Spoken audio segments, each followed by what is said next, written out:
Chapter 1. Eeny, meeny, miny, mo. FBI Special Agent Atlee Pine stared up at the grim facade of the prison complex that housed some of the most dangerous human predators on Earth. She had come to see one of them tonight. ADX Florence, about 100 miles south of Denver, was the only Supermax prison in the federal system. The Supermax component was one of 4 separate encampments that made up the federal correctional complex located here. In total, more than 900 inmates were incarcerated on this parcel of dirt. From the sky, with the prison lights on, Florence might resemble a set of diamonds on black felt. The men here, guards and inmates, were as hardened as precious stone. It was not a place for the faint-hearted or the easily intimidated, though the deeply demented were obviously welcome. The Supermax currently held, among others, the Unabomber, the Boston Marathon bomber, 9/11 terrorists, serial killers, an Oklahoma City bombing conspirator, spies, white supremacist leaders, and assorted cartel and mafia bosses. Many of the inmates here would die in federal prison under the official weight of multiple life sentences. The prison was in the middle of nowhere. No one had ever escaped, but if anyone did, there would be no place to hide. The topography around the prison was flat and open. Not a blade of grass or a single tree or bush grew around the complex. The prison was encircled by 12-foot-high perimeter walls topped with razor wire and interlaced with pressure pads. These spaces were patrolled 24/7 by armed guards and attack dogs. Any prisoner reaching this spot would almost certainly be killed by either fangs or bullets.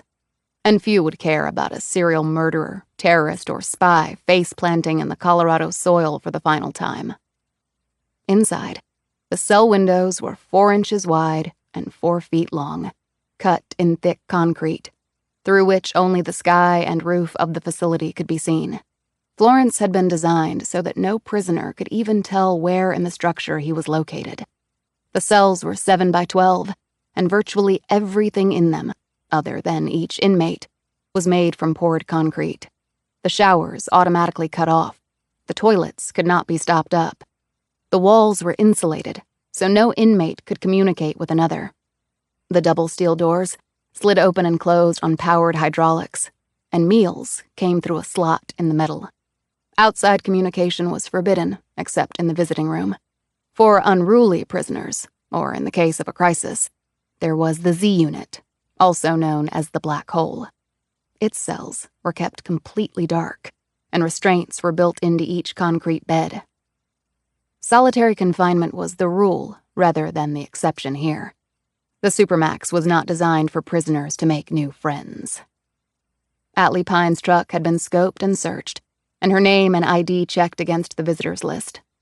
After that, she was escorted to the front entrance and showed the guard stationed there her FBI Special Agent credentials.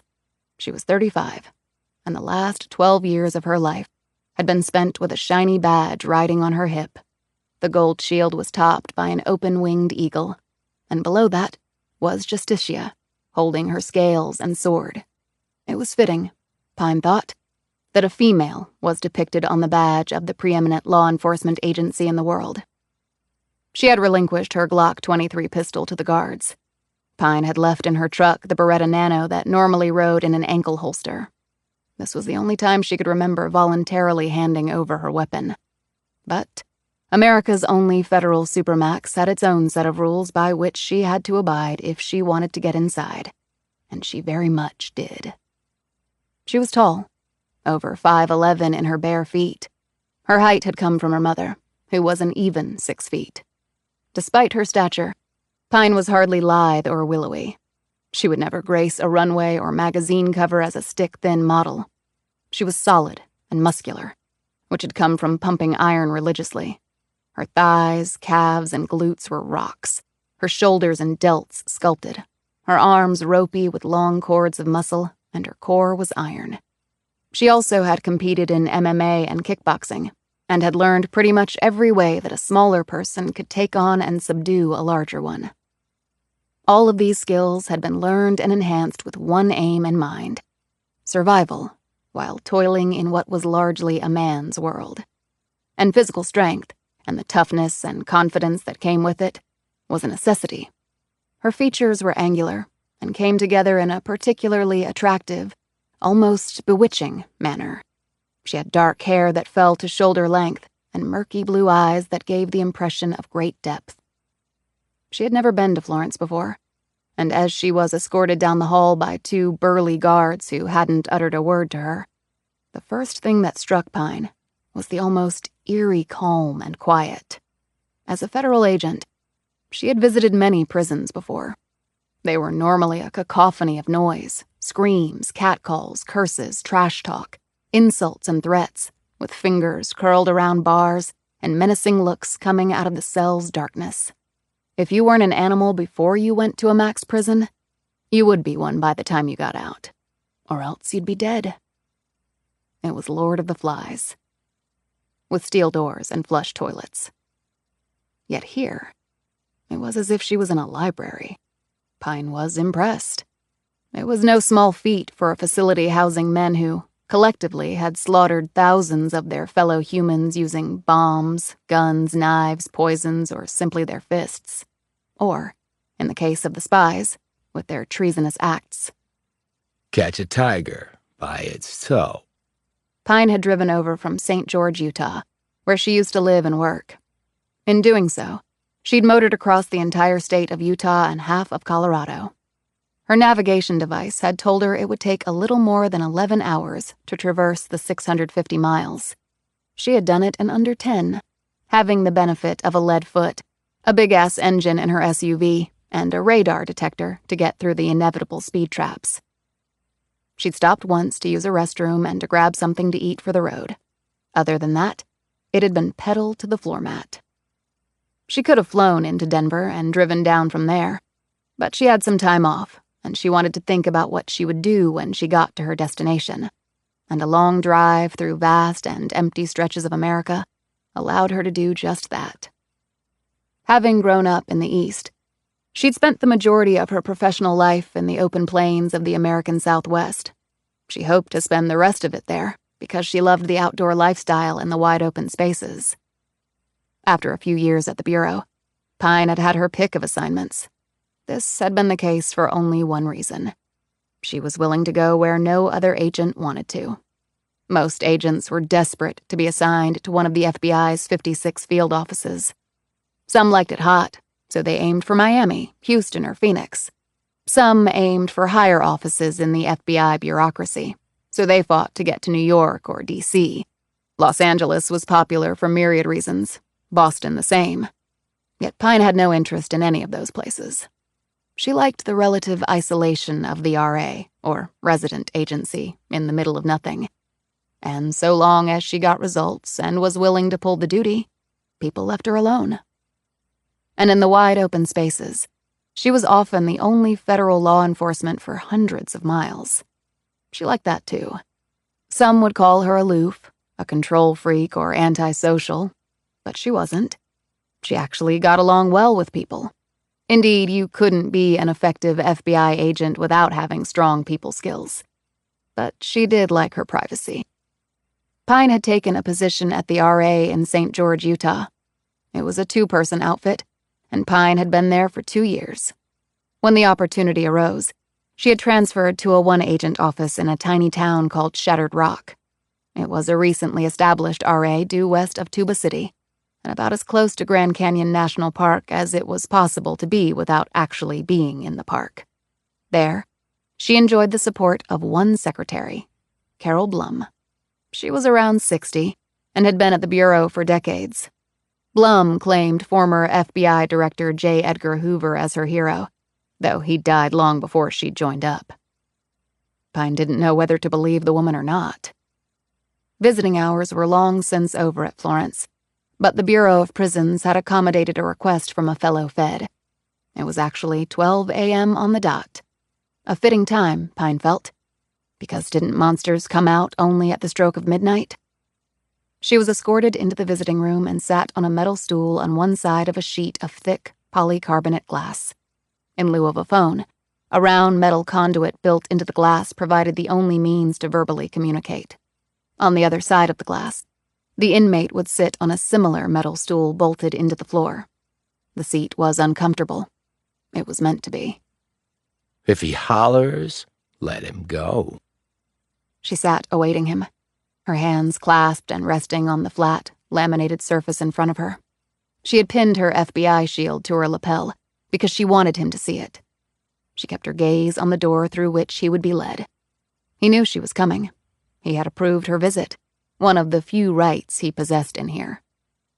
Pine tensed slightly when she heard multiple footsteps approaching. The door was buzzed open, and the first person she saw was a beefy guard with no neck and wide shoulders that nearly spanned the door opening. Behind him came another guard, and then a third. Both were equally large and imposing. She briefly wondered if there was a minimum heft requirement for a guard here. There probably should be, along with a tetanus shot. She dropped this thought as quickly as she had acquired it, because behind them appeared a shackled Daniel James Torr, all 6 feet 4 inches of him. He was followed in by a trio of other guards.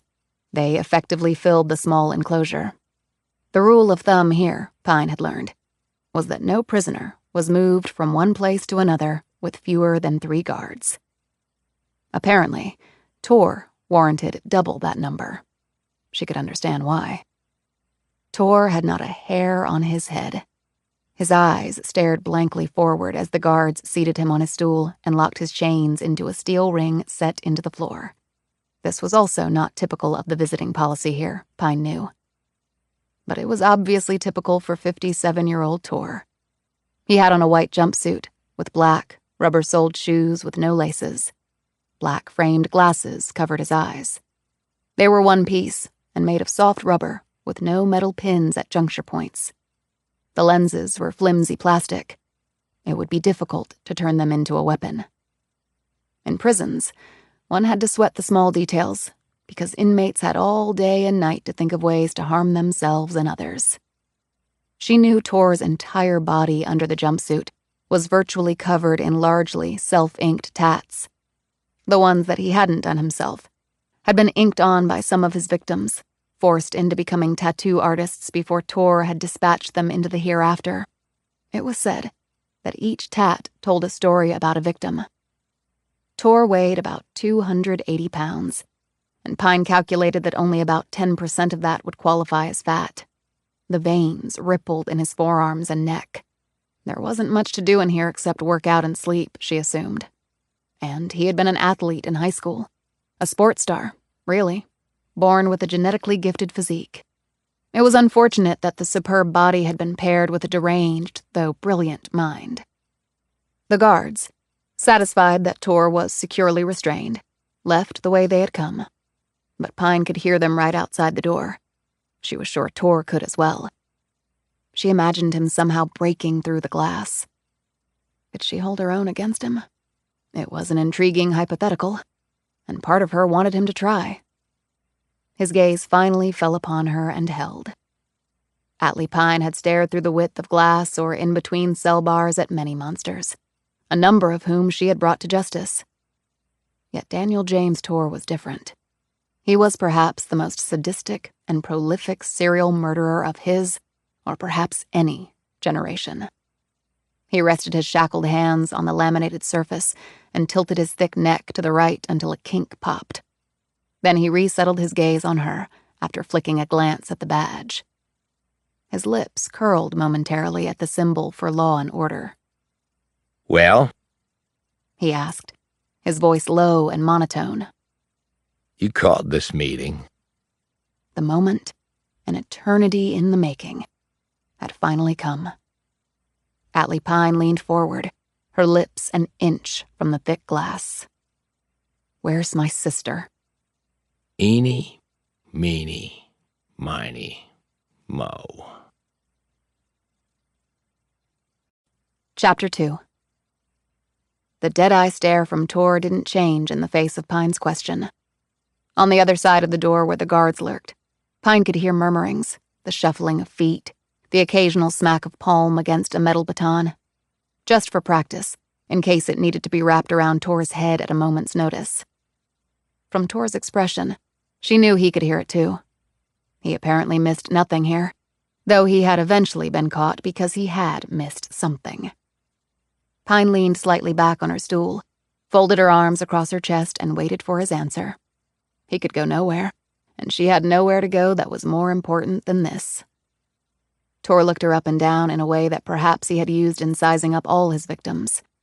There were 34 of them confirmed. Confirmed, not total. The actual number was feared to be triple the official count. She was here about an unconfirmed one. She was here about a single victim, not even in the running to be added to the tally of this man's zealous depravity. Tor had escaped a death sentence, due solely to his cooperating with authorities, revealing the locations of 3 victims' remains.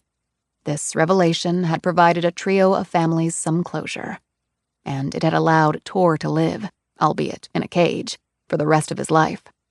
In her mind, Pine could see him easily, perhaps smugly, striking that bargain, knowing that he had gotten the better end of the deal. His victims were dead. He wasn't. And this man was all about the death of others. He'd been arrested, convicted, and sentenced in the mid-90s.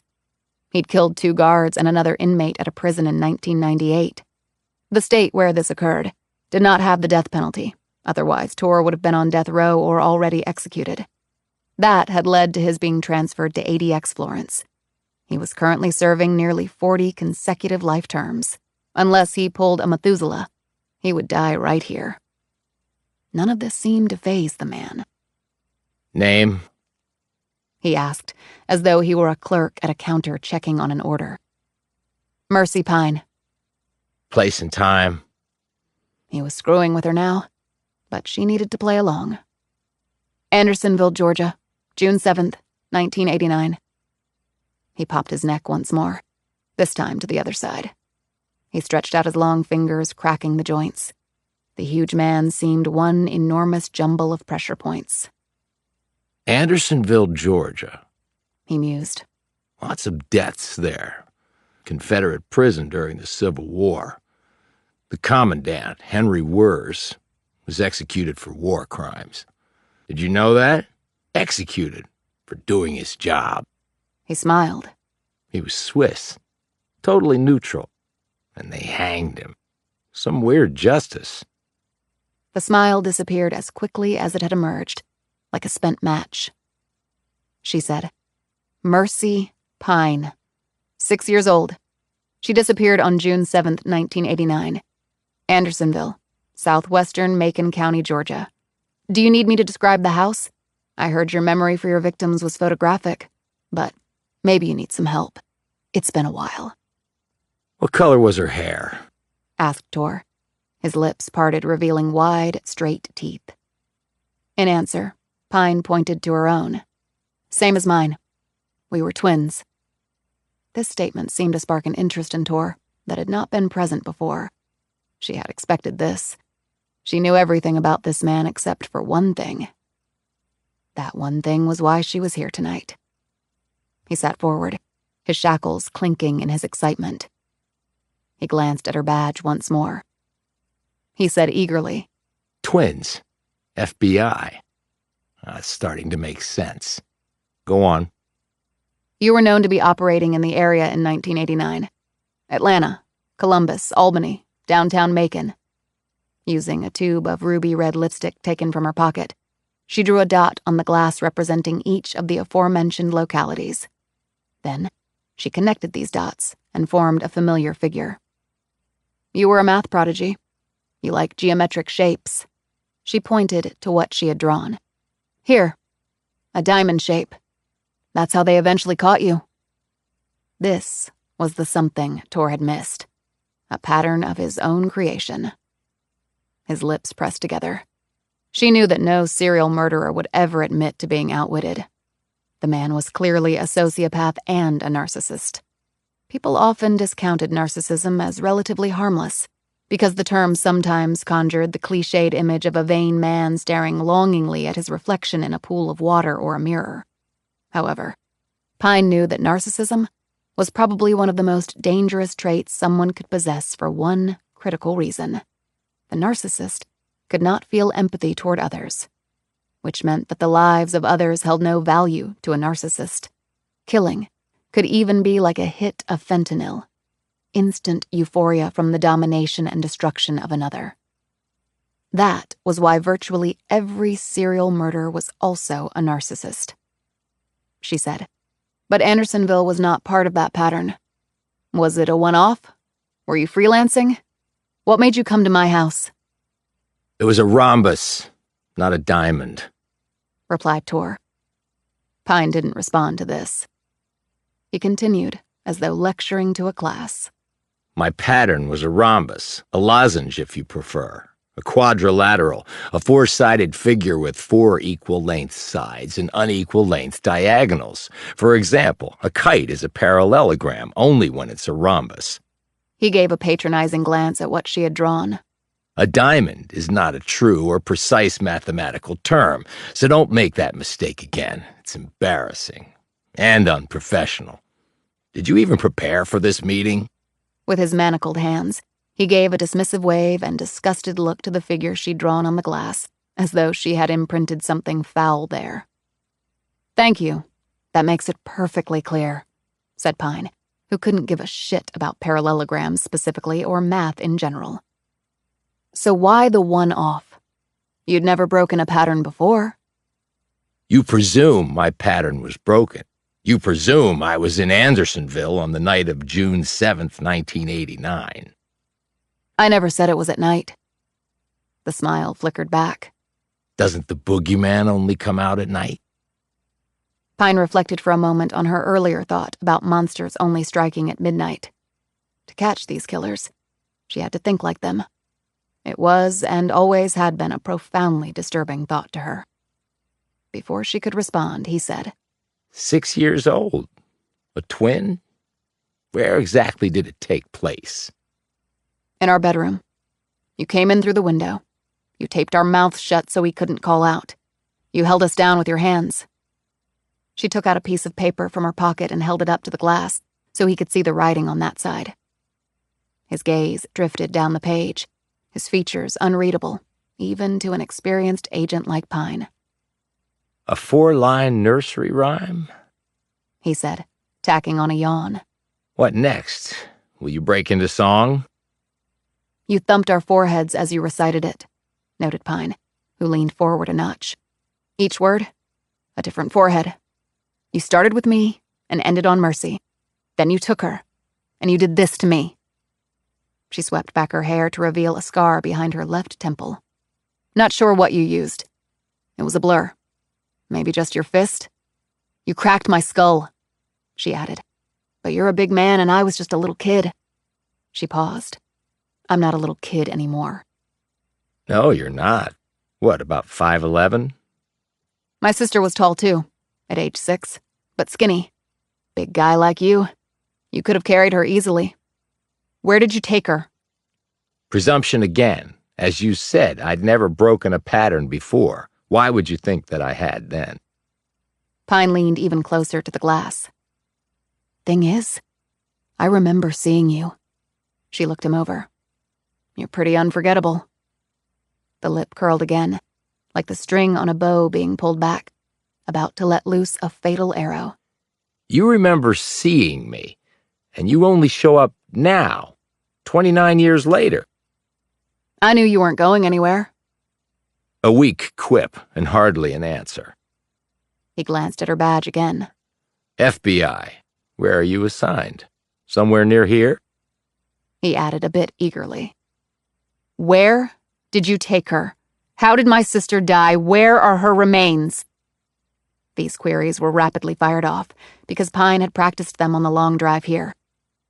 Tor simply continued his line of thought. I assume not a field office.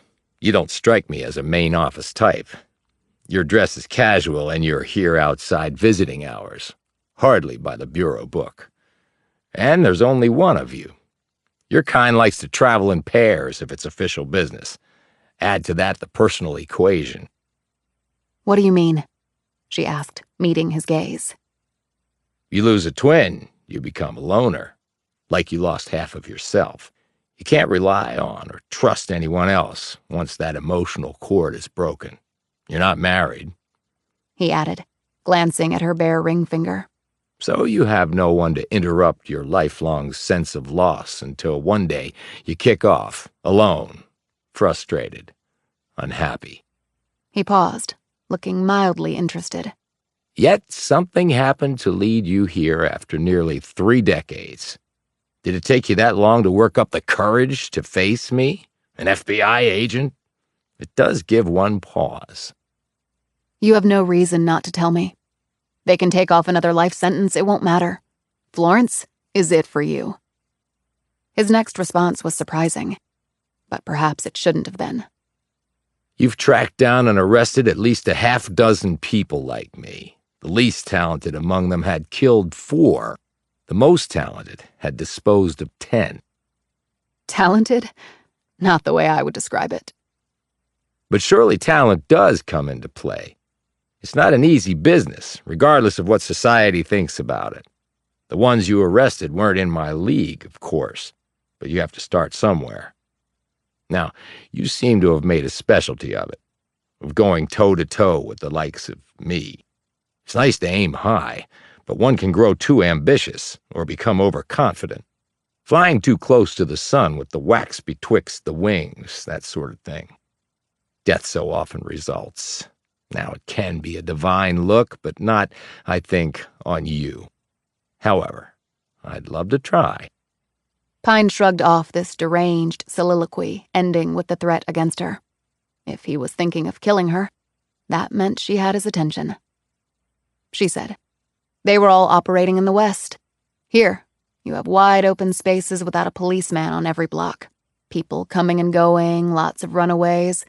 Folks looking for something new. Long strips of isolated highways. A billion places to toss the remains. It encourages talent, like yours." He spread his hands as wide as he could with the restraints. Now see, that's better. It would be far better if you answered my question. I also understand that you came within 1 pound of making the U.S. Olympic team as a weightlifter when you were in college. When she didn't respond, he said, Google has even reached Florence, Special Agent Atlee Pine from Andersonville, Georgia. I requested some background information on you as a condition for this meeting. You've also earned your own Wikipedia page. It's not nearly as long as mine, but then again, it's early days for you. But long careers are not guaranteed. It was 1 kilo, not 1 pound. The snatch did me in. Never my best pull. I'm more of a clean and jerk girl. Kilos, yes, my mistake. So actually you're a bit weaker than I thought. And, of course, a failure. You have no reason not to tell me, she repeated. None. You want closure, like the rest of them, he said in a bored tone. Pine nodded, but only because she was afraid of the words that might come out of her mouth at that moment. Contrary to Tor's assertions, she had prepared for this meeting. Only, one could never fully prepare for a confrontation with this man. You know what I really, really like? Said Tor. Pine kept staring at him but didn't react. I really, really like that I have defined your entire pathetic life. Tor suddenly leaned forward. His wide shoulders and massive bald head seemed to fill the glass, like a man coming in through a little girl's bedroom window. For one terrifying moment, Pine was 6 again, and this demon was thumping her forehead with each word of the rhyme, with death to the one last touched. Mercy, not her. Mercy, not her. Then she let out a barely audible breath and involuntarily touched the badge on her jacket. Her touchstone, her lodestone. No, her rosary. The movement did not go unnoticed by Tor. He didn't smile in triumph. His look was not one of anger, but of disappointment. And then, a moment later, disinterest. His eyes hollowed out, and his features relaxed as he sat back. He slumped down, his energy, and with it his animation, gone. Pine felt every cell in her body start to shut down. She totally just screwed this up. He'd tested her, and Pine had not risen to the challenge. The boogeyman had come at midnight and found her lacking. Guards, He bellowed. I'm ready. We're done here. As soon as he finished speaking, his lips spread into a malicious grin, and Pine knew precisely why. This was the only time he could order them around. As they came in, unhooked him from the ring, and began to lead him away, Pine rose. "You have no reason not to tell me." He didn't deign to look at her. The meek shall never inherit the earth, Atlee Pine of Andersonville, twin of Mercy. Get used to it. But if you want to vent again, you know where to find me. Now that I've met you. He suddenly looked back at her, a surge of ferocious desire flashing across his features. Probably the last thing his victims ever saw. I will never forget you. The metal portal shut and locked behind him. She listened to the march of feet taking Tor back to his 7x12 poured concrete cage. Pine stared at the door a moment longer, then wiped the lipstick off the glass, the color of blood transferred to her palm, retraced her footsteps, retrieved her gun, and left ADX Florence, breathing in crisp air at exactly 1 mile above sea level. She would not cry. She hadn't shed a tear since Mercy had vanished. Yet she wanted to feel something. But it just wasn't there. She was weightless, like being on the moon. Nothing. Empty. He had drained whatever she had left right out of her. No. Not drained. Sucked. And worst of all, what had happened to her sister was still unknown. She drove 100 miles west to Salida and found the cheapest motel she could, since this trip was all on her dime. Right before she fell asleep, she thought back to the question Tor had asked. And you only show up now, 29 years later? There was a good reason for this, at least in Pine's mind, but maybe it was also a flawed one. She didn't dream about Tor that night. She didn't dream of her sister, gone nearly 3 decades now. The only visual her subconscious held up was herself at 6 years old, trudging to school for the first time without Mercy's hand inside hers. A bereaved little girl in pigtails who had lost her other half, as Tor himself had intimated. The better half of her, thought Pine, because she had been the one constantly in trouble, while her 10-minute older big sister had habitually stood up for her or covered for her in equal measure. Unfailing loyalty and love. Pine had never felt that again. Not in her entire life. Maybe Tor was right about her future. Maybe. And then his other jab, the one that had gotten through her defenses and nailed her right in the gut. You define me? When she felt her lips begin to tremble, she rose, stumbled to the bathroom, and stuck her head under the shower. She left it there until the cold was so unbearable she nearly screamed out in pain. Yet not a single tear mingled with the freezing tap water. She rose at the crack of dawn, showered, dressed, and headed home. Halfway there, she stopped to get something to eat. As she got back into her SUV, the text landed in her phone. She sent off a reply, closed the truck door, fired up the engine, and floored it. Chapter 3. The Grand Canyon was one of the 7 natural wonders of the world, and the only one located in America. It was the 2nd largest canyon on Earth, behind Sangpo Canyon in Tibet, which was a bit longer but much deeper. The Grand Canyon was visited by 5 million people from around the globe every year. However, no more than 1% of those folks would ever reach the spot where Atlee Pine was currently, the banks of the Colorado River right on the floor of the canyon.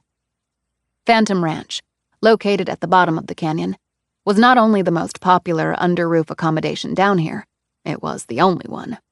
Those who trekked down here could do so in one of 3 ways: by water, on a mule, or courtesy of their own 2 feet.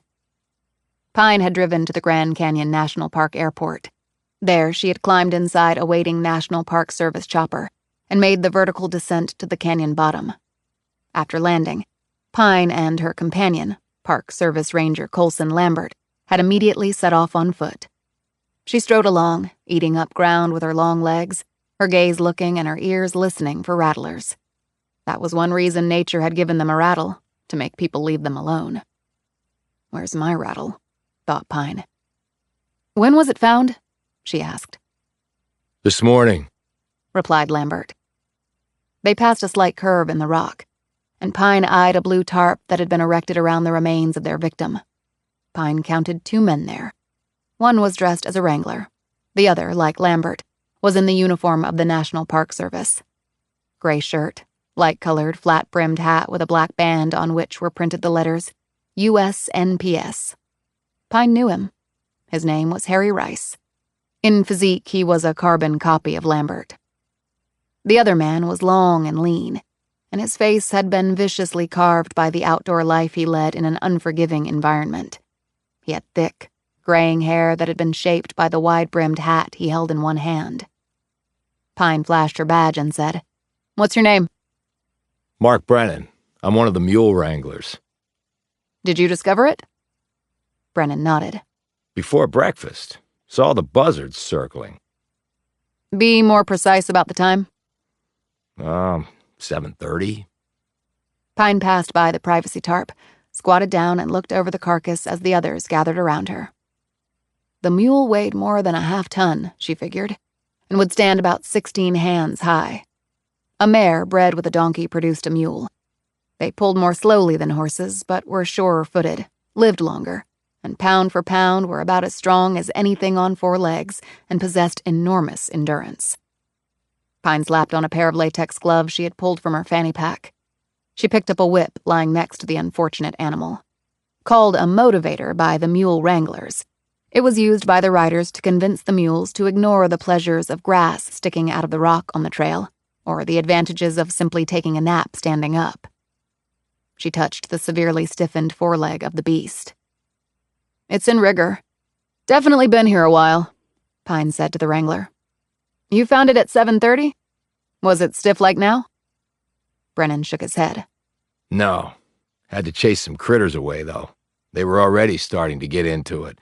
You can see that there and there," he added, pointing to various places where flesh had been ripped away. Pine checked her watch. It was 6:30 p.m. 11 hours had passed since the mule had been found. Now she needed to establish a parameter at the other end. She shifted her position and looked at the belly of the beast. "Gutted," she noted. "Upward stroke and then a slit along the belly." Pine looked up at Brennan. "I take it this is one of yours?" Brennan nodded and squatted on his haunches. He looked sadly at the dead animal. "Sally Bell. Steady as a rock. Damn shame." Pine looked at the dried blood. Her death wouldn't have been painless. No one heard anything. Mules can make a lot of noise, and this canyon is one big subwoofer. "It's miles from the ranch," suggested Rice. "There's a park ranger station down here," noted Pine. "It's still a long way away, and the ranger on duty didn't hear or see anything." Okay, but there had to be plenty of hikers and boaters at the Bright Angel campground next to Phantom Ranch. The ranch can't accommodate all of them, and the rest go to Bright Angel for the most part. And while I know it's a long way away, the mule had to get from the ranch corral to here," Lambert said. "There were lots of people there, but no one we talked to saw or heard anything," she said. "More to the point, who has the balls to lean under a mule and start slicing into its belly?" Brennan said. "Right, and my 2 cents? You gut a mule, you're going to hear it in the next county." Pine eyed the saddle. "Okay, so who and where is the rider?" "Benjamin Priest," said Rice. "No sign of him." Brennan took up the thread. "He came down yesterday, part of a crew of 10. "That's your limit, right?" said Pine. "Yeah, we bring 2 groups each day. We were in the first group." "So he rode down here and then what?" "We stopped overnight at Phantom. We were going to head out this morning after breakfast, over the Black Bridge and back up to the South Rim, just like normal." "It's about 5.5 hours down and close to the same back up," said Pine. "Just about, yeah. agreed Brennan. Pine surveyed the area. It was over 80 degrees on the canyon floor, and 20 degrees cooler on the south rim. She could feel the sweat collecting on her face and armpits and around the small of her back. When was it noticed that Priest was missing? Rice said. This morning when folks came to the dining hall for breakfast. Where was Priest staying? In one of the dorms or a cabin?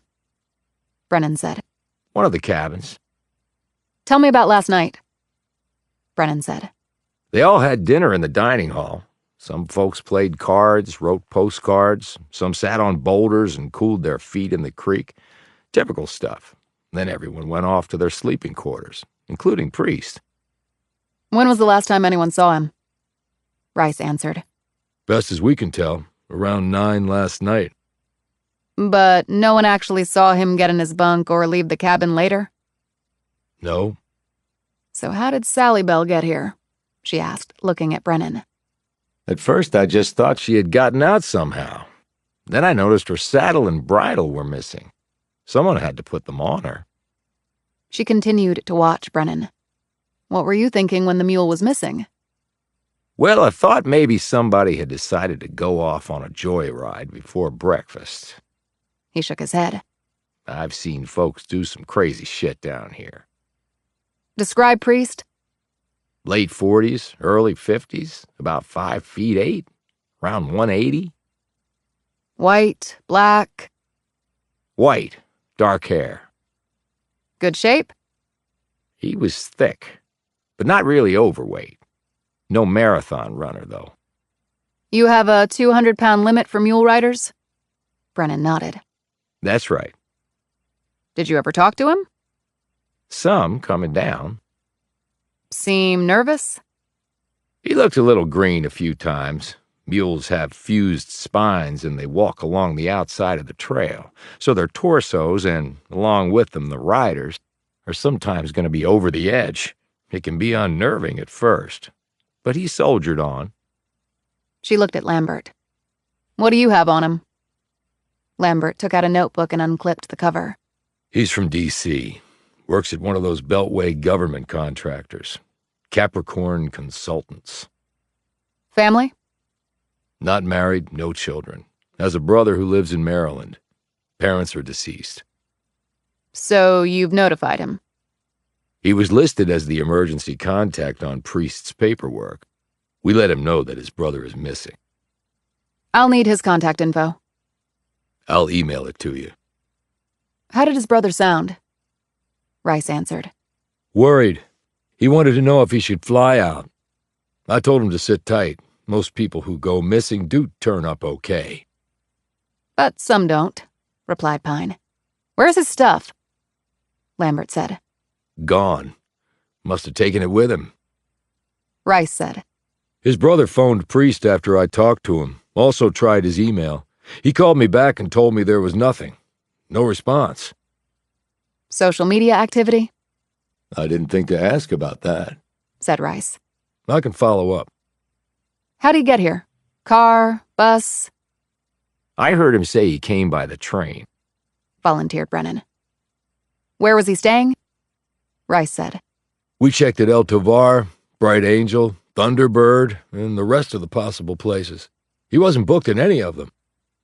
He had to stay somewhere. It could have been at one of the campgrounds, either inside the park or nearby, noted Lambert. Okay, he took the train up here, but if he came from D.C., he probably first flew into Sky Harbor. He might have stayed somewhere there until he went to Williams, Arizona. That's where the train leaves from, right? Lambert nodded. There's a hotel at the train depot. He might have stayed there. Have you made a search down here? We covered as much ground as we could. No trace so far. And we're losing the light. Pine took all this in. In the distance came the sharp bark of a coyote, followed by the echoing rattle of a snake. There might be a standoff going on out there between predators as the lights of nature grew dim, thought Pine. The muscular walls of the canyon held a complex series of fragile ecosystems. It was the human factor that had intruded here. Nature always seemed to get on all right until people showed up. She turned her head to the left, where a long way away lay Lake Mead near Arizona's border with Nevada. To the right, and also a great distance away, was Lake Powell in Utah. In between these two bodies of water sat the Gargantuan Canyon, a deep gash on the surface of Arizona, visible not only from an airliner at 35,000 feet, but also from outer space. "We'll need to bring in an organized search team tomorrow and go grid by grid," said Pine, "as far as possible. What about the other mule riders with Priest, and the campers?" Lambert said, They all headed out. Some before we even knew Priest was missing.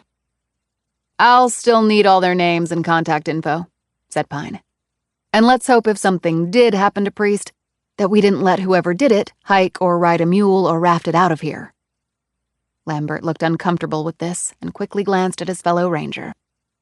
"Anybody keep watch over the mules during the night?" Pine asked. Brennan shook his head. I checked on them around 11 last night. Everything was fine. We got some coyotes and mountain lions down here, but they're not going after a pack of mules in an enclosure. They'd get the shit stomped out of them. "Right, like someone would have when they gutted her," said Pine pointedly, looking at the dead Sally Bell. "So, at least at 11, Sally Bell was alive. The ranger on duty didn't hear anything. What's his name?" Sam Kettler. "How long's he been with MPS?" 5 years. 2 here at the canyon. He's a good guy. Ex-military. "I'll need to talk to him," said Pine as she mentally cataloged all she had to do. Then her gaze ran over the dead animal. Something was not making sense. "Why is the bleed out above the mule's withers? It should be below the belly." She looked up at the men who stared blankly back at her. "The mule's been moved," Pine said. "Help me, Turner." They each grabbed a leg and maneuvered the dead animal onto her other side. There, carved on the mule's hide, were 2 letters, J and K. What the hell does that mean? Said Lambert. What the hell does that mean? Thought Pine. Chapter 4. This is Sam Kettler, said Colson Lambert. Pine had been standing on the front porch of the Phantom Ranch dining hall when Lambert had approached with another man dressed in a ranger uniform. He was on duty when Priest and the mule went missing, Lambert added. Pine took Kettler in with one efficient sweep. He was nearly 6'2", his forearms tanned and heavily muscled. He took off his hat to wipe sweat from his forehead, revealing close-cropped, light blonde hair. He looked about her age. His eyes were light gray. He was an attractive man, she thought, the muscles of his lean jaw clenching and unclenching as he stood there. "Colson said you didn't hear anything." Kettler shook his head. It was a pretty quiet night after the campers went to bed.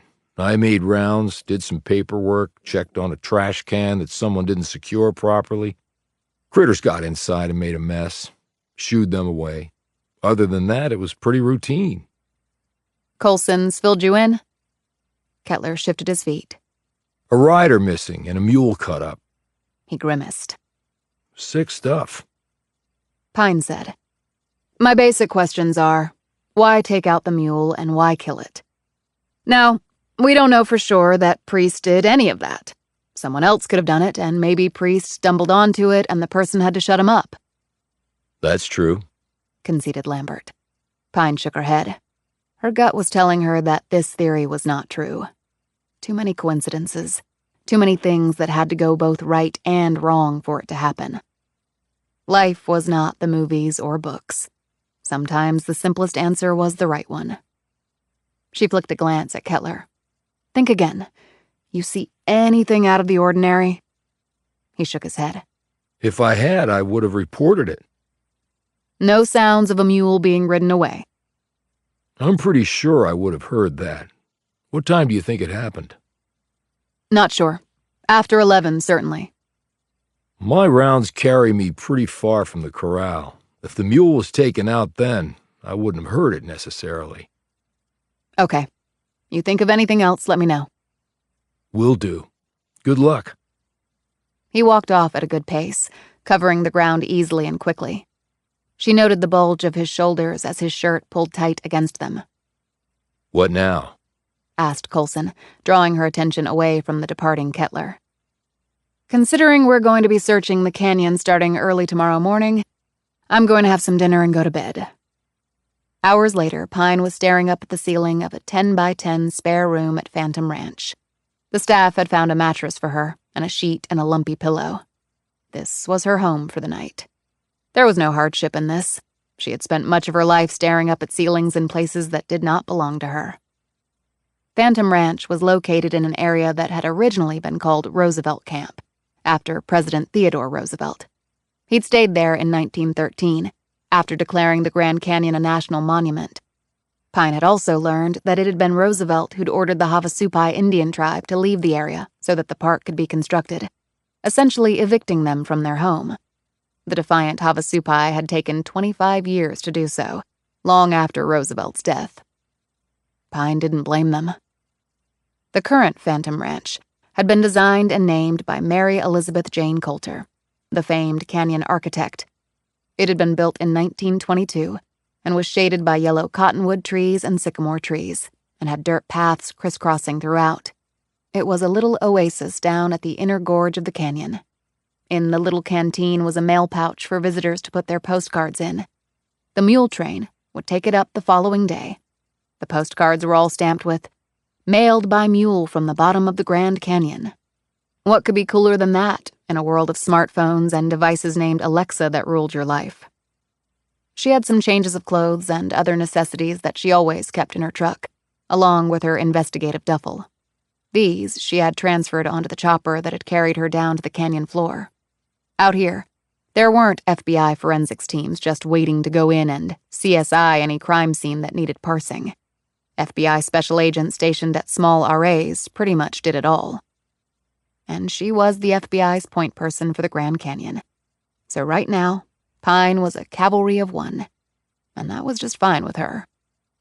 The current hikers and mule riders were all in their beds in either the dorms or the slant-roofed rustic cabins.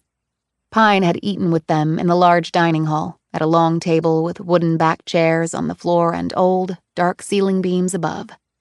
No one knew who she was, and she volunteered no information about herself or why she was there. Pine wasn't into small talk. She much preferred to listen to other people. You learn something that way. At dinner, she'd opted for the stew and cornbread and 3 glasses of water. Hydration was important down here. She'd spoken again with Lambert and Brennan before hitting the sack.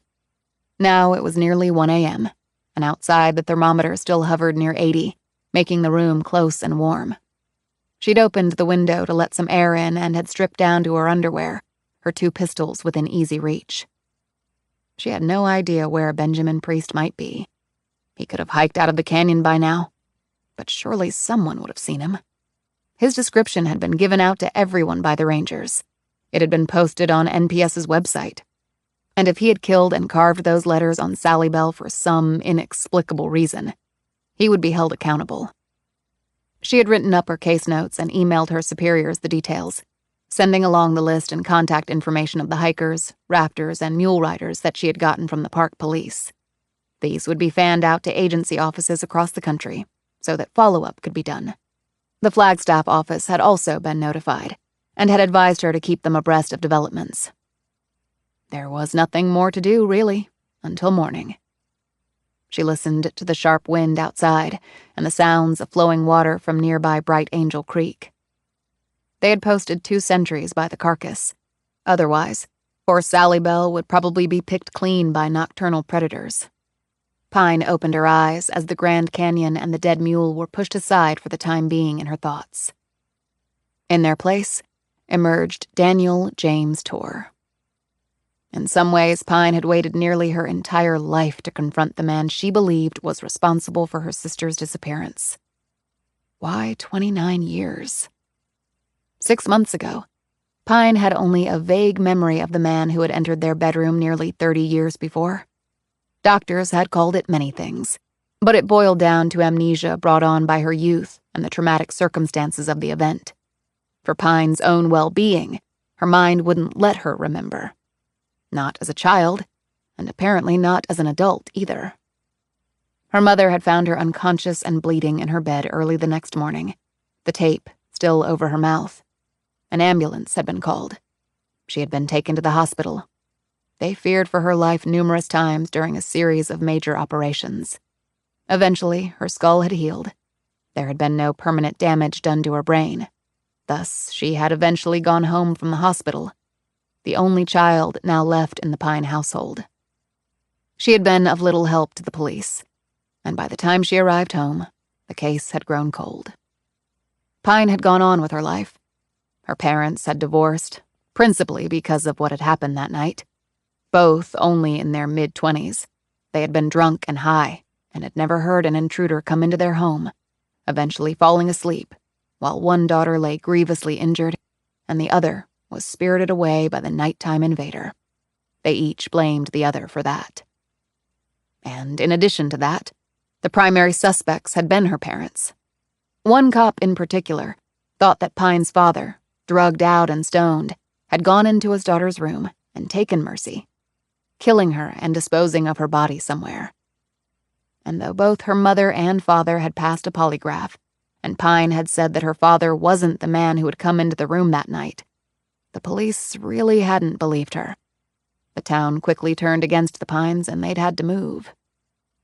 After the divorce, Pine had lived with her mother, enduring an existence forever changed by Mercy's disappearance. As Pine had grown older, her life had seemed aimless, her ambitions non-existent. She felt no purpose in anything. It seemed her only goal was to simply underachieve at everything. She had already started drinking and smoking weed. Her grades were for shit. She got into fights, suffered detentions, and got busted by the cops for underage drinking. On numerous occasions, she'd even shoplifted stuff. She didn't care about anyone or anything, including herself. Then, she had gone to a county fair, and on a whim, had decided to have her fortune told. The woman in the little tent had been dressed up with a turban and veils and colorful robes. Pine had remembered smirking at all this, certain it was a sham. Then the woman had taken a hold of her hand and looked down at her palm, but her gaze had almost immediately returned to Pine's face. The woman's features exhibited confusion. "What?" Pine had asked in a disinterested tone. "I feel 2 pulses, 2 hearts." Pine had stiffened. She hadn't told the woman she was a twin. She hadn't told the woman anything. The woman looked at Pine's palm more closely, feeling along a line on the hand. Her brows knitted. "What?" Pine asked again, this time totally focused. 2 heartbeats, certainly." She paused. "But only 1 soul." Pine had stared at the woman, and the woman had stared back at her. 2 heartbeats and 1 soul," said Pine. When the woman nodded, she'd asked, "How can that be possible?" The woman had said, "I think you know that it is more than possible. You know that it is true." From that moment on, Pine had pushed herself relentlessly at everything she had attempted. It was as though she were trying to live 2 lives instead of simply one, to achieve for her sister, to accomplish what Mercy never had the chance to do on her own. Her physical size, natural strength, and athleticism had led her to be a star sportswoman in high school. She played basketball, ran track, and was the pitcher on the state championship softball team. Then, on a dare, she had joined the boys' football team in the weightlifting room and discovered that she could lift more than many of them. That was when her passion and drive and ferocious ambition had been focused on the barbells. She had risen like a rocket onto the national scene, winning trophies and acclaim wherever she went. Some billed her as the strongest woman, pound for pound, in America. And then she had gone on to college, where she had tried and failed to make the Olympic squad. By a single kilo, about 2.2 pounds. The feeling of failure, not really for herself, but actually for her twin, had been paralyzing. But there was nothing she could do about it, except move on. Next up was the world of the FBI, her career, the only one Pine believed she would ever have. And in that career, she had always consciously steered herself west, because out here, in the great open spaces, Some of the worst predators on Earth hunted for their victims. She had read about them all, researched them all. She had grown so good at profiling, in fact, that she had been offered a slot at the Behavioral Analysis Unit 3 at the Bureau. That unit investigated crimes against children. She had declined. She did not want to profile monsters, though technically, there was no such position as a profiler at the FBI. That was a myth perpetuated by popular culture. Instead, Pine wanted to put her handcuffs on these offenders, read them their rights, and watch as the justice system put them in a place where they could never hurt anyone again. This future for her had been ordained the moment Mercy's forehead had been last thumped by the finger, and by the man saying with chilling finality, Mo. And that was where her life stood, until 6 months ago. Then, a friend who knew something of Pine's history suggested that she try memory reconstruction through hypnosis. She had heard of the process, because the Bureau had undertaken it with some of their cases with mixed results. It was a controversial subject, its supporters and critics equally vocal. And Pine knew that the procedure had led to false memories conjured, and innocent people harmed as a result. Yet she had nothing to lose by trying it.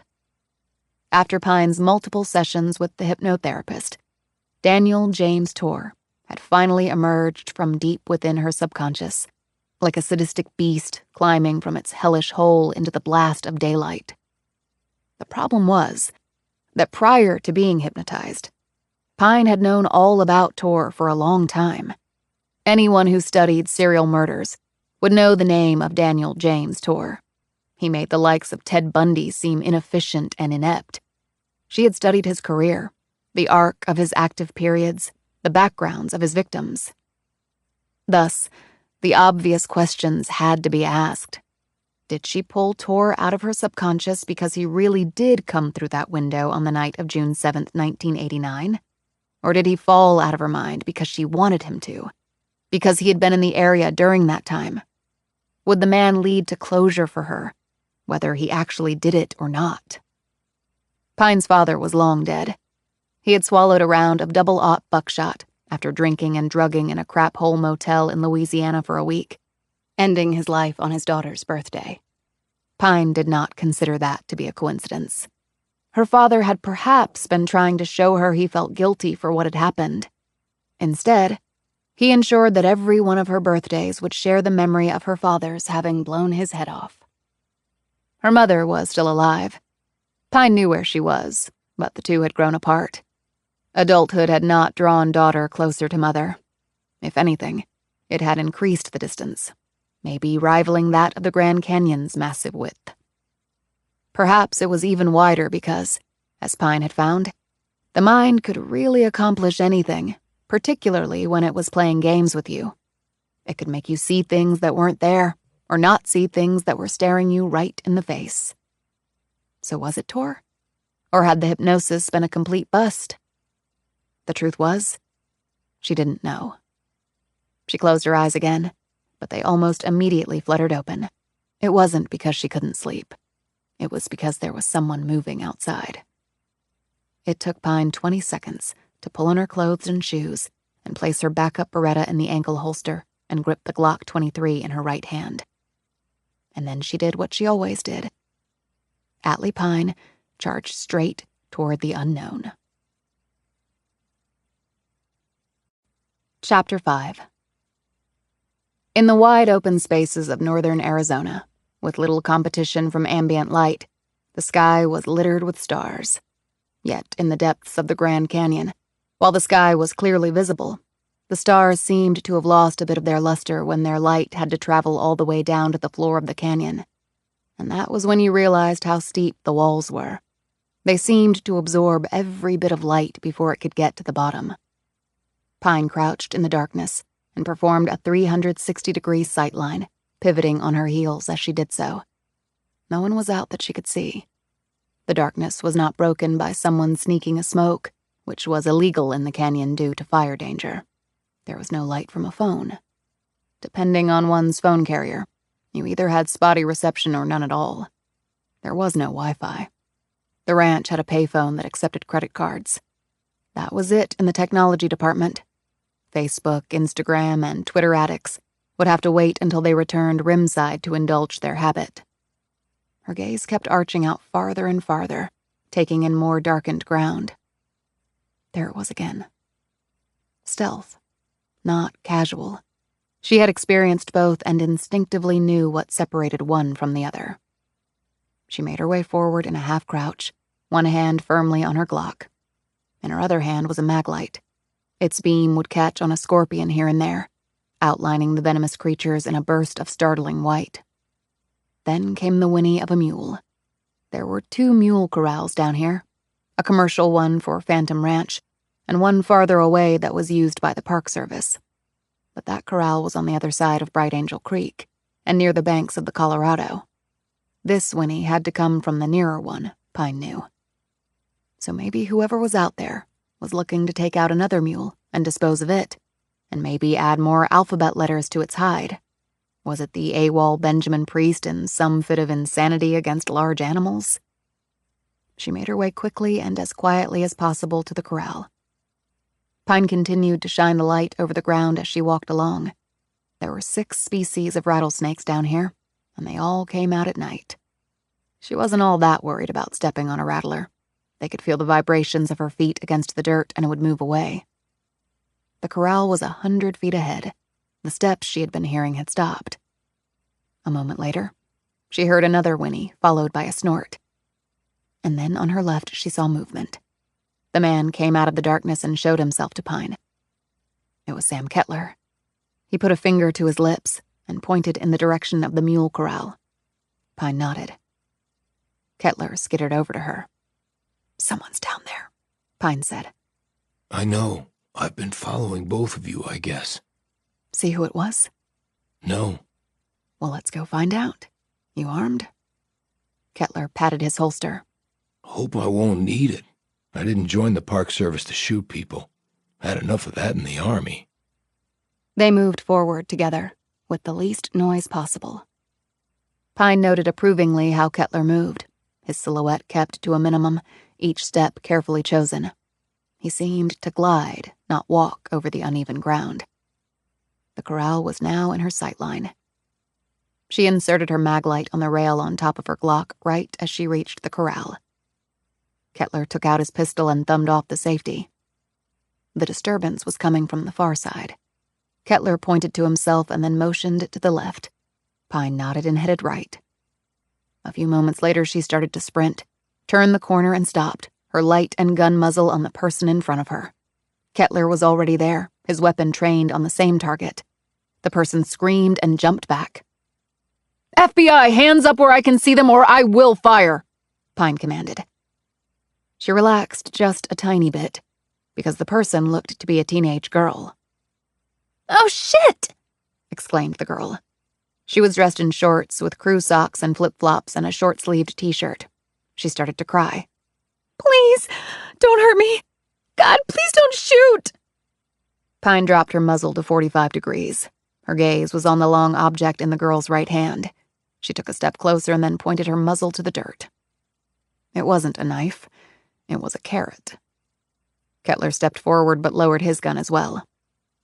"What the hell are you doing out here?" demanded Pine. The girl held up the carrot. "I came to feed Jasmine. She's the mule I rode down." "Do you know a mule was found dead yesterday morning?" The girl nodded. "I guess that's why I came down here, too. I wanted to check on them." Pine holstered her gun. "What's your name?" "Shelby Foster." "Okay, Shelby. Are you here with your family?" "My dad and brother." "Where are you from?" "Wisconsin. There's nothing like this place there. It's so beautiful here." "Yeah, it is.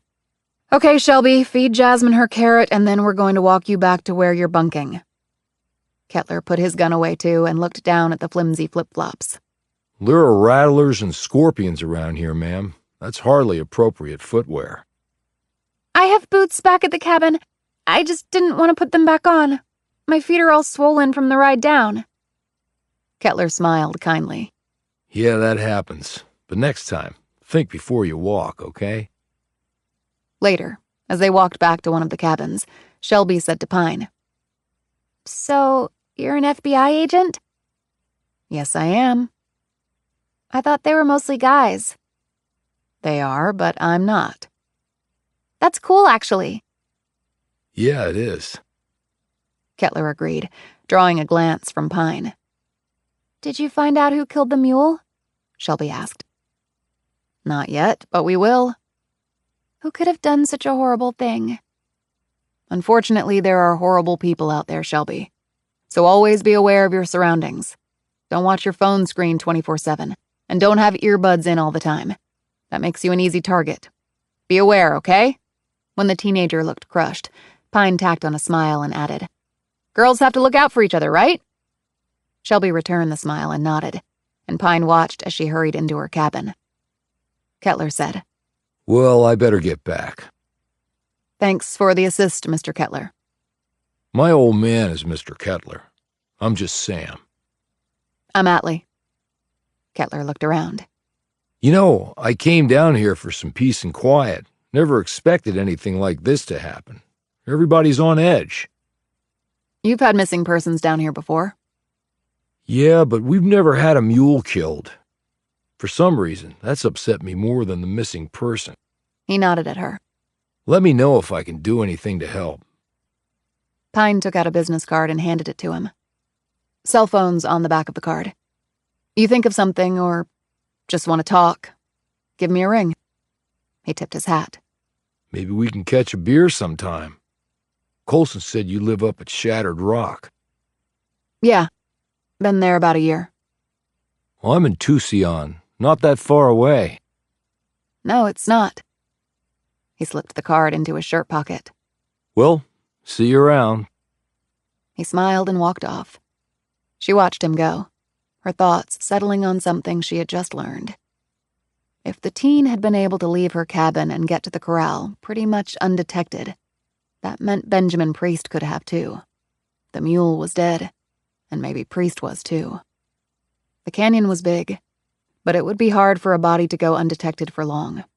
At the very least, the carnivores flying overhead or lurking on the ground would signal where it was located. But Pine was more interested in finding Priest alive. She had questions for him. She hoped he'd have answers. She didn't like people who killed animals, especially because they sometimes moved on to killing people. She checked her watch. In about 6 hours, they would start looking in earnest for Mr. Priest, and whether they found him dead or alive, Pine had a feeling that she was going to have a lot more questions, and that maybe, just maybe, this would only be the tip of the proverbial iceberg. Chapter 6. Pine wiped a bit of sweat from her forehead before it leached into her eyes. She was sitting on a boulder and looking out toward the Colorado River. They had been at it for nearly 8 hours, starting right after breakfast. 7 rangers and her, to cover a landmass that, with the park above, was larger than the state of Rhode Island. Even using a chopper, the odds were not in their favor, and there were no circling buzzards to help them out. So, they had found exactly nothing. No sign of Benjamin Priest, no sign of where or how he might have gotten out of the canyon. Pine gave another searching look around. If he had tried to climb out yesterday morning, it would have taken him hours. In fact, the rule of thumb was it would take twice as long to hike out as it took to hike down. Pine shook her head in confusion. But if the guy was going to hike out, why take a mule out of the corral? She knew from Brennan that Priest was not going to ride a mule up by himself in the dark. The guy had had a tough time coming down in the daylight with an experienced wrangler next to him. Sally Bell's corpse had been earlier helicoptered out using a winch and a harness designed for large animals. A post-mortem would be performed on her body. Pine had a hunch about something, and the post might be able to determine if she was right or not. She had used as many of the tools in her investigative duffel as seemed reasonable under the circumstances, and none of them had led to any clues, much less answers. Lambert came up to her. When I texted you about this, you said you were out of town on personal business. Everything okay? She glanced at him. Just getting some R&R. The Bureau allows you to do that every once in a while. So were you on vacation? I wouldn't have called you in if I'd known that.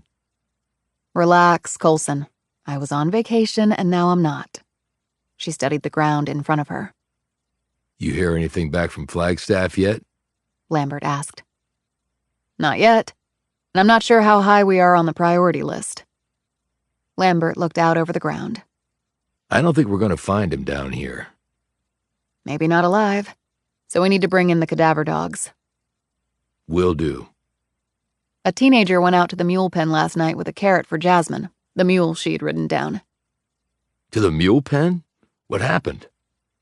We escorted her back to her cabin, and I told her to be more careful in the future. We? Kettler was there, too. He'd heard her as well. I'm not surprised. Sam doesn't miss much.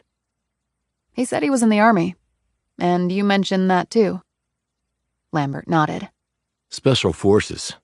Someone he served with told me Kettler got a slew of medals, including the Purple Heart. But he never talks about it. The soldiers who did the most talk the least, said Pine. That's what I think, too. He's an amazing athlete. He's done the 24-hour ultra-marathon and the rim-to-rim-to-rim run down here. He wasn't that far off the record. Pine knew that the record was held by a man who had done that run in under 6 hours. That was a 42-mile trek that involved 22,000 feet of vertical change. That's impressive. She paused. He said you told him I lived in Shattered Rock. Well, he asked me after you two met earlier. Did he say why he asked? Lambert looked at her in surprise. Maybe he likes you, Atlee.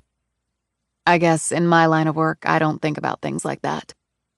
Well, we all have a private life. But then again, I've got 3 teenagers at home, so I don't know how much private I can have in my life right now. That would be none. Lambert grinned and looked around. So, what do we do now? Before it gets too dark, I'm going to fly out of here on your chopper.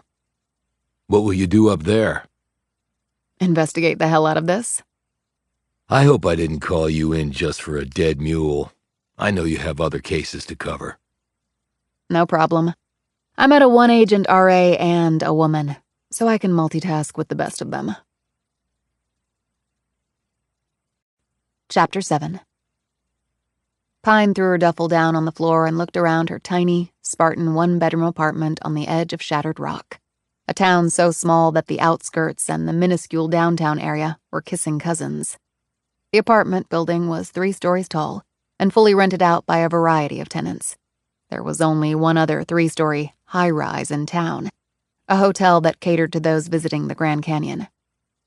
She had never lived in anything larger than a 1-bedroom place since leaving home, and her childhood home was a 2-bedroom ranch in rural Georgia.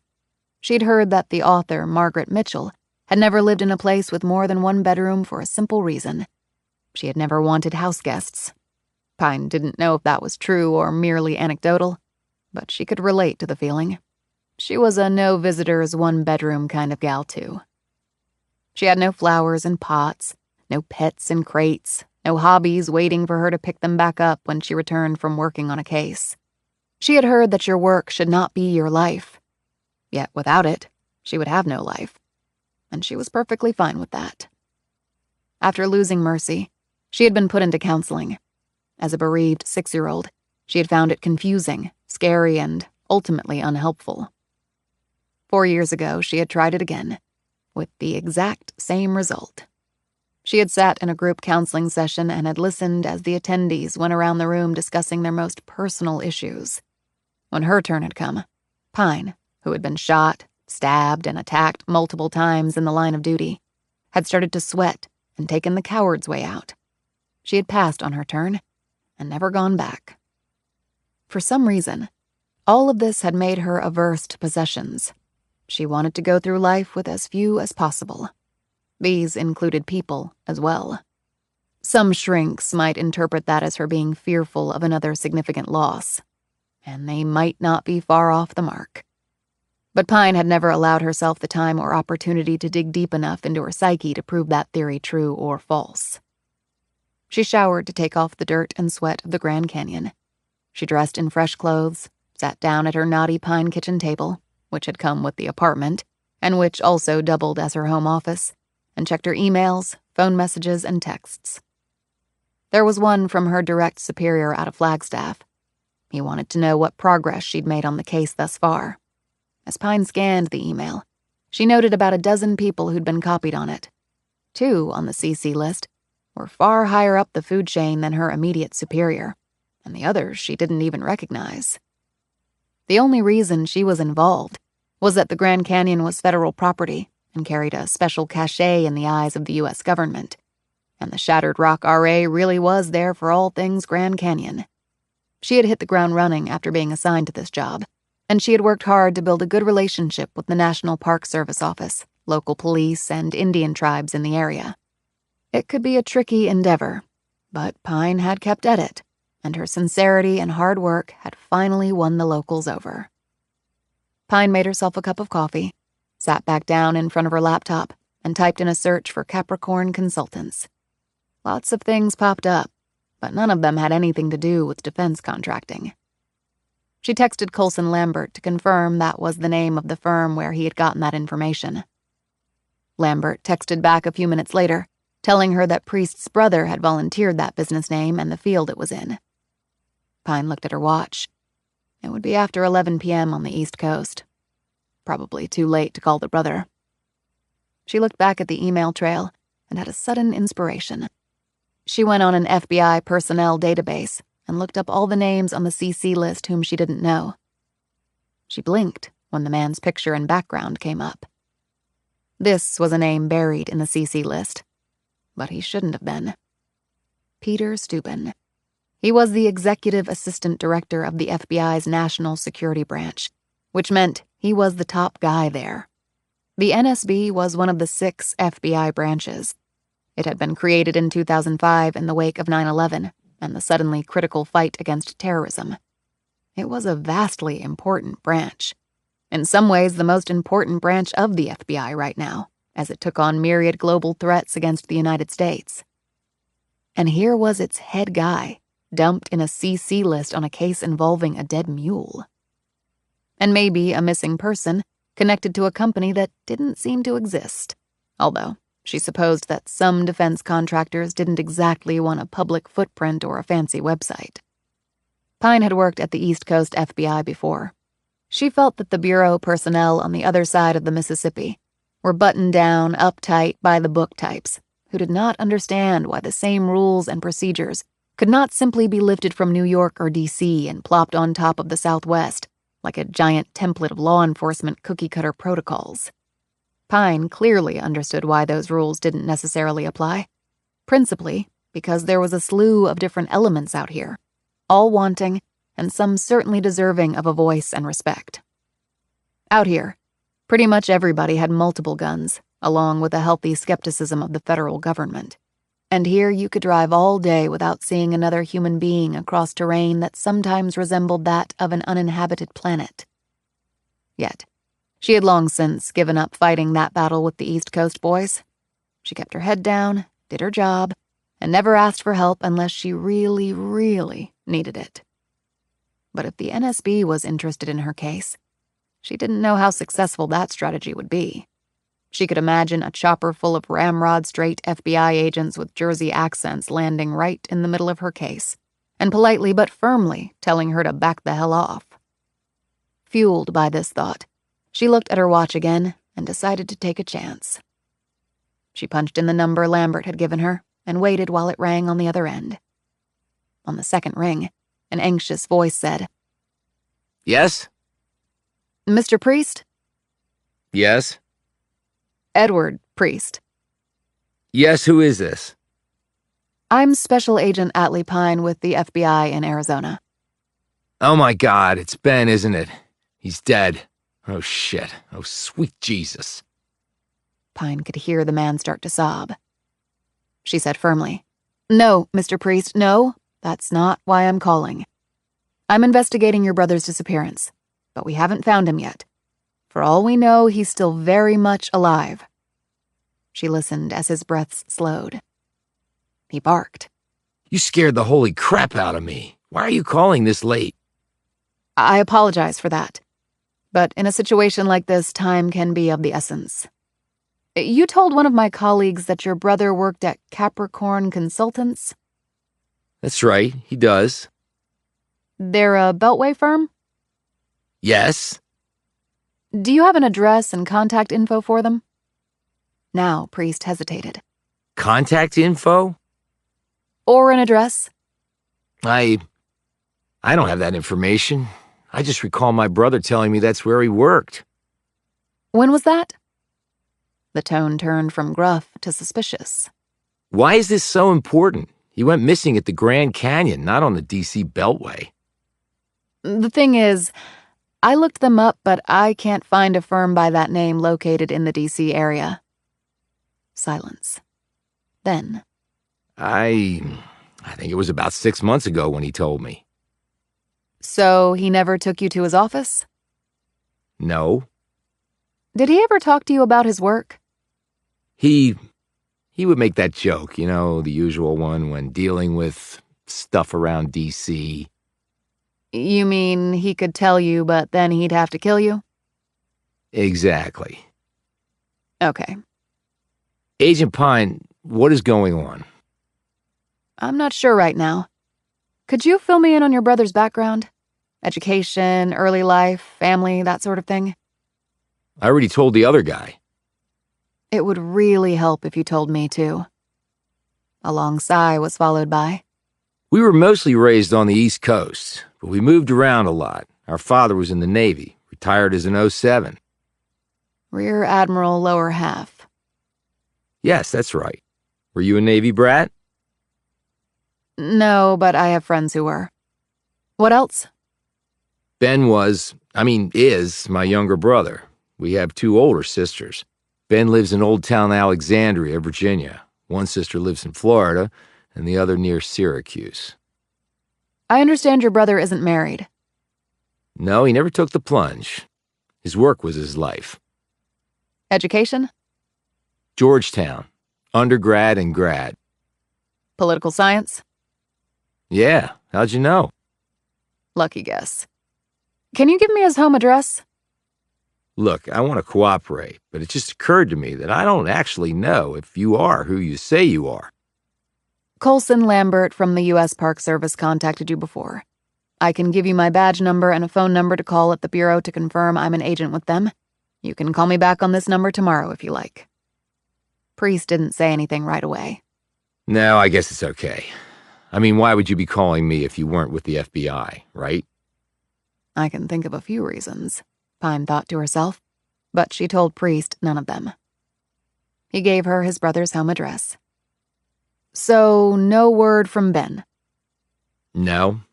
Look, I asked this Lambert guy if I should fly out. I think you need to stay where you are. Anything develops, I'll call you immediately. And feel free to call me with any questions or concerns, or if you think of anything that might be helpful. Do you think this has to do with Ben's work? I can't say that it doesn't. At least not right now. You think he's dead? I don't think anything. We don't know enough. But just to cover the obvious angle, did your brother have any enemies? Not that I know of. Okay. Have you talked to your sisters? No, should I? Yes, just in case he might have contacted them. Oh, right. I hadn't thought of that. But I think he would contact me before them. We don't live very far away from each other. Still, just in case. You don't have to alert them to anything being wrong. Just casually ask if they've heard from their brother. Okay, I'll do that. And let you know if they have. Thanks, Mr. Priest. I appreciate it. Do you think you'll find Ben? I'm going to give it my best shot. One more thing. Do you have a recent photo of your brother you can send me? I do. My wife's birthday party last month. It's me, my wife, and Ben. I'll email it. Great. She gave him her email and then clicked off. A minute went by, and then the photo dropped into her inbox. She opened it up and looked at the picture of 3 people standing side by side. One was a tall man, about 6'3" and lean. This was obviously Edward Priest. In the middle was his wife. On the other end was a shorter, thick-set man wearing glasses who could only be Ben Priest. She thought of a few more questions and decided to call Edward Priest back. "I got the picture, thanks. Couple of quick questions. In the picture, your brother is wearing glasses. Does he also wear contact lenses?" His reply made Pine's eyes widen, and her thoughts swirl in completely new directions. No, Agent Pine, you got it backwards. I'm the one wearing the glasses, not Ben. He's the tall one on the left. Chapter 8. Good morning, Special Agent Pine. Pine had just unlocked the door of the FBI's office in Shattered Rock. It was a hardened portal with a pick-proof lock and an intercom and video system. It might seem like overkill in a place like this, but there was a good reason for such enhanced security protocols. In the late 70s, 2 FBI agents in El Centro, California, had been shotgunned to death in their unsecure office by a social worker under investigation for misuse of funds. Ever since then, the Bureau had hardened pretty much all their offices in the field, from the largest to the smallest. Carol Blum had greeted Pine from her desk in the front room of the 2-room office. The other building tenants included a law firm, a dentist, a home contractor, and a title insurance company. And another federal law enforcement agency. Pine shut the door behind her. "You know, Carol, we've been working together for a while now. You can just call me Atlee. I like to keep things professional. I understand that was the way Mr. Hoover preferred it." "Well, the offer remains open. And Mr. Hoover was a long time ago." Pine had on jeans held up by a wide leather belt with a large square brass buckle, dusty boots, and a white shirt with a windbreaker over it. By contrast, Blum was dressed in a navy blue jacket and white pleated skirt, low heels, nylons, and her thick, auburn hair carefully done up in a bun. Her makeup was minimal, and Pine actually thought she needed none. She was a striking woman who had kept herself fit, possessing enormous emerald green eyes that contrasted vividly with the reddish hair, an angular chin, elevated knuckles of cheekbones, and an air about her that seemed exotic, as silly and dated as that term seemed now. But the other term someone would unfailingly apply to her would be professional. "I put your recent case files on your desk. Flagstaff will be calling in this afternoon for a routine update. It's on your calendar." "Thank you. You know, I like it that you never post and coast." Pine lifted her gaze to the woman's. Blum said, "I've worked in other offices where, right before the supervisor sit-down comes, agents rush around to drop in a new page and a fresh serial number." "I know what the term means, Carol. But you never do that." "Never saw the point. I work cases to solve them, not play paperwork tricks." "How was your time off?" "It was just fine." "What did you do?" "I went on a trip." "Somewhere fun?" "Not particularly, no." The enormous eyes widened a bit more. "Would you like to talk about it?" "Not really, no." The eyes dimmed. "Would you like some coffee? I just purchased a Keurig for the office." "That must have cost you a ton of paperwork." "It would have, except I bought it with my own money." "You're brave. Coffee would be great. Thanks." "Black?" "Just like always." Pine went into her office and closed the door. She found it puzzling and more than a bit hypocritical that Blum wanted to keep things strictly professional and was still eager to learn every facet of her boss's personal life. But then again, maybe she was just being friendly. Despite being together for about a year, Pine didn't think she knew Blum very well. She probably thinks the same thing about me, and maybe that's just fine. She hung up her windbreaker in a small closet, sat down behind the battered, standard-issue gunmetal gray desk, the kind that the FBI seemed to own by the boatload, and turned on her desktop computer.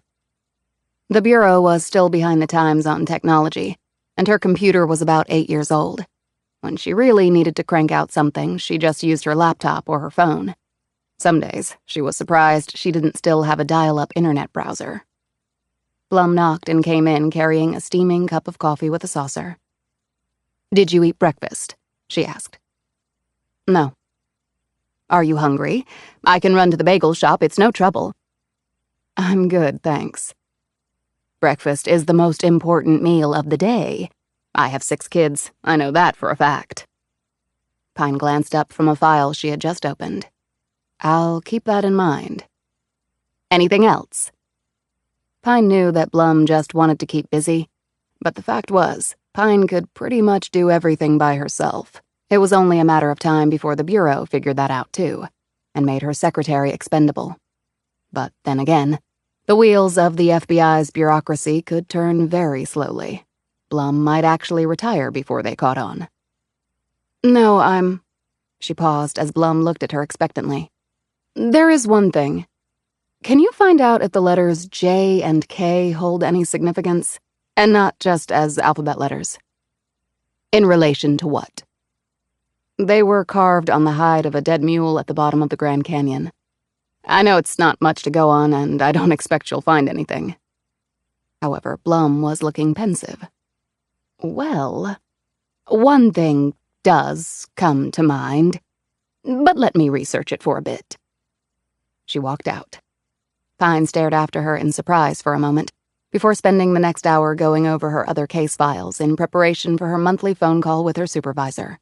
She had spent her time here getting to know all the law enforcement in the area. Pine had also visited the local Indian tribes who, collectively, had an enormous footprint here.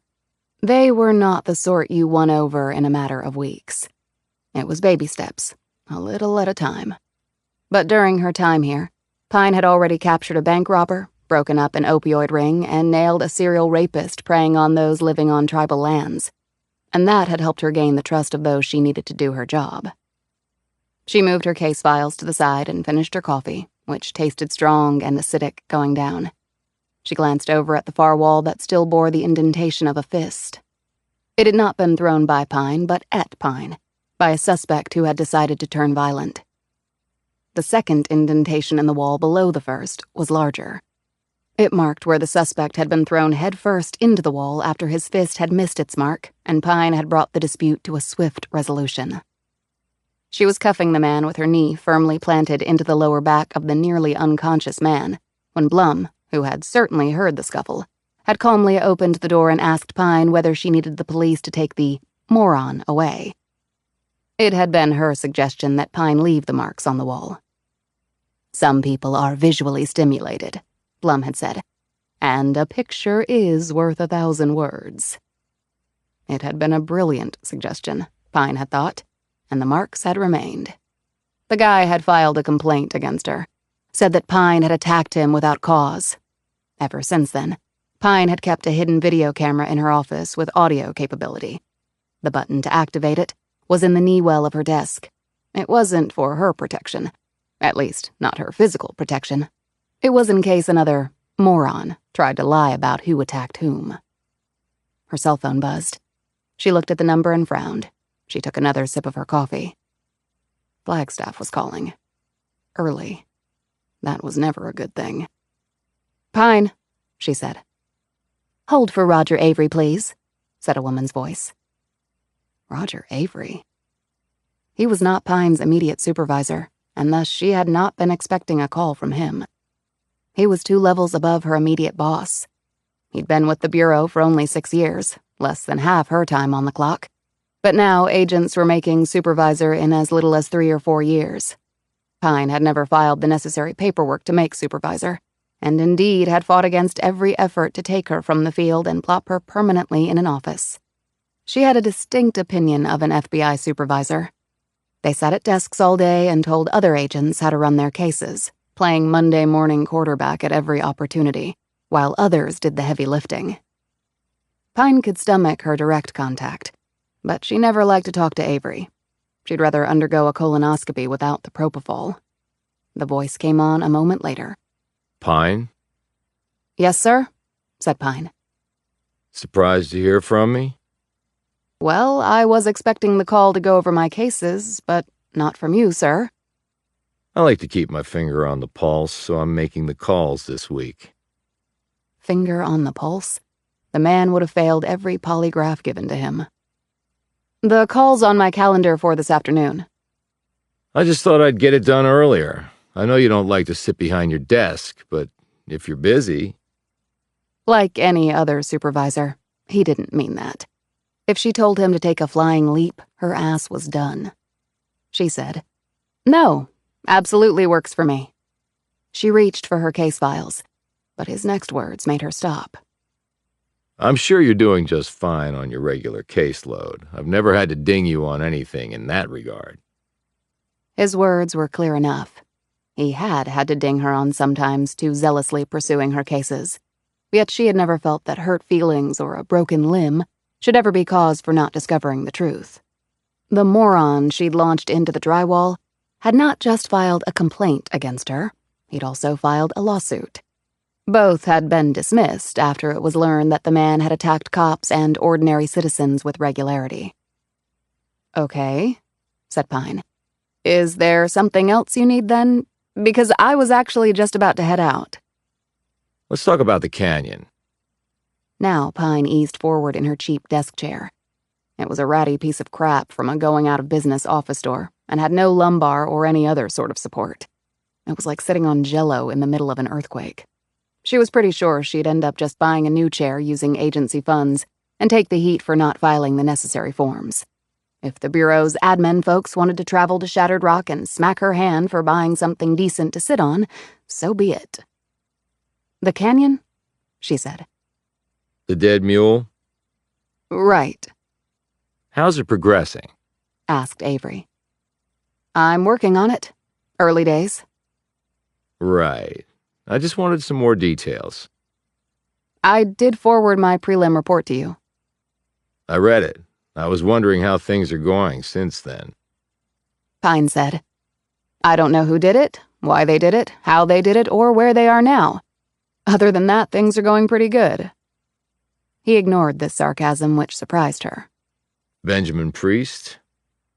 Pine had, as yet, told no one that the man calling himself Benjamin Priest was not in fact Benjamin Priest. "I talked to his brother late last night," And what were the results of that conversation? said Avery patiently. I think he knows the answer and he wants me to confirm it. Or not.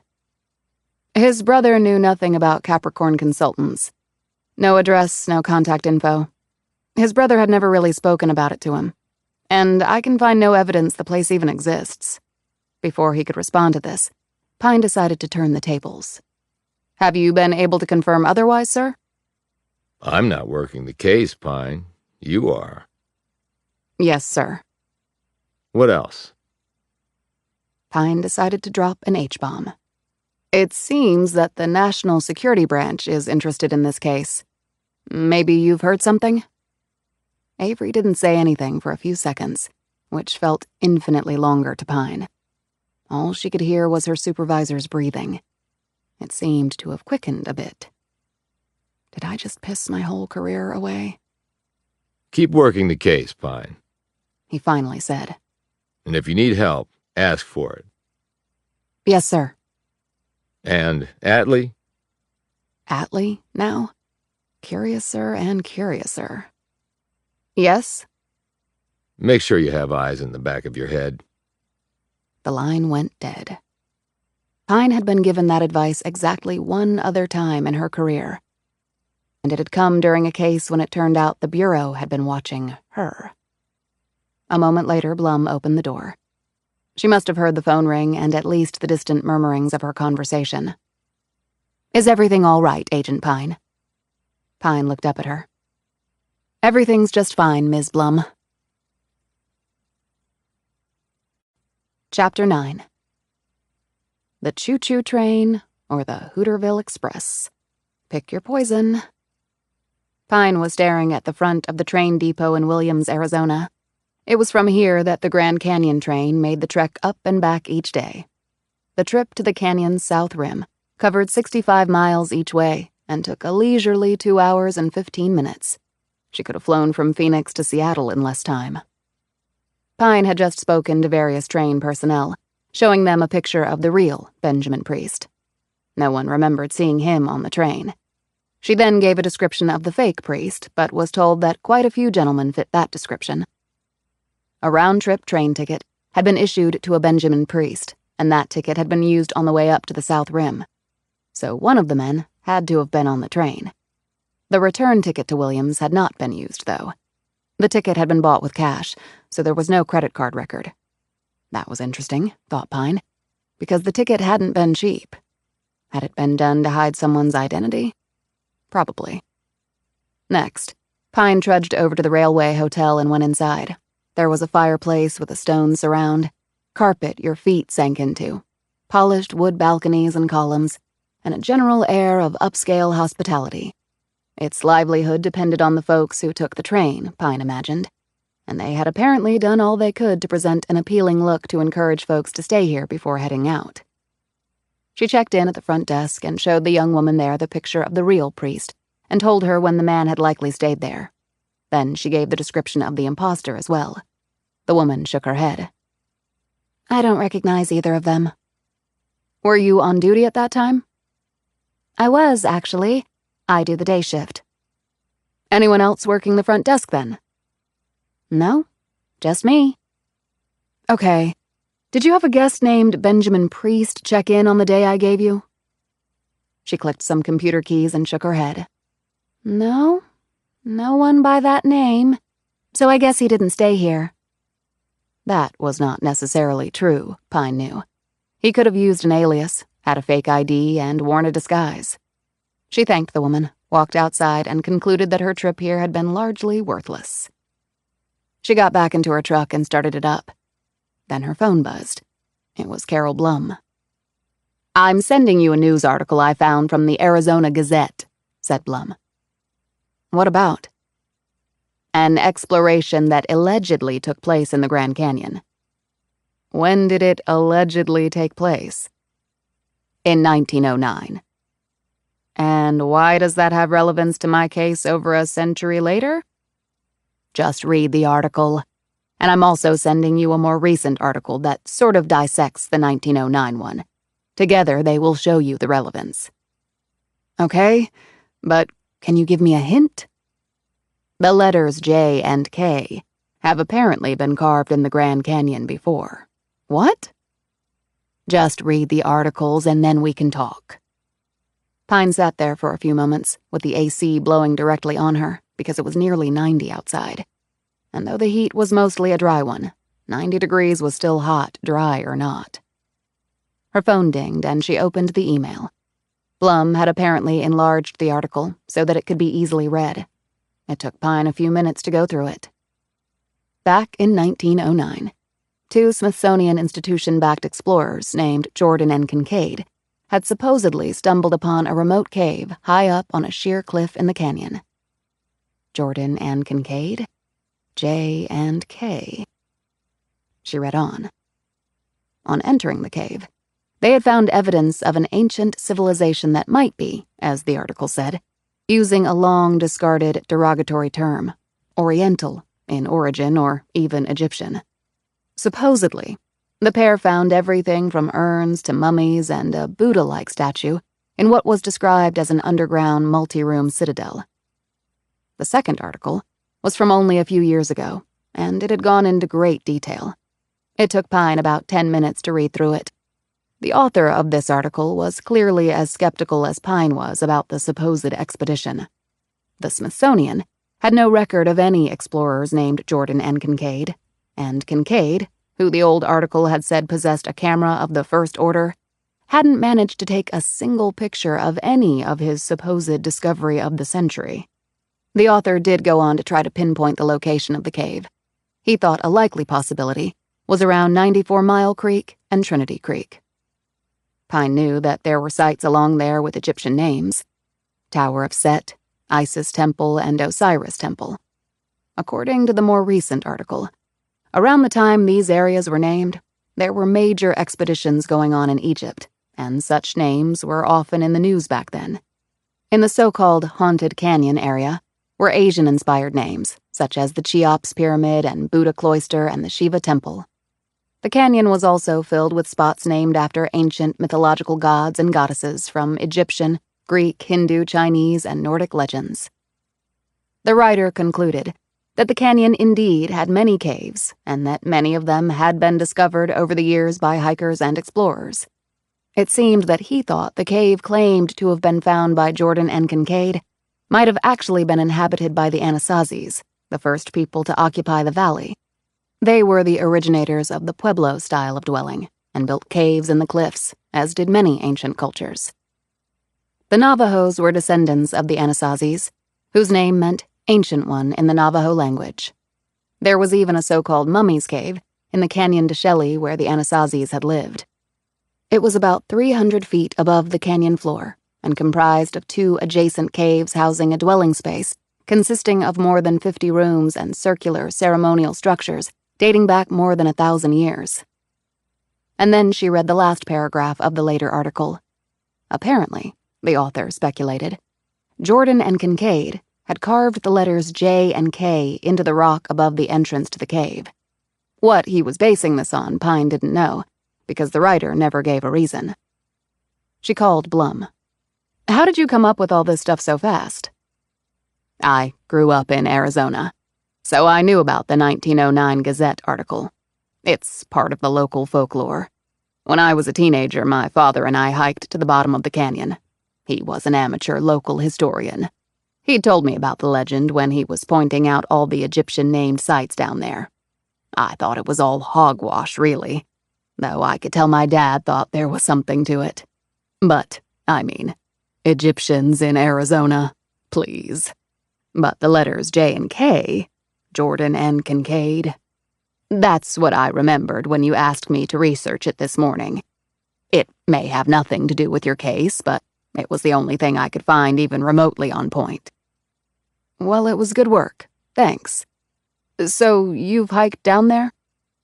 Oh, many times when I was younger. And I've done the mule ride too, but that was years ago. Good to know. Are you coming back to the office? I might. Pine checked her watch. I know you get off in an hour. I'll stay and work on this. I have nothing else to do today. I'll request some overtime for you then. Don't worry about it, Agent Pine. It's nice to feel useful. Thanks. Maybe I'll see you later then. Pine drove off, wondering what an expedition that might have never happened more than a century ago had to do with a dead mule and national security. Maybe I don't want to know. Chapter 10. Pine passed the site of the eponymous shattered rock on her way home. It was only a mile outside of town. In fact, it was really the only reason there was a town. Local legend, later backed up by some actual facts provided by NASA and other federal scientists over the years, claimed that a meteor about the size of a Volkswagen Beetle had struck this spot about 1 zillion years ago. There once had been a small, rocky outcrop here, but the plummeting meteor had pulverized it, leaving a crater and large chunks of rock lying everywhere over the otherwise pretty flat landscape. And voila! The name Shattered Rock had come into the local lexicon. The town had only been incorporated about 100 years ago under that name, when an enterprising young man by the name of Elmer Lancaster had left his small town in Pennsylvania to make his fortune out west. He had apparently stumbled upon the rocky debris, coughed up a local fable, and decided to put down roots. He had begun selling meteorites from a stand on the side of the only road running through the place, and had even hired some Native Americans to help him. Dressed in full tribal wear, they had danced across the road holding the rocks from the heavens, as they termed them, and the tidy sum of $5 would allow you to own one. It had actually been a profitable business, since there were literally millions of chunks of rock, and even if they ran out, they could always make more. Lancaster used some of his money to start laying out streets and subdivisions and constructing buildings and necessary infrastructure. He also put out the call that his now-named town of Shattered Rock was the most important geological location on planet Earth and open to families and businesses to move to. People from other places who perhaps had more gullibility than good sense bought into this, and Shattered Rock was properly born. It had not, however, experienced enormous growth over the century, but still had a population of roughly 1,000 souls who did a variety of things to make a living, as folks did in every other small town. That included exactly one person with a gun who carried an FBI shield. Meteorites were still sold from a large plywood building to tourists passing through, though inflation had kicked in and the price was now $50 per chunk. But the Native Americans had wised up and were no longer working for others. An enterprising Hopi and his Navajo partner had bought the Meteorite franchise and were, by all accounts, doing fine. They also served coffee, cold beer, and wickedly delicious scones. And Pine had bought one of the rocks, but only to support the local economy. She pulled into the parking lot of her apartment building. It was stucco-sided with a red tile roof, very southwestern in style. The railings were wrought iron, and the stucco was painted a muted yellow. The flora and fauna planted around it were indigenous to the area, which meant they could survive without much water. The Southwest had many good things, but reliable rainfall was not one of them. When Pine's boots hit the asphalt, she could feel the heat from the tar wicking through her soles and into her socks, and from there into her feet. The sun was intense at this elevation, which was about the same as Denver's, and it was now beating down on Pine.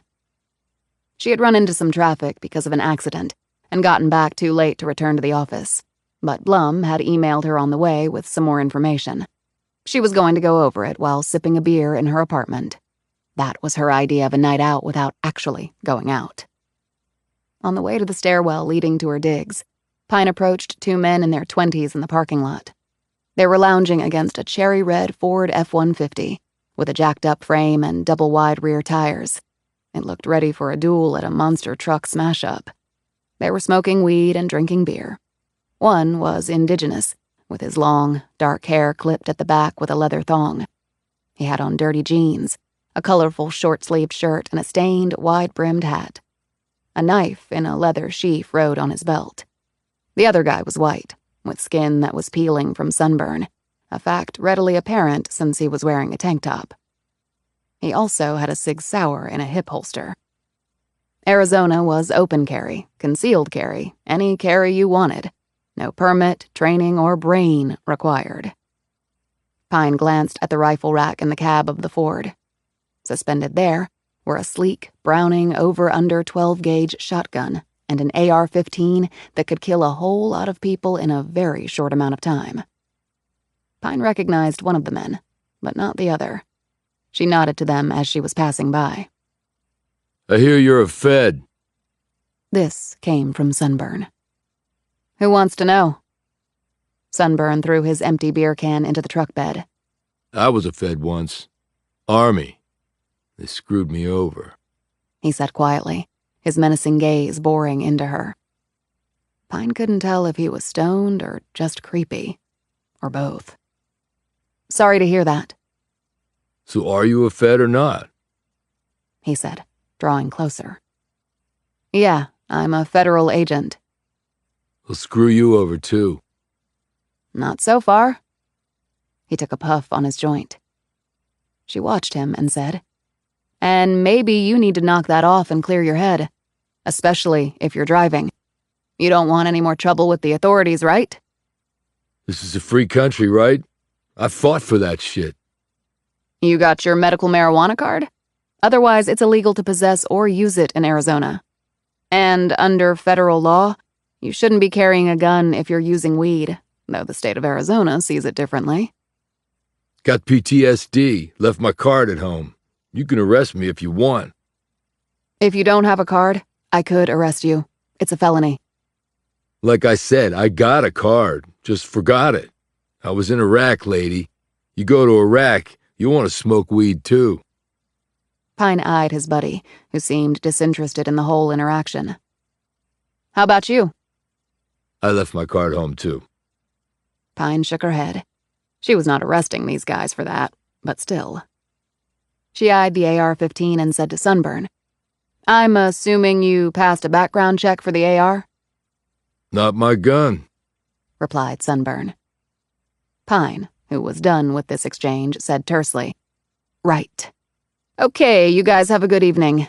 Just don't drug, drink, and drive, okay? And be careful with your weapons. She started to walk past him when Sunburn moved in front of her. I ain't done talking to you. Yeah? Well, I'm done talking to you. As she moved past him, he roughly grabbed her arm. Pine gripped his wrist, bent it backward, drove it behind his back, and launched him headfirst into the side of the truck. His forehead punched into the sheet metal and he slowly slid to the ground. With her free hand, Pine whipped out her Glock and pointed it in the direction of the other guy, whose hand had drifted to his knife. "Don't do it unless you want to die right here," barked Pine. "Put it on the ground and kick it away. Now!" The man quickly did as she ordered, laying the weapon in the dirt and then propelling it about 2 feet away with his boot. Sunburn slowly groaned and turned over on his back. She reached down and jerked his cig from the holster. "Hey, you can't take my gun," he protested. She pointed her gun at his head. "You ever lay a hand on me again? You won't be waking up. You got that?" When he didn't answer, she nudged him with her boot. "I said, you got that." "Yeah, I get it, okay. Shit." "And be thankful I don't want to waste another minute of my life dealing with you idiots. Now clear out of here." He struggled up and, with his buddy's help, climbed into the passenger seat of the Ford. When his friend went to get his knife, Pine placed her boot over it. "Don't think so." She paused and studied him. "I know you. Your old man is Joe Yazzie, isn't he? You're his oldest, Joe Jr. Does he know you're hanging out with dicks like that?" "I'm 24. I can hang out with anybody I want," retorted Yazzie. In her periphery, Pine kept a visual on Sunburn, just in case he went for the Browning or AR. She said to Yazzie, "Then exercise better judgment. What are you doing here anyway?" "Our buddy lives here, Kyle Chavez." Pine nodded. She knew the Chavez family. The parents were illegals, hardworking, never in any trouble, and went to Mass every Sunday at the only Catholic church in town.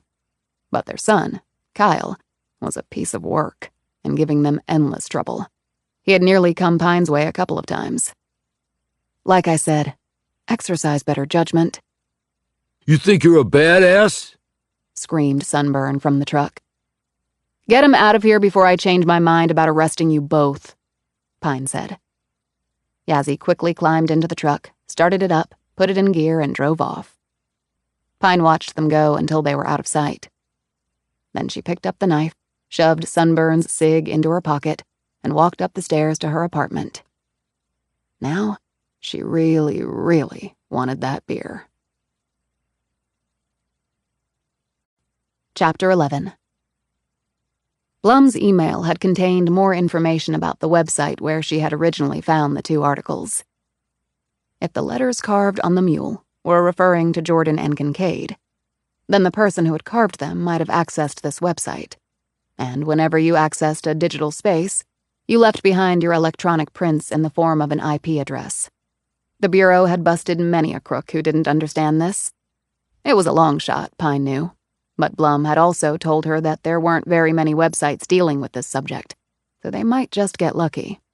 Ordinarily, Pine would have forwarded this information to IT specialists at the Bureau who could check out web traffic to a site.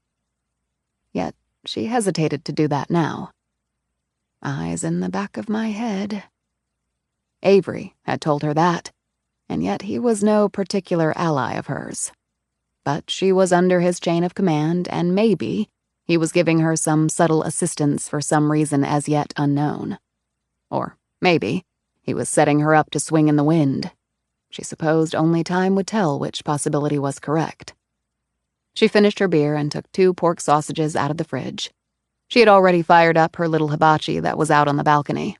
It had come with the apartment, having been left behind by the last renter. She only had to add a fresh bag of charcoal. Pine wasn't much of a cook, but eating out every night was not in her budget, or good for her physical well-being. She plopped the fat sausages on the hot grill, and her nostrils were instantly assailed with the smell of cooking spiced meat. She grabbed a bottle of water from her fridge, uncapped it, and took a long drink. Dehydration was a real problem here.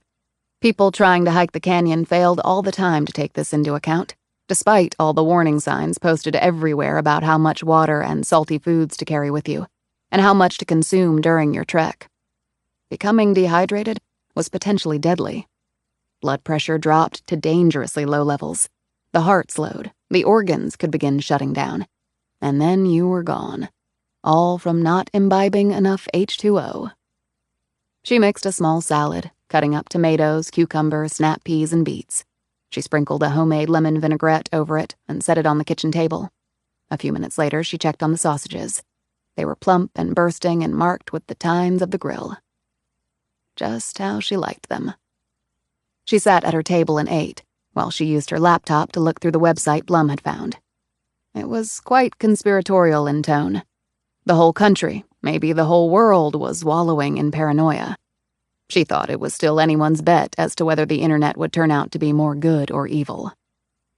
She texted a friend of hers who worked for a satellite office of Google in Salt Lake City and gave him the information on the site, with a request that he track the IP addresses that had accessed the site within the last several weeks. Pine had no idea what sort of traffic this site experienced, so she felt it was practical to put in a time parameter, if just to see what sort of volume she'd be looking at. She finished her dinner and put her plate and utensils in the dishwasher. It was nearly 9 o'clock now, but she wasn't really tired. She received an answering text from her friend in Salt Lake. He had gotten the information and would try to have something for her tomorrow. Pine sat back and thought things through. It was quite a mishmash in her head. How did a carved-up mule, that might be tied to an old legend, square with the defense contractor gone missing, along with the man impersonating him? No, she was wrong about that. It was still unproven that Benjamin Priest was a defense contractor. He could be something else entirely. And Benjamin Priest wasn't even technically missing. The man pretending to be him was. And why the Bureau's national security interest? Pine couldn't even prove that the real Benjamin Priest had ever visited the Grand Canyon. The only concrete evidence she had was that someone calling himself Benjamin Priest had ridden Sally Bell down to the canyon floor and then vanished, leaving a mutilated mule in his wake. Had the impersonator hiked out at night? Hikers did make the trek from rim to rim at night, to avoid the heat of the day, which could feel like a sauna from May to September. Pine had made the nighttime journey numerous times, taking a quick nap on the banks of the Colorado at midnight before hiking up to the opposite rim to see the sunrise. But she was in excellent physical shape, knew the trails, and had the right equipment, including headlamps. Walking along rocky, uneven, narrow trails with sheer drops without lights was a suicidal endeavor. So, a guy who was nervous coming down on a mule would have had to hike up alone in the dark. Pine had no way to explain this seemingly incongruous possibility. And she certainly wouldn't figure it out tonight. She stripped off her clothes and took a shower, and put on a pair of gym shorts and a white tank top. She sat on the bed and looked at her heavily calloused hands. She had had to scrub hard to get out the fine bits of weightlifting chalk embedded in her fingers. When she wasn't traveling for a case, she lifted 3 times a week at a gym in downtown Shattered Rock. It used to house a Chinese restaurant, but apparently the denizens of the Rock would rather push iron than eat kung pao. Next door to that was an MMA studio, where she practiced her kickboxing 3 days a week. On the 7th day, unlike God, she didn't rest. Instead, she put on her Nikes and ran along the flat, dry plains with an unforgiving sun beating down on her. The unincorporated town of Tuba City was to the east of Shattered Rock and hugged the westernmost edge of the Navajo Nation like a parenthesis. Shattered Rock lay just outside the boundaries of the Navajo's territory, sitting within the Painted Desert. The summers were hot and dry and the winters cold and equally dry because of the barrier mountains to the south. Her first winter here, Pine thought her skin was literally going to break off. She had gone through a ton of moisturizers and kept a humidifier in her apartment and office running from November to April. Even then, she'd had to buy lip balm and Aveeno by the crate. She lay back on her bed, one arm across her forehead as she stared up at the dark ceiling. It was a little after 10, and even with her windows shut, she could hear the baleful howl of a coyote coming from somewhere. They'd had coyotes back in rural Georgia. While she had watched, her father had shot one that had gone after their chickens. Her father wasn't the best shot, and the animal hadn't died right away. Pine could recall her eyes filling with tears as the poor beast writhed in pain. The bullet must have hit its spine and paralyzed its rear legs. Her father had walked over and calmly shot the coyote in the head, ending its misery. He had turned to his remaining daughter, taken the smoldering cigarette from his lips, and stuffed the still-smoking pistol inside his belt. You don't let things be in pain, Lee, you hear me? That's one of God's creatures, so you gotta put them out of their misery, okay? You hear me, girl? Pain ain't no good that way. Ain't right. You hear me now? This had occurred after Mercy had been taken from them. They were all changed, all on edge, all different from what they had once been. Pain, yes, they were all certain that Mercy had been in pain. She had wiped her eyes and nodded at her father, but her gaze had remained on the dead animal. Its lifeless eye seemed to be trained solely on her, as the blood pooled around its destroyed head. She would never forget the howl the beast had made when it had first been shot. Shot for simply hunting for something to eat.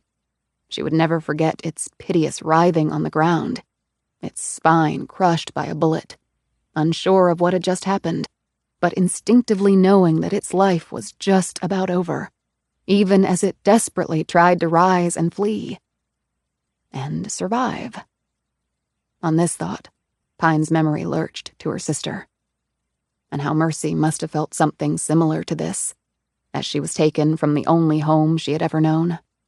Her life forfeited by an unknown force, for no reason at all, other than a violent lunatic's whim. Did someone put you out of your misery? Did someone take the pain away, Mercy? I hope he did. I pray he did. At that exact moment, Pine wanted to finally let something out of her that had been inside far too long. She was a dammed-up river desperately needing a release. But it wouldn't come. The tears would not come. The imposing image of Daniel James Torr briefly flitted across her mind. If he had taken Mercy, she prayed that the end had come quickly. But knowing Torr's history, she very much doubted that was the case. With her sister's features firmly in her mind, Pine fell into a troubled sleep, as she usually did.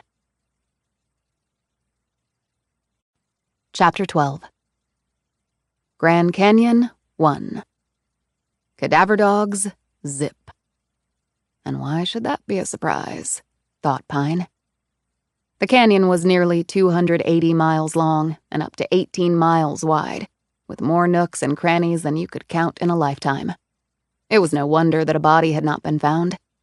But it could be that no body had been found because no corpse was there to be found. Lambert had texted her early that morning with the results, or the lack thereof. Pine didn't have the resources to check every pocket of the canyon, not that anyone did. And then there was the mighty Colorado River that had served as both jackhammer and scalpel to the hard and soft rock constituting the canyon. It was the only reason there was a canyon. If Mr. Imposter had fallen into the icy and swift-running Colorado, his body might be in Mexico by now. Pine changed into her workout gear and grabbed a duffel with clean clothes, which she had packed the night before. She climbed into her truck and drove off. It was a 10-minute trip to her gym. It was pretty much a 10-minute drive to everywhere in Shattered Rock. You knew you were in rush hour if you saw more than one car at the same time. She parked on the empty street. It was early, and the heat had not yet built, but the sun had already started its rise, and the warmth would follow with it, until sweat would sprout on anyone who happened to be outside moving at anything faster than a slow walk. It would be 2 more months before the weather would approach anything that could be called cool or refreshing. And right now, Pine was going to sweat inside. She nodded to the owner of the place as she walked in. His name was Kenny Cooney, a transplant from Maui. He was about 5'8" and a massively ripped 240 pounds. He was on the squat rack with enough stacked plates to make the barbell bend at the ends. Cooney nodded back and then did another set. His shirt was soaked through from his battle with the barbells, and his shorts were stretched tight over his monster-veined and tanned thighs. His gym was old school, hardcore, with no fancy bells and whistles. Just the basic tools for the seriously inclined pusher of iron. And another thing, Kenny didn't believe in AC when one was working out. The only thing you got were 2 floor fans moving warm air from the left to the right and back again with every feeble oscillation. If you didn't sweat in here, you needed to have your glands and pores checked. There were 2 other people in the gym. Both were regulars. One was a tall black guy in his 50s who had washboard abs. The other, a stocky white guy in his 40s working hard to come back from a scoped knee. Pine didn't know their names, and in fact had never asked. She just knew them by their routines. The same was probably true of them toward her. The regulars didn't come here to chat. They came here to push as much weight as they could. They saved their breath to do just that, because if you did it correctly, you wouldn't have any wind left over to talk. She took off her sweatshirt, revealing the tank top underneath. This also showed off 4 tats Pine had. On one delt was the symbol for Gemini, the astrological mark of the twin. It was simply the Roman numeral 2, which looked like the symbol for pi, but with another line added at the bottom. On the other delt was the astrological symbol for the planet Mercury, which ruled the world of the Geminis. It was comprised of a cross on the bottom, a circle on top of the cross, and an upward crescent on top of the circle. Along both of Pine's long arms, starting at the forearms and working their way up towards each delt, were the words, "No mercy." Gemini, community, sisters. Pine had had the tats put on in college. During her weightlifting career, many had remarked on the images since they had been clearly visible while she competed. Pine had never answered any queries about them. The tats were for her and her sister and no one else. She warmed up and hit the weights with a ferocity that was clearly channeling the frustration she was feeling with her investigation. Multiple sets of flat and then incline bench press, military and swimmer's press, the squat rack, deadlift, calf raises, depth charges, push-ups on one leg, regular pull-ups and then round-the-world reps that had her take her chin from hand to hand, dips, pounding the core with medicine balls, pendulum lifts with a 30-pound kettlebell, and then a 40-pound one. Then came isometrics that had the sweat pouring off her from standing in one spot, followed by endless deep lunges with the kettles being passed under each hammy, decline push-ups, crunches, sumo squats with ass-busting dumbbells, and then she jumped rope for 10 minutes, doing crossovers every 5th rep. Then it was time for the pièce de résistance. Everything else had simply been a warm-up, a rehearsal for the real show. She wanted to do it while she was tired. Otherwise, what was the point? She loaded the plates on a bar, chalked her hands, and bent over the bar. Pine was tall for a female weightlifter. This was an advantage and a disadvantage. From simply a physics point of view, shorter people had shorter distances to heft the weight, and shorter muscles tended to be more explosive in nature, because of the very same rule of science. But Pine's longer muscles gave her tremendous leverage that shorter muscles simply could not muster. She closed her eyes and focused everything she had in a way that only a trained athlete needed to. The mind ready, she needed to execute what was called the dynamic start. This would separate the floor from the weights. With a sudden, explosive movement, Pine performed the clean part of the lift, curling the loaded bar under her chin while simultaneously nailing the squat perfectly. She then performed the bounce, rose up with the barbell, completing the concentric phase, and, with a whoosh of released air, jerked it cleanly overhead as she split her legs, performing the drive position. Then, legs parallel, she held the weights steadily aloft.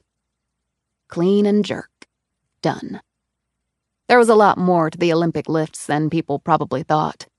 It wasn't merely about brute strength. Pine had seen enormous men, far stronger than she, fail to clean and jerk or snatch as much weight as she could. You needed to be strong for sure, but your technique needed to be flawless. That was why terms like the bounce, the concentric, the double knee bend or scoop, the drive, the dynamic start, and the second pull were all things that had been beaten into her mind and her muscle memory. You needed to do all these things at the exact right moment and with the requisite forward and upward momentum to have a chance of moving twin columns of massive plates stacked on a bar where you wanted them to go. She dropped the barbell, stopping it with her hand as it bounced back up, and then the weights fell back to the floor and stayed there. It was a practiced motion, one she had done thousands of times before. She unloaded some weights, spun on the collars, readied herself, measuring her breaths, squaring her feet, chalking her hands once more. For this one, she put leather lifting straps on her wrists, because the torque on those joints was going to be a bitch. This ensured that her hands and the metal would not go their separate ways. Okay, this is for the gold, or at least a spot on the damn team, in my dreams. She bent down, set the wraps, and gripped the barbell with her hands spread wide, nearly touching each inside plate. She got her mind straight, because it was just as much mental as physical. Maybe more mental. She imagined the burst of force and the precise movement required to take this weight from the floor to over her head in one nearly seamless motion. The bar would initially come up to about her waist for less than a beat, and then, with a powerful flick, be cast over her head, her arms straight, her butt a few inches from the floor. It was not a natural movement, and it required immense core strength and concentration. There was no margin for error. That was the essence of the snatch. Whoever had devised this lift, Pine thought, was one sick bastard. This lift was and always had been her nemesis, her Waterloo, the reason she had not gone to the Athens Olympics in '04. Athens, where it had all started way back in 1896. How special would that have been? Well, she'd never found out. Pine steadied her breathing, going longer and longer on the inhales and exhales. She was building up to the exact right timing of her last inhalation and exhalation, where the snatch phase would come. It was all timing, technique, and a level of explosive strength most people couldn't comprehend, male or female. She performed the first part flawlessly, squatting there with her arms in the shape of a V and the weight directly above her head, her butt nearly touching the rubberized floor. Her pull, power, scoop, and second pull execution had been one of her best ever. Only she wasn't done. Okay, Atlee, this is for the money. Just stand up. Couldn't be simpler. Just stand up. 1, 2, 3. But when she tried to rise, things started to unravel. A tremble of thigh, a twitch of hamstring, the slightest giving way of her left triceps, and she had to drop the bar, falling back on her ass in the process. She sat there, breathing hard, the sweat dripping down her face and onto her chest, her gaze pointed at the floor. Defeated. Six-pack and knee rehab had long since gone. But Kenny Cooney was still there. You good? He called out in a casual tone as he did some paperwork at the front counter. She nodded and gave him a thumbs up. Not the first time this had happened. He went back to his paperwork. Shit, she muttered. She was not good. Despite her excellence in the first half of the lift, her form had sucked in the final stage, which was all that mattered. Her mental mechanics had completely broken down. She had been intimidated, afraid. Shit. She finally rose and performed the yoga and Pilates regimen that constituted her cooldown. Her muscles felt good stretching out, the tendons, ligaments, and cartilage all thanking her for the relief after the merciless pounding of iron.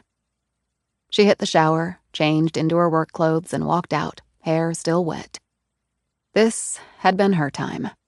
Now, the FBI owned her for the rest of the day. Chapter 13. Pine drove to her office and entered the underground parking garage. There was a guy on duty there, and after hours the overhead door would come down, requiring keycard access. This level of security was not because of Pine's presence. It was because of the other law enforcement agency located here. ICE, Immigration and Customs Enforcement. Today, it was more known for immigration enforcement, and they were very active in Arizona, rounding up and deporting masses of people. It had become a political football, really. Because of that, there had been threats made, and the building might be a target, hence the security guy and the overhead door with keycard access. Pine routinely saw some of the ICE guys in and around the building.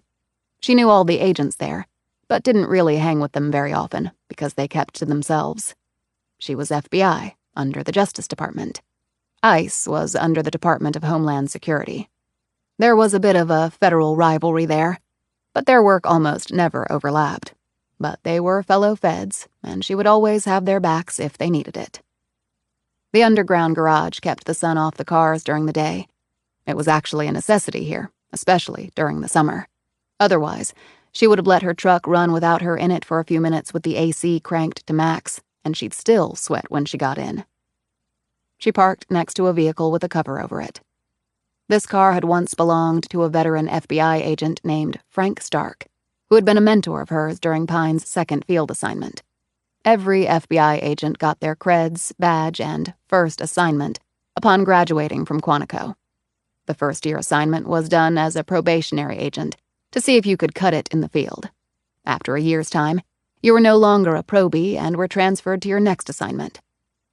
Pine's had been Cleveland, sometimes referred to in FBI circles as the mistake on the lake. It was there that she had met Stark. She lifted the cover off and stared down at the 1967 Ford Mustang convertible with parchment interior and matching top and an iconic frost turquoise exterior. It had been meticulously restored by Stark with the aid of the junior Phoebe Pine. The car restoration had been a project conducted in Stark's workshop garage behind his 1950s-era house set in a neighborhood of homes that looked identical to each other, running as far as the eye could see. When Stark had asked if she wanted to help, Pine's first inclination was to say no. This was Stark's last posting. Everyone knew that. He was biding his time to collect his pension, and he had this hobby of restoring old cars. But something in the man's request struck a chord in Pine, and she volunteered to help, at least for a bit. They had started out disassembling the car fore to aft, keeping a record of all parts and putting them in labeled boxes. Some they had reused, others they had discarded. They had taken a lot of photos of the process to refer back to. Stripping the car down to its metal bones, they'd used walnut shell and glass beads media blasting to remove all the paint, because those materials wouldn't peen the metal. There were special tools you needed to strip the car, although they had improvised some, even using a bottle opener to remove the drip rail molding. They'd done a rear floor pan reinforcement so they could convert the single exhaust to a dual output. The chassis had been fully refinished and painted with a specialized silver undercoating. The exterior had been reinstalled after having been sanded down and repaired, or, where restoration was impossible, new metal panels had been precisely tooled to the car's original specs by a local company that Stark had found. Then the exterior had been painted the exact same shade of frost turquoise as the original. They'd also reworked all the electrical, and either purchased new screws and bolts or restored what they had. After all the painting was complete, they'd installed Dynamat, which kept the noise and exhaust heat under the car, where it should remain. The original engine had been the 289 V8, of which only a few hundred were put in this model. But 1967 also had brought the first major redesign of the Mustang and had offered a larger engine option. So they dropped in a big block 390, which had been in the vast majority of the Mustangs built that year. That had necessitated the dual exhaust, since the 390 couldn't efficiently run off the single pipe.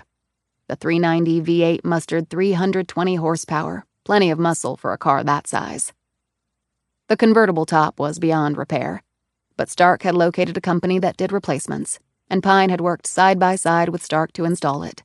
Then there were new tires and rims, chrome front and back bumpers, new lights all around, refurbished grille and dashboard, parchment leather seats back and front, and a ton of elbow grease and more money than Stark really wanted to spend.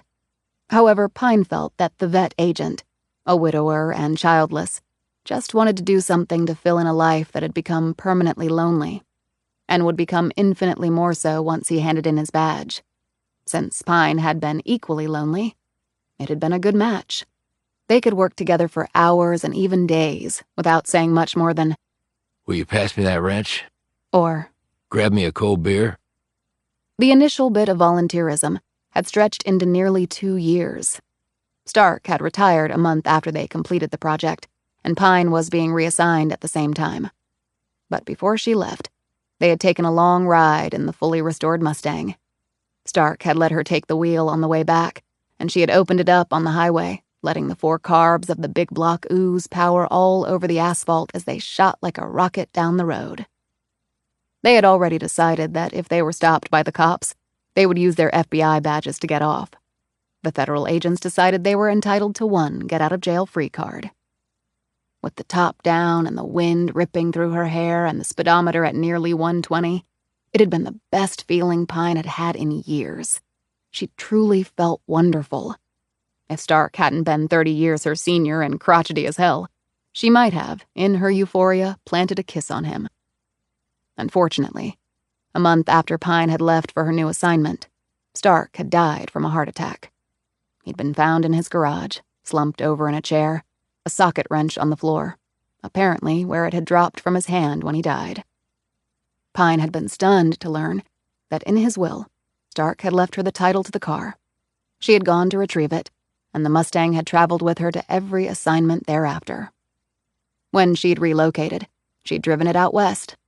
Rather than keep it at her apartment when she transferred to Shattered Rock, she'd kept it here, where it was protected from the sun and certain predators on two legs. She still had nightmares about somebody carjacking the vintage ride and then rolling it. It was the only thing, really, that she had ever owned. Every time she drove it, she realized how much work had gone into restoring it. This represented 2 years of her life. It was the longest personal commitment she had ever made, far longer than she had ever committed to a personal relationship. She ran her hand along one fender and thought back to Stark, who was wise beyond his years, no doubt yearning for a daughter he would never have, until Pine had shown up for work one day, only a year removed from busting her butt at Quantico. He'd been a good friend, maybe the only true one she'd made at the Bureau, or maybe anywhere else. He'd told her once, as they were installing the single Holly 4-barrel carburetor, that the Bureau had really been his life, except for restoring old cars. He'd wiped his hands on an old rag, taken a sip of beer from a plastic cup, and eyed her from under tufted white brows. Don't make that mistake, Pine. He'd growled. Don't let this be it for you. She'd ratcheted down the last bolt on the carb and glanced up at him. How do you know it was a mistake? She'd asked. If you have to ask, you haven't learned shit from this whole thing. As if restoring the Mustang was a whole thing, other than simply putting an old car back together. And maybe it was. And maybe Pine had gotten it.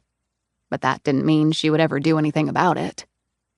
She put the cover back on the car and was heading up the stairs to her office when her phone buzzed. It was her IT buddy in Salt Lake City. You got anything? She asked as she emerged in the hallway leading to her office. I do, but it's strange. This whole case is strange. What do you have? There have been lots of people who accessed that website over the last few months. I couldn't track them all down, but there was one that stood out. Which one? I recognized one of the IP addresses, was his surprising reply. How could you have done that? She asked. Because it was yours, Atlee. I know that, she said impatiently. I went on the site recently to check it out. So did my assistant. She's the one who told me about it. I knew that was your address from when you contacted me, but when I checked out things further, I noticed some funny lines of code in the mix.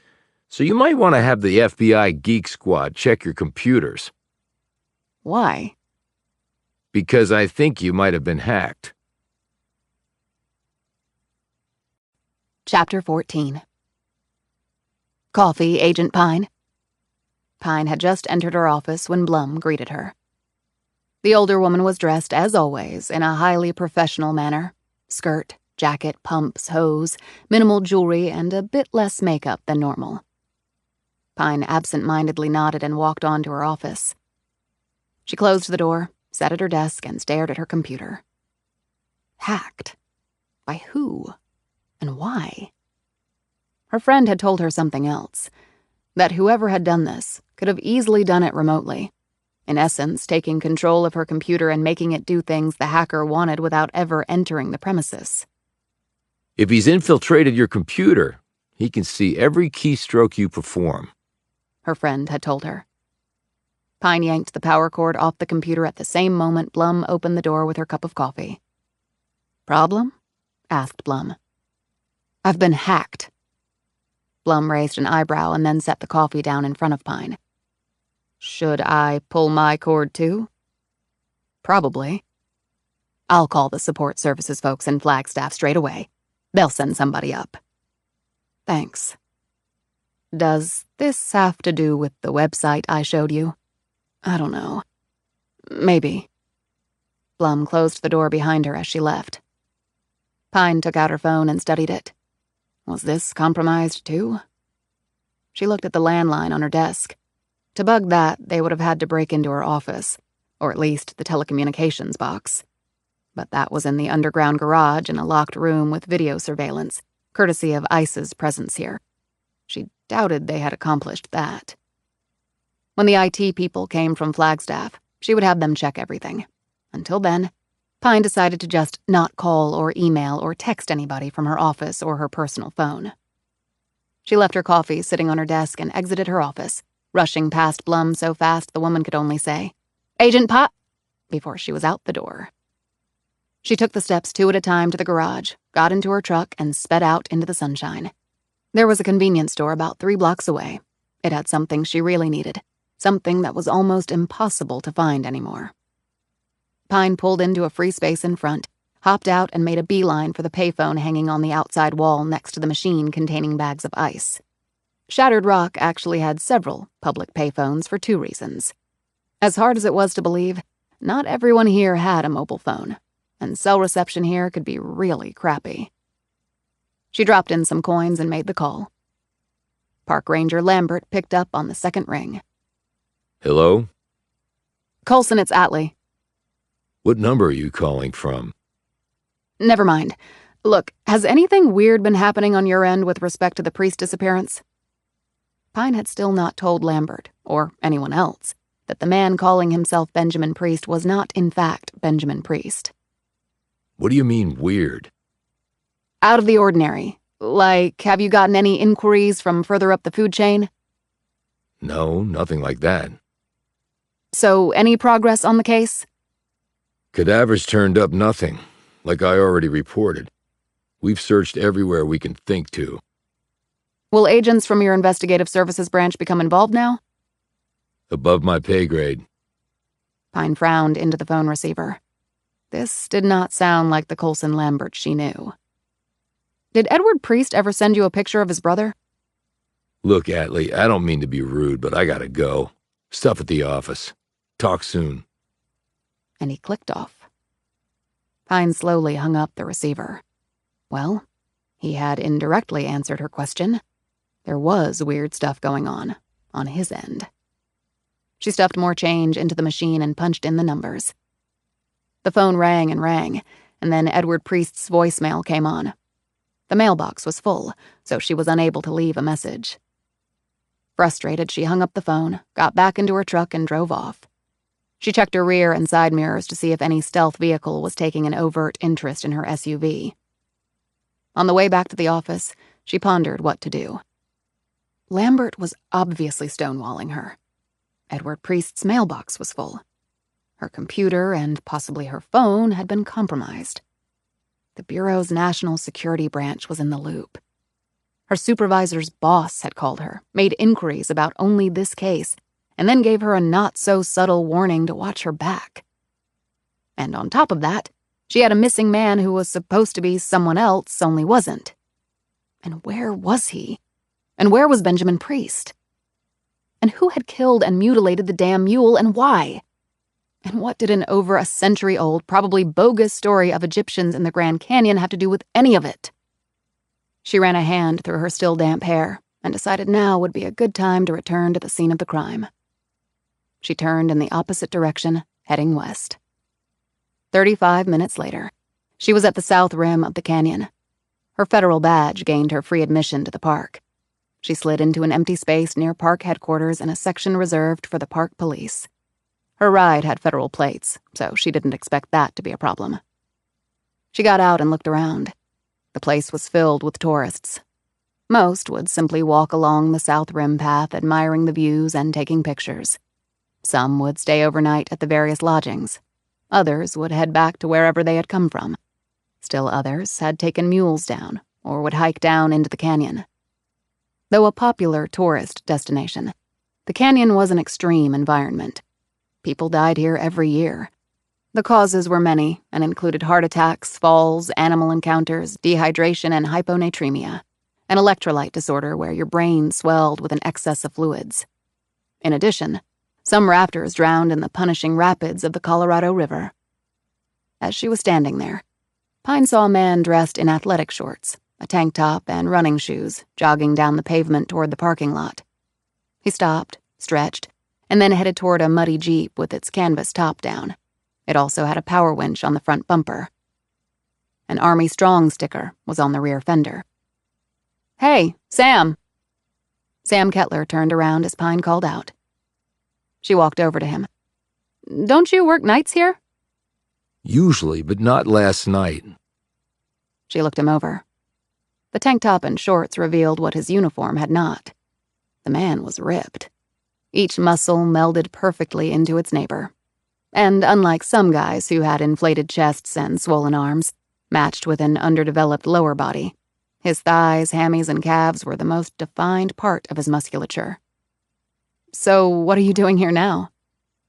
Running the trails. Just finished. Pine looked over his shoulder. "Which one did you do? It's already pretty hot." South to north, and then back. "You did rim to rim to rim?" He nodded, reached inside his Jeep, and grabbed a towel to wipe down. "How long did it take you?" she asked. 6 hours and 58 minutes. I started really early. Her jaw slackened. To run 42 miles with 22,000 feet of vertical change, including 5,000 feet on the run back up to the south rim? He finished wiping off and took a bottle of water out of the fanny pack around his waist. Yeah, I guess that sounds right, yeah. It's still way off the record. I'll never beat it. But there isn't one person in a million who could run it as fast as you did. He finished the bottle of water. What are you doing up here? He asked. "Came to check in." Find out what happened to the mule? "Not yet. Working on it." I'm sure you'll get there. He looked away and seemed to tense, his gaze averted. She waited a few moments, but when he didn't say anything, she said, "Well, see you around." She started to walk away. Hey, Atlee. She turned. "Yeah? You got time for a beer and maybe some dinner tonight? You're not working tonight either?" Other reason I ran today. He grinned impishly. I'm not 20 anymore. I need some time to recover. She considered his offer. "Sounds good." There's a place in Shattered Rock. She smiled. "Let me guess. Tony's Pizza?" How'd you know? It's pretty much the only place in Shattered Rock to get a beer. 7 o'clock work? See you then. Pine walked into the headquarters and asked for, not Colson Lambert, but the other park ranger, Harry Rice. Rice, as it turned out, was over at the mule barn, she was told, so Pine headed there. She found Rice with the mules and also the mule wrangler, Mark Brennan. "You're not wrangling a group today?"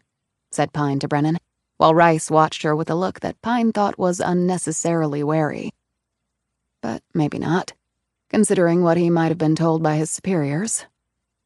Brennan was rubbing salve on a mule's forelegs. We got a shipment of supplies coming in today. I'm handling it. 2 other wranglers are leading the group down. Pine nodded and looked at Rice. "I spoke to your buddy, Colson. Doesn't look like the investigation is getting much traction."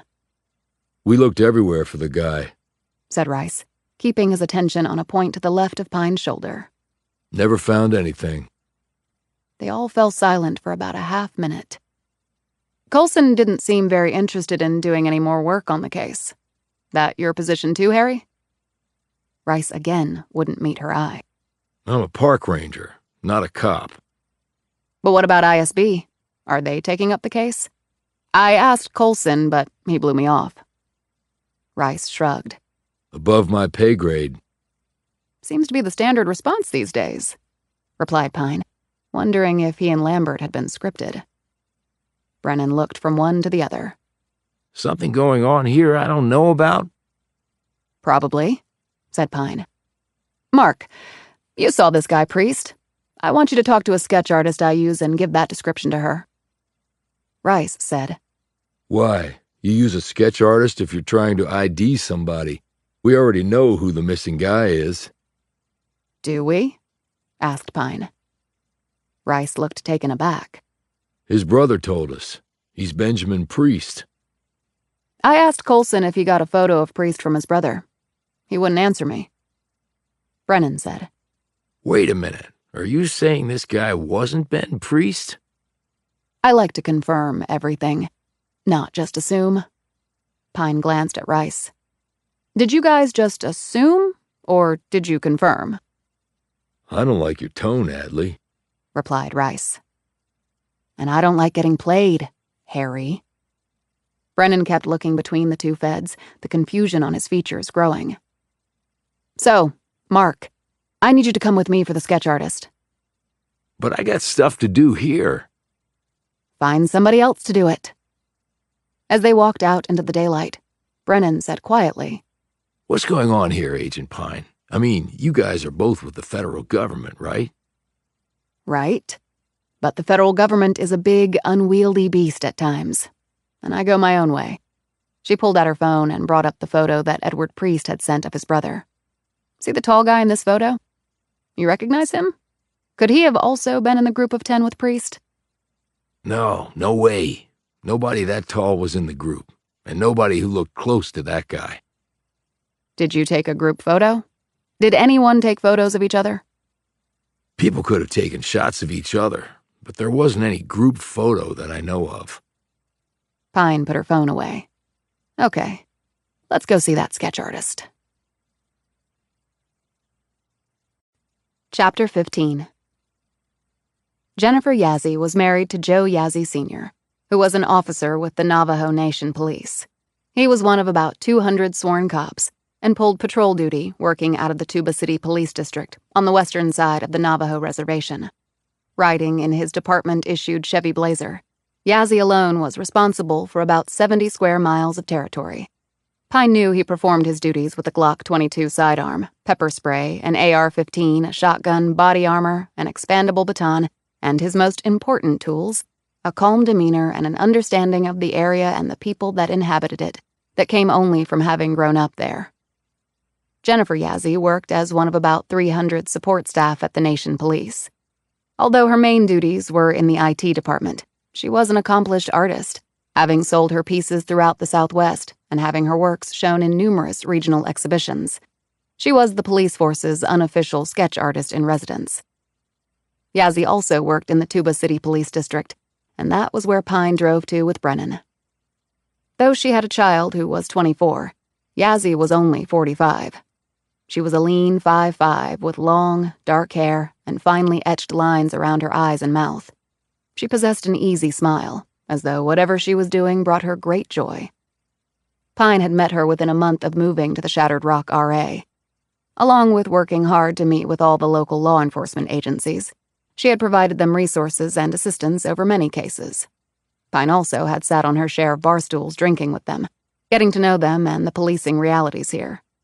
The Bureau actually graded an agent on her ability to strike up good relationships with the locals, and would even speak directly to these other agencies to find out whether the FBI agent in question was doing a good job at that or not. During one of those times, Yazzie had joked with Pine that women in law enforcement were still rare enough that they all needed to keep up the professional sisterhood. Pine had agreed. The representation of women in law enforcement was still appallingly low in most parts of the country. Here, in the wild and woolly Southwest, Pine thought it was negligible. After Pine had introduced Brennan and discussed what she needed, Yazzie led them to a small conference room where she had not paper and brushes or pens, but a laptop computer. Yazzie smiled and said, Like just about everything else, sketch art has gone digital. Pine and Brennan sat down across from her, while Yazzie punched in some keys and brought up a computer program. She looked over at Brennan.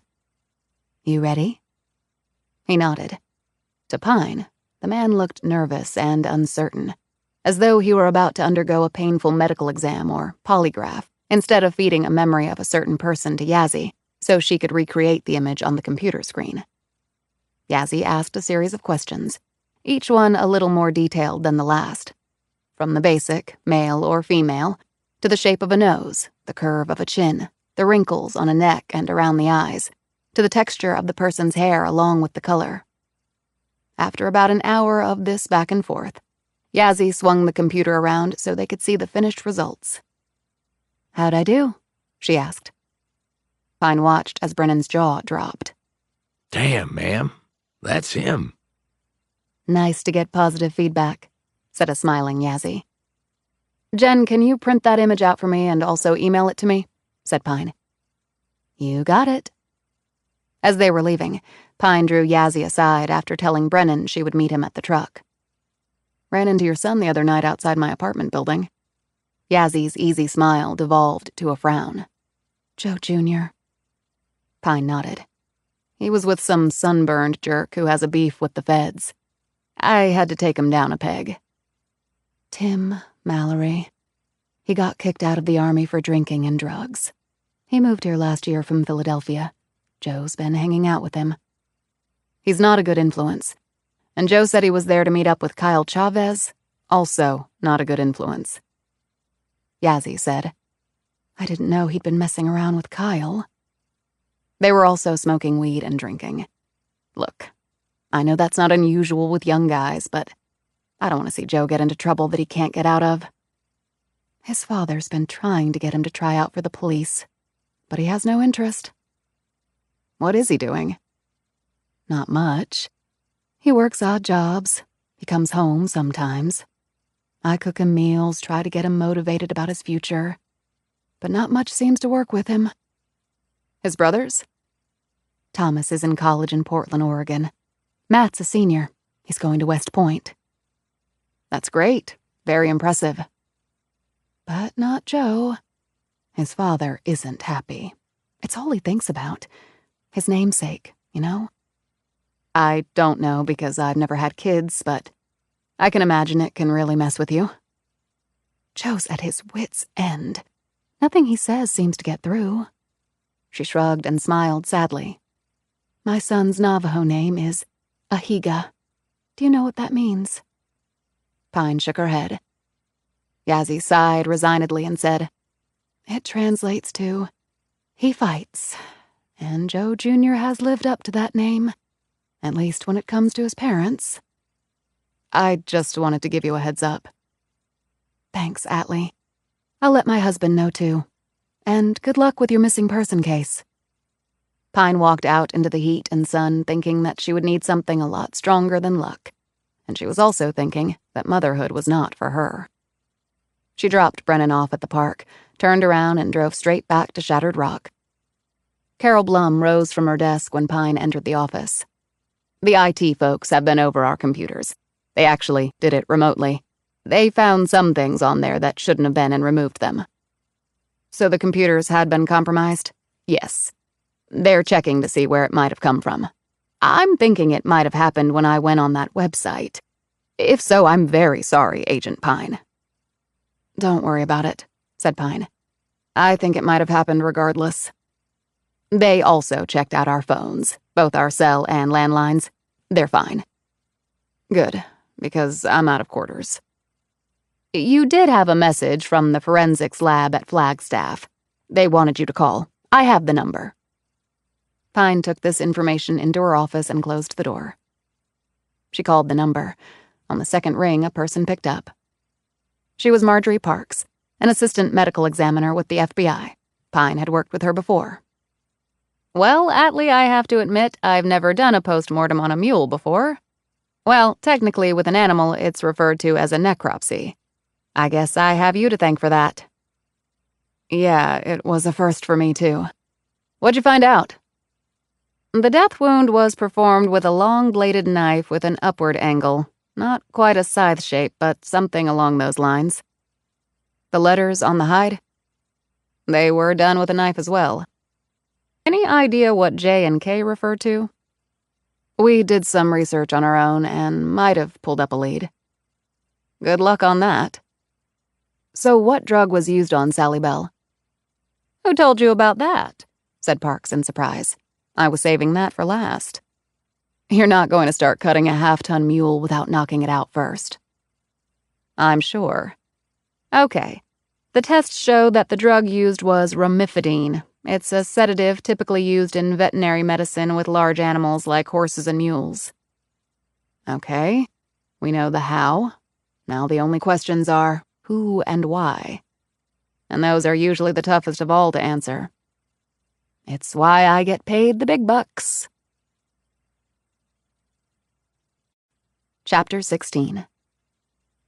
For some strange reason, Pine had a hard time deciding what to wear to meet Kettler for dinner and a beer.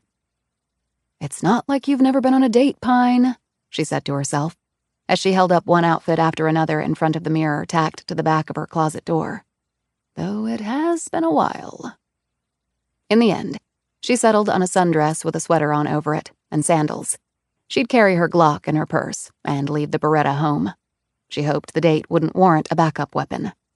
The drive there took only a few minutes. She saw the Jeep parked at the curb and looked at her watch. 1 minute to 7.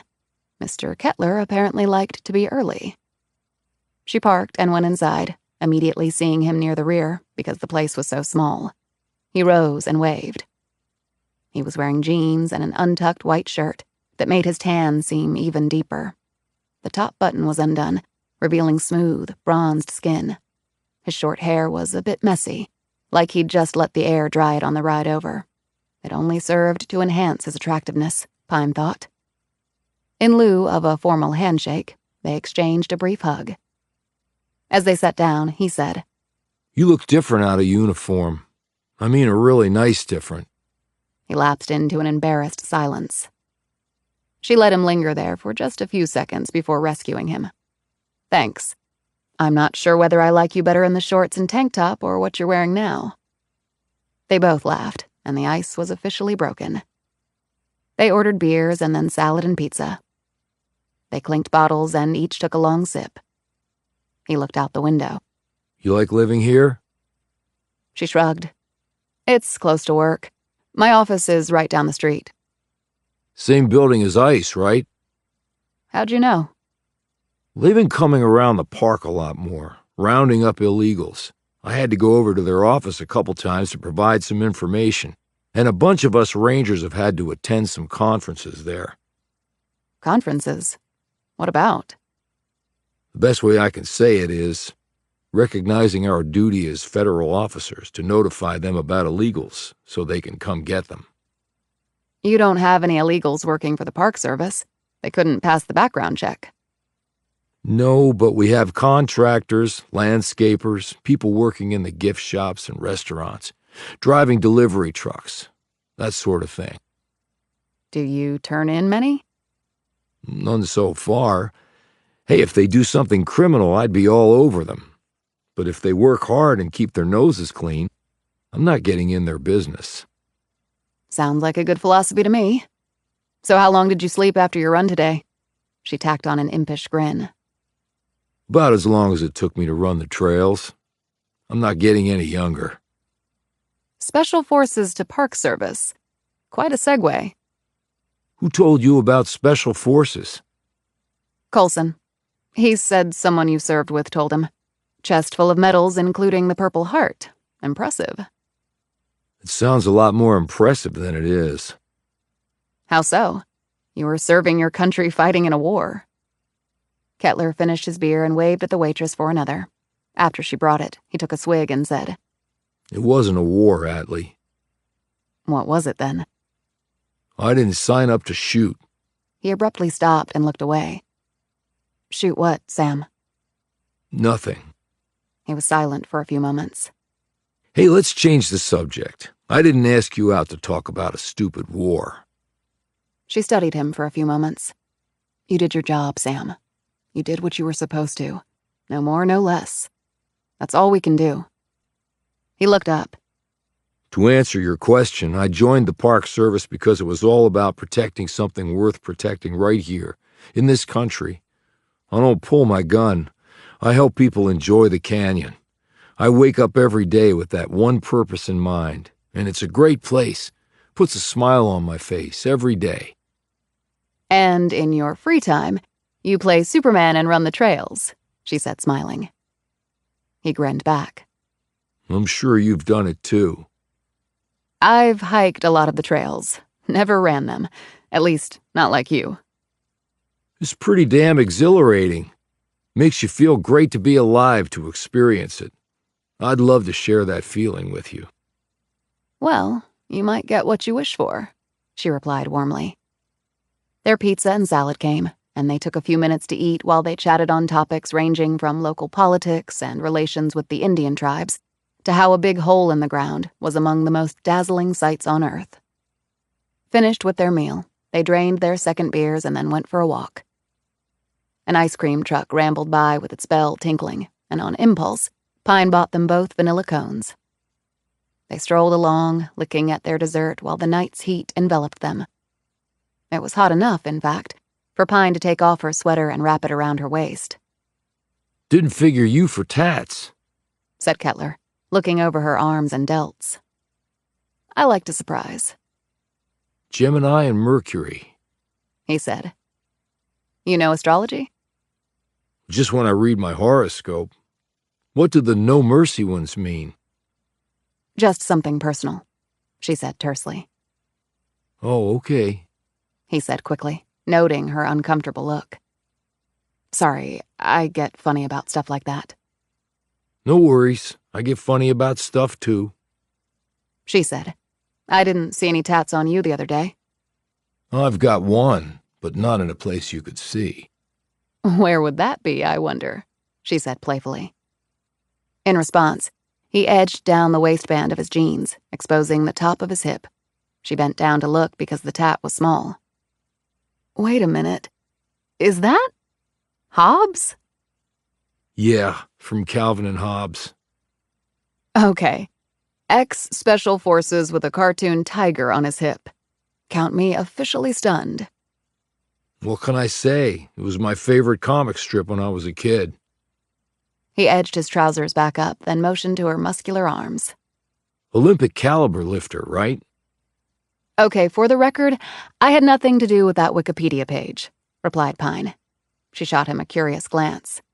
So, you checked me out before tonight? The question was asked in a mildly flirtatious way. I actually checked you out from the moment I saw you. She laughed. I guess your career doesn't lend itself to much free time, he said. Not usually, no. Well, I'm glad you made time tonight. She touched his shoulder. Yeah, me too. It was fun. He glanced down at her exposed calf. What were you shot with? Most people think it's a mole. Kettler shrugged. Well, I'm not most people. I've seen enough entry wounds to last a lifetime. Luckily, just a .22 caliber. Round stayed in, otherwise the exit wound would have been really ugly. How'd it happen?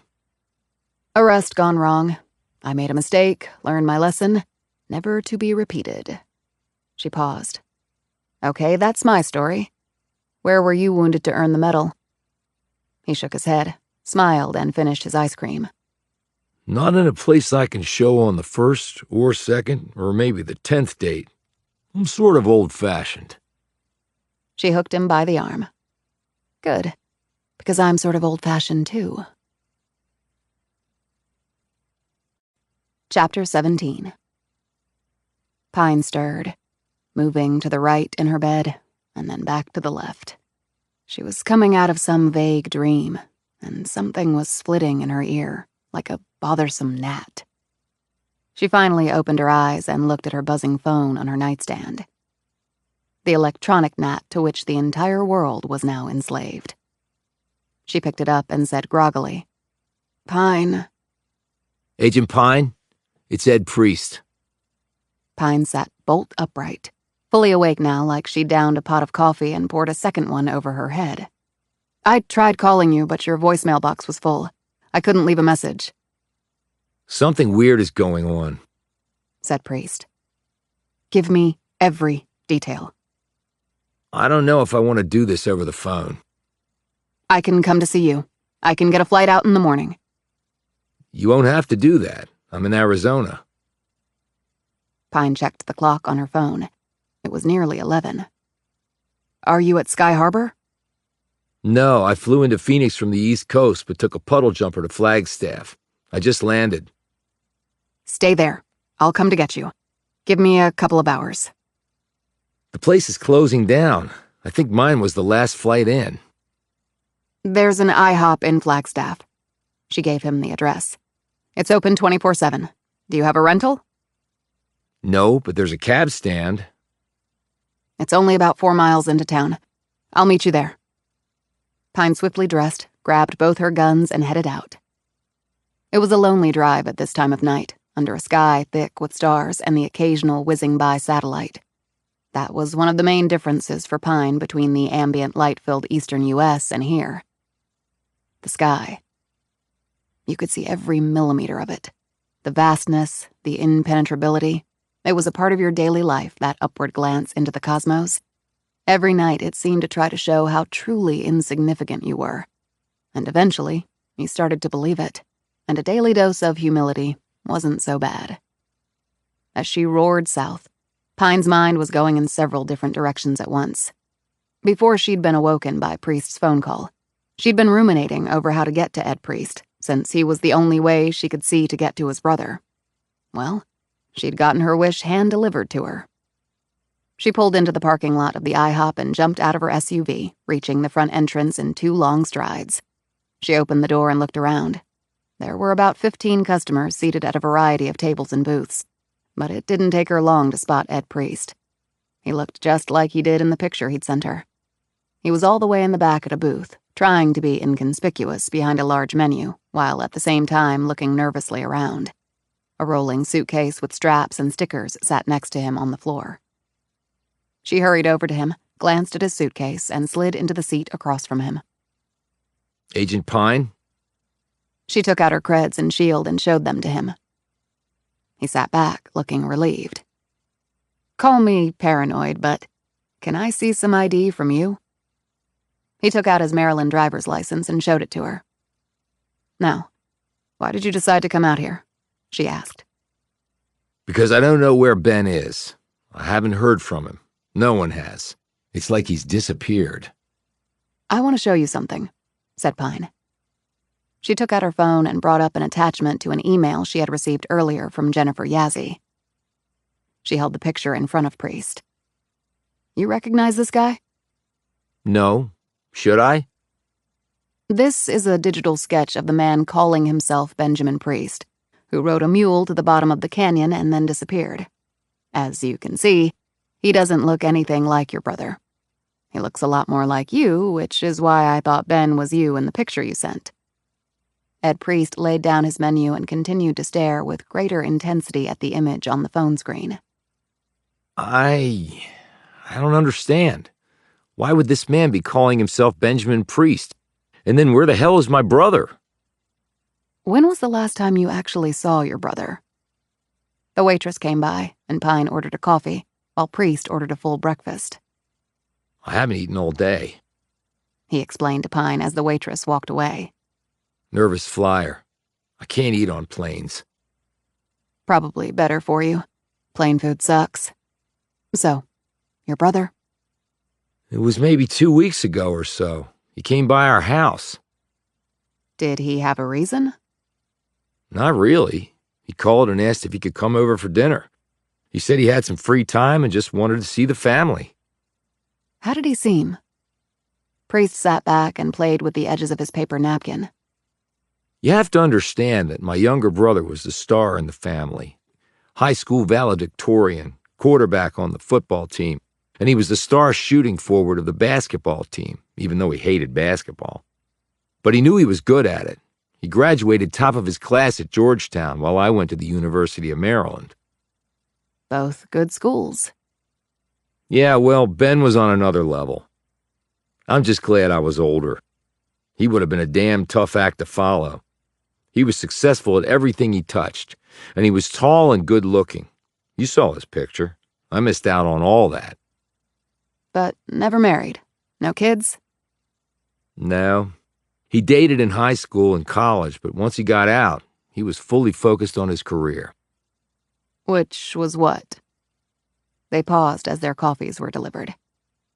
Pine took a sip of hers. Your brother's career? Right now, your guess is as good as mine. All I know is he traveled the world. Hell, I took the kids to Disney World 2 years ago, and he called up to wish me a happy birthday. I asked where he was, and he said, oh, somewhere in the Middle East. Another time, he was in freaking Kazakhstan. My kids would get holiday gifts from him, and the boxes would have all these foreign stickers and labels and stuff on them. I'd have to pay customs on some of it just to get them released. And you never asked him what he did for a living? Like I said, I did, and he made that joke.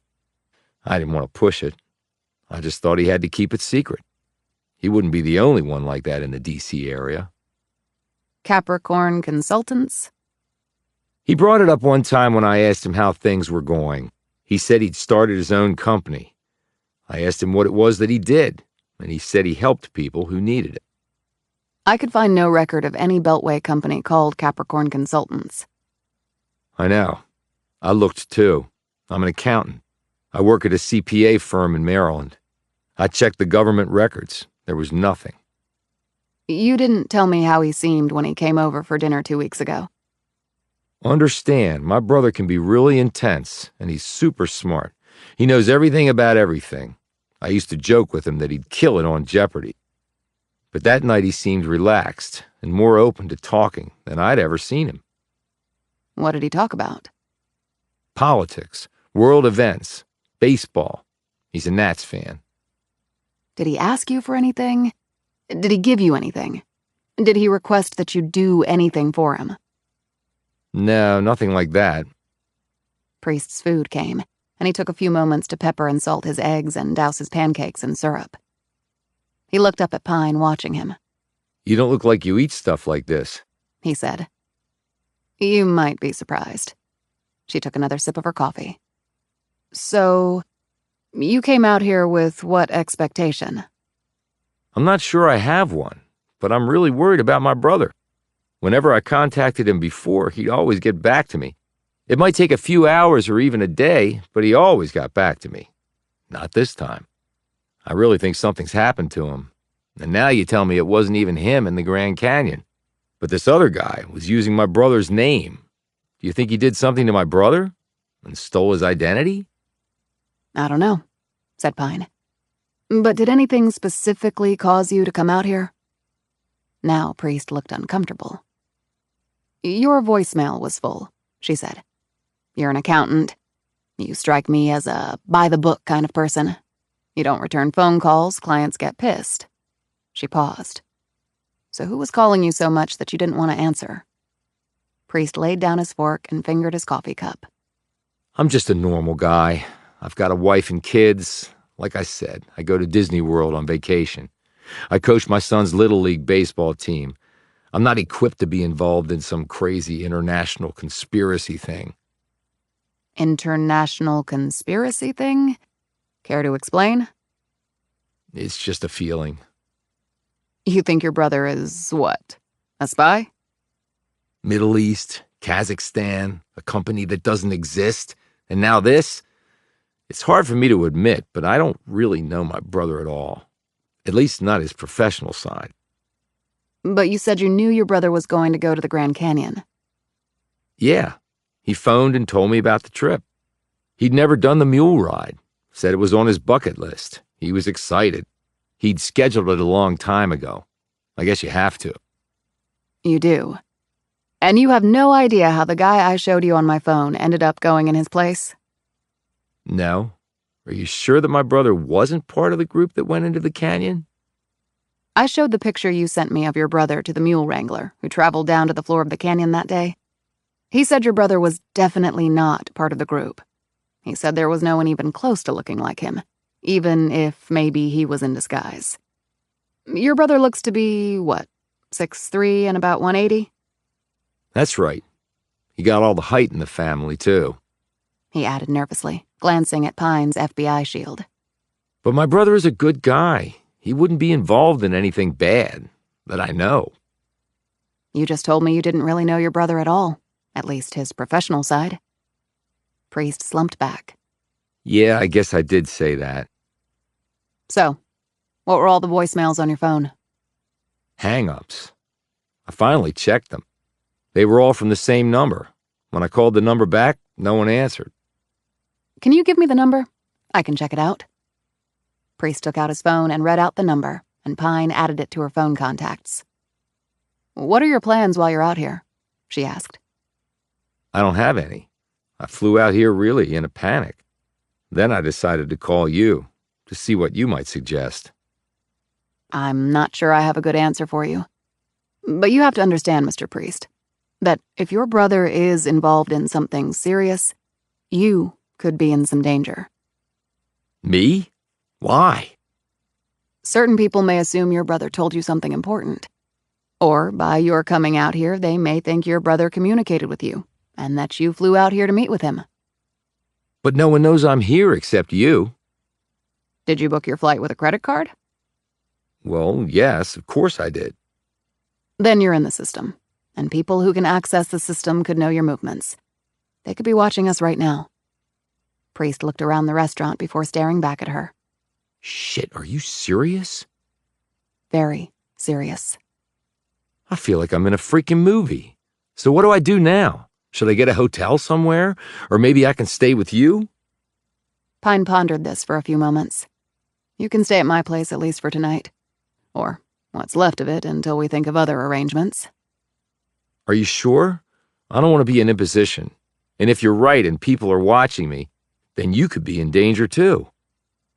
I signed on for that when I took the job, Mr. Priest. Please, just call me Ed. Can I hit the restroom before we leave? With everything going on, my stomach's giving me fits. Sure thing. I'll get the check. Pine kept Priest in her periphery as he headed to the restroom, while she went to the woman at the cash register and paid the bill. Later, she led him to her truck and loaded his bag into the back. They got on the road and headed back north. She checked her watch. It was going on 2 a.m.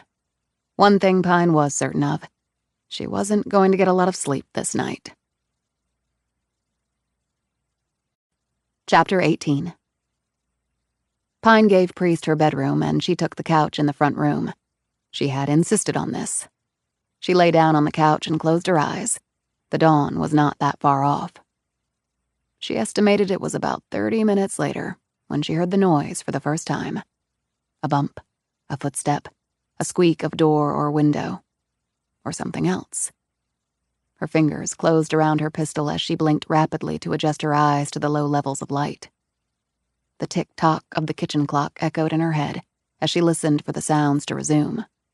When they did, she rolled quietly off the couch and laid the 2 pillows out lengthwise, covering them with the blanket she'd had over her.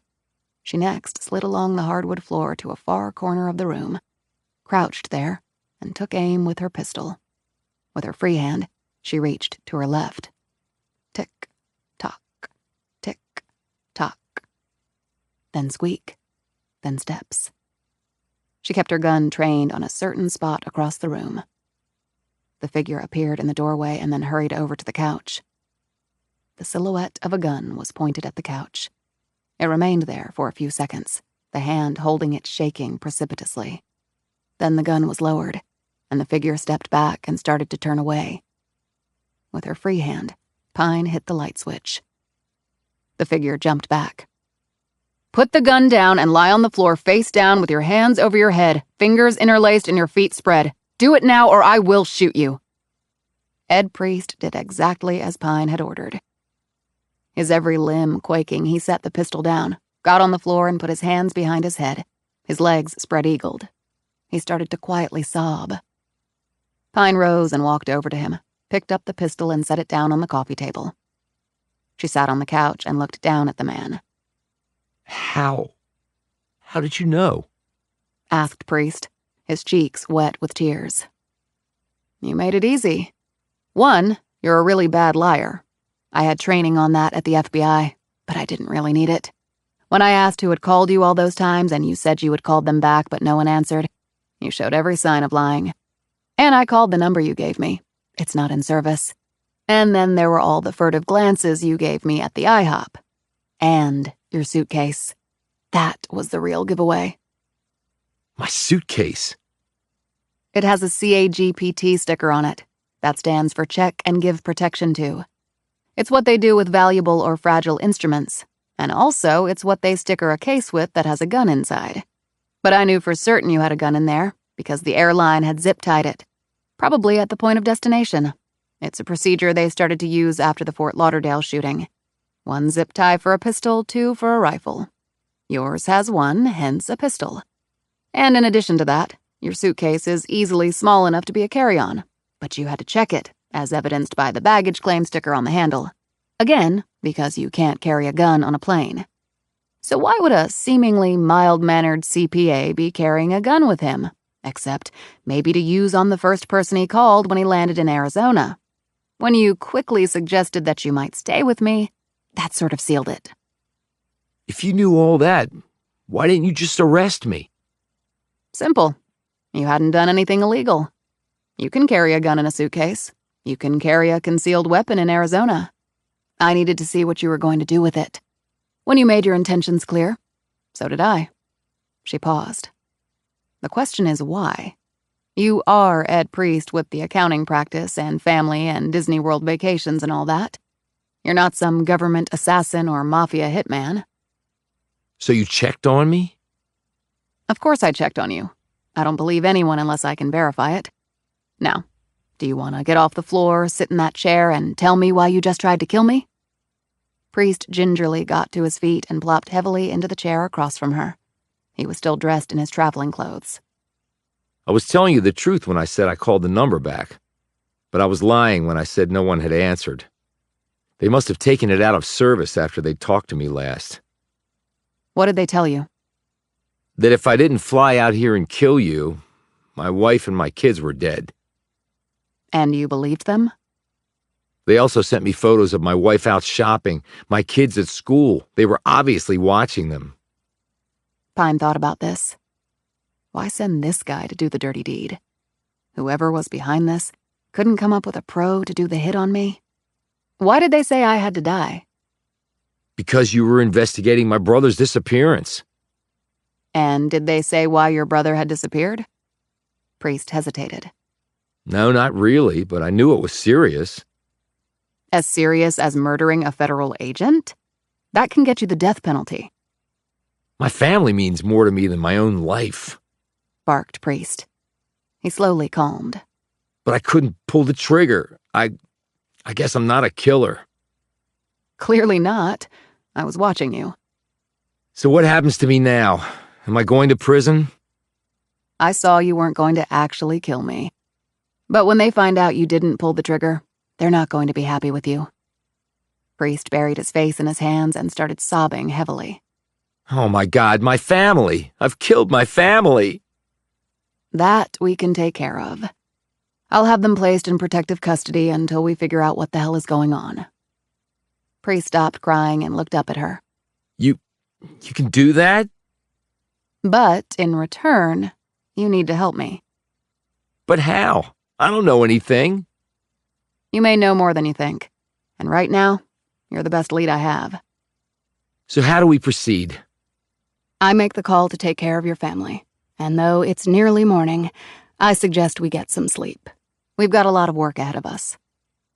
I'm really sorry about all this, Agent Pine. It wouldn't be the first time someone wanted to murder me. He let out a sharp breath. Jesus, I don't know how you do a job like that. Funny. It's the only job I've ever wanted to do. Chapter 19. Your family is in an FBI safe house back in Maryland, Pine told Priest over coffee in her kitchen later that morning. How did you explain that to them? You mean, how did I explain your involvement in all this? Yes, I guess I do. I know how to word these things, Ed. You can breathe a little easier, at least for right now. So what do we do? We need to find your brother, for starters. But how? You have his contact info? Of course, and I've left dozens of messages. He hasn't returned any of them. Maybe we need to rephrase your messages. Priest's jaw slid lower. What do you mean? Call him, and leave a message that says your family has been threatened, and that you're being blackmailed into attempting to murder a federal agent. You desperately need his help because you don't know what to do, but you're seriously thinking of pulling the trigger. Tell him he has a half hour to get back to you before you do the deed." Priest simply stared at Pine for a few moments. You can't be serious. "I'm so serious that if you don't do it right now while I'm sitting here, I'm going to arrest you for the attempted murder of me." I thought you were trying to help me. Pine shook her head. "I never said that. My job is to find the truth. I will go over and through anybody to get there, including you and your brother." Priest closed his eyes and rubbed his brow with a shaky hand, covering his face. Pine pulled his hand away. "You've got to step up now, Ed. No time to hide. Take out your phone and make the call." Priest punched in the number. "Put it on speakerphone." You don't trust me? Do I really need to answer that question? You came here to put a bullet in my head. Priest put the phone on speaker. A voice came on. "This is Ben. Leave me a message. I'll do my best to get back to you." Pine nodded at Priest, who left his message, following her instructions to the letter. Then she hit the end button and looked across at him. "And now?" he said. "And now we wait for 30 minutes. "And if he doesn't call back?" Then you cross the Rubicon. I'll have to take you in." Priest frowned. "Look, it's just my word against yours that I came here to kill you." Pine took out her phone and hit some keys. Priest's voice came on, explaining why he had come there to kill Pine. "You recorded it all?" said Priest. "Of course I did. This is the big leagues, Ed. You want to survive this? You need to up your game." "I didn't ask for any of this shit to be dropped in my lap," he replied testily. "Don't blame me, blame your brother. If he calls back in 30 minutes, you're going to arrange to meet him, and I'll be going along for the ride." "But we have no idea where he is." "Which is why we're waiting for him to tell us." Pine fell silent and sat back. Priest looked immensely anxious, but he too didn't speak. Until 28 minutes later, when his phone rang. Priest glanced at Pine, who nodded. She said, "Don't put it on speaker. He might get suspicious." "What do I say?" "Act natural. You're pissed, confused, and you want to hear the truth." Priest answered the phone and held it to his ear while Pine leaned in close to listen. "Hello? Eddie?" Priest blurted out. "Ben, where the hell have you been? What is going on? My whole life just came crashing down around me." "Just calm down, big brother. It'll be okay. But please tell me you haven't killed a federal agent." "Not yet, but Mary and the kids, they'll be okay." "You don't know that." Pine tapped Priest on the arm and put a finger to her lips. She mouthed the words, "Let him talk." Priest fell silent. A moment later, his brother started speaking. "You were never supposed to be involved in any of this, Eddie. I'm sorry, it got out of hand." "What did?" "I can't talk about it. Not over the phone." Pine touched Priest on the shoulder again, pointed at him and then at the phone. Priest said, "Then we have to meet. You can tell it to me face to face." "Where are you now?" "Arizona, near the Grand Canyon, where you were supposed to have disappeared. That's why I flew out. Where are you?" "Not that far away, actually." "Where do you want to meet?" "There's a hotel at the Grand Canyon on the South Rim, El Tovar." Pine looked at Priest and nodded. "Okay, I'm sure I can find it. We can meet there tonight for dinner. You can make the reservation under your name. Make it for later, 9 o'clock. Just so you know, I won't look like myself." "Have you been hurt?" "No, I mean, I'll be in disguise." "Oh, okay. Does anyone know you're here?" "No, I told no one." 9 o'clock then, at El Tovar. I'll explain what I can then." Before Priest could say anything, the line went dead. He clicked off the phone and set it down, as though he'd been holding his breath. Priest blew air out of his mouth and slumped back in the chair. Pine rose from her chair and poured another cup of coffee. "So we do nothing until tonight?" he said. "You do nothing until tonight. I have things to accomplish." "Do I just stay here then?" You do, but not by yourself. I'm having a local buddy of mine come over to look after you. You mean to make sure I don't hightail it out of here? That's one way of looking at it. He's a retired cop, a Hopi police ranger. The Hopis are traditionally known as respectful of the earth and peace-loving. But you try anything with my friend, and he'll lay your ass out so fast you won't know what hit you. Thanks a lot, snarled Priest. You're welcome a lot. Chapter 20. The El Tovar Hotel had opened in 1905 and was located at the Grand Canyon's south rim. Named after an early Spanish explorer, it was one of a chain of hotels originally owned and operated by the Fred Harvey Company. It was only 20 feet from the rim of the canyon and constructed in a rustic style using Oregon pine and local limestone. There was a pyramidal roof, turrets, verandas, dorms, and gables. The interior was a mashup of the arts and crafts movement, southwestern Indian design, and Swiss-inspired woodwork. The rear dining room had sweeping views of the canyon beyond. Ed Priest walked up the broad front steps into the hotel. It was a minute after 9 o'clock, but it was still quite warm outside, even though the sun had long since melted into the west. He walked swiftly through the lobby and to the dining room at the rear. He gave his name to the maitre d' and was escorted to a table far in the back. The hour was late for dinner, and the room was nearly empty. There was no one at the table, which was set for 2 people. Priest sat down and looked around. He checked his watch and fiddled with his napkin. The waitress came over to take his drink order, but he deferred until his guest arrived. Another 10 minutes went by, and Priest's anxiety grew. He bit his nails, constantly surveyed the dining area, and absent-mindedly clicked his fork against his knife. Eddie? Priest looked up to see the tall woman staring down at him. At first, he looked confused, but when he gazed more closely at the woman, his jaw slackened. Ben? Keep it down, Eddie. I have excellent hearing. Benjamin Priest was dressed in blue slacks, a long-sleeved white blouse, a beige linen jacket, and low pumps. A dark wig covered his head, and his face was modestly covered with makeup. Tinted glasses covered his eyes. He sat down and placed his purse in the seat next to him. When you said a disguise, I didn't know you meant this, hissed Ed. That's the point, to be unpredictable. I was hoping you'd say that, said Pine as she slid into a seat across from Ben. He jerked and started to rise, until Pine set her FBI shield on the table and slid open her jacket, revealing her holstered pistol. Let's not create a scene, Ben, said Pine, and he slowly resumed his seat. Who the hell are you? Your friendly neighborhood FBI agent. So, now that we're past that, you need to tell me what the hell is going on. I can't.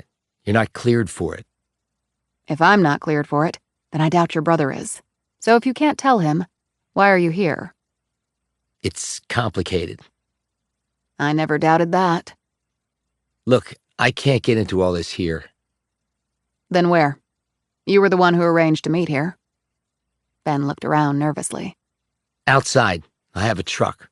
But you need to understand that you don't know what you're involved in. I completely agree. That's why I'm here, to understand. You really with the FBI?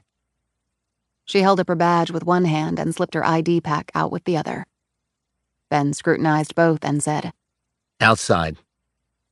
As they headed toward the front entrance, Ben's and Pine's gazes were constantly swiveling. Pine was looking for anyone who seemed to be paying them even a bit of attention. But there were only a few guests coming and going, and a handful of hotel workers. Ed Priest, by contrast, kept his gaze straight ahead. They reached the front doors and Pine took the lead. She opened the door, stepped out, took a sweep of the area, and nodded to the 2 men. Where's your ride? She asked Ben Priest. In the parking lot, over there. The light green Explorer. We'll take your truck and come back later for mine. Give me the keys. I'll drive. Where are we going? Asked Ben. For a little ride and a lot of talk. From you. Ben rode shotgun and Ed was in the back. Start from the beginning, said Pine as she steered them out of the parking lot and onto the road heading out of the park. Capricorn Consultants? It doesn't exist. Ed said, But you told me that's where you worked, Ben. Ben swiveled around to look at his older brother. I'm sorry, Eddie. It comes with the territory. Which is what exactly? Said Pine. Are you in the intelligence field? I used to be. Replied Ben. For our side? It's not that simple. Pine said. It is for me. If you're a spy for another country, we're going to have a big problem. Shit, Ben, please tell me that's not true. Exclaimed Ed. I can work for interests outside this country without working against this country. But allies are allies until they become enemies. And sometimes our enemies can be allies. It's a fluid situation. So do you work for one of our allies or one of our enemies? I work for myself after working for Uncle Sam and others, and doing it well and honorably. Okay, go on, prompted Pine. I put out my own shingle. Doing what? I help arrange things. Like what? The guy on the mule pretending to be you? You've no doubt heard of money laundering. Pine said. Not only have I heard of it, I've investigated cases dealing with it. Well, money is not the only thing that can be laundered. You can launder people, too. You mean switching their identities? Making them disappear? Something like that. Answered Priest. Pine could sense he was lying, but decided to move on. She said, Talk about the guy on the mule. He disappeared and left behind a dead animal with the letters J and K carved on it. Ben let out a long breath. I don't know what that means. Pine thought he might be telling the truth on that one. Was it part of the plan that the guy would head out at night on a mule? Yes. Okay. What was the plan? Ben shook his head. I can't get into that. Do you know where he is now? Ben shook his head again. I haven't heard from him. Does our government know about whatever he's doing? No answer. Pine said, The FBI's National Security Division is very interested in all this. Did you know that? Ben took off his glasses and wiped at his eyes. I'm not unaware of it. Spoken in true doublespeak, said Pine sharply. You've told me basically zip, and I'm rapidly losing my patience. Ben, you need to work with Agent Pine, implored Ed. She has my family in a safe place. We were threatened. I know, Eddie, you told me, but there's nothing I can do. Bullshit! You were the one who got us into this. Ben snapped. No, you got yourself into it. You should have stayed out of it. Then they never would have come after you. All I did was try to contact you when you disappeared. What did you expect me to do? Ben pointed at Pine. You spoke with her. You talked to the FBI. They know that. Who does? Said Pine quickly. Again, Ben would not answer. She called me, said Ed. What was I supposed to do? Look, this is getting us nowhere, said Ben. I need to get back. You're not going anywhere, said Pine. You either work with me or I'm going to arrest you. On what charge? Obstruction of justice and wasting police time. The search for you cost thousands of dollars and wasted the time of a lot of first responders who could have been helping other people. That's bullshit and you know it. We can let a judge sort that out, but I'd prefer that you answer my questions so we can get to the bottom of this. Who said I wanted to get to the bottom of it? Replied Ben coolly. Or that I wanted you to. You've put your brother and his family in danger. You need to help fix that. No, I really don't. Ben! Exclaimed Ed. We're your family. His brother turned to look at him. On this, my family comes second. It's just too big. I'm sorry, Eddie, but that's how it has to be. You son of a bitch! Screamed Ed. And everybody thinks you're the golden boy. You're nothing but a selfish bastard. Pine wasn't paying attention to either of them. They were on a lonely stretch of road. It was completely dark and she could see no lights behind her. But still, her professional antennae were going crazy. Hold on, she called out. A moment later, something hit them from behind with such force that the rear wheels of the Explorer were lifted off the pavement. The truck came back down so hard that they were propelled toward the ceiling, only kept in check by their harnesses engaging. With the impact, all the airbags deployed. The truck swerved off the road and onto the dirt shoulder. Just beyond the shoulder was a 6-foot strip of grass and then a wall of thick trees. Pine did not fight the wheel. Peering around the airbag, she calmly steered into the direction the truck was moving so she could regain control of it. They cleared the shoulder and then the 6 feet of grass. "Brace!" she called out. A moment later, the truck slammed into the wall of trees. But Pine had maneuvered the truck just enough to prevent it from broadsiding the trees, which would have crushed the side of the truck she was on. Instead, the truck impacted the trees at the corner of the left front fender. With the airbags already deployed, Pine's head hit the window. And then the already damaged gas tank fully cracked, and the leaked fuel caught a spark. A trickle of flames headed up the side of the SUV. Inside the truck, Pine let out a groan and then lapsed into unconsciousness. Chapter 21. A little girl, beckoning to her. A small hand held out to provide assistance. A whisper of urgency. "Hurry, Lee. Come on. You're in trouble. Come on. Quick now, Lee." Pine came to as quickly as she had fallen unconscious. She pushed the deflated airbag and side curtains out of the way and saw in the rearview mirror flames creeping her way. The commingled scents of burning plastic and upholstery were nauseating. She could smell escaped fuel and knew that the impact had cracked the gas tank. The image of her sister calling to her slowly faded. Lee, instead of Atlee. That was what Mercy had always called her. The truncated name had stuck growing up. She was Lee Pine until she went to college. For some reason, she had not minded the change back to Atlee. The name Lee represented her past, and right now Pine wasn't sure she had much of a future. She undid her harness and looked across at the passenger seat. Ben Priest was slumped against the door, a thin trickle of blood running down his forehead. In the back seat, Ed Priest was moaning and holding his shoulder. Pine tried to open the door, but it wouldn't budge. The impact had jammed it. She slid into the back seat, reached across Ed and opened the door. She unharnessed him and pushed the injured man out of the truck as the flames crept closer. She could feel the heat over every inch of her. It was fierce and made her skin tingle. Any second and the fumes in the cracked gas tank could ignite. And then in a flash of flames and vapor ignition, it would be all over. They would collect her scattered remains in a trash bag. Her boots hit the dirt and she pulled Ed away from the truck. Ignoring the danger, she ran back to the flaming truck, yanked open the passenger seat door, unharnessed Ben, and pulled him free. She lifted the tall man over her shoulder and fast-walked him away from the truck before laying him next to his brother. Next, she crouched, pulled her gun, and looked around. Whatever had hit them must still be out there.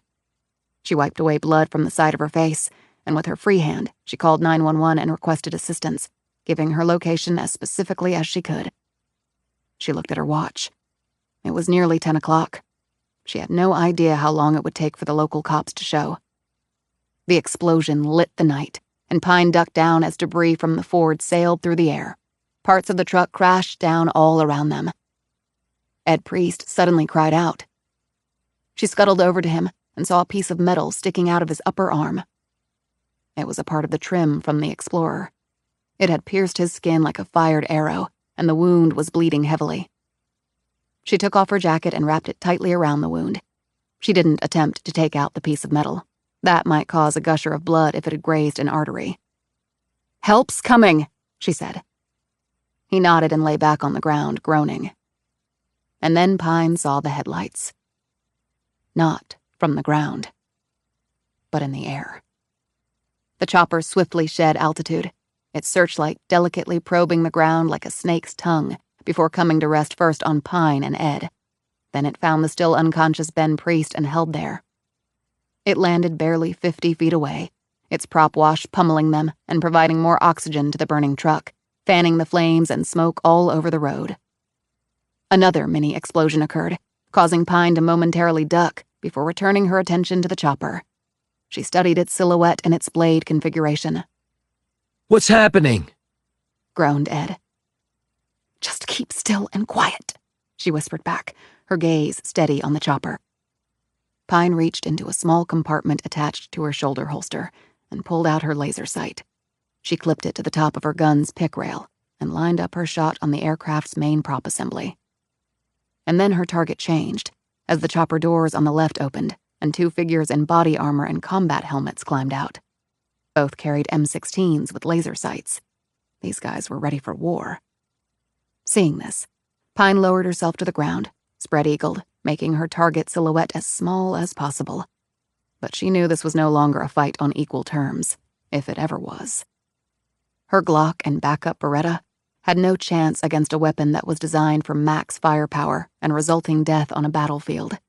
A torso or headshot from a combat weapon was pretty much not survivable. It didn't wound. It made organs disappear.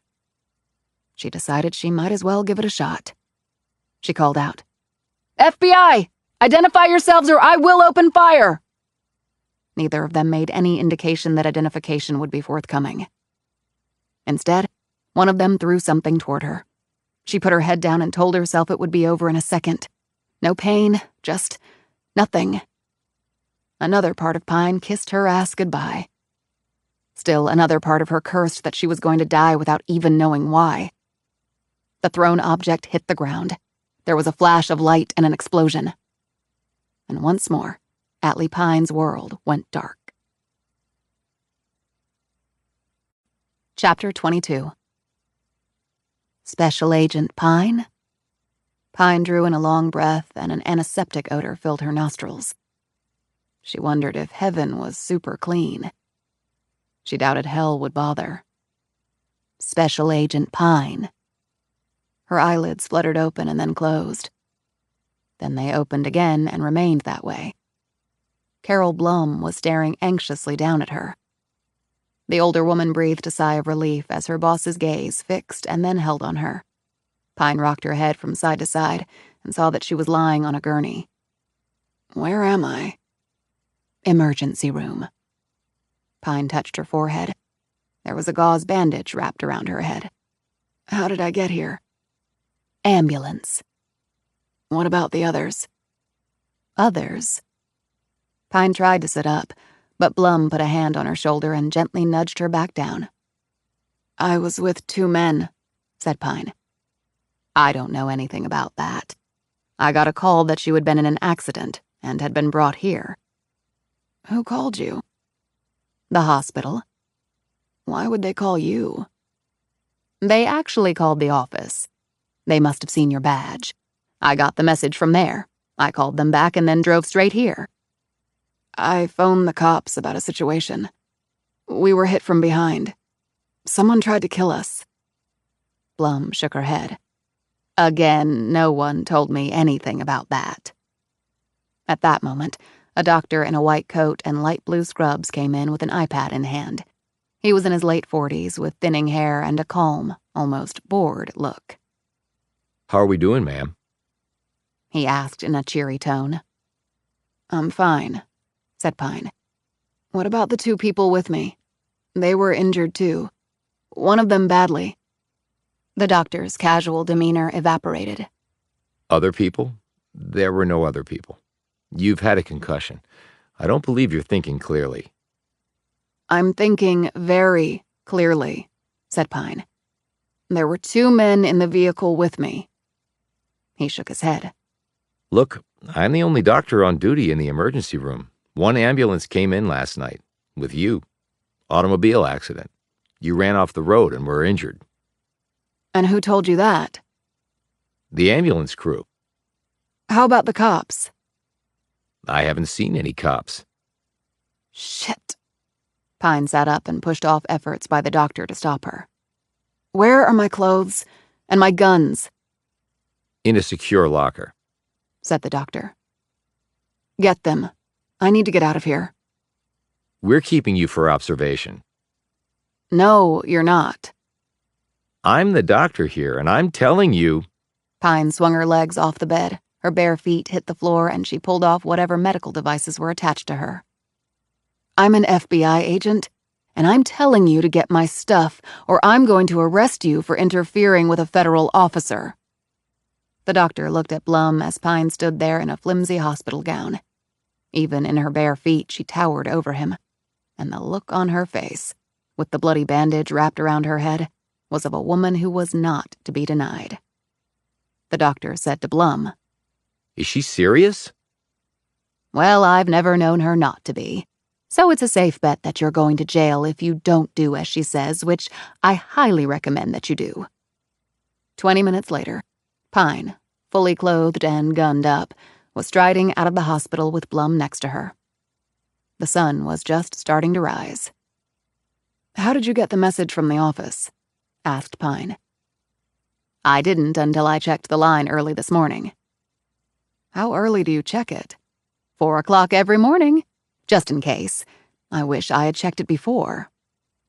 "There were 2 men," said Pine, as she took off the head bandage and dropped it into a trash can. "We were intentionally run off the road, and then a chopper landed. There were 2 guys in body armor with combat weapons. One of them threw a flashbang or concussion grenade and knocked me out. I'd already been hurt in the crash, so that accounts for what happened." She looked at the sky, checking the status of the rising sun. Her watch had been damaged in the crash, and her phone had run out of juice. "I must have been out for about 8 hours." She looked over at Blum. "Do you believe me?" "I would hope you wouldn't have to ask that, Special Agent Pine. Of course I believe you. So the people in the chopper must have taken the 2 men. Or else the car that hit us came back for them. But yes, they were taken." "Does this involve the dead mule case and the missing person, Ben Priest?" Pine nodded as they reached Blum's light green Prius in the parking lot. "Only the Ben Priest that went missing wasn't the real Ben Priest." They climbed into the car and Blum started it up. "So where is the real Ben Priest?" Blum asked. "He was one of the men with me last night. He and his brother, Ed. Ed flew in from the East Coast and called me. I picked him up at an IHOP in Flagstaff and took him to my place. He tried to kill me while he thought I was sleeping." Blum took this startling information in stride. "Did he indeed? How badly did you beat him up?" "I didn't have to. He chickened out. He's actually not a bad guy. His family was threatened. It was them or me. So he came out here to do the deed, then got cold feet. But through him, I was able to connect with the real Ben Priest. We met last night at El Tavar. Then we got in Ben Priest's Explorer and drove off heading south. That's when we were attacked. That qualifies as a busy night. We need to go to the site of the crash. I need to check some things." She gave Blum the directions, and about an hour later, they arrived at the spot. There was nothing there. The burned-out carcass of the Explorer was gone. The tire marks on the shoulder had been tidied up, and the debris field policed. Blum pulled off to the side of the road and they got out. They walked the site together. "They did a good job cleansing the site," said Pine, "but not good enough." She pointed to a felled tree. "Somebody cut this tree down last night with a chainsaw. You can see the teeth marks on the wood. Then they used the chainsaw to tear up the spot where the Explorer hit the trunk. But if you dig in there, you're going to find the green paint and other residue from the truck." Next, she pointed to patches of dirt along the grass shoulder. "They had to cut those out because the grass there was burned. And I'm betting that if you brought a metal detector out here, you'd find a shitload of tiny pieces from the Explorer. And when it blew up, I'm certain there are parts of it that ended up far away and in the woods over there. Still, someone went to a lot of trouble to clean this up," said Blum. "I pulled both guys from the truck. When it blew, Ed got hit with a piece of shrapnel in the arm. That's why my jacket is missing. I used it to wrap his wound." She pointed at her shirt sleeve where there were traces of blood. "And they missed this. It's his blood. Some got on me when I was tending his injury." "You said you called the police?" Pine nodded. "And I imagine they would have gotten here at some point. But there was no way they could have gotten rid of all the evidence before then." "I can check on that," said Blum, "and see what happened." She paused as she stared around at where the attack had taken place. You didn't tell anyone about the imposter, Ben Priest? Pine glanced at her. No, I didn't. Because you felt something was out of sorts? Yes. Well, with choppers, body armor, and soldiers carrying assault weapons and throwing flashbangs at you, I can see why. This is getting weirder by the minute. Oh, I always thought it was a little weird to begin with. I mean, you don't see a dead mule with letters carved on it every day of the week. They had just arrived at the office and gone inside when Pine's phone buzzed. She had charged it using Blum's car charger. She did not look pleased at the name on the caller ID. Blum glanced at her. Let me guess. The chain of command is calling. Pine grimaced. Yep. The only question is, how high up? Said Blum. Looks to be pretty damn high, said Pine grimly. Chapter 23. Clint Dobbs was the special agent in charge at the Phoenix field office. He was ultimately in charge of every FBI office in the state of Arizona and had a legion of agents under his command. But right now, it seemed, all his attention was focused on one, who held down the newest and only one-agent office in the entire state. Atlee Pine. Your job as a solo agent and an RA is to do everything, Pine, said Dobbs, his tone strident as Pine sat behind her desk listening. But to also do everything by the book. There is no margin for error. Yes, sir. I'm aware of that, sir, and I've done that. Oh, so you've done that in this case? He said skeptically. Yes, sir.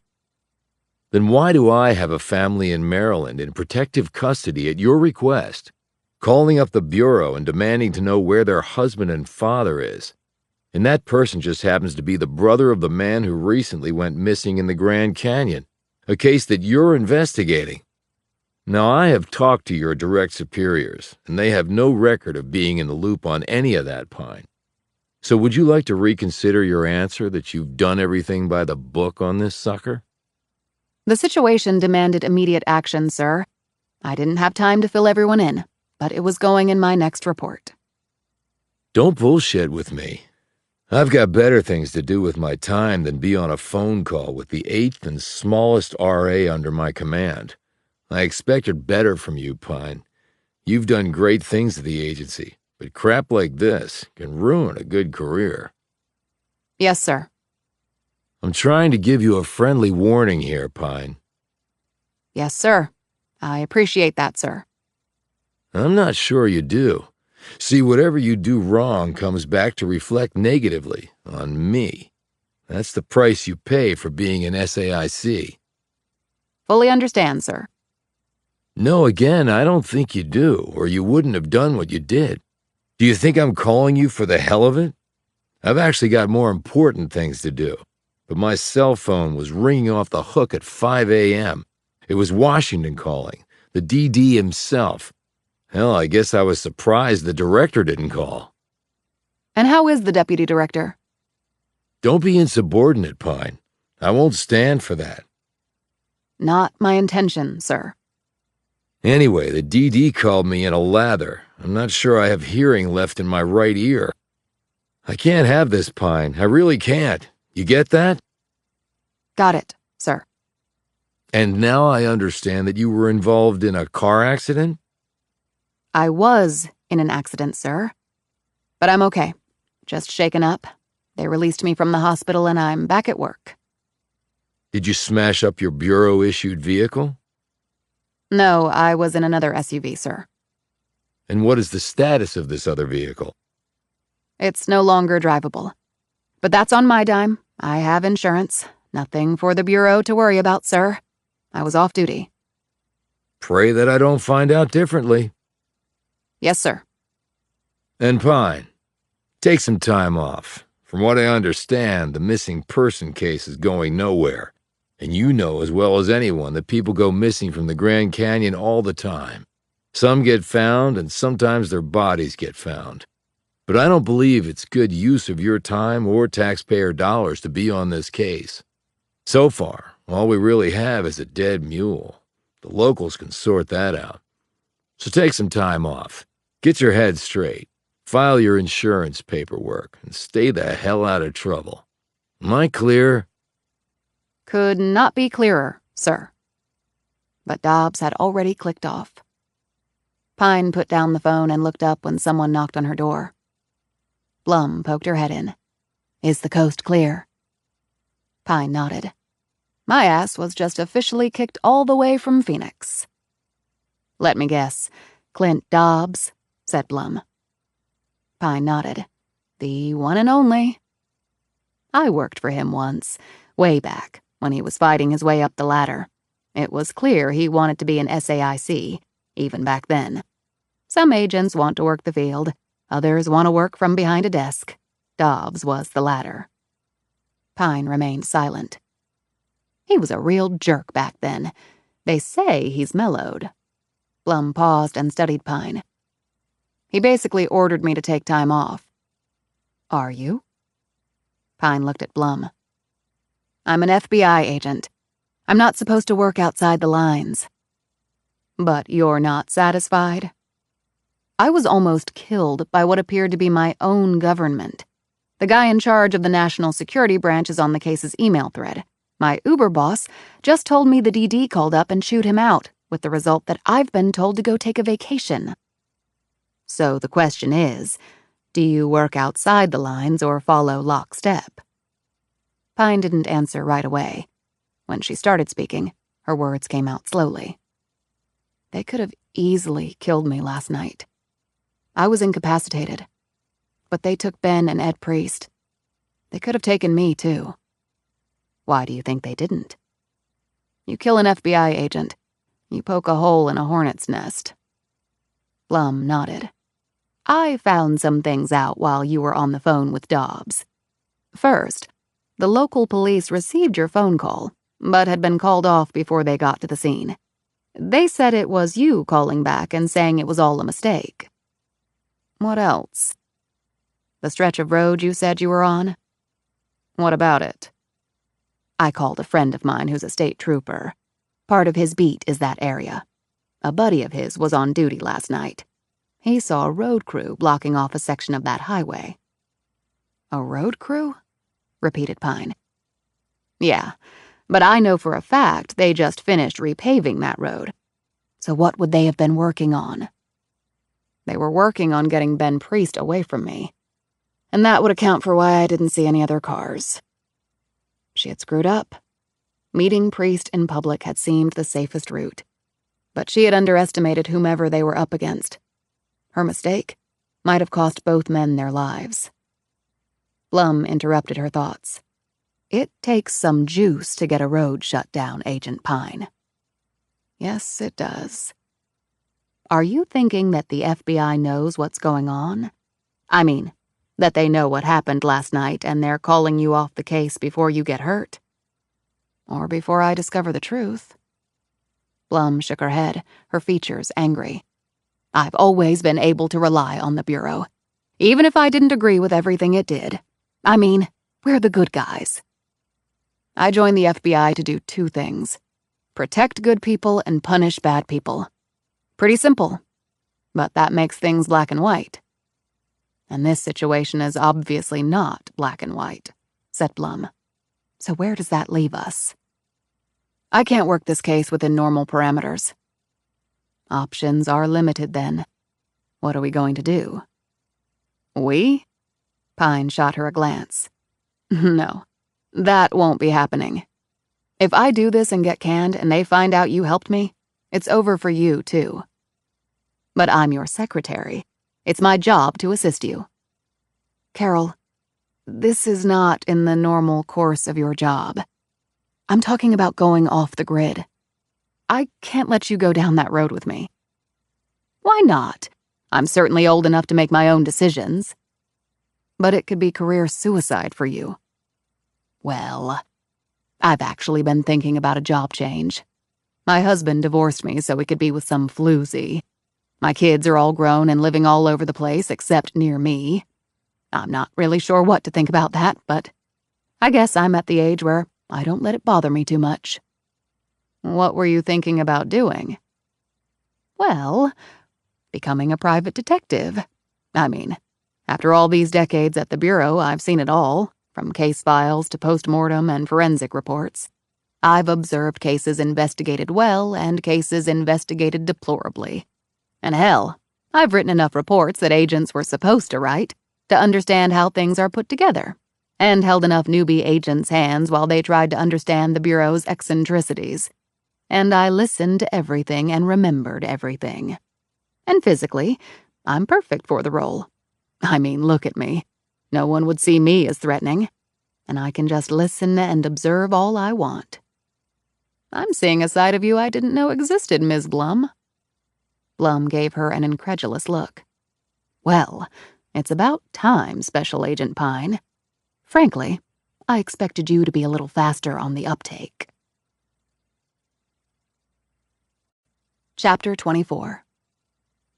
Pine was combing out her hair and staring in the mirror of her bathroom.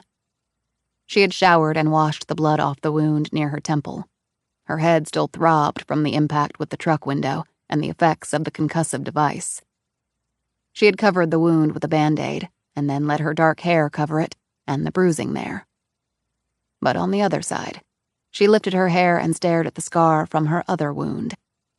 The one from long ago. The permanent one, courtesy of the man who had taken her sister. It was dark outside now. Blum had driven Pine up to the Grand Canyon to pick up her truck, and both women had returned to the office and worked there for the rest of the day.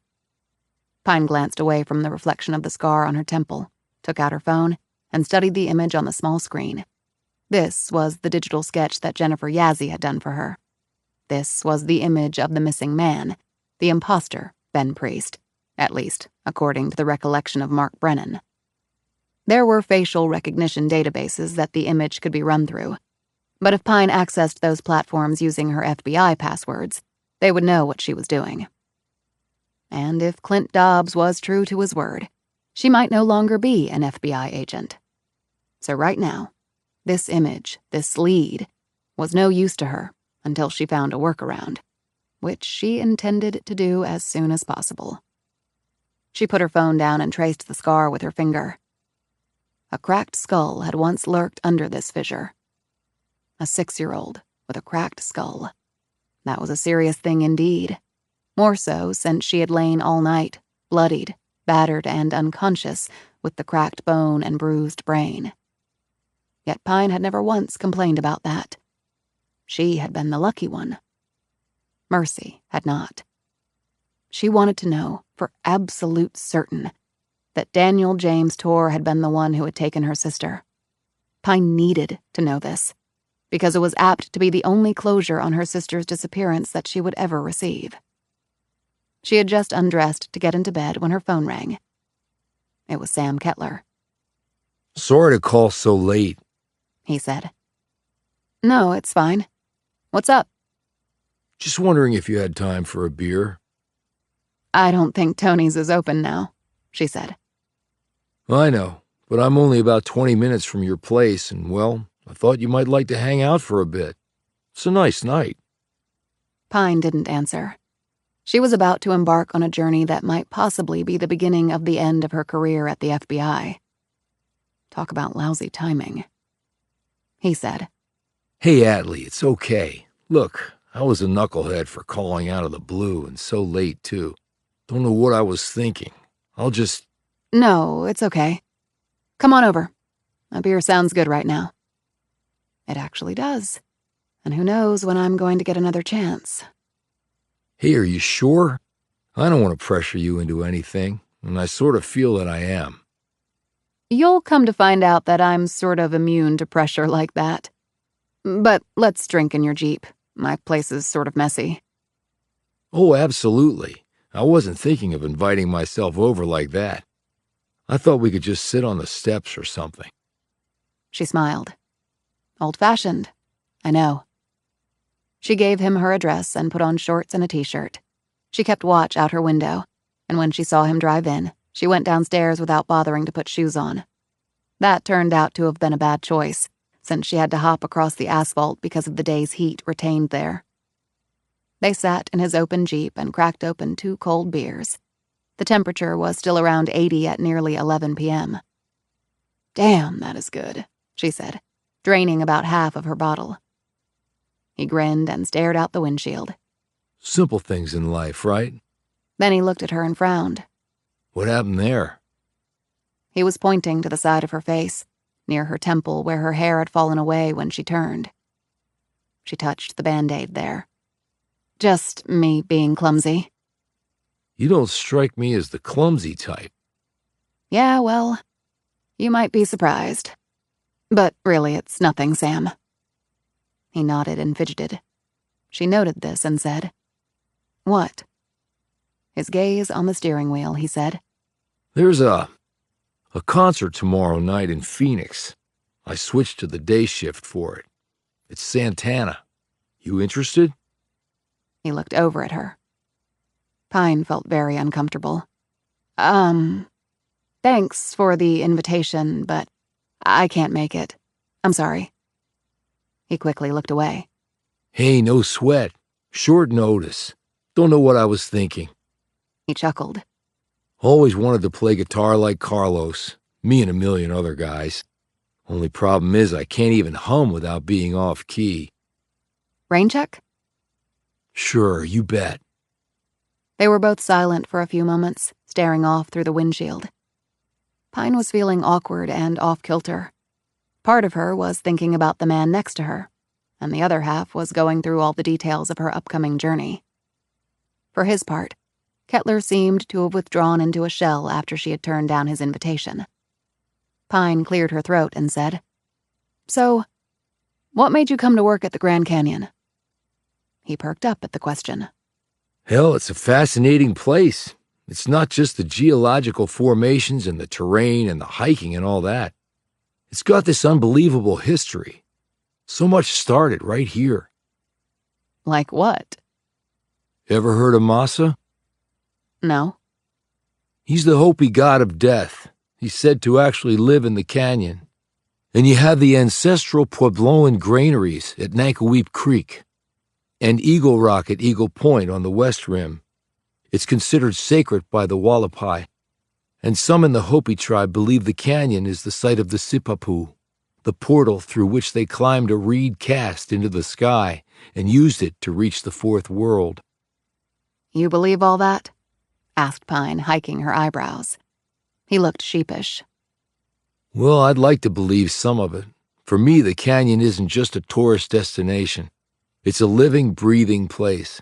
It has a dozen plants that live nowhere else, and the place is constantly evolving. The algae in the river brought in crustaceans, which brought in trout, which brought in the bald eagle. It's one of the only bird species that uses the river corridor as its winter habitat. Kettler tapped his temple. You see, it's smart. It's a living thing. How cool is that? Pine smiled. "The way you explained it? Pretty cool, actually. I'm seeing another side of you, Mr. Kettler." I keep a go pack at work. Sometimes when I'm off duty, I go hiking or running, or even do some climbing. "Climbing?" Yeah, I was an Army Ranger. To qualify for that status, you had to do a lot of mountain climbing. You do that down in Georgia. It's sort of a hobby of mine now. I keep climbing ropes and D-links and other equipment in my go pack. And I've climbed mountains all over. He glanced at her. You might like it. "I might. With the right company." She smiled and punched him lightly on the arm. Kettler's brow furrowed. "Something wrong?" Look, full disclosure, there was another reason I came over tonight. Pine sat up straighter. "What?" Colson Lambert and Harry Rice. "What about them?" They've been reassigned. "What? Where?" Zion National Park in Utah, effective immediately. Pretty damn inconvenient since both of them have families with kids in the local schools. Harry and Colson are going up and leaving their families behind until things can get straightened out. He glanced at her. I take it from your reaction that you didn't know. "I had no idea at all." Does this have something to do with the mule? I mean, How could it? But that's the only thing out of the ordinary. I mean... His voice trailed off. It might, Sam. It probably does, in fact. Okay, I guess you can't tell me about it? No, I really can't. Good enough for me, but I thought you needed to know about Lambert and Rice. I did, and I appreciate the heads up. I really do. They remained silent until Pine said, "If you ever want to talk about stuff." Like what? Your time in the Army? Well, I'm not in the Army anymore. That's in my past. I want to look ahead. Pine thought about her own personal situation. Sometimes you can't move ahead until you deal with stuff in your past. Well, that's true, I guess. But I was a soldier, just like a lot of guys. I'm good. I really am. No problems. Okay. They said their goodbyes, which included a hug that lasted a bit longer than the one at Tony's Pizza. Pine could feel the strength of Kettler's fingers as they gently sank into her skin through the flimsy fabric of her t-shirt. She fully took in his scent, sweat mingling with soap and shampoo. She felt herself a little lightheaded. But then what she was going to do the next day came crashing down on her like a chunk of concrete. She pulled back and then gave him a quick kiss on the cheek. Thanks for the beer. And the Santana invite. It meant a lot. Anytime, He replied, his hand grazing her bare arm. Look forward to hanging out some more. She headed back to her apartment, having once more to hop on the asphalt until she got to the cooler pavement. She turned around to find Kettler grinning at her. She looked down at her bare feet. I know. Goofy, right? Nothing wrong with Goofy from where I'm standing. Looks pretty damn beautiful, in fact. 2 minutes later, after she had watched Kettler drive off in his Jeep, Pine collapsed on her bed. Pretty damn beautiful, huh? She kept catching herself smiling as she relived the time spent with Kettler. But then the reality of what lay ahead took over, and her smile faded. What were the odds that she would finally find someone she enjoyed being with, only to have her job pop up between them like the Grand Canyon? And that's what you signed up for, Atlee, when you put on the badge. She got up the next morning at 7 a.m., picked up the phone and called Carol Blum. I'll meet you at the office in an hour. I'll be there. You're right. Before you start your vacation, we might as well take some time to get all your old case files in order. Roger that. Where are you going? I'm going to hike and camp at Mount Nebo in Utah. Need to clear my head. I've got all my stuff. I'm leaving from the office to drive there. Be gone a couple weeks. Flagstaff is covering for me. I've fixed it all up. The office is officially closed while I'm out, so you're getting some time off too. Well, then I'm going to see my daughter in Los Angeles. I've got a new grandbaby I haven't spoiled yet. Pine put on her sunglasses, drove to her office, parked in the underground garage, and took the stairs to the elevator. Blum was there ahead of her, with coffee. At 8 that night, the garage door went up and Pine's black SUV pulled out, turned right, and headed to the highway north. Blum's Prius was right behind her. It drove off in the opposite direction. 2 SUVs started up. One followed Pine's truck, and the other tailed Blum's Prius. At midnight, the garage door opened once more. The 1967 Mustang drove out, its top and windows up. Pine was at the wheel. Blum rode shotgun. Pine was dressed in jeans, a long-sleeved cotton shirt, and a windbreaker. Blum had changed from her skirt, jacket, and pumps into slacks, flats, and a light blue sweater.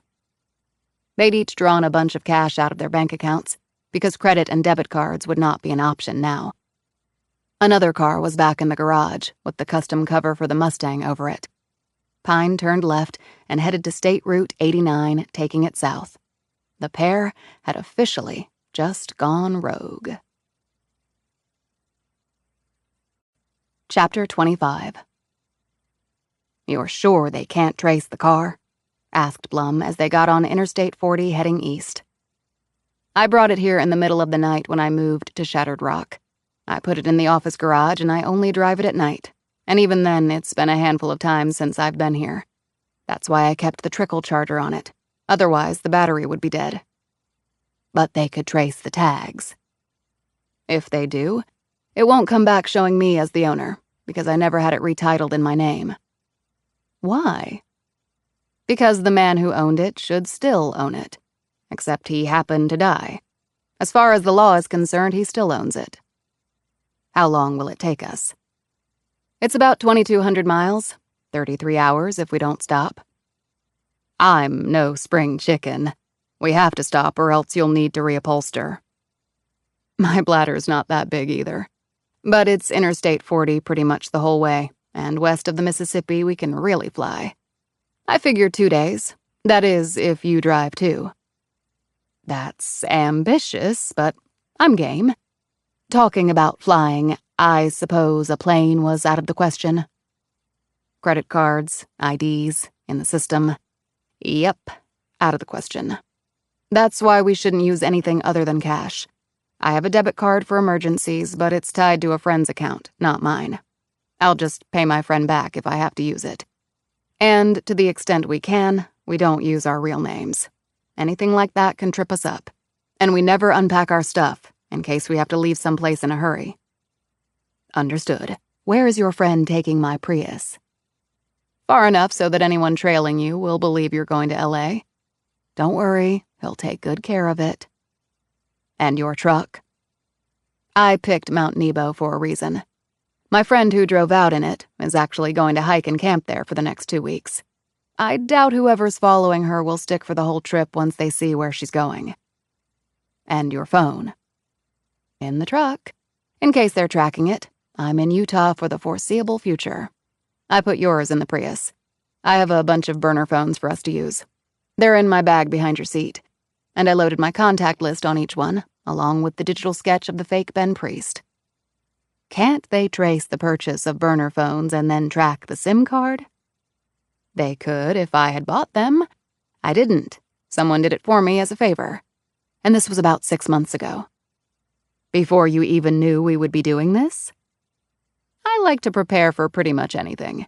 And being able to go off-grid at any time but still communicate is a necessity. Pine glanced over at her companion. We need to be on our A-game, okay? We're playing in the big leagues. I knew that as soon as I joined the FBI. Blum checked her watch. It's nearly 1 a.m. Are you good to drive? I slept on the floor in my office for 8 hours. I'm good until at least Oklahoma City. Isn't that far away? About 13 hours, pedal to the metal. We can stop for a late lunch. I'm impressed with your stamina. I drove from the East Coast in this car to Utah in 2.5 days. I only stopped to use the bathroom, catnap, and parking lots, and I ate on the road. Pine patted the car's dash. There's just something about this ride. You want to keep driving. As they drove along, Pine said, You don't believe that this Jordan and Kincaid found a secret cave in the canyon full of Egyptian artifacts? No. Did your father? Blum took her time answering. I think my father wanted to believe it. He went down there enough times looking for it. Never found it, of course. Even with a helpful J&K carved over the front door? Blum smiled. My father spent his whole life working a job he hated. What he really wanted to be was an adventurer. You know, sort of like Indiana Jones. Is he still alive? No, neither of my parents are. How about you? My mother's still around. Where does she live? You better get some sleep so you're ready to take over when I'm burned out. Pine drove on. They ate barbecue for lunch in Oklahoma City. Then Blum, who had slept most of the way and was perfectly fresh, took over the wheel, while Pine put the passenger seat back as far as it would go, stretched out her long legs, and immediately fell asleep. Blum drove with only brief stops to use the restroom and to stretch her legs, and once to doze in a parking lot for an hour. As they neared Nashville, she pulled off at another rest stop and nudged Pine awake. Bathroom break, said Blum, and Tag, you're it on the driving. I'm beat. Pine nodded. It was pitch black now, though the crack of dawn was only a few hours away. The rest area only had one operating light, and it was a feeble one at that. At this hour, there were no other vehicles here. Pine yawned, stretched, and popped her neck as she followed Blum into the ladies' room. As soon as the door closed behind them, it was pushed open again. 3 men came in. They were all tall and lean and good-looking, and appeared to be in their very early 20s. They were all fashionably dressed in clothes that were expensive, but made to look like they weren't. 2 wore khaki shorts, revealing tanned, muscular legs, and colorful Robert Graham short-sleeved shirts and docksiders. The third wore soft, baggy, faded jeans, a white long-sleeved shirt untucked, and Gucci loafers. One of them crumpled up a beer and threw it into an empty stall. Then they stood there, staring at the 2 women. Blum turned around and eyed them. "You have the wrong restroom. Men's is the other door." The man in the jeans stepped forward. He glanced at his friends and grinned, flashing perfect white teeth. "No, this is definitely the place we want, because you're here." "You have got to be shitting me," said an incredulous Pine. "Did you guys just come from a frat party or what?" The man smiled at her and produced a bottle of Maker's Mark from his back pocket. Operative word being party, ladies. Blum eyed Pine, who was gazing at the half-empty bottle. "That is not happening," Blum said to him. "Come on, we've been looking for someone just like you two," said the man. "Mature women, what could be better?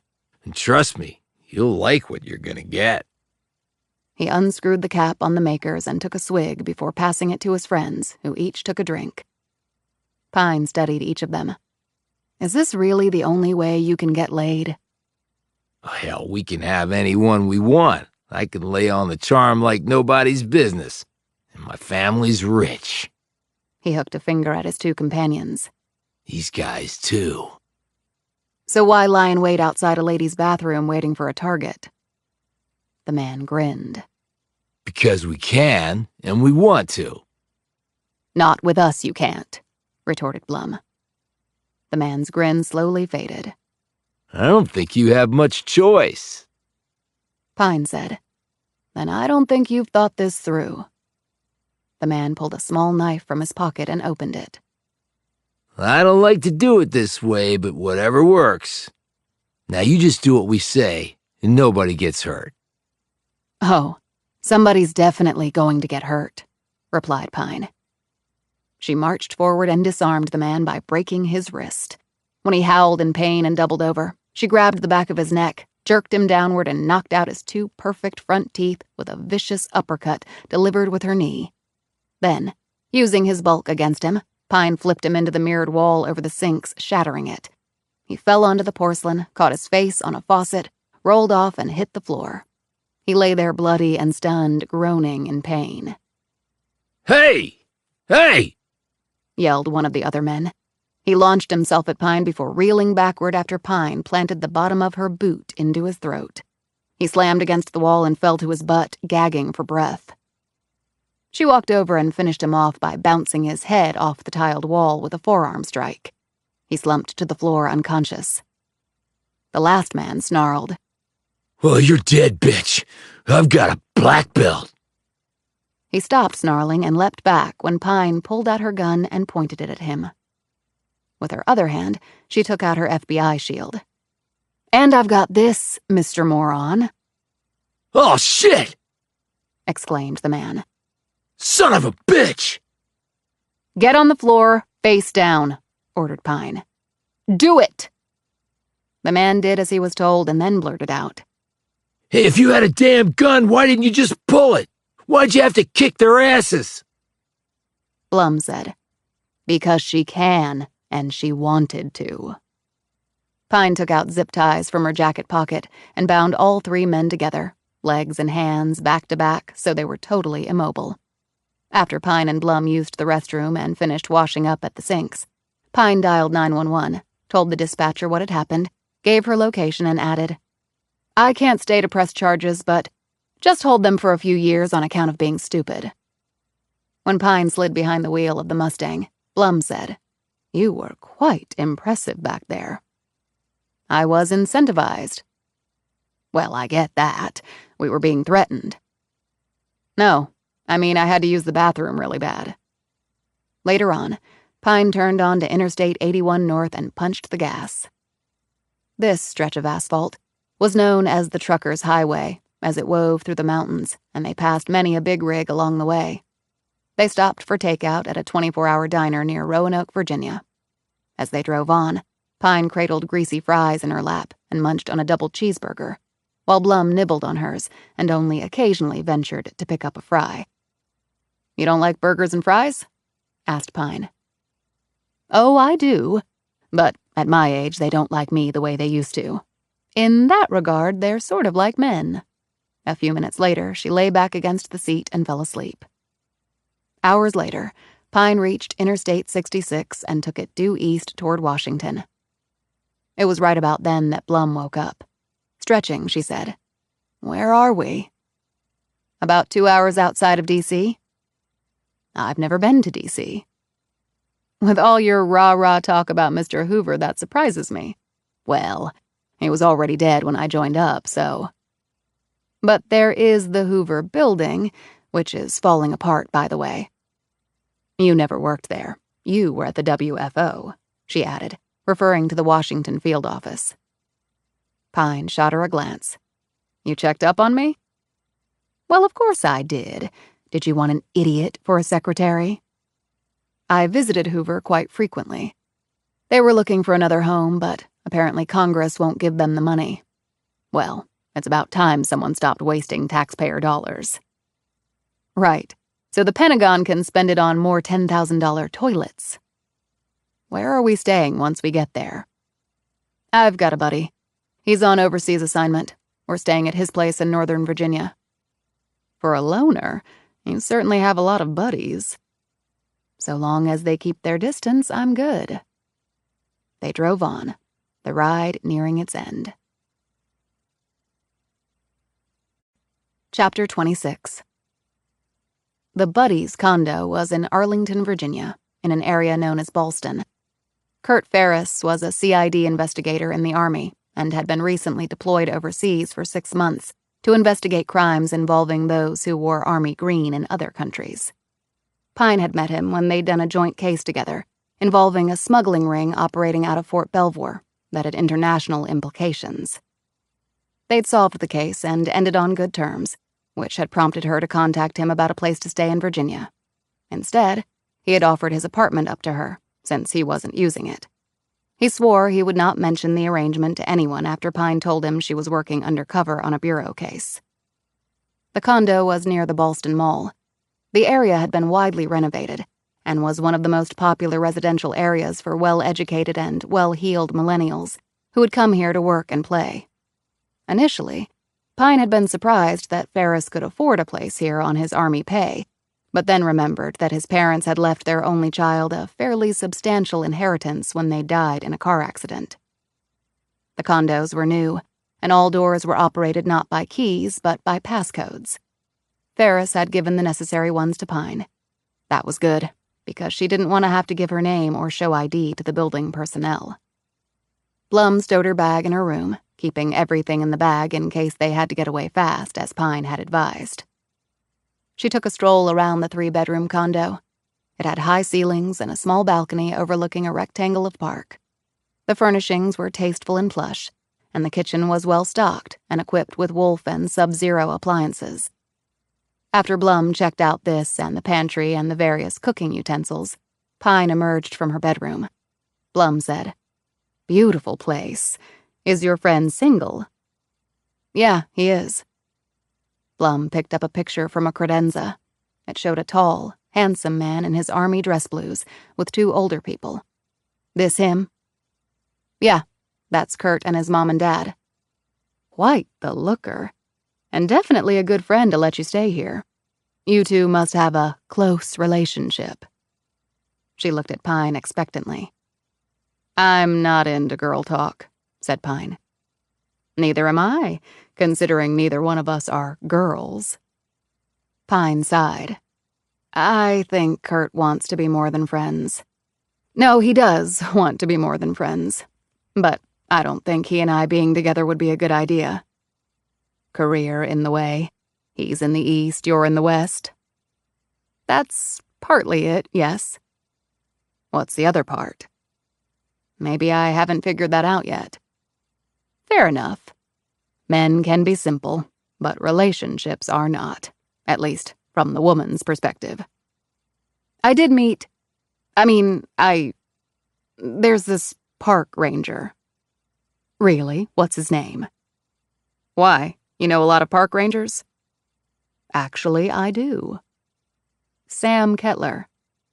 Don't know him. He's only been at the canyon a couple years. He was on duty at Phantom when the guy went missing. So that's how you met and then started dating? Pretty quick. I wouldn't exactly call it dating. We went out for pizza and beer one time, and then he brought some beers over to my place the night before we left town. We sat out in his Jeep and drank them. You must be intrigued with him. Why do you say that? You just said you went down to his Jeep and drank beer with him right before you were leaving on this trip. You had a lot on your mind. You could have easily declined the offer, only you didn't. Pretty simple deduction. Well, I guess I am intrigued with him. Nice guy? Yeah. Where'd you leave it with him? Nowhere, really. I think he'd like to see me again. And you? Pine took a breath and rubbed at her mouth. It's complicated. And you might be more complicated than most. Why do you say that? Pine said sharply. I know about your past, Agent Pine. When you were a child. That has nothing to do with anything. Are you sure about that? It would have traumatized anyone. I'm not traumatized. I wouldn't be in the FBI if I were. I would have punted on the psychological testing. Blum nodded. Okay. In the interests of getting it all out there, I also know that you went to ADX Florence to find out some things. Pine gazed stonily at the woman. I told no one about my trip. But you had to get special permission to visit after hours. That request came through the FBI bureaucracy. I saw the trail. Did you find what you needed to? No, I didn't, Pine said, in a tone that clearly indicated this conversation was over. Blum put the picture down. Now what? She said. I'm taking a shower. I still have residue of the 3 creeps in a woman's toilet on me. I suggest you do the same.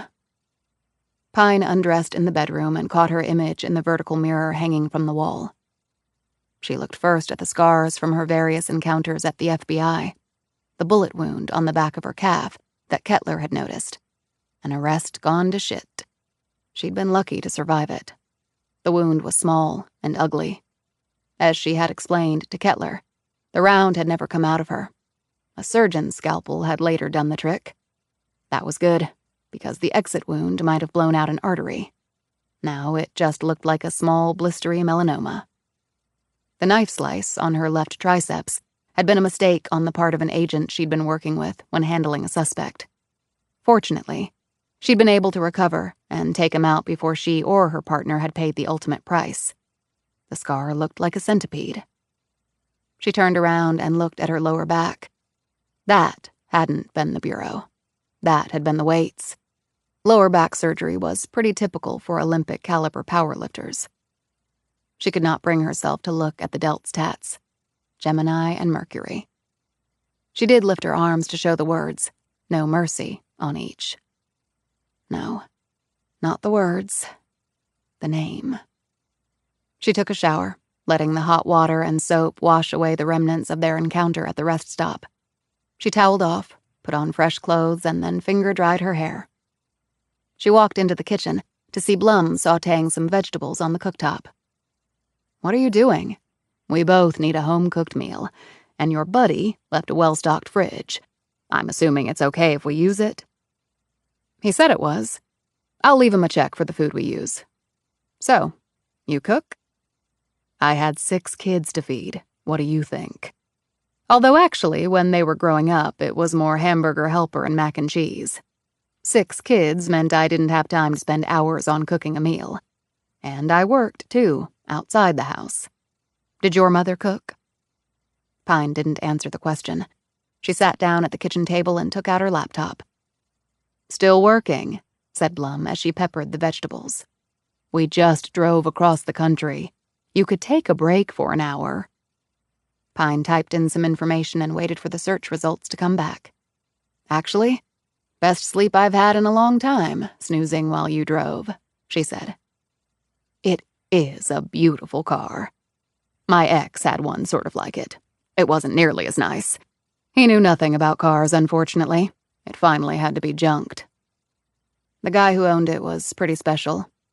He helped me out a lot in my early days at the Bureau. I wouldn't be nearly so outgoing but for him." Pine tacked on a very brief smile to this statement, as though trying to make fact what was really nothing more than speculation for most people who knew her. "Hallelujah for friends," said Blum. "What are you making?" Pine asked. "Chicken Milanese. I do it pretty well if I do say so myself. He's got some ciabatta dinner rolls I'm going to warm in the oven, too. You want to do a salad? The fixings are in the fridge. Don't use the arugula, that's for the chicken." Pine rose, washed her hands, and dried them off on a dish towel. She grabbed a large bowl from one of the cabinets, then opened the fridge and pulled out the necessary ingredients. Blum said, "I have to say, I never imagined us preparing a meal together on the East Coast. Or anywhere, actually." "Life is unpredictable," said Pine, as she sliced up a tomato and then a cucumber on a cutting board she'd taken from a drawer. Blum prepped the chicken breast cutlets, dredging them in plain Greek yogurt and then dressing the meat in breadcrumbs together with oregano, basil, and thyme. She coated a pan with extra virgin olive oil and cooked the cutlets for 3 minutes on each side. After finishing the salad, Pine set the dining room table, then put the bowl of greens on the table. Blum squeezed a sliced lemon over the cooked chicken cutlets and plated them over beds of arugula. She took the rolls out of the oven and put them in a basket that she had lined with a cloth napkin.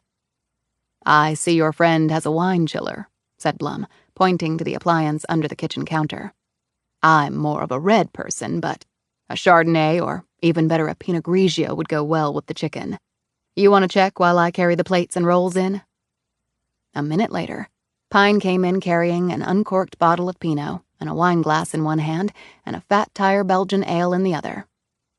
"My idea of a nice white," said Pine, holding up the beer. She poured the wine into the glass and set it in front of Blum before taking her seat. Blum clinked her wine glass against Pine's bottle of beer. They ate in silence until Pine said, "This is really good." "I can show you how to make it." Pine didn't respond to this at first. "You know, that might be nice. I'm not that much of a cook. Simple is best, and fresh ingredients." "Right. So, maybe you can teach me a few dishes." She glanced away and took a quick swig of her beer. Blum looked at Pine closely. "For Sam Kettler?" "What are you talking about?" "Oh, come on, Agent Pine. I'm too old to be manipulated." Pine smiled. "Okay, I do like him. We seem to connect." "Well, thank God there's no law against that. You said he likes you, and after what you told me, I agree. And whether you think it's complicated or not, I think you should see him when we get back." "If we get back," said Pine, turning serious once more. "I stand corrected. So what's our next step?" Pine put her fork and knife down and picked up her beer. "His brother gave me Ben Priest's home address. It's in Old Town Alexandria. I would expect the place is being watched. So we're going to watch the watchers and do some recon at the same time." "Okay." "Then there's Ed Priest's family. I need to contact them without anyone knowing." "Aren't they still in protective custody?" "I don't know. I couldn't get them into an actual safe house. But I had uniformed FBI looking after them. That might have been pulled after the call Dobbs got from the DD. And then we have the men in the chopper who took away the Priest brothers. Any idea who they might be?" "I can make some deductions." Blum took a sip of her wine and looked across the table thoughtfully at her boss. "What are they?" And more importantly, what are they based on? I recognized the type of chopper. What was it? A UH-72A Lakota. I've actually ridden on them. Who uses it? Mostly, the United States Army. Chapter 27. Kurt Ferris had also left his 2-year-old Kia Soul for Pine to use. She knew he'd owned a decked-out Dodge Ram pickup with double rear wheels before coming to D.C. from the wilds of Fort Bragg, Texas. However, he'd found the Ram was too big to drive and park in the traffic and space-challenged Ballston area, so he'd traded it in for the Kia. Pine knew the man wasn't happy about it, because he'd told her he wasn't. He said he felt like a wimp on wheels. She was parked at the curb about 5 townhomes down from Ben Priest's 19th-century row house on Lee Street in Old Town Alexandria, Virginia. It was an upscale, historic area located along the Potomac River.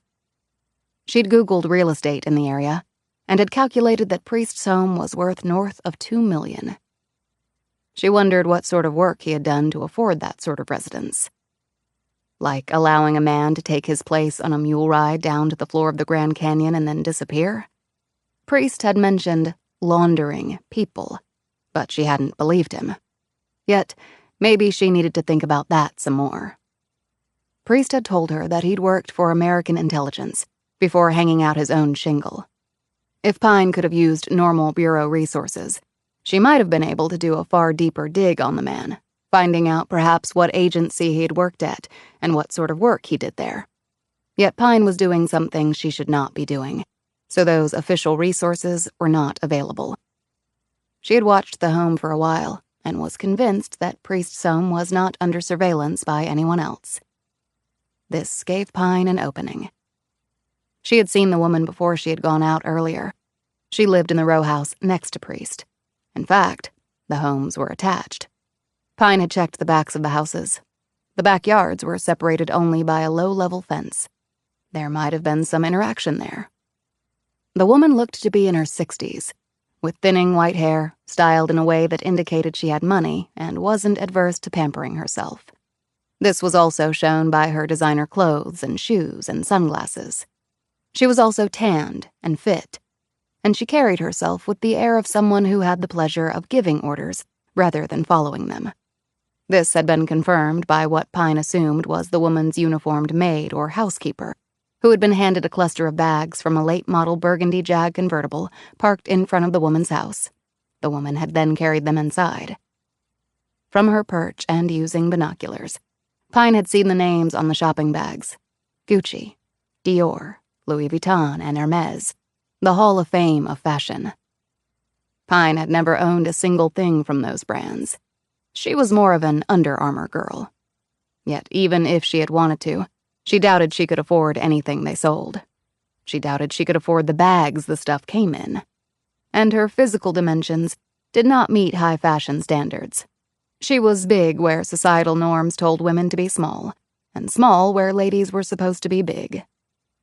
As the woman turned and walked down the street, carefully navigating the lumpy laid brick pavers in her stilettos as she checked her phone, Pine got out of the Kia and strode down the street, paralleling the woman. She timed it so they would intersect at the next block. "Excuse me, ma'am," said Pine. The woman, jolted from her digital bubble, looked askance at Pine in her jeans and windbreaker and boots. "Whatever you're selling, I don't need," she said immediately, in a deep, well-cultured voice. "It's not that. And I don't have any cash if you need a handout. Bye-bye." The woman proceeded on her way. Pine followed. The woman stopped and held up her phone, which had a gold cover. "I will call the police if you don't leave me alone." "I am the police," said Pine, holding up her FBI shield. The woman slowly lowered her phone. "You're with the FBI. No way." "I really am." The woman ran her severe gaze over Pine and said, "You don't look like you are." "That's sort of the point when you're on a stakeout." "You're watching someone?" The woman looked horrified and then blurted out, "What's Jeffrey done?" "Jeffrey?" "My husband. He's a money manager. They're always doing something illegal. He's my second husband," she added, as though that exonerated her from any associated liability she might have. A hand fluttered to her bosom. "Thank God I kept my assets separate. The little sneak." "I'm not here about Jeffrey. I'm here about your neighbor." "My neighbor? Which one?" "Ben Priest?" The woman gazed at Pine in a new light, and then gave her a knowing look. "He's an interesting fellow, that one." "What's your name?" "Melanie Renfro." "Have you lived in your house a long time?" "Yes, 20 years. Jeffrey moved in with me after we got married. He lived in D.C., Capitol Hill. You couldn't pay me to live there. Taxes are twice Virginia's. It was either he moved here or there wasn't going to be a marriage." "You want to grab some coffee?" "That's where I was going, actually." Pine followed Renfro into a coffee shop on King Street, the main avenue that bisected Old Town and ended at the Potomac River. They ordered, got their coffees, and headed back outside to sit in an enclosed area of tables. They were the only ones there, though people were passing them on the street. Mostly moms with strollers and some men and women in suits and carrying briefcases. Renfro took a sip of her coffee and patted her lips with a paper napkin. "What has been done?" "You said he was an interesting fellow?" Renfro nodded and looked around, as though they were in a movie and she was checking on eavesdroppers. When she caught Pine staring, she grinned and said, "This is so thrilling. The most exciting part of my day today was supposed to be a hair coloring and a waxing. This is so much better, and far less painful than a waxing." "Glad I could do that for you. So, Priest?" "Right. He moved in about, 7 years ago. I was still married to Parker. He was my first husband. He died of a heart attack 4 years ago. I married Jeffrey 2 years later. Some of my friends thought it was too soon, but at my age, hey, you don't know how much time you have left. Burn the candle to the end, right?" "Right. So you knew Priest?" "Oh, yes. I've had him over for dinners, cocktail parties, barbecues, that sort of thing. I have a wonderful caterer, if you ever need someone." "What was your impression of him?"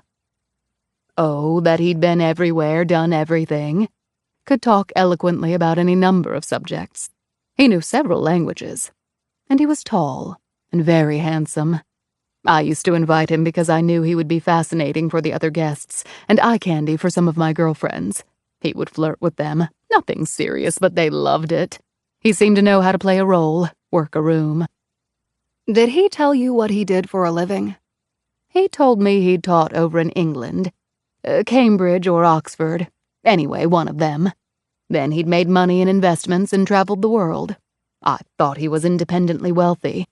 He kept odd hours, gone for long periods of time, and then I'd see a cab dropping him off at 2 in the morning. He never mentioned working for the government?" "Look, if you are with the FBI, I want to help you, but I really don't know you at all. And these days, fake badges and stuff can look really genuine." "Okay, I understand that. I'm looking for Ben Priest because he disappeared when he was in Arizona. That's where I'm assigned." "Oh my God.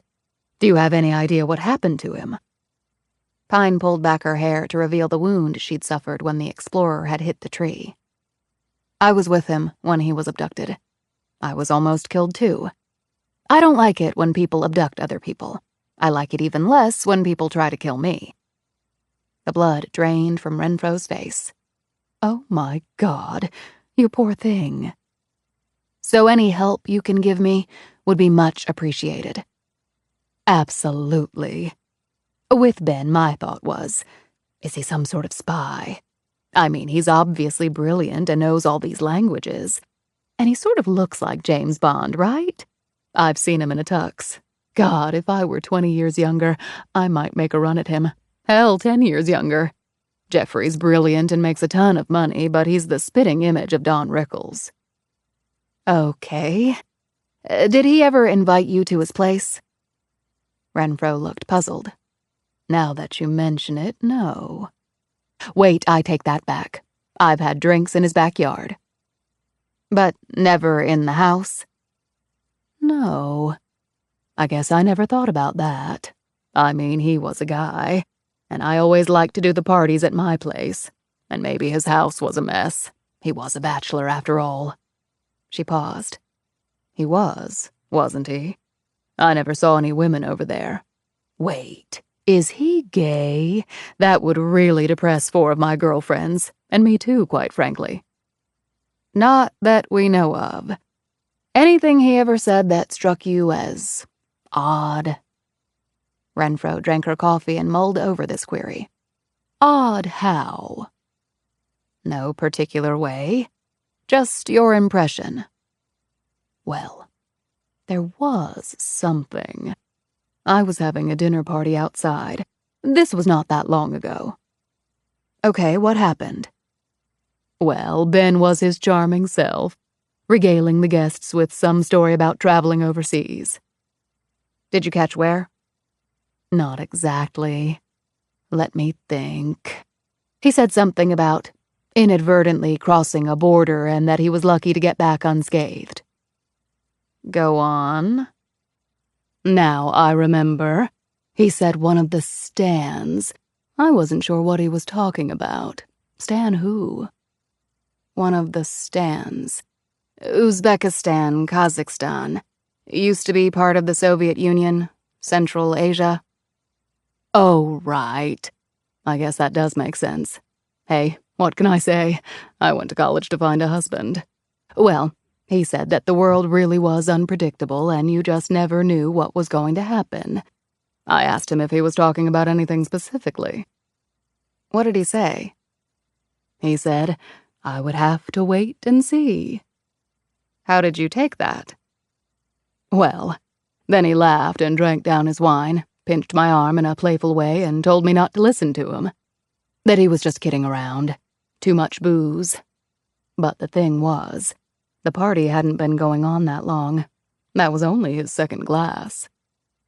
Did you ever know him to do that before? No, not really. I mean, not in that way. He seemed, well, anxious. I remember catching a glimpse of him just staring off into space. He never did that before at my parties. He was always right in the center of things, regaling people. It was odd. Pine next took out her phone and showed her the digital sketch that Jennifer Yazzie had done. Have you seen this man around before? With Priest? Renfro studied the picture. You know, he does look familiar.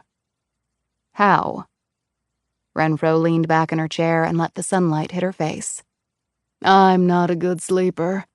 Never have been. My mother was an insomniac, and I'm convinced I got that from her. She leaned forward and cupped her hands around her coffee. It was, maybe 1 in the morning. I was upstairs. I'd just gotten back from the kitchen with a cup of tea. I was looking out the window onto the street.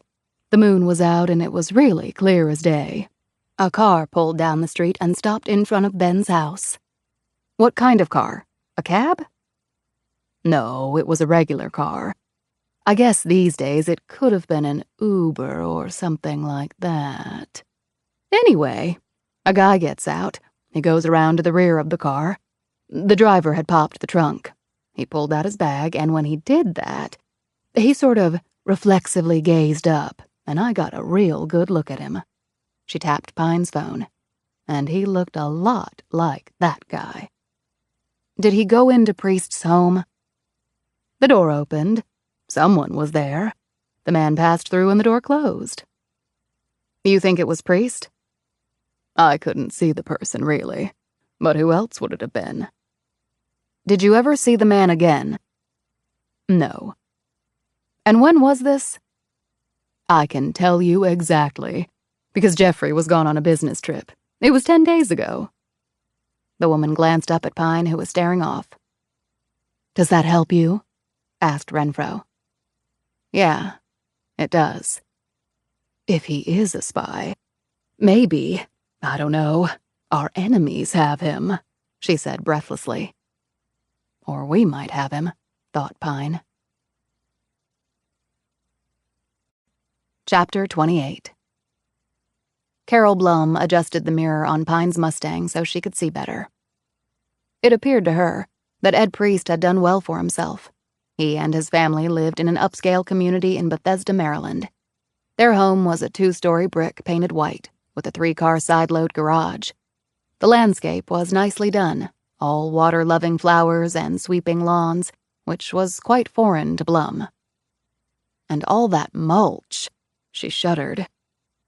She stiffened a bit when the car pulled out of the garage and headed down to the street. Mary Priest was driving, and 2 young boys were in the back seat. As the Lexus SUV passed by, Blum caught a glance at Priest's profile through the open car window. The face was pale, the features pinched, the cheeks reddened. The woman had obviously experienced a hellish time and was probably continuing to do so, although it appeared that Mary Priest and her sons had been released from the protective custody that Pine had arranged. Blum fell in behind Priest, and the 2 cars made their way out to one of the main arteries leading into downtown Bethesda.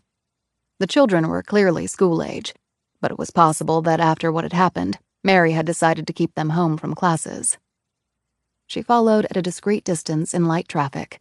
The Mustang did tend to stand out. The Lexus pulled to a stop in front of a building on a side street in Bethesda. The sign out front proclaimed it to be one of those educational centers where kids went to bone up on math and English and other subjects. Priest got out and led her sons into the building, while Blum found an open space across the street. 5 minutes later, Priest came back out, but she didn't get into her car. She started walking down the street. Blum got out of her car and followed. It was nearly noon, and Blum wondered if the woman was going to do some shopping while waiting for her kids. And then Priest swerved into a building. Blum quickly followed. It was a movie theater. Priest bought a ticket and Blum purchased one for the same movie. She trailed Priest down the hall and into the theater. It was empty. Priest took a seat in the middle, while Blum took the same seat several rows behind. She settled down and waited. Her first thought was that Priest was waiting for someone, but the woman was not checking her phone or watch or looking toward the entrance. She just stared down at her hands. As the previews came on, Blum decided to risk it. She got up from her seat and moved to Priest's row, taking the chair one over from the woman. Priest didn't even look up. She seemed lost in thought. This gave Blum a chance to study the woman. She looked to be no more than 40, petite, with dirty blonde hair that fell to her shoulders. Trim and fit-looking, she was dressed in cream-colored slacks, flat shoes, and a light blue short-sleeved shirt that showed off defined, tanned arms. Her Kate Spade handbag sat in the chair next to her. She dabbed at her eyes with her hand. Then the tears came more fiercely, and she put her head in her hands. Blum opened her purse, took out a packet of tissues, and handed them across. Priest saw them, jerked up, and looked over at Blum. But when she focused on the older woman next to her, she instantly relaxed, smiled briefly, and thanked her. She took out a few tissues and handed the packet back. She wiped her eyes clear and then blew her nose. I think it's allergies, said Priest, not meeting Blum's eye. I think it might just be life, said Blum. I've sat in my share of theaters with allergy problems. Priest laughed lightly and looked embarrassed. I didn't even want to see this movie. I just picked it because it was playing now. I did the same thing, said Blum. Just wanted to get out and about. I'm Mary. Carol, said Blum. They shook hands. It's nearly lunchtime, if you'd prefer that. At my age, I look forward to meals, and you look like you could use something to eat. I can't remember the last time I ate. Do you live around here? No, I'm visiting from another part of the country. I have friends here, but they're working today. Do you know a good place to eat? I do. Shall we? Priest laughed. I've got some time to kill. So what the hell? They walked outside and Priest led Blum over to another street. It's a French-style cafe. The menu's good, though a little rich. And I could use some wine, actually. Blum nodded appreciatively. Sounds fine to me. I long ago stopped counting calories and restricting my alcohol consumption." "I look forward to those days," said Priest wistfully. They were led to a table in the back by the greeter. As they settled in and looked over their menus, Blum said, "I know this sounds like a cliché, but I'm a good listener. I have 6 kids and I'm divorced. And no, it wasn't amicable. I've got lots of grandkids. Some I still haven't seen. I've traveled widely and experienced pretty much everything. So if you want to talk, I can give you an excellent armchair quarterback analysis." Priest smiled and rubbed at her eyes. "God, it was like you were dropped from heaven right when I needed you." "Sometimes the world works in mysterious ways." They ordered 2 glasses of Merlot and each took a sip before Priest plunged in. "This is going to sound crazy, even to someone like you." "Okay." "It's my husband." "That doesn't sound crazy at all." No, you don't understand. He's not cheating on me or anything. Ed's a good guy." "So what's the issue, Mary?" Priest shook her head. "You're not going to believe me." "I assure you that I will." "My husband. Well, it started with his brother." "What did?" "His brother is into something. I'm not sure what. And now we're sucked into it too." "Into something? Do you mean criminal?" "That's just it. I don't know. What I can tell you is that my husband left on a trip without telling me where he was going. He's never done that. He's as vanilla as they come. He's a CPA, for God's sake." "Is he back yet?" "No. And here's the other thing.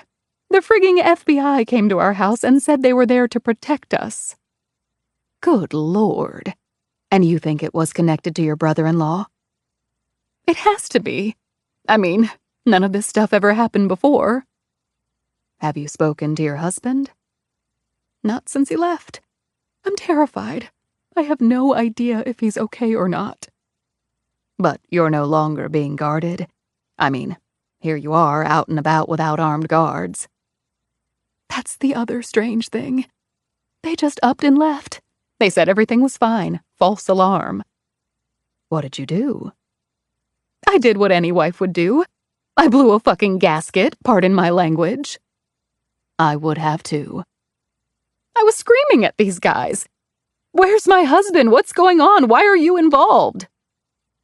"And what did they tell you?" "Absolutely nothing. They just left." I got on my phone and started calling around to all of Ed's friends and business associates, but none of them had heard a thing." "And his brother?" "I called him too, but he didn't answer. I left a bunch of messages. Nothing. The jerk. He has little enough to do with us, really. And now this." "But you don't know for sure that he is involved in all this." "Then why hasn't he called me back?" "Does he live nearby?" "In Old Town, Alexandria. It's in Northern Virginia, just across the river." "Have you been to see him?" "I drove over there the same day the FBI left. I knocked and knocked. No answer." "I suppose you don't have a key. You could have checked to see if he was all right. He might be injured or something." In answer, Mary rummaged through her purse and took out a key. "I do. Ed had one from a while back. His brother probably forgot all about it. It was when he was out of town for an extended period and he needed Ed to go over and check on things." "So did you go in?" "I was afraid to. Besides, there's an alarm system and I don't know the code, only Ed did. And we never go there." "That is a remarkable story. I wish I had some advice to offer, but I truly wasn't expecting something like that. I was just assuming it was some sort of domestic issue or something with work or extended family." "I know, but it was just a relief to tell someone.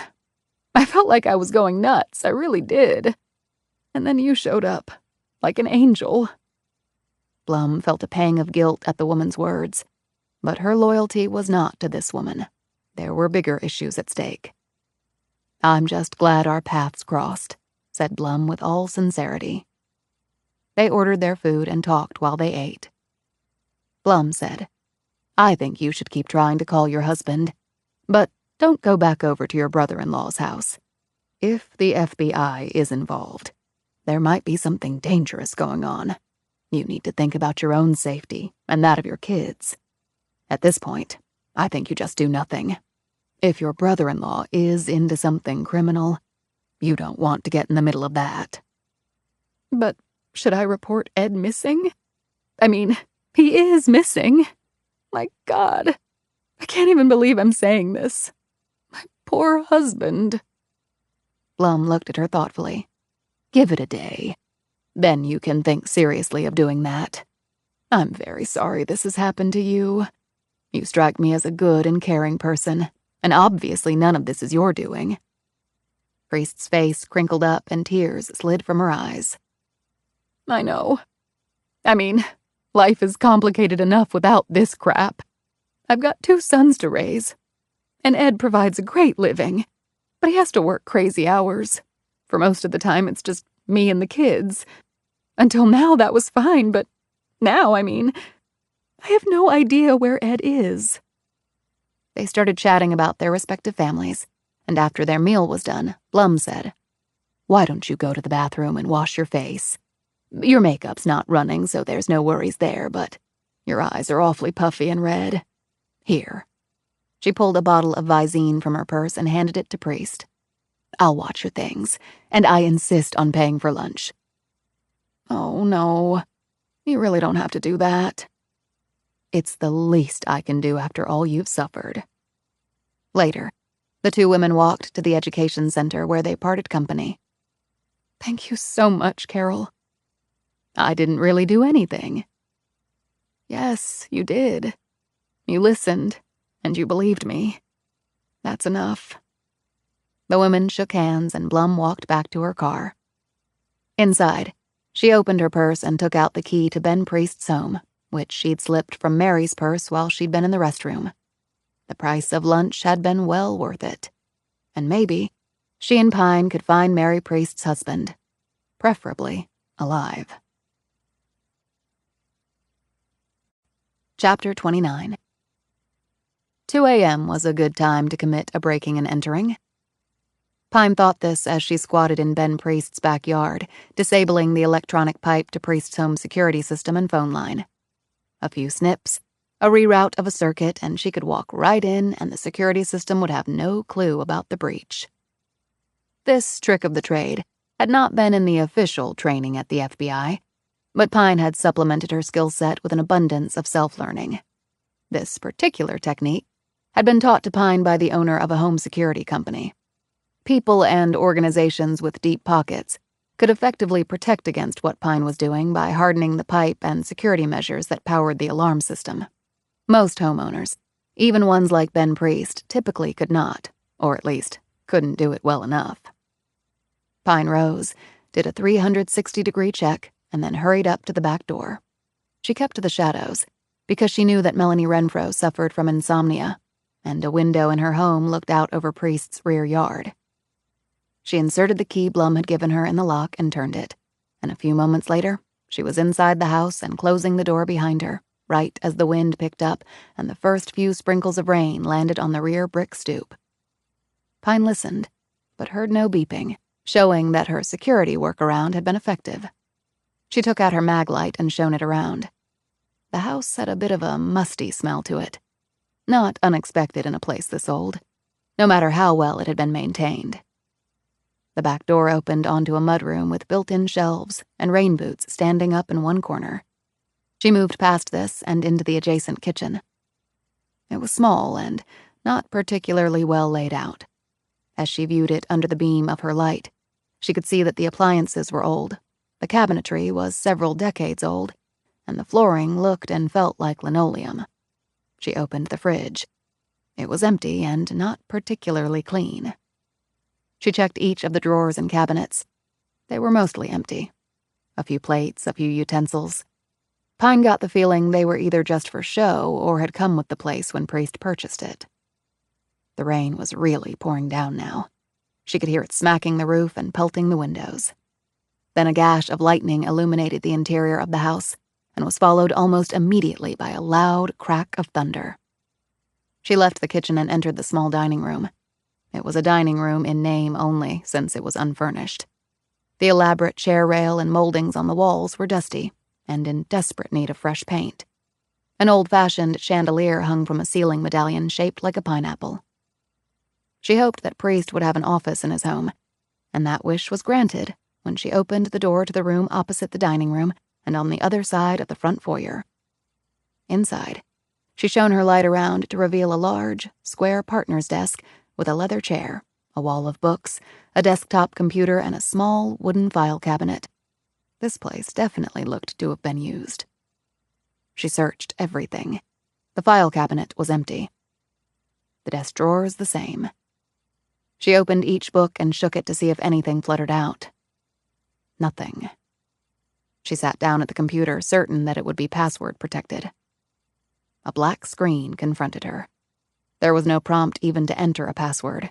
The computer had been wiped clean. Its hard drive had been probably taken or destroyed. Shit. The question was, had Priest done it, or had someone else? She left the office and ventured up the narrow staircase to the second floor. There were 3 bedrooms and adjoining baths up here. Pine checked each one, ending with Priest's bedroom. She could tell it was his because it was the only one that was furnished. The man apparently, like Margaret Mitchell, did not want to encourage visitors.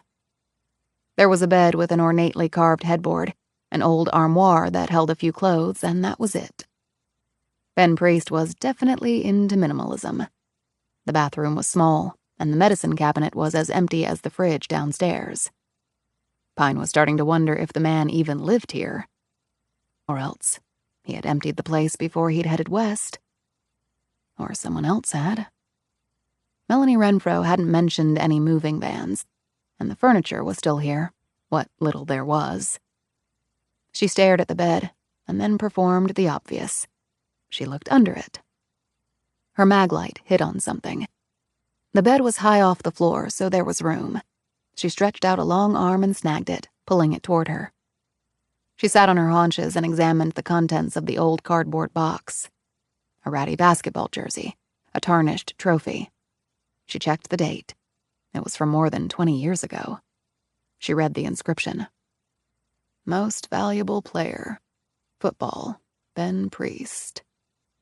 It was from the high school Priest had attended. There was a pair of tube socks with blue stripes at the top. And an old basketball, partially deflated. Why keep this? Did he forget it was even under there? She sat on the bed and examined the items again. Jersey, socks, trophy, basketball. Basketball. What had Ed Priest said? His brother hadn't even liked basketball, but he knew he was good at it. So why keep a basketball here? And a partially deflated one at that. She scanned the ball with her light inch by inch. Then she probed with her fingers. Because of her height, Pine had been recruited to play basketball in high school and had also competed in the AAU program. She had held thousands of basketballs. Her fingers instinctively knew what the surface felt like, though each ball was slightly different. Then she found it. There was a faint, short seam, one that did not really line up with the others. She hit this spot with her mag light. It ran along one of the black stripes on the ball, barely perceptible. She wouldn't have even seen it if she hadn't felt the anomaly. It was only about 2 inches long. She felt with her fingers along this line and sensed a bit of a bump. Hardened glue. The manufacturer hadn't done that. It was an add-on. Pine pulled out the Swiss knife she always carried with her and made the cut right along the seam. The leather opened up easily under her blade, and the remaining air quickly escaped as she cut the ball open and separated the 2 halves. There was no interior bladder, just a black lining under the leather exterior. She wasn't focused on that. She was riveted on the flash drive that was glued to the interior liner. Glued, not just pushed through the hole, because otherwise it would rattle around if someone picked it up, giving the secret away. She used her knife to gently free the device from the liner. She put it in her pocket, put the cut-up basketball back in the box, and slid it under the bed. She had risen to her feet when she heard a door downstairs open. Chapter 30. Pine slipped out her pistol. She knew if she moved, the old plank floor was going to creak, alerting whoever was down there to her presence. She looked at the window, a foot away. Could she make it without treading on the floor? She didn't think so. Consequently, she didn't move at all. But that status was going to quickly become unsustainable. Normally, in this situation, she would announce herself and tell whoever it was to identify themselves. But she had broken into the house and she was acting outside her duties as a federal agent. If it were the police down there, she was potentially in a world of trouble. If it weren't the police, she was potentially still in a world of trouble. So she stood there, not moving, and waiting. If they were cops, they should call out a warning to anyone in here to show themselves. She pivoted her head to the side of the house facing the street. Through the window, she didn't see any light shining through it, so there was no cop car out there with its rack lights ablaze. She heard footsteps move across the planks downstairs and then stop. She could imagine the thought process. Move, stop, process. Move again, stop, process. The footsteps reached the stairs and she heard them coming up.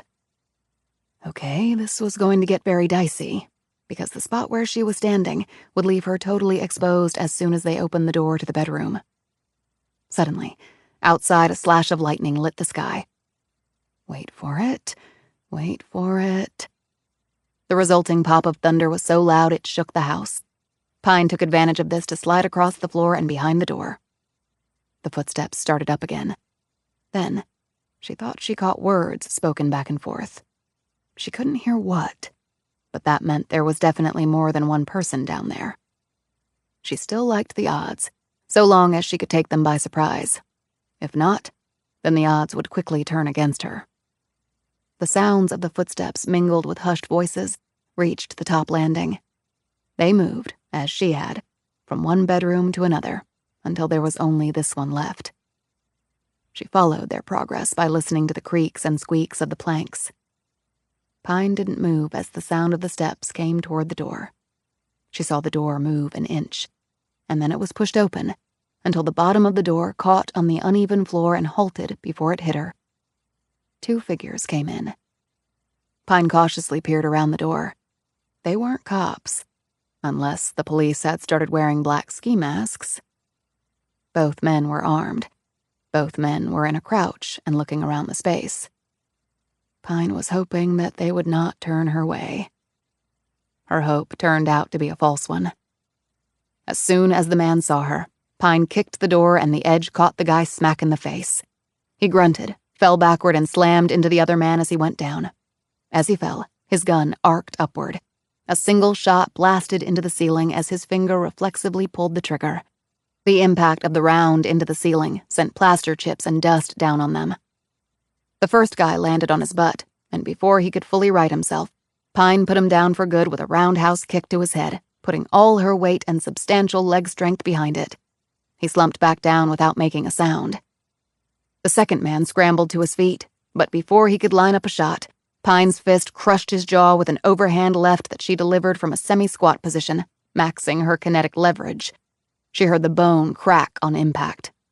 As he dropped his gun and slumped over in pain, she followed that blow with a sweep kick, cutting out his legs and sending him back to the floor. Hovering over him, she performed an eye strike with her index finger. When he howled in pain and grabbed his face with both hands, she bounced his head off the floor with the heel of her boot. He groaned once and then joined his buddy in unconsciousness.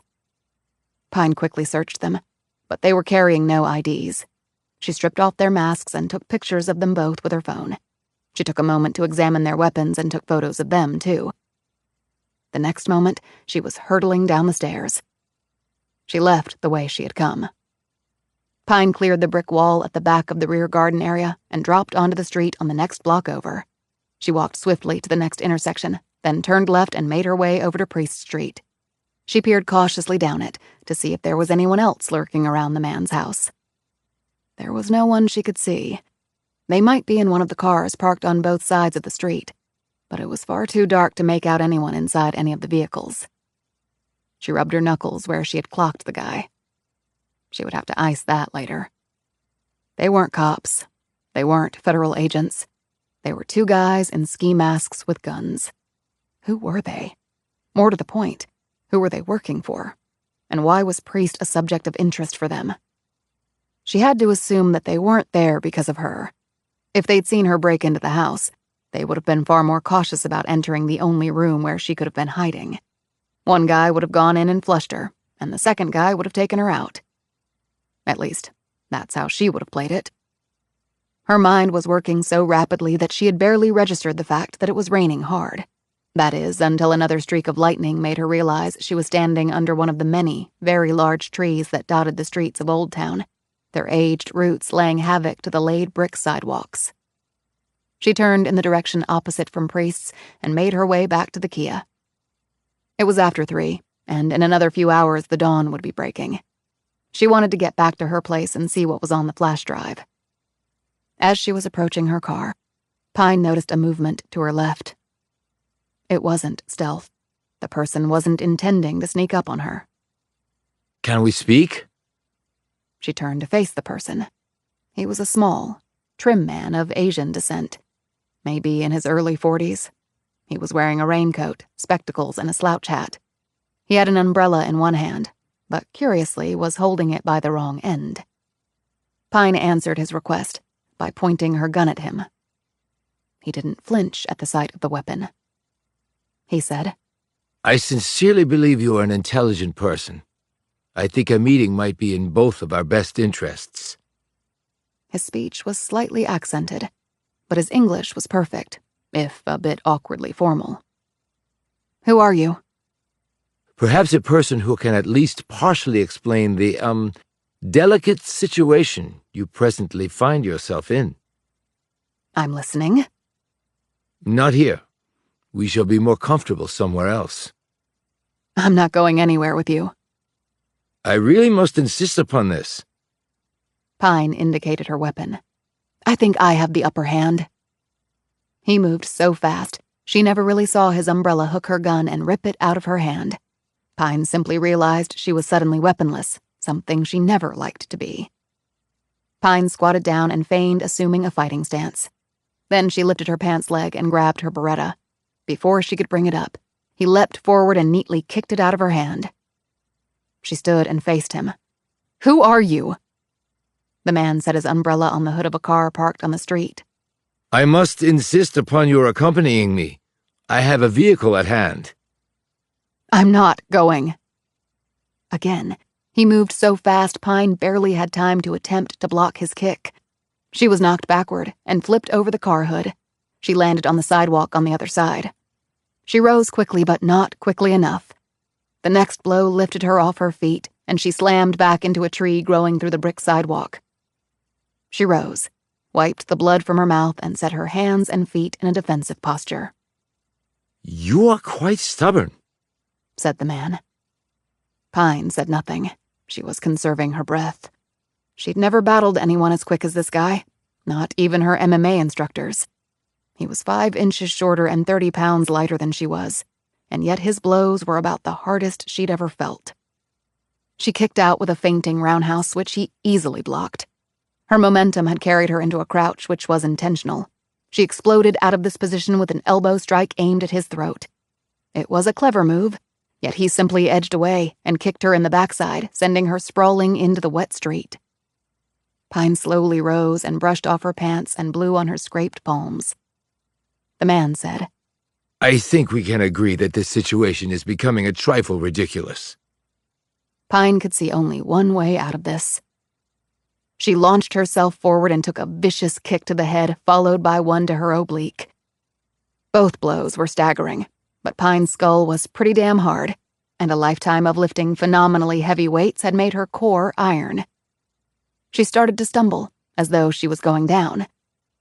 At the last moment, she lunged forward, wrapped her legs around the man's torso and left arm, ripped his right limb straight up and locked it down in an armbar. The momentum of her charge and their commingled weights caused them to topple into the middle of the street. The man's hat fell off. Pine squeezed her muscular legs around his torso, even as she levered his right arm over his head, trying her best to rip it from its socket. She could hear him breathing heavily. She locked down on his torso even more, her goal to stop his diaphragm from moving up and down. Without that mobility, one could not remain conscious or alive. She thought she could feel him weakening. She was wrong. With the index finger of his pinned left hand, he jabbed hard into Pine's inner thigh. As he dug into it, applying an immense amount of pressure, Pine lost all feeling in her leg, and then a jolt of pain shot through her muscle and joints and rocketed up her entire side. She cried out, helpless as he forced her useless left leg off him. An instant later, his elbow smashed against the side of her jaw with such force that her leg lock was completely broken. Another elbow strike and her armbar also fell away, allowing him to roll to his left, get to his feet, crouch, and deliver a crushing stomp kick to her belly. She threw up what little was in her stomach. She lay on the street, so dazed that she could barely see the little man rise above her. "I misjudged you," he said. He balled up his fist. "You are not quite so intelligent as I first believed." The siren cut through the silence of the night. The sound seemed to be heading toward them at speed. The man looked toward the sound, which gave Pine the only opening she needed. Though he'd outmaneuvered her at every junction and was by far the better fighter, the man had made one mistake. He'd misjudged the length of her legs. She shot her right leg straight up and kicked him hard in the balls with the toe of her boot. He cried out, bent over, and staggered back. Pine watched from street level as, still hunched over, he snatched up his hat and moved haltingly into the darkness as the sound of the siren headed for them. Pine slowly stood and, dragging her still numb left leg behind her, recovered both her guns, unlocked the Kia, collapsed inside, and then slouched down in her seat a few seconds before the police car turned onto the street and sped past her. Someone must have heard the fight and called the cops. Pine rolled down the window, spit blood along with part of a tooth out of her mouth, started the car, put it in gear, and slowly drove off. The fucking flash drive better be worth it. Chapter 31. Do you need any more ice, Agent Pine? Blum was at the door to the bathroom. Inside, Pine was sitting naked in the bathtub, which she had partially filled with ice from the under-the-counter ice maker, as well as the fridge's ice maker. "No, I'm good," Pine called out. "You still didn't tell me what happened." Pine moved her arms and legs gingerly in the ice bath. "I will. Just give me a little time." The feeling had come back to her left leg, but it still throbbed like hell. "Can I get you something to eat or drink?" "I'll take a beer." "It's 7 in the morning." "Make it 2 beers then, thanks." Pine heard Blum walk away, and she slumped back into the ice. She could sit in here for only a few minutes more. She'd been in and out of the ice several times for the better part of 3 hours. While she needed the ice to take the pain and swelling away, any person's tolerance for this was limited. By the time Blum came back and knocked on the door, Pine was slowly lifting herself out of the ice bed. She wrapped a towel around herself, opened the door, and accepted one of the beers from Blum. "You look like hell," said Blum. "Your jaw is swollen, your lip is cracked, and your left eye is puffy, and you're moving like you're 100 years old. Were you in a fight, or did you fall off a building?" "Sort of feels like both," mumbled Pine, as she sat down on the toilet lid and took a long drink of the beer. Then she wrapped some of the ice from the tub into a washcloth and held it against her face. "I'll trade the second beer for the whole story," said Blum, holding up the can. Pine glanced up at her and finally nodded. "Sit down. It might take a while." Blum sat primly on the edge of the tub and looked at her expectantly.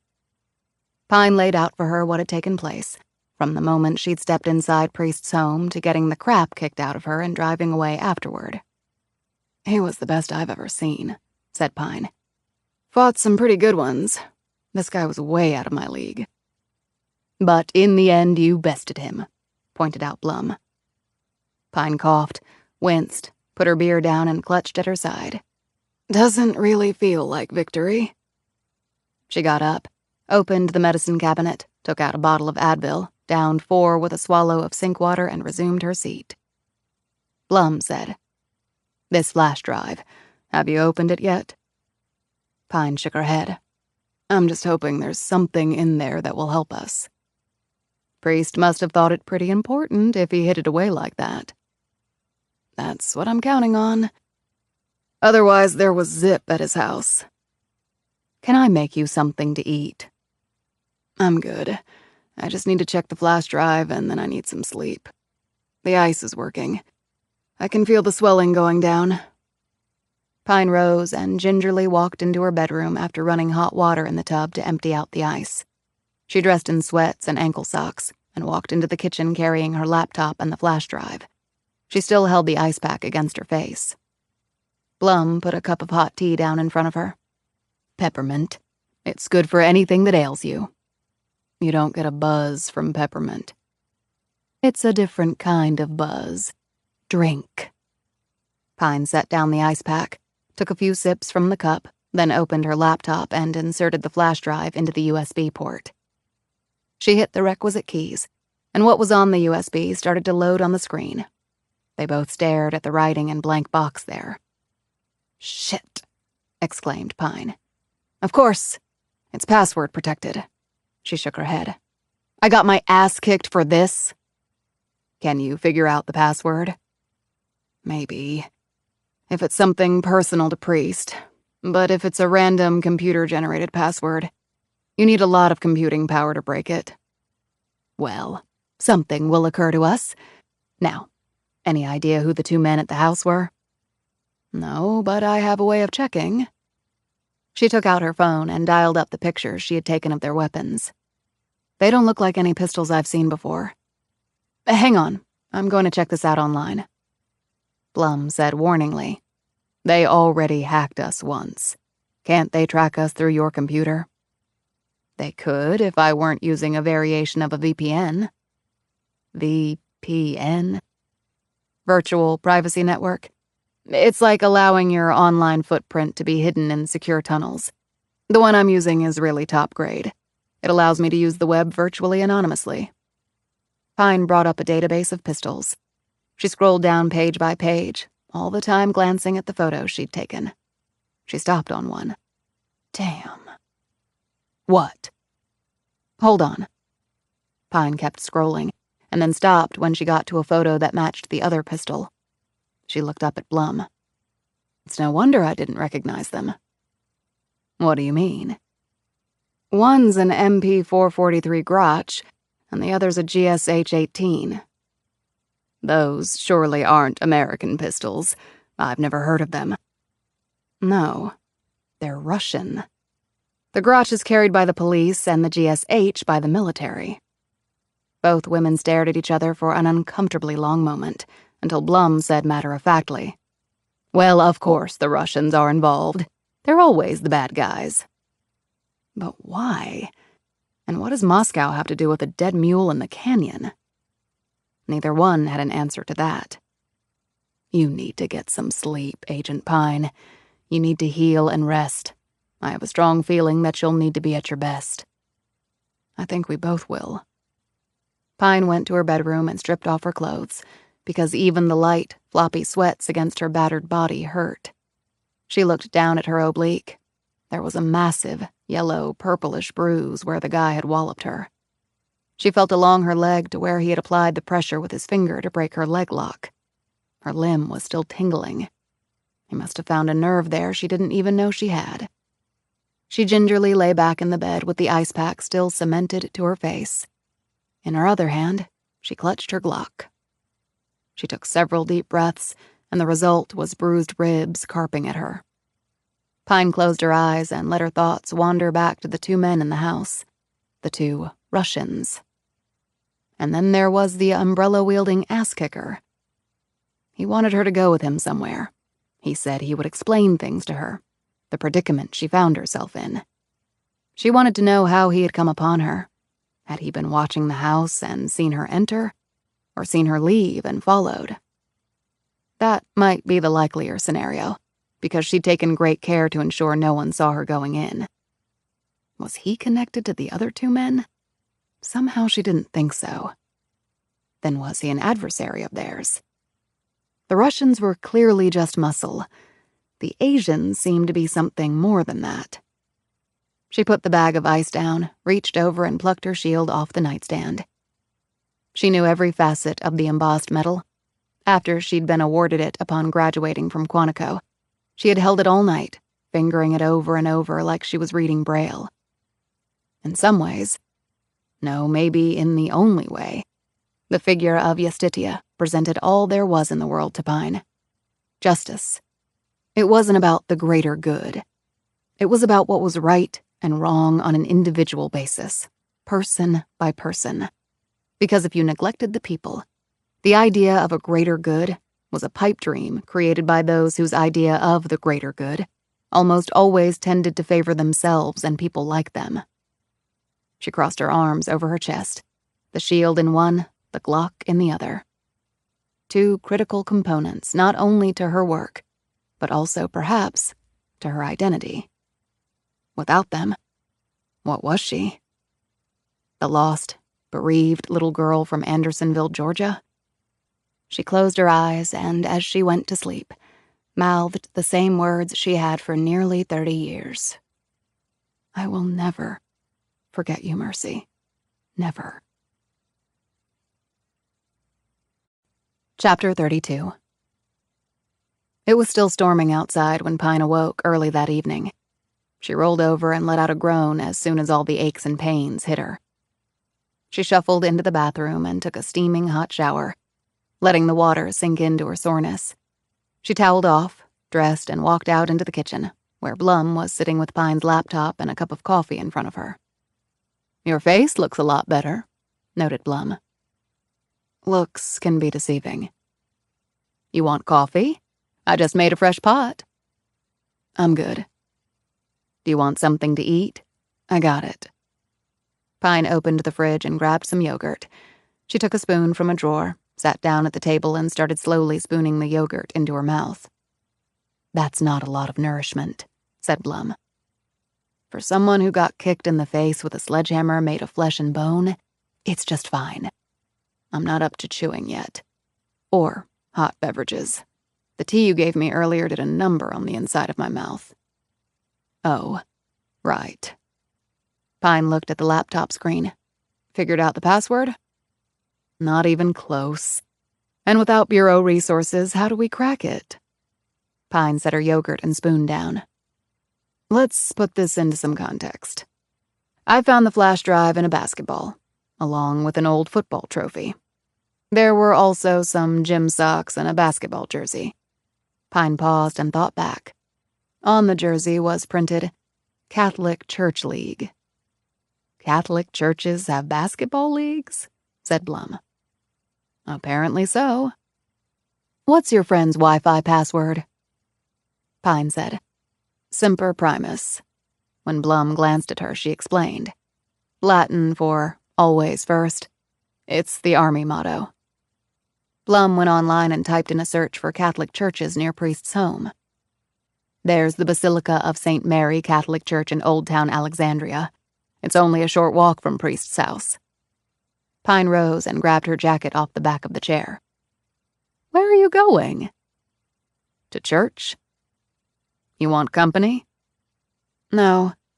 You better stay here.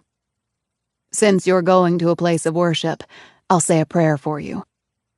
"Can't hurt," said Pine over her shoulder. The Basilica of St. Mary was the oldest Catholic church in Virginia. It was located on South Royal Street, and its gray stone facade was Gothic in appearance. Its stark front was softened somewhat by 4 sets of wooden double doors with brass kickplates. The rain had slackened when Pine pulled to a stop across the street and looked around. There were a few people on the sidewalks, and a truck slowly drove down the street before its taillights disappeared into the darkness. The sign in front of the church said it had been established in 1795. A white statue of the eponymous Mary was set in a niche of the building's facade, high above the main front door. Pine got out and walked across the street, She made a searching look all around and then headed up the steps. The door was fortunately unlocked. She stepped inside and shut it behind her. She moved through another set of doors and found herself in the worship area proper. The stained glass windows were immense and colorful. As she looked toward the front of the church, she saw Jesus hanging on a cross, which was mounted to the wall behind the marble-floored altar. There were 2 sets of wooden pews set on either side of the broad nave. Pine really had no idea why she was even here. Just a reference to a church basketball league. A dubious connection if ever there was one. And yet, what other leads did she have? She took a seat in the front pew and continued to examine the space, looking for anything that might help her. As she was sitting there, a man walked out from a door behind the altar. His white collar indicated he was a priest. He was tall, nearly 6'6", and young, maybe late 30s, with a shock of red hair and sprinkles of freckles. Maybe a classic Irish priest, mused Pine. She wondered how many of those were still around. "Hello," he said. "I'm afraid you've missed the last Mass." "I just stopped in to, I guess, meditate a bit. I hope it's okay." "It certainly is. We're open for all those seeking a quiet space in which to think and practice their faith." He drew closer and started when he saw her battered face. "Are you all right?" "Car accident a few days ago. Still a bit banged up." He looked at her with a dubious expression. "I've had women come in before and tell me that. If things are not going well at home, I'm here to listen. No one should be abused by another. I can help you with that. We can offer shelter, and maybe you should think about calling the authorities." In answer, Pine smiled and held up her ringless hand. "I'm not married. And I do MMA. There aren't many guys around who could take me. I really did have an accident." "Oh, I'm sorry to hear that. But with the way people drive around here, and everyone texting..." He extended a hand. "I'm Father Paul." "I'm Lee," said Pine, shaking his hand. "Do you live around here?" "No, I'm actually visiting. I live out west." "The wide open spaces, then." "A lot wider than here. Father, can I ask you a question?" "Certainly. Priests are asked lots of questions, but don't hold me to always having the right answer." He grinned. Pine smiled warmly. "I think a friend of mine is one of your parishioners." "Oh, yes?" Ironically, his name is Ben Priest." "Oh, Ben. Yes, he is. Though I haven't seen him in a while." "He told me he plays in a church basketball league." Father Paul smiled. "Yes, it's an informal thing. I actually started it about 2 years ago. As you can probably tell from my height, I play. But Ben, though he's some years older than me, is an exceptional player. Small forward. We compete against other churches in the area. Nothing official, but it's good sport and fellowship." "You say you haven't seen him for a while?" "No. In fact, we had a game last week, but he didn't make it. I called him, but didn't get an answer. But he goes off quite often. He'll be back." He paused. "So, you're friends with Ben?" "Yes, and his brother and his family." The priest's brow furrowed. "That's funny. He never mentioned a brother." "Ed Priest. He lives in Maryland with his wife and kids." Well, come to think, Ben never really talked about himself very much. He just always seemed to be listening to everyone else." "Yeah, he's like that." "How do you know him?" "Through mutual friends. I haven't known him all that long, but I was supposed to see him while I was here visiting. But he's not answering my phone calls either." "Have you been by his house?" "I have, and no one was there." "And he knew you were coming?" "Yes, we'd made plans." Father Paul now looked worried. "I hope nothing has happened to him."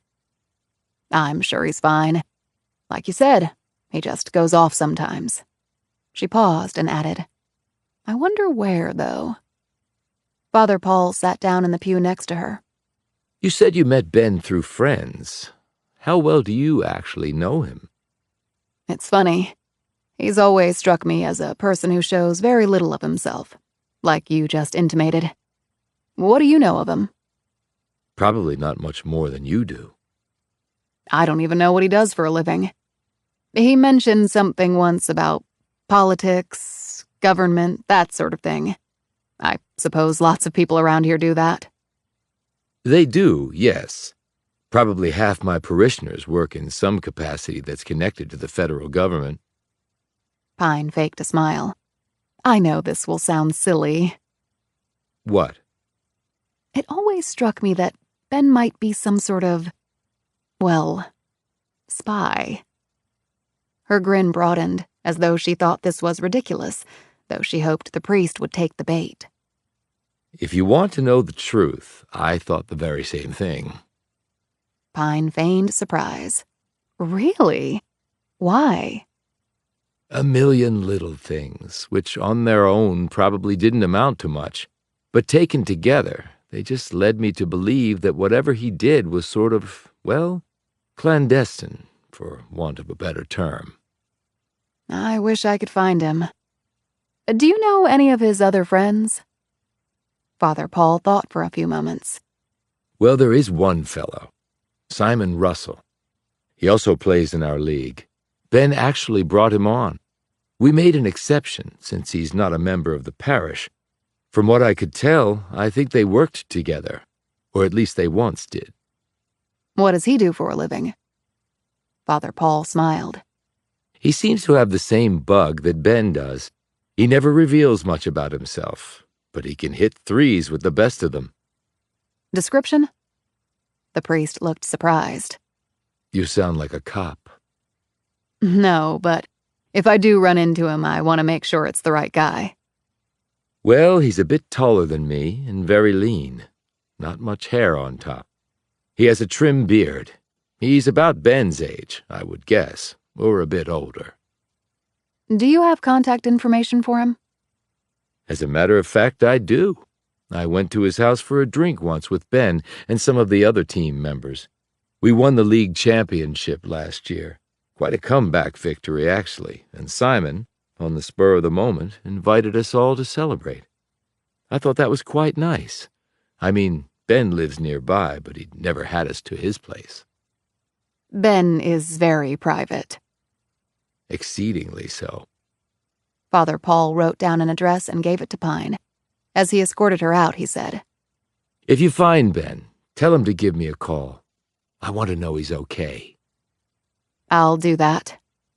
Pine looked around at the church's interior. This is a beautiful space. It is, but that's just trappings. The real strength of any church, I hope, are its parishioners. Jesus was a poor man. His faith was his pot of gold. Are you Catholic? No, my parents didn't take us to church, and I guess I just never got into the habit of going now that I'm an adult. Well, it's never too late. She gave him a sad look. You'd think so, wouldn't you? Chapter 33. Pine pulled the Mustang to a stop at the curb across the street from Simon Russell's large townhouse near Capitol Hill. Like Old Town Alexandria, the area was definitely high dollar. Pine had worked in D.C. for 2 years at the WFO. The only thing she'd been able to afford on her GS-13 salary was a 1-bedroom Roach Motel apartment, a 90-minute commute from downtown. Whatever Russell did for a living, it paid well. She wondered if his home inside was as Spartan as priests. She might not find out tonight. While there were a lot of windows in the place, not a single light was on inside, at least that Pine could see. She got out of the car, walked across the street, turned left, and then turned right at the next block. She reached an alleyway halfway along the block and walked down it. Another right and a short stroll brought her to the back of Russell's home. There was also a 1-car garage back here. This resembled an old-fashioned mews like they had in England. The wall around the rear of Russell's home had a high brick wall and a tall wooden gate. She tried the gate, but it was locked. She checked both directions, gripped the top of the wall, and hoisted herself up enough to where she could see over. This simple movement almost made her cry out in pain, as every injured body part she had screamed in protest. As she clung to the rim of the wall, she observed a small garden with a stone wall water fountain emblazoned with the figure of a lion, some chairs and a matching wrought iron table, a few flower pots with well-tended plants, and a solid wood back door. Soothing, well organized, and of no help to her whatsoever. No lights in the house were visible back here, either. She dropped back down to the pavement and retraced her steps, deciding along the way to take a direct approach. She walked up to Russell's front door and knocked. Nothing. She knocked again, looking around to see if anyone was paying her the slightest bit of attention. She was also checking for the umbrella-carrying ninja. She knocked again. No one came to the door. She peered through the side lights. It was too dark to see much. Okay. What was Plan B? She didn't relish breaking into another home. Her luck had almost run out on the last one. She walked back to her car and got in. She decided to perform that most tedious and sometimes most valuable of all police work. The stakeout. She settled down in her seat and kept her eyes peeled on the house. At a bit after midnight, her vigilance paid off. A tall man came walking down the street from the direction of the U.S. Capitol. He had on a trench coat and a felt cap, and he was carrying a leather briefcase. He walked up the short stack of steps to the front door to his home, fumbled in his pocket and pulled out his keys. He was at his door inserting the key when Pine reached him. "Mr. Russell?" He whirled and looked down at her. Who are you? What do you want? Okay, normal paranoia or something more. She slipped out her shield. "I'm with the FBI. I'm here about your friend, Ben Priest." His features turned even more suspicious. Ben. What's going on with him? Why is the FBI interested in him? "Can we talk about this inside?" Russell hesitated, but finally nodded. All right. He led her inside, then turned off the security system and shut and bolted the door. He took off his hat and coat and hung them on a wall rack in the small foyer. Pine saw that his hair was indeed thinning, and the little he had left had been allowed to grow in any direction it chose. As Father Paul had said, Russell possessed a trim beard and mustache, perhaps to balance out the loss on top. He was quite lean, and she gauged that his feet were about a size 15, which made sense for a man nearly 6'7". His nose was long and spindly. His eyes were brown and darting. Right above them were a pair of eyebrows that, like the hair, roamed helter-skelter over his compact forehead. She looked around. Russell's digs were a lot nicer than Priest's. The furniture looked antique, well-worn, and comfy cozy. There was a fireplace in the room right off the foyer. It had a limestone surround, in the design of something one might see in a church. The walls were covered with original-looking oil paintings. The rug she was standing on looked to be at least a century old. Down the hall, she could see colorful and costly wallpaper along with elaborate crown moldings. The ceilings and walls were solid plaster.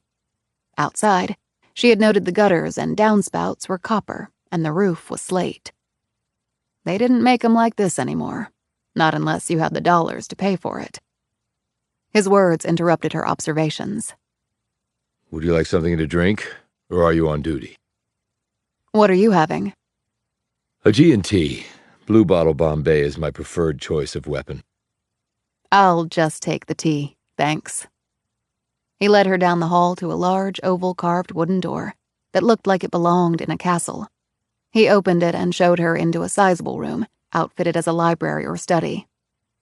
3 walls held shelves that sagged with books. A large partner's desk sat in the middle of the room, under which lay a square of faded oriental carpet. There was a fireplace, comfortable leather couch and chairs, and a small credenza with bottles and glasses topping it. On the rocks? He asked as he prepared 2 glasses. For your tea? "Why not?" He opened a paneled door built into a cabinet next to the credenza, revealing an ice maker. He cut up a lime he'd taken from a bowl on top of the credenza, put slices in each glass over the ice, then poured gin and tonic into his tumbler, and only tonic into hers, while she watched to make sure. He stirred the drinks and handed one to Pine, then picked up a remote and pointed it at the fireplace. There was a click. A whoosh of fired gas and bluish flames popped alive in the hearth. He sat down on the couch and pointed to one of the chairs. "Nice room," said Pine, as she took her seat and looked around the space. I do a lot of my work in here, actually. "And what work would that be?" He sipped his drink. His features, never inviting to begin with, turned instantly chillier. None of your business is the answer that first occurs to me, unless you have a warrant. And even then, it would still be none of your business. Now tell me about Ben. "He's missing."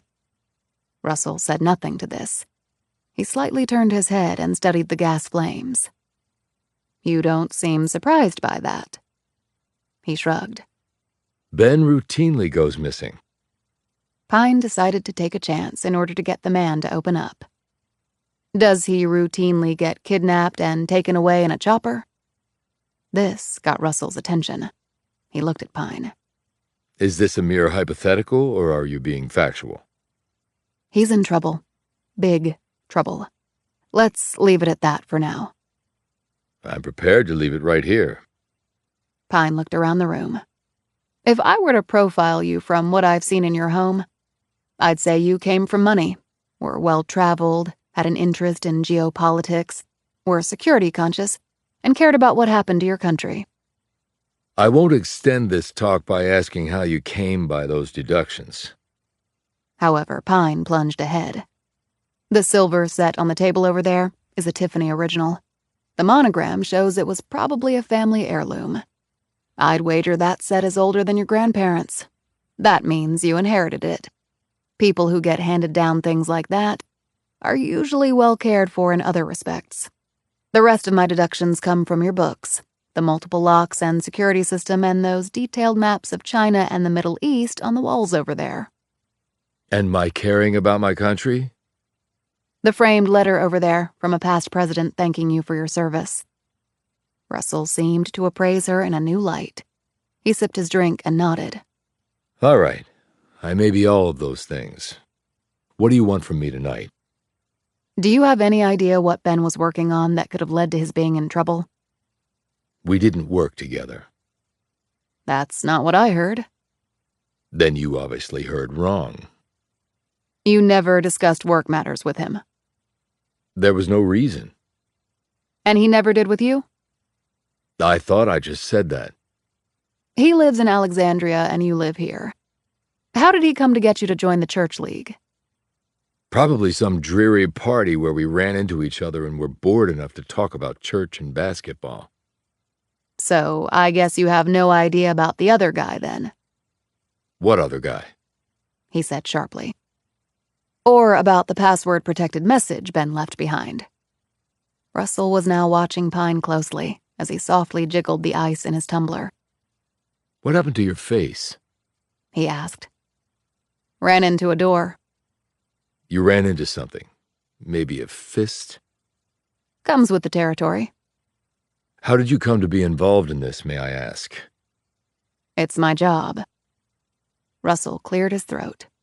Are you in the National Security Branch of the Bureau, or the Intelligence Branch? He paused. But if I can make a deduction, you don't strike me as the type. I mean, national security or intelligence. "So you know those types, and you're aware of those branches within the Bureau. At least that's some information you've shared." When he said nothing to this, she added, "What type do I strike you as?" Rogue. He said immediately. Pine pointed to the bookshelves. "You've got books there written in Russian, Chinese, Korean, and Arabic. Do you speak all of them?" As do many people in this town. "I came to you as a shortcut. I take those when they present themselves." Sorry to disappoint. "So you're just casual b-ball teammates?" Russell took a long drink before answering. Wiping his mouth with the back of his hand, he said, "He's a good small forward. Can pass effectively off the dribble and create his own shots. Mid-range jumper is like clockwork, I'll give him that. With my height, I live in the paint. Turnaround jumpers, hooks, pound the boards, and grab the rebounds. I used to be able to dunk. Now my knees no longer cooperate." Pine put her drink down and rose. "Well, thanks for the tonic." Russell looked up at her. "Are you even really with the FBI?" She took out a piece of paper and wrote something down on it. "Here's where you can reach me, if you have a change of heart." Russell took the paper without looking at it and set it down on a table next to the couch. "You've actually given me a lot to think about," he said, once more jiggling the ice in his glass while the gas flames threw his sharp-edged features into stark relief. "I wish I could say the same. I'll see myself out." She didn't walk back to her car, because she knew he would be watching her from the window. Instead, she turned left and walked briskly down the street and turned right at the next corner. Then she took up a position by a tree that allowed a sightline of his front door. She had gotten nothing from Russell except the weirdest of vibes. 20 minutes later, the possibility arose that that status might change. The man came out the door and walked off in the opposite direction. Pine walked quickly to her car, pulled out onto the street, and followed. Chapter 34. Pine's decision to follow by car paid off, because Russell had gone only about 2 blocks when a black SUV pulled up to the curb and he climbed in. They quickly left the Capitol Hill area and proceeded north through the city. Pine knew D.C. well because of her time there. They headed west, passing through the business district, and then arced farther north into some of the most affluent areas of the city. When they entered Cleveland Park in upper northwest, the SUV slowed. Pine followed suit. Even at this late hour, the traffic was brisk, for which Pine was appreciative because it allowed her to blend in. But she also knew how to tail a suspect, and she was confident no one in the SUV was aware of her surveillance. When they turned onto International Place, Pine stiffened. She thought she knew where they were going. When the SUV slowed and then stopped at a checkpoint, her hunch was confirmed. Though the famed architect I.M. Pei had consulted on the facility's design, Pine had always thought it looked like a fortress. But then again, what did you expect from the Embassy for the People's Republic of China? The SUV pulled through the entrance and disappeared from sight. Pine couldn't follow, so she drove down the street, hit a U-turn, and found a spot on the street to park. She cut her lights, hunkered down, and waited. The Chinese. Could the guy who had beaten her up have been Chinese? And what did Simon Russell and presumably Ben Priest have to do with the Chinese? Pine had no jurisdiction to enter the embassy, even if she had been officially working as an FBI agent. That building might as well be in Beijing. It was Chinese land underneath it as far as international protocols were concerned. And if the Chinese were involved, how did that tie into the 2 Russians she had knocked out at Priest's home? Despite the late hour, she called Blum and told her what had happened. Blum said, "Why do you think this Simon Russell is there? It can't be a coincidence that he came here right after talking with me. So that means that whatever Ben Priest was involved in, it had to do at least partly with the Chinese. What are you going to do now? Wait until Russell comes out and follow him." Pine clicked off and slouched down further in her seat as a car came down the road and its lights cut across her. Her car clock hit 2 a.m. when the same black SUV pulled out. Pine knew it was the same SUV because of the plates. The only problem was she had no way of knowing if Russell was inside. She had no choice but to follow. There was hardly any traffic now, so Pine took a chance, shot ahead of the SUV, glancing toward it as she passed. But the windows were tinted and she couldn't see inside. She drove back to Russell's place, parked, and waited. Sure enough, he came walking up to his house a few minutes later, the SUV obviously having dropped him off some distance away. She was deciding whether to approach him again when a quartet of men converged on Russell as he opened his door. They pushed him inside and shut the door behind them. For an instant, Pine sat frozen in her car. Then she burst into action. She hit a U-turn, turned right, and then right again as she drove into the alley she had visited before. She stopped at Russell's rear yard and scrambled over the wall, landing softly in the grass on the other side. Keeping low, she glided up to the house and glanced through a window. She couldn't see anything, but she heard noises. She had no idea who these men were or what they wanted with Russell. She was certain they weren't cops. If they were cops, they would have shown their badges and taken him into custody on the front porch. They would not have forced him inside his house. If this had been a normal situation, Pine would have immediately called 911. This was not a normal situation. She checked the lock on the back window and then took out her knife and pried back the bolt. The window opened quietly and she was inside. Keeping low, Pine saw that she was in the home's kitchen. She slipped out her gun as she moved out of the kitchen and into the hall.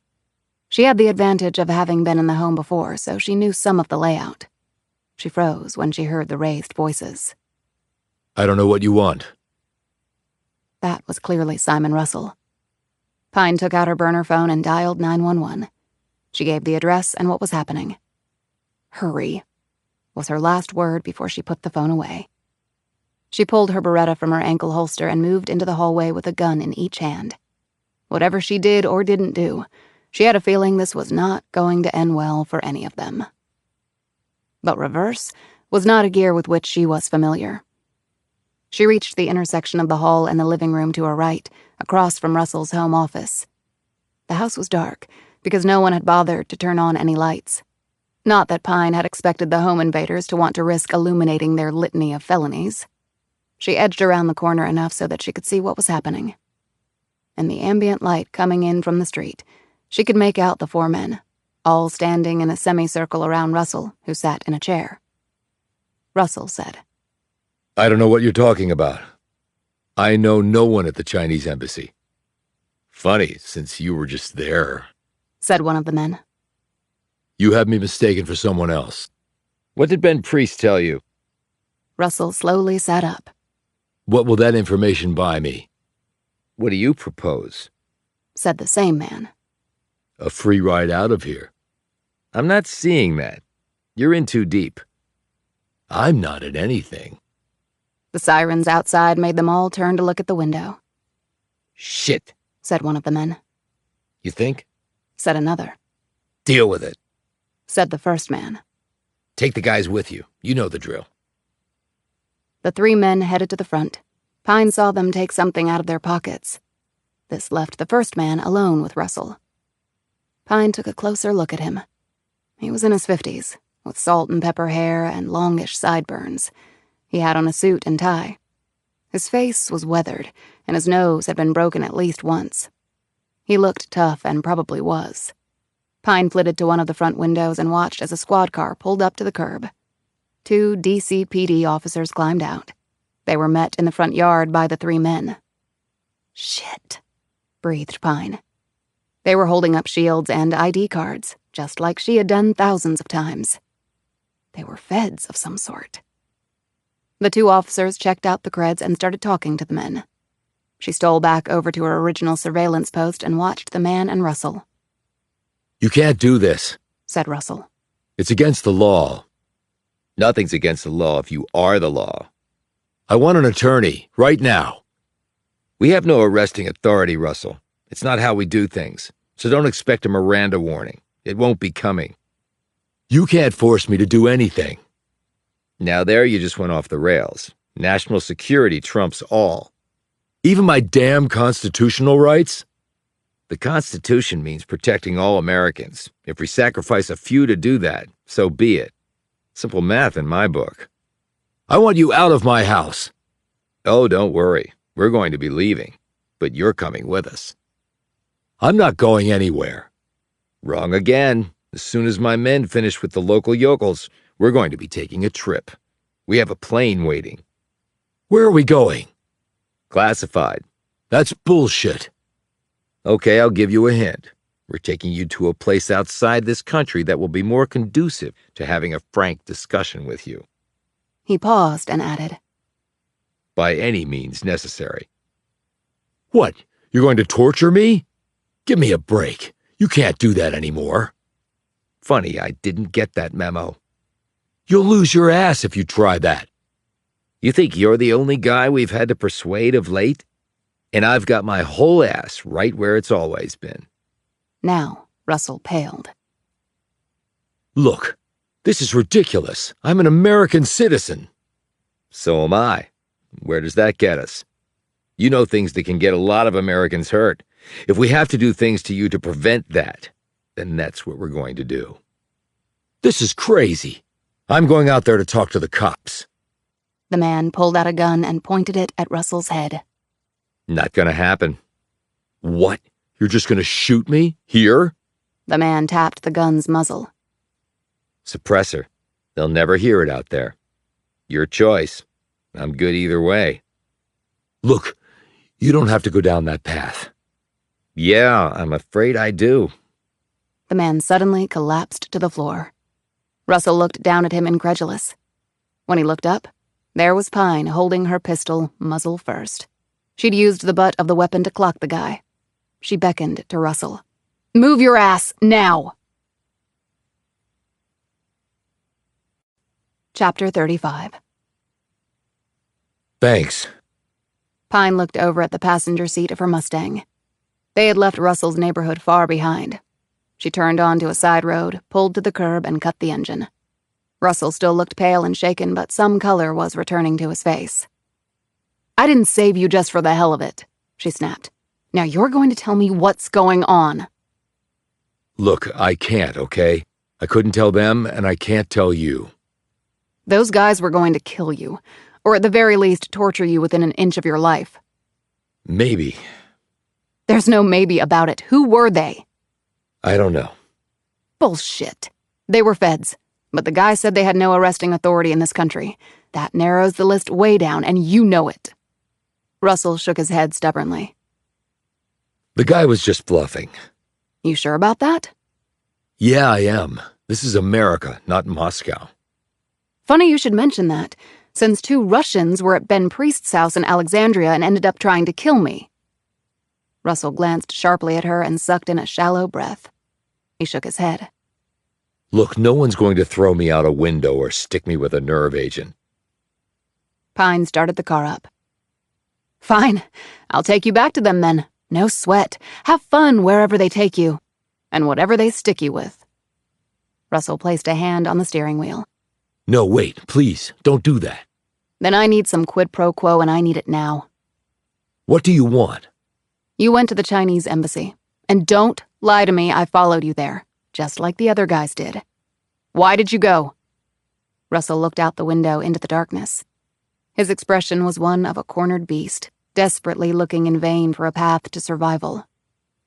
Your visit prompted me to go there. Explain. Ben Priest. What does he have to do with the Chinese and the Russians? I'm talking geopolitics, so it's not a straight line. How are you at chess? Try me. Allies sometimes become enemies, and vice versa. The status can be temporary or long-standing.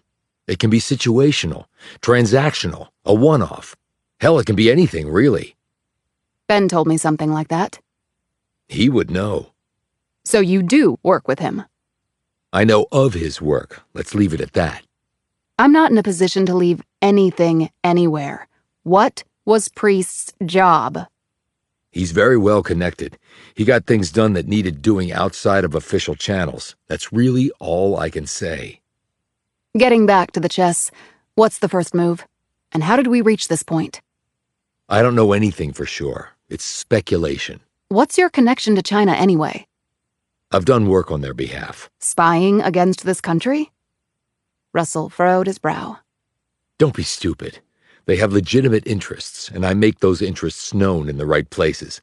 But I can tell you that the Chinese are concerned that something major is about to happen. They aren't sure what, but they have their suspicions. As do I. Speculate away. The world is seriously screwed up right now. We've always had hot spots. The Middle East, in particular Iran, Russia, North Korea.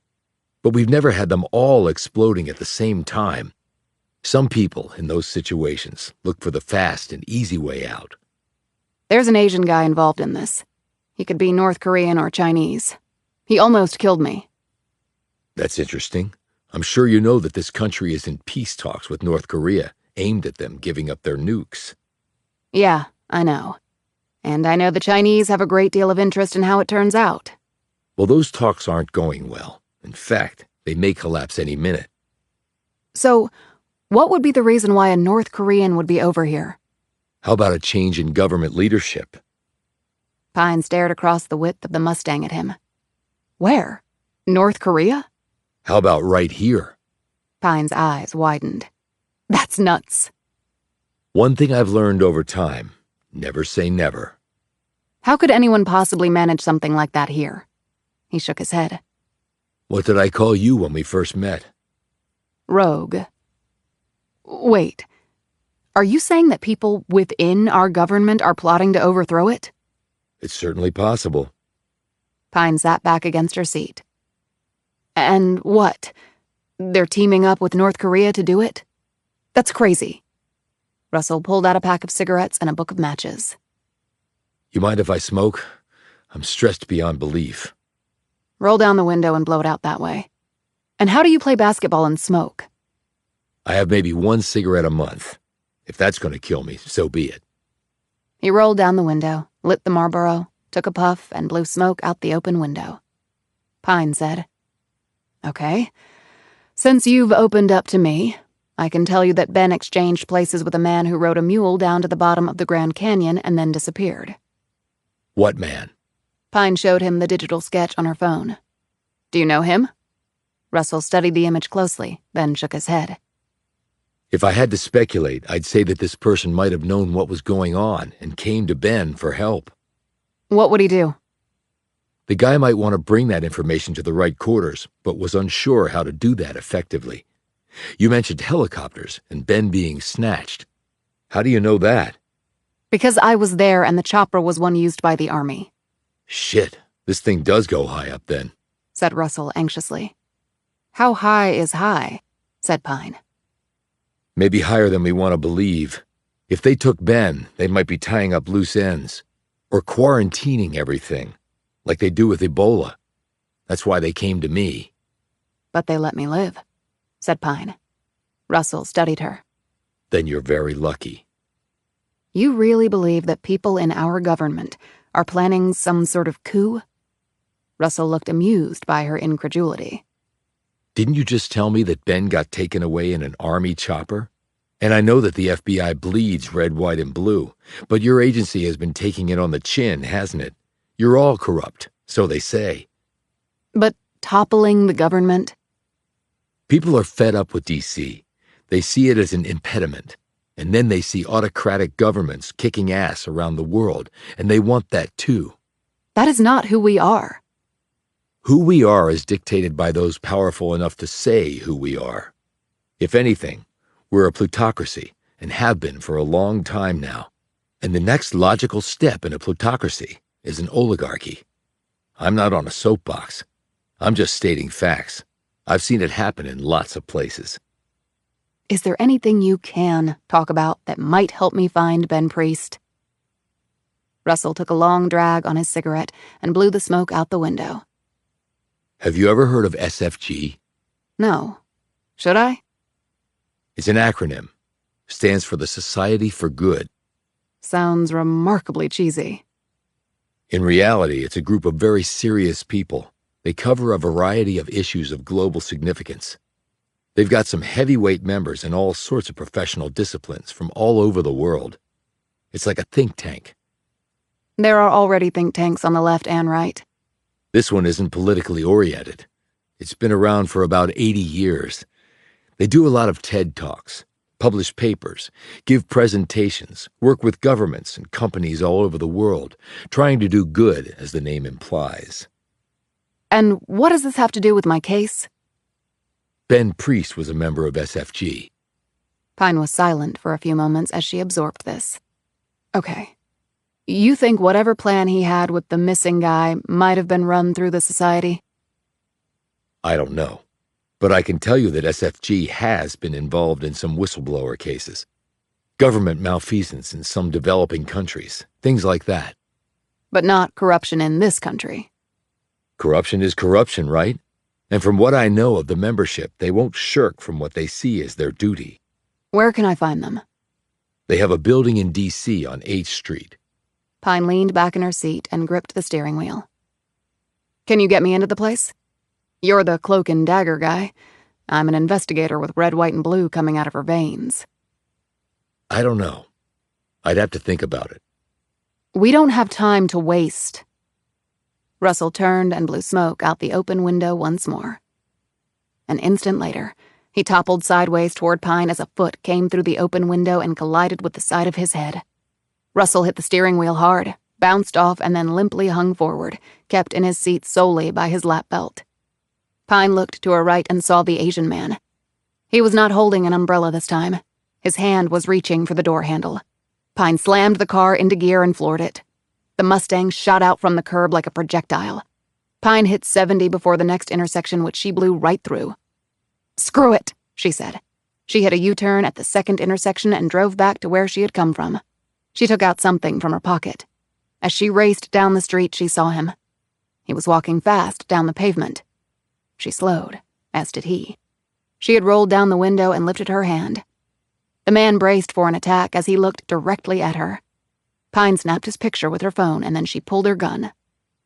"I'm just gonna shoot the son of a bitch." But in the blink of an eye, he was gone. Pine floored it. 5 minutes later, after many turns, she slipped into a parking lot at the back of a Starbucks.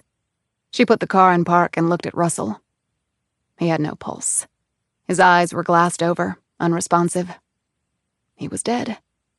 She felt the back of his neck. His vertebrae were like a jigsaw puzzle that had fallen out of a box. One kick thrown through the small opening of a car window to the head had literally shattered a very large man's spine.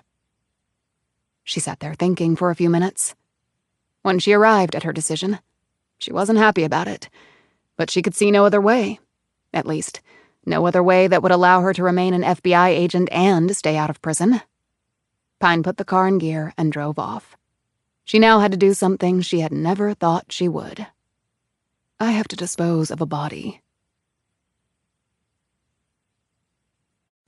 Chapter 36. Atlee Pine was incredibly strong, but a corpse was, understandably enough, dead weight and not so easy to move. She opened the passenger door of the Mustang, squatted down, clutched the late Simon Russell under the armpits, and hoisted him out of the car.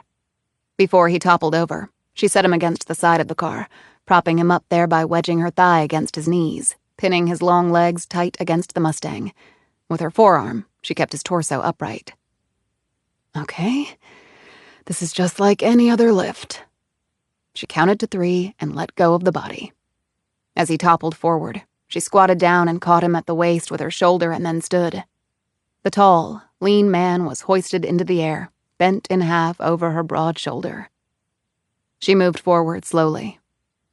Pine had debated with great difficulty over what she was about to do. There was nothing normal about an FBI agent carrying a corpse and putting it anywhere.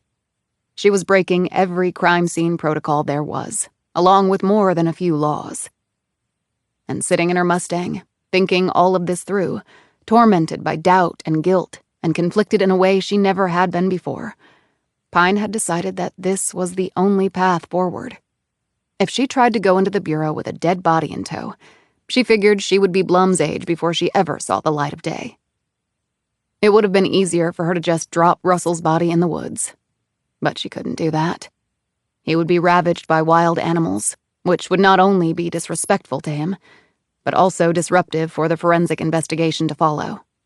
Atlee Pine, criminal investigator, could never be a party to that. She had picked her location well, far out in rural Virginia. No CCTV cameras, no one else around. One road in and one out. She had driven around until she had found it. She knew this area from having worked a murder scene here years ago while stationed at the WFO. It was typical serial killer land. Remote, lots of dirt in which to bury bodies, no police nearby, lonely roads, no witnesses, same old, same old. The old house looked like it had been built in the 60s. The chain-link fence had fallen down. The concrete stoop was cracked. The paint was peeling off the siding and the yard was all weeds. but it had doors and windows and not a single neighbor. She had no idea who had once owned it or why someone had built it here.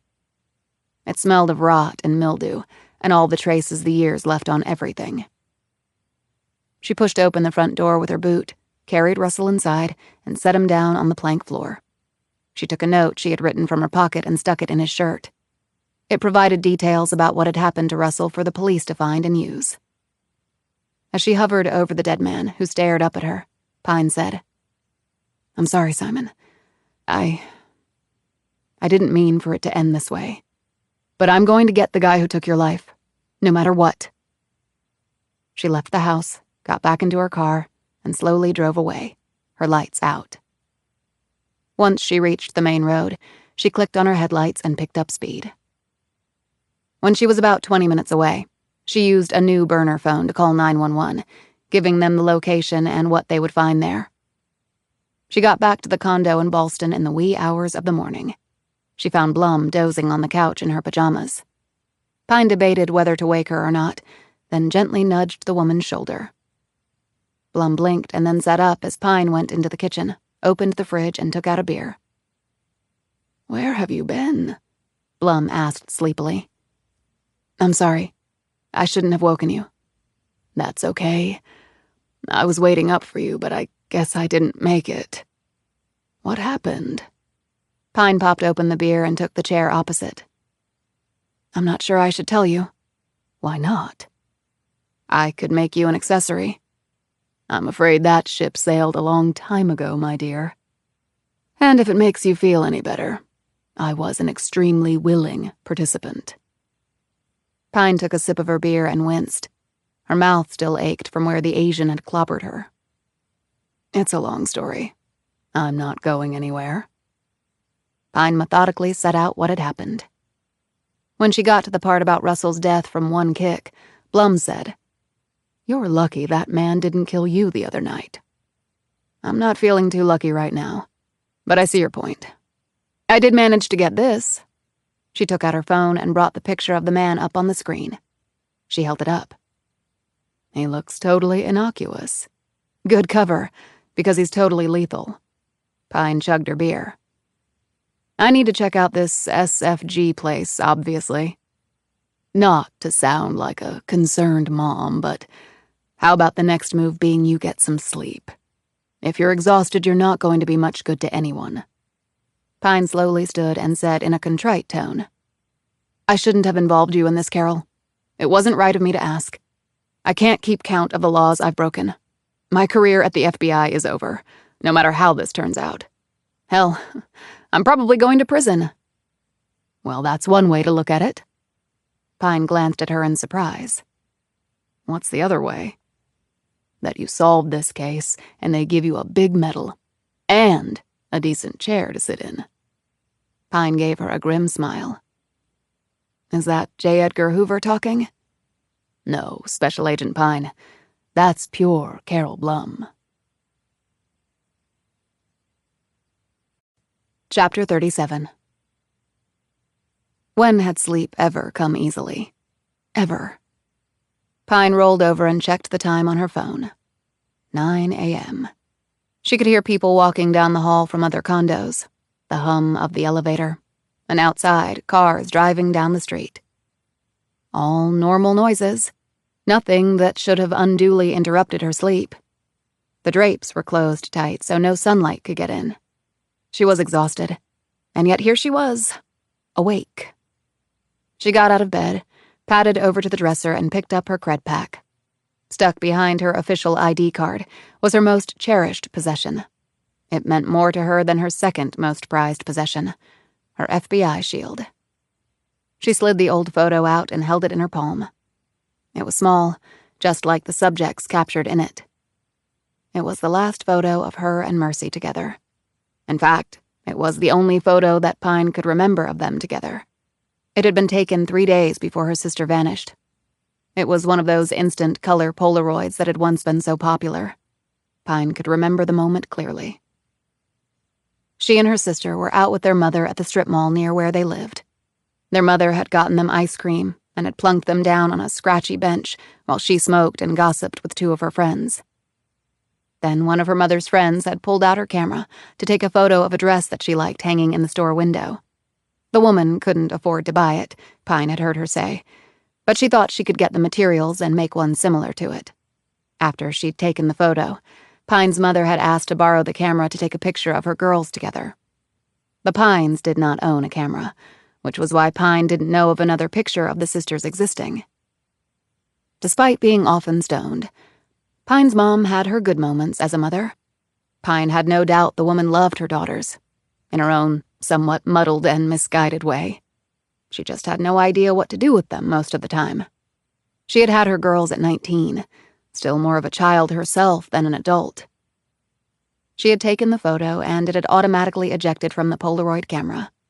Their mother's girlfriend had shown the twins how to carefully hold the edges of the photo, while their images slowly and, to them miraculously, appeared on the paper.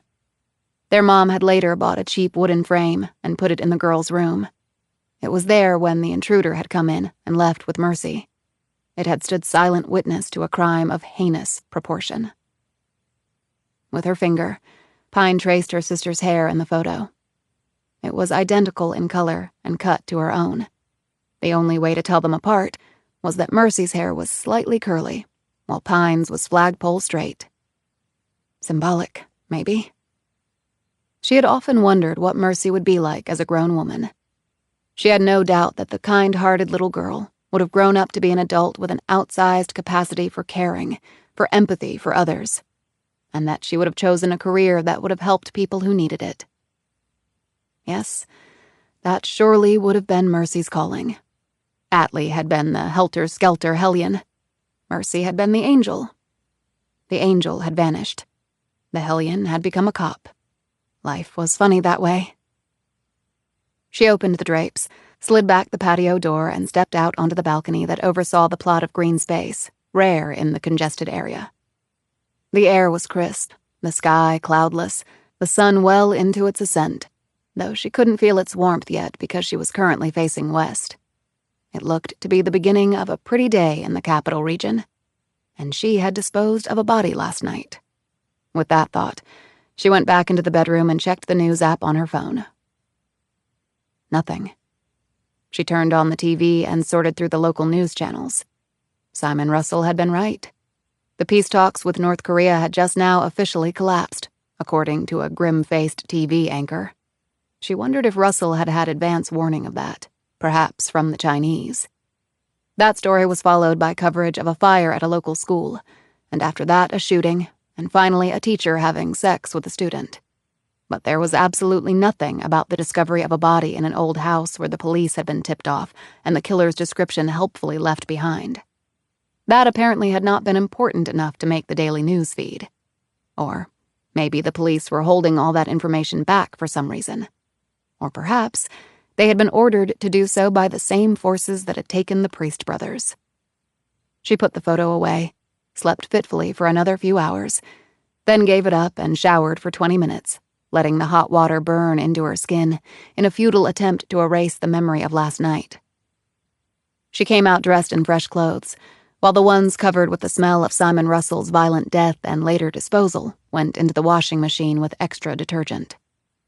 "I made lunch and some fresh coffee if you're interested," said Blum, who appeared from the kitchen holding a cup in her hand. "That would be great, thanks. My mouth feels a lot better. Your whole face looks better. The healing power of ice, Advil, and some rest." They ate sandwiches and drank their coffee in the small dining area off the kitchen. The window here overlooked the street, which was packed with people at this time of day. Blum observed this and said, "I think there are more people walking down that street than live in all of Shattered Rock." "There are," said Pine, swallowing her last bite of sandwich and then picking at a few potato chips on her plate. "I forgot how populated the East Coast is. One reason I left. Too many people. And maybe too many bureaucrats trying to tell you how to do your job. That too." Pine cleared the table and put the rinsed dishes in the dishwasher. When she came back into the room, Blum had the laptop out. "I looked up this Society for Good organization while you were sleeping. It really seems quite interesting. They don't have much of a website, but I listened to some of their TED Talks. I have to say I was impressed. Is there a list of members? Not that I could find, but they have offices on H Street. That's what Russell said. Are you going there now? That's my plan. I'd like to go with you. Pine hesitated. Unless you think we're going to be attacked in broad daylight by a bunch of ninjas.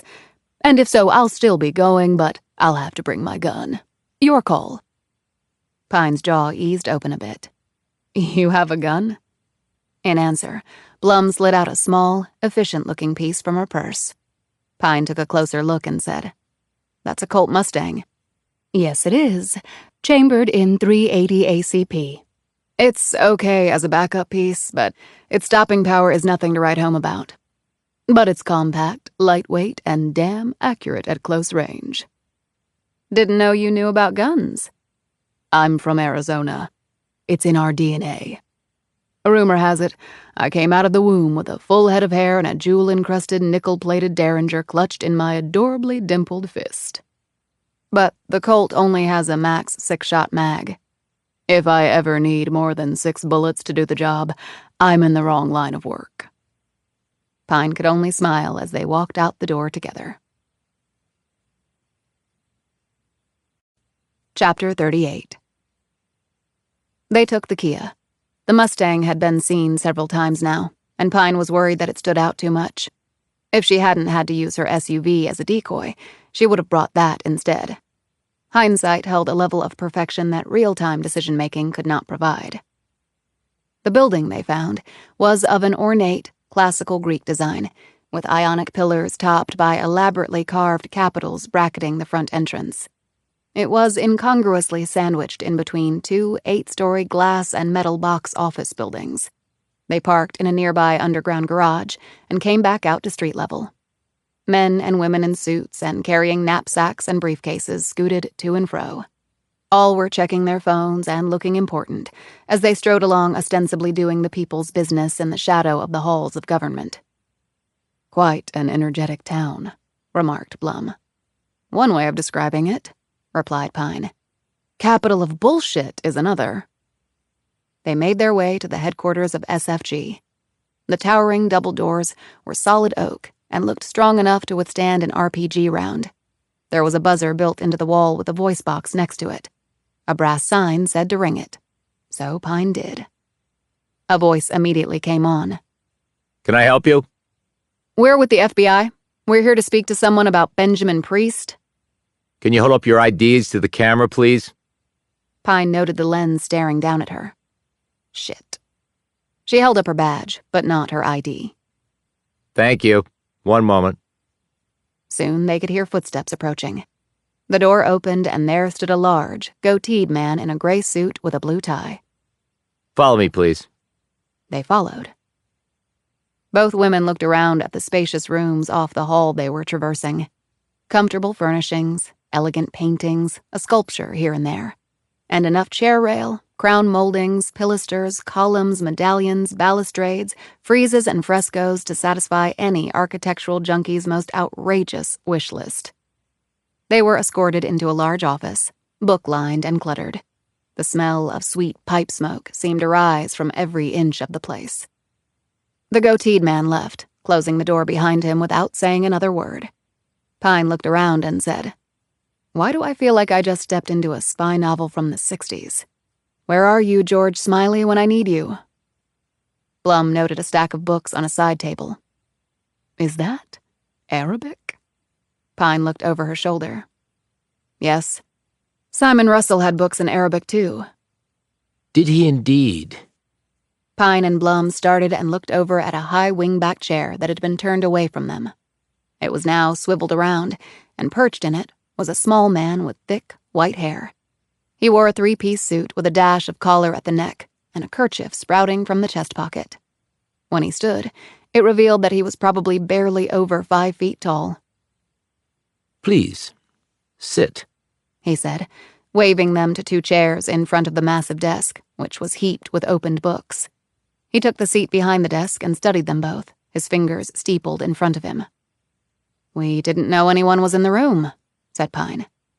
Evidently, said the man. By the way, I am Oscar Fabricant. Thanks for seeing us, Mr. Fabricant.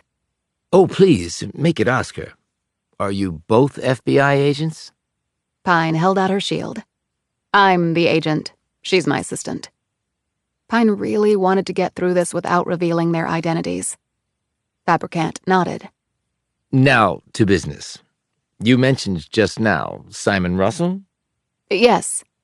Pine was annoyed at herself for not adequately scoping out the room before speaking. Now the man knew there was a connection between her and a dead man. And how do you know Simon? I don't. And yet you know his reading tastes. Ben Priest told me about him, lied Pine. I see. And you've come here about something having to do with Ben? Yes. She looked around the office. Do you run the society? I'm not sure that anyone runs this place. It's far more democratic, some might say chaotic, than hierarchical. He smiled at his remark. And yet they brought us in to see you.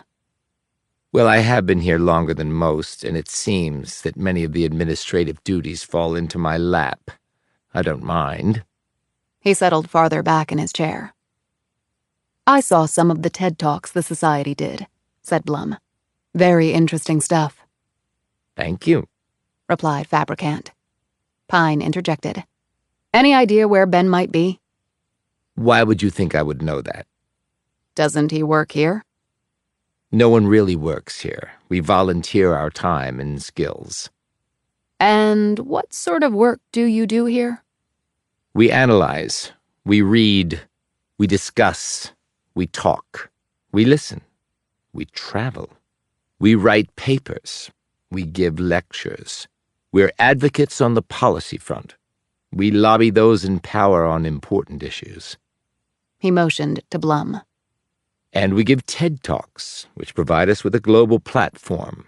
I think our latest cumulative view count is north of 1 billion on various social media sites. Truly remarkable. What will we do without social media? Well, it certainly has its pros and cons, noted Pine. Fabricant leaned back in his chair and studied them for a few moments. So how can I help you? What can you tell us about Ben Priest? Ben is a friend, a first-rate mind. Traveled the world, very interesting person. Okay, but what does he do? He does many things. He worked in government for a time. What part of government? The State Department, I believe. Isn't that what everyone says when they don't want to tell you what they really do? You take me out of my depth there, said Fabricant. Okay, we understand that Priest helps people who need it, and that he was helping someone specifically at the moment. Who? I don't have a name, but I have a picture. Pine showed him the digital sketch on her phone. She watched him closely for any hint that Fabricant recognized the person. Can't say that I know him, said Fabricant tersely. Either he was an exceptional poker player, or he genuinely did not know the man, concluded Pine. Were you aware of anything that Priest was working on recently? Not really, no. Pine looked around. This is quite a place. I think it's a bit gaudy, actually. It used to be a robber baron's mansion. He wasn't from here, but he built it when he realized having a place close to the people in government he was bribing was smart. Some things never change, noted Blum. Fabricant nodded his head. So I believe. Pine said, all this talking and traveling and analyzing, it must cost a lot. As I mentioned, our members work without compensation. We pay for their travel and other related expenses, of course, but no salaries. But you still have some form of funding, persisted Pine. We have benefactors. And who are they? They are private, and will remain so. Are you concerned about Ben's safety? Probably. That is unfortunate. It certainly is for him. She studied him. May I be blunt? I thought you were being blunt. I haven't reached my personal DEFCON 1 yet. Fabricant spread his hands. Please. I have come to understand that there may be international implications with this case. Such as? Look, I'm going to take a chance that you actually are a society for good and tell you something that ordinarily I wouldn't at this stage because, frankly, I don't know you. But I sense I'm running out of time and I have to get some traction on this sucker. I'm listening. I'm talking about a clusterfuck of epic proportion that will strike right at the heart of this country and perhaps destroy it. Fabricant's amused look faded. I hope that is your DEFCON 1. I would not like to think there is another level to be reached. He paused. What exactly are you talking about? Pine glanced at Blum and said, "Maybe a coup directed at our government." Fabricant's jaw dropped slightly. A coup? This is America, not some banana republic. This country began with a revolution. Yes, well, that was a long time ago. So history never repeats itself? Actually, it does, all the time. Okay, then. You're serious about this? People who know about these things are serious about it. You mean like Ben Priest and Simon Russell? And perhaps the Chinese are involved as well. Why do you say that? Pine took out her phone and held it up. Fabricant leaned forward and stared at the photo there. And who is this? This is a man who has now tried to kill me twice. I would like to know his name and background. Let me call someone in who might be of assistance. He lifted his phone, spoke into it, and replaced the receiver. After Pine counted off 10 clicks in her head, there came a knock at the door. Enter, said Fabricant. The door opened, and a man dressed in a suit and nearly as small as Fabricant walked in. Show Philip the photo, directed Fabricant. Philip looked at the picture for only a second, and then glanced at Fabricant and nodded. You can tell her, said Fabricant. His name is Sung Nam Chung. And who is he? Your worst nightmare. As bad as he is, he will never be my worst nightmare, replied Pine brusquely. Is he Chinese? Asked Blum. Philip looked at her. No. What is he then? Said Pine. Korean. Korean? North or south? Asked Pine. From what I have learned, he was born in the South. He traveled to the North as a child and was detained there, in a camp. He came out of it alive and now works for whoever pays him. He is quite an accomplished operative, and very lethal when he has to be. So Sung is his surname, then, said Pine. The man shook his head. Chung is. He has been in this country for a while now and has westernized his name. He is very careful, and the authorities can prove nothing against him. How does a person like that get into the U.S. in the first place? Said Blum. If you have the resources, there are ways, said Philip. Pine looked at Fabricant. The peace talks with North Korea have just gone off the rails, and this guy shows up on American soil. Do you think there's a connection? I can't say definitively that there isn't a connection. He turned to Philip. Thank you, that will be all. After the man left, Pine said, Does Priest have an office here? Yes. Can we see it? Fabricant studied her for a long moment. She said, I would really appreciate it. I can see how you would. Come with me. Chapter 39. There was no hint of pipe smoke in Priest's small office, but it was as cluttered and stacked as haphazardly with things as Fabricant's space. Clearly, this coterie of elite, benevolent geniuses were not neat freaks. Pine also noted that there were no personal articles, no photos, no mementos from trips or family events. It was as though Priest had no life outside of his work. Well, we're not so very different on that score. Books lined the shelves and were piled on the floor. Binders full of papers formed columns across the floor and tables. The desk was overflowing with more stacks of paper, books, and file folders. A shiny Apple desktop computer occupied a prominent place on the desk. Fabricant watched Pine as she took in the space along with Blum. Ben was quite the Renaissance man. He had many interests. I would imagine that all of you here do, noted Blum. Yes, we do, actually, although some of us also have specialties. Pine sat down at the desk and stared at the computer. I need to get onto his computer. I'm not sure I can allow that, but in any case, I'm sure he has a password. Priest left behind a flash drive that I think has something important on it, but it's also password protected. Then getting on Ben's computer won't help you. You're wrong. It could. How? I'll show you. Her fingers hovered over the keys even as she eyed the various things on Priest's desk. What are you doing? Asked Fabricant. Profiling, for want of a better term. Her gaze continued to dart to various objects until it held on one. It was a coffee mug full of pens. Printed on the side of the cup was a movie poster. She typed in the name, Kaiser Soze. Nothing happened. She added another word to Kaiser Soze. Then she added more words and then changed their order. The computer sparked to life. How did you do that? Asked Fabricant. Passwords are a pain in the ass to keep straight. Some people use password vaults that generate passwords for lots of different applications, thus obviating the need for a person to remember any of the passwords other than the vaults. But most people don't use that method. They could base their passwords on things they keep around them. That helps them remember what they are. She looked around the room. There's absolutely nothing personal in this room. No pictures or artwork or memorabilia. Nothing to show the personality of the man who works here. Except for that. She pointed to the mug. The usual suspects. Kevin Spacey played the character of Verbal. I tried various combinations that were pretty straightforward, like Verbal is Kaiser Soze, but having met Priest, I concluded he's not so straightforward. He marches to a different beat. So I tried the reverse. Soze Kaiser is Verbal, and bingo. Fabricant silently clapped his hands together. Impressive.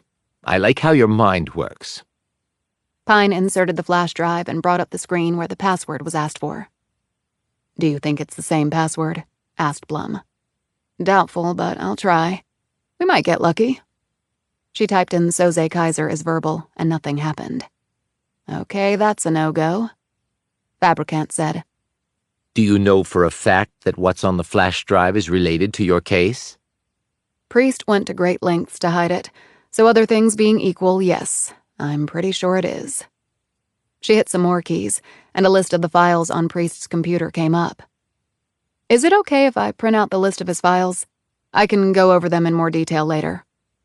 Certainly, but just the file list, not the files themselves. I can't allow you to take Ben's work product without his permission. Well, I hope he'll make it back one day to give his permission.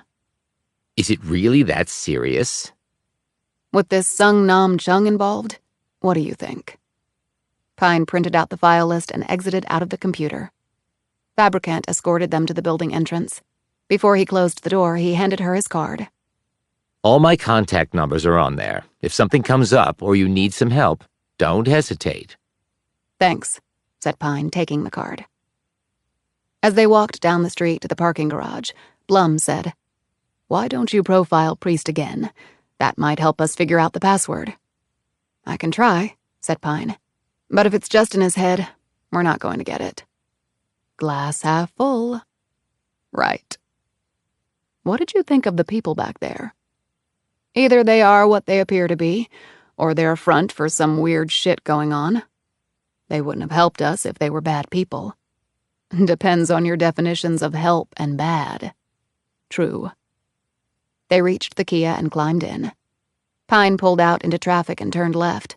As they drove along, she glanced in her mirror. Here we go. What? We picked up a tail.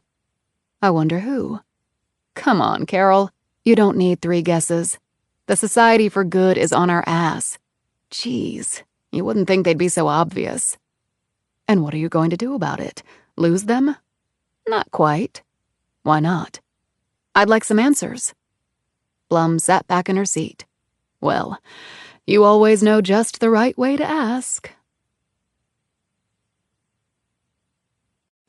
Chapter 40. The man following Pine and Blum turned down another road, keeping them in sight in the traffic. The Kia made another left, then a right, and the man barely made a traffic light as he continued to follow them. Then he lost the Kia for about a minute, but then picked it back up again. A few seconds later, he watched as the Kia parallel parked in an open space. The man looked behind him and found a free spot. He backed up and pulled into it. He put the car in park and waited. As he watched, Blum got out of the car. The man checked his watch and settled back into his seat. This lasted for only a moment before the passenger door was wrenched open and a gun was pointing at him. Pine climbed into the seat and said, "I thought we'd just cut to the chase." The man looked from her to Blum, who was looking at him through the driver's side window. She waved at Pine and then climbed into the rear seat. The man was the same one who had answered the door at the Society for Good and escorted them back to Fabricant's office. You can't do this, he said. It's illegal. Pine held out her badge. This gives me the right to stop anyone acting suspiciously. I wasn't acting suspiciously. Then what were you doing? Demanded Pine. I wanted to talk to you. About what? I know Ben. Pine lowered her gun. I'm listening. But first, what's your name? Will Candler. Okay, Will, let's hear it. Candler cleared his throat and gripped the steering wheel so tight his knuckles shook. He was into something really dangerous. Tell me something I don't know, Pine shot back. And make it quick. Ben was at the office one night late a while back. He looked so agitated that I asked him what was wrong. And what did he say? Asked Blum. At first, he sort of blew me off, said everything was fine, blah, blah. But I persisted. I told him I might be able to help. I've been in D.C. a long time. I've worked in a couple of administrations. I've got contacts. Plus, I've served in capacities all over the world. So did he open up? Some, yes. You have to understand that Ben kept all things very close to the vest. He has few friends, and his work is his life. Yeah, I know. It trumps his family, too. Anyway, Ben didn't go into much detail, but he said something unbelievable was being planned, and that if it actually came off, there would be global implications. I gather that Ben was trying to stop it from happening. But he never told you exactly what it was? Asked Pine. No. Blum said. But if Ben Priest found out about this, wouldn't those behind the plot know? They wouldn't attempt it now. She looked at Pine. Would they? Candler said. I don't know. I've found that people in power can be incredibly insulated and therefore unrealistic about what they can accomplish. Meaning they're stupid drunk with power, said Blum. A more accurate phrase, yeah. Pine thought back to the army chopper that had set down in Arizona and lifted off a few minutes later with the injured Priest brothers on board. Then the Russians at Ben Priest's home. The feds at Simon Russell's house. And finally, Sung Nam Chung, a Korean-turned-international killer. If a coup was being planned, who was doing what to whom? And who was Chung working for? Blum said, There must be something we can do. Candler shook his head. I'm a scholar, not Jason Bourne. Pine said, Thanks for the information. If you think of anything else, here's a number where I can be reached. She wrote her phone number down on a slip of paper and handed it to him. As they were climbing out of the car, Candler said, Look, there is one more thing. What's that? Asked Pine quickly, ducking her head back inside. Mr. Fabricant left right after you did. I heard him mention he was going somewhere. Where? I couldn't hear that part, but I checked with his secretary. She makes all his travel arrangements. Did she know? Yes, she did. She said it was sudden. He popped into her office right after you left. Where is he going? Please don't tell me North Korea. No, he's flying to Moscow tonight. Chapter 41. All of the flights from the D.C. area to Moscow left out of Dulles International Airport. There were 2 flights out that night, a Lufthansa flight and a Turkish Airlines flight. Pine was covering the Lufthansa gate, while Blum was watching the Turkish Airlines departure area. Pine had tried to simply use her badge to get them through the TSA checkpoint, but the personnel there had demanded to see her ID, and Blum's as well. As they walked through the airport, Pine said, Okay, we might have just blown our cover. Either of us sees anything screwy, we text the other, okay? Roger that, said Blum. The Lufthansa flight left at 10:30, and its Turkish counterpart at 11 on the dot. Pine figured Fabricant would opt for the Lufthansa flight because it came with one layover in Munich before a connecting flight took him to Domodedovo Airport outside of Moscow. The Turkish flight overall was hours longer, although it would fly into Vnukovo Airport, which was closer to Moscow than Domodedovo Airport was. She checked her watch and gazed at the crowd seated in the departing gate area. For a disguise, she had on a ball cap and a pair of reading glasses she'd bought at one of the airport shops. Blum had gotten a hat and glasses too. Pine was pretending to read a book that she had also purchased at the shop. A minute later, Pine smiled. She had guessed right, because Oscar Fabricant was marching down the middle of the concourse, carrying a small duffel in one hand and a briefcase in the other. Pine texted Blum, put her book down, took off her glasses, rose from her chair, and started walking toward Fabricant. She took out her phone and the card he'd given her and dialed his cell phone. She watched as he quickly searched through his pockets, pulled out his phone, and looked at the screen. "How about we do some FaceTime instead?" she said, coming to stand in front of him. He visibly flinched when he looked up and saw her. He put his phone away. "Well, well, what a coincidence," Pine said. "You're running, and I'm hunting." Fabricant turned and started walking rapidly away from her until he saw Blum approaching from the other direction. He stopped, and his diminutive frame seemed to melt into the airport floor tiles. Pine reached him, gripped his shoulder, and turned him around to face her. "Moscow? Really? Care to explain?" He looked around as Blum arrived. He said stiffly, Not now. Maybe when I get back, if I'm so inclined. Pine pulled out her badge. "You're going nowhere. You're officially detained." You have no grounds to detain me. It's not against the law to travel to Russia, so if you will excuse me. He started to walk past. She gripped his shoulder and held him in place. "Why are you going to Moscow?" For business. My business. Fabricant reached over and tried to remove her hand but couldn't manage it. Do I need to call the police? He said angrily. "If you want to, but I think it would be better if we went somewhere and talked this out." I have nothing to say to you, and I have a plane to catch. "Then maybe you better call the police, and then I can have a chat with them about the Society for Good actually being a place where espionage takes place." That's an absolute lie. "Really? Donations from sources you won't reveal, your people traveling the world soaking up intelligence. Oh, and one of your members is somehow caught up in a plot to maybe overthrow the government and has now vanished, and as soon as I told you about all that, you're on a plane to Moscow. So let's go get the cops. I'm sure you'll be able to explain all of that in time to catch your flight to see Putin. I mean, it's not like the Russians have been doing anything lately to screw with us." The longer Pine spoke, the smaller Fabricant seemed to become. Where do you want to talk? He said after she finished speaking. "There's a bar right over there, and I could use a drink." They got a seat as far away from the other patrons as they could. A waitress came over and took their orders. Pine had a beer, Blum a Coke, and Fabricant a glass of Merlot. "So why Moscow?" said Pine. "I have it on good authority that your trip was sudden, and the genesis for it was my visit." I'm not sure I have to tell you anything. "Are you really going down that road again? At the very least, I have enough to hold you on the suspicion of being stupid," I have 2 PhDs, both from Ivy League schools. retorted Fabricant. "Then start acting like it," interjected Blum. "I mean, my goodness, we don't have this sort of time to waste." No one said anything until their drinks came.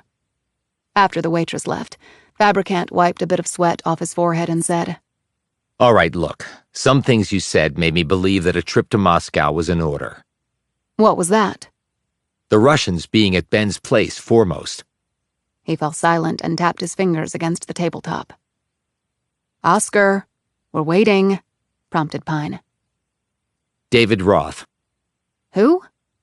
The man you showed me on your phone. The one who took Ben's place. I do know him. His name is David Roth. "And why didn't you tell me that before?" said Pine. Because I wanted to think it through. In fact, that's why I'm on my way to Russia. "Why? Is Roth Russian?" No, but he knows a lot about the country. "How do you know him?" He's very well known in specific circles. What circles? Fabricant sat up straight and gazed directly at her. David Roth is one of the world's foremost WMD inspectors. Pine and Blum exchanged glances. Pine said, Roth inspects weapons of mass destruction? He has quite the storied past. You see, his father, Herman Roth, was one of the lead inspectors during the Start 1 inspections that this country did with the Soviet Union, commencing back in the 90s.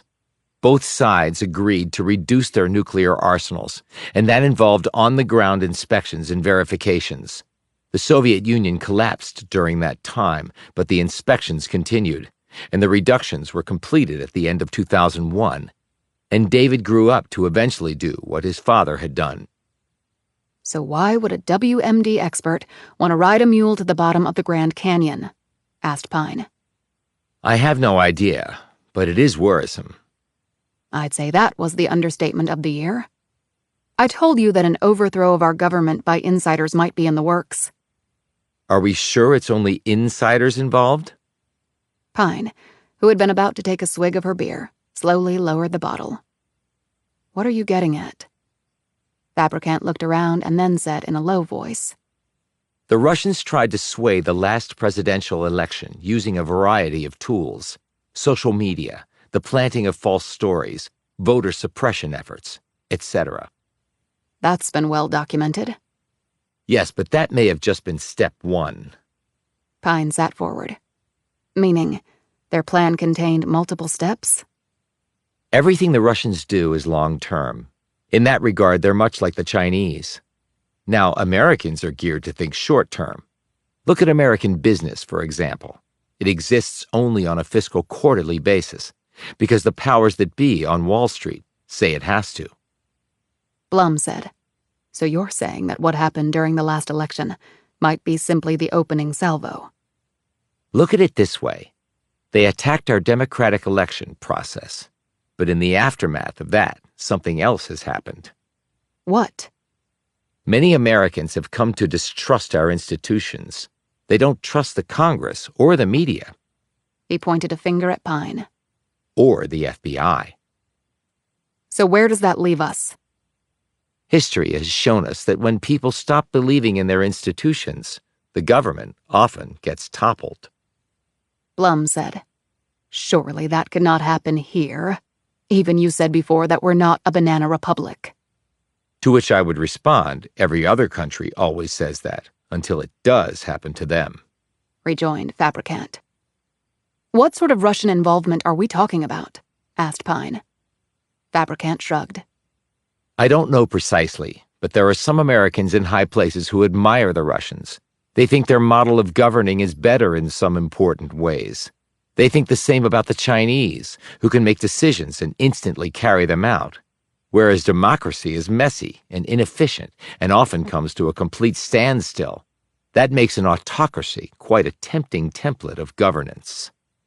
Not for me, because in order to have that, you have to give up your freedom, retorted Pine. I'll take the mess and inefficiency. You give up your freedom in part, countered Fabricant. For benefits you otherwise would never have. I'm not saying I agree with that concept. I don't, in fact. But it's not so crazy that others don't believe in it. I can tell you, quite explicitly, that many in power do. So, you think the Russians have moved on from remote cyber assaults to working with certain parties in America with the goal of turning our country into something like theirs? Said Blum. That's a succinct way to put it, but accurate in all essential respects, replied Fabricant. Pine and Blum exchanged another glance. Pine said, So, your trip to Moscow? To find out if my theory is right, I've spent considerable time there and have certain contacts in critical places.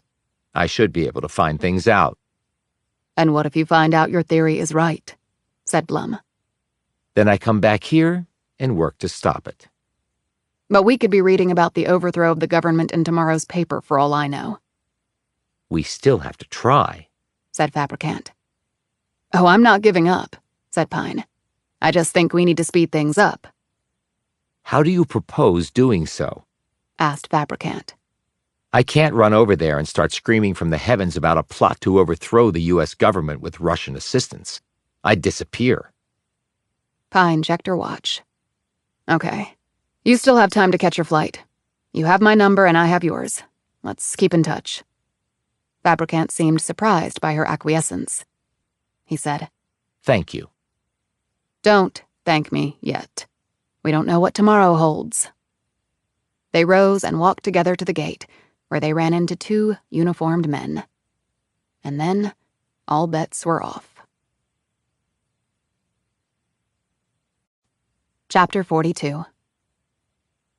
Washington Metropolitan Airport Authority. That was what the emblems on their uniforms and their shiny badges said. There were a pair of them, lean, muscled, veined forearms, each with dead-eye stares, each with one hand on the gun belt buckle and the other close to the butt of the holstered pistol. The man on the right looked at Pine. Special Agent Pine? Pine inclined her head, her eyes running from the top of the cop's head to his feet. She returned her gaze to his face. What's up? The other cop said. We've got instructions to take you in and hold you. Instructions from whom and hold me for what? We weren't given those details, ma'am. Only to take you in and hold you until persons come for you. Where do you intend to hold me? We have a facility here. He glanced at Fabricant and Blum. And your friends, too. Fabricant said. I have a flight to catch. The first cop shook his head.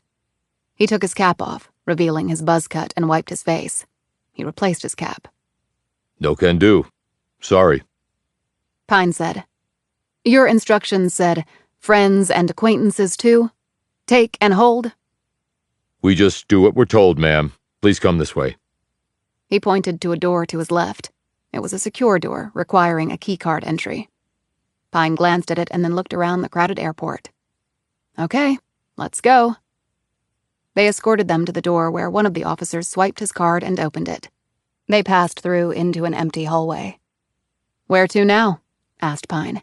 You have a holding cell down here somewhere? That's right. Can I make a phone call? I don't think so. Why not? Just following instructions.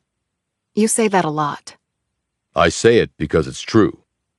Can I talk to a superior then? Why? You have a complaint? Yeah, I do. But on second thought, I'll just deliver it directly to you.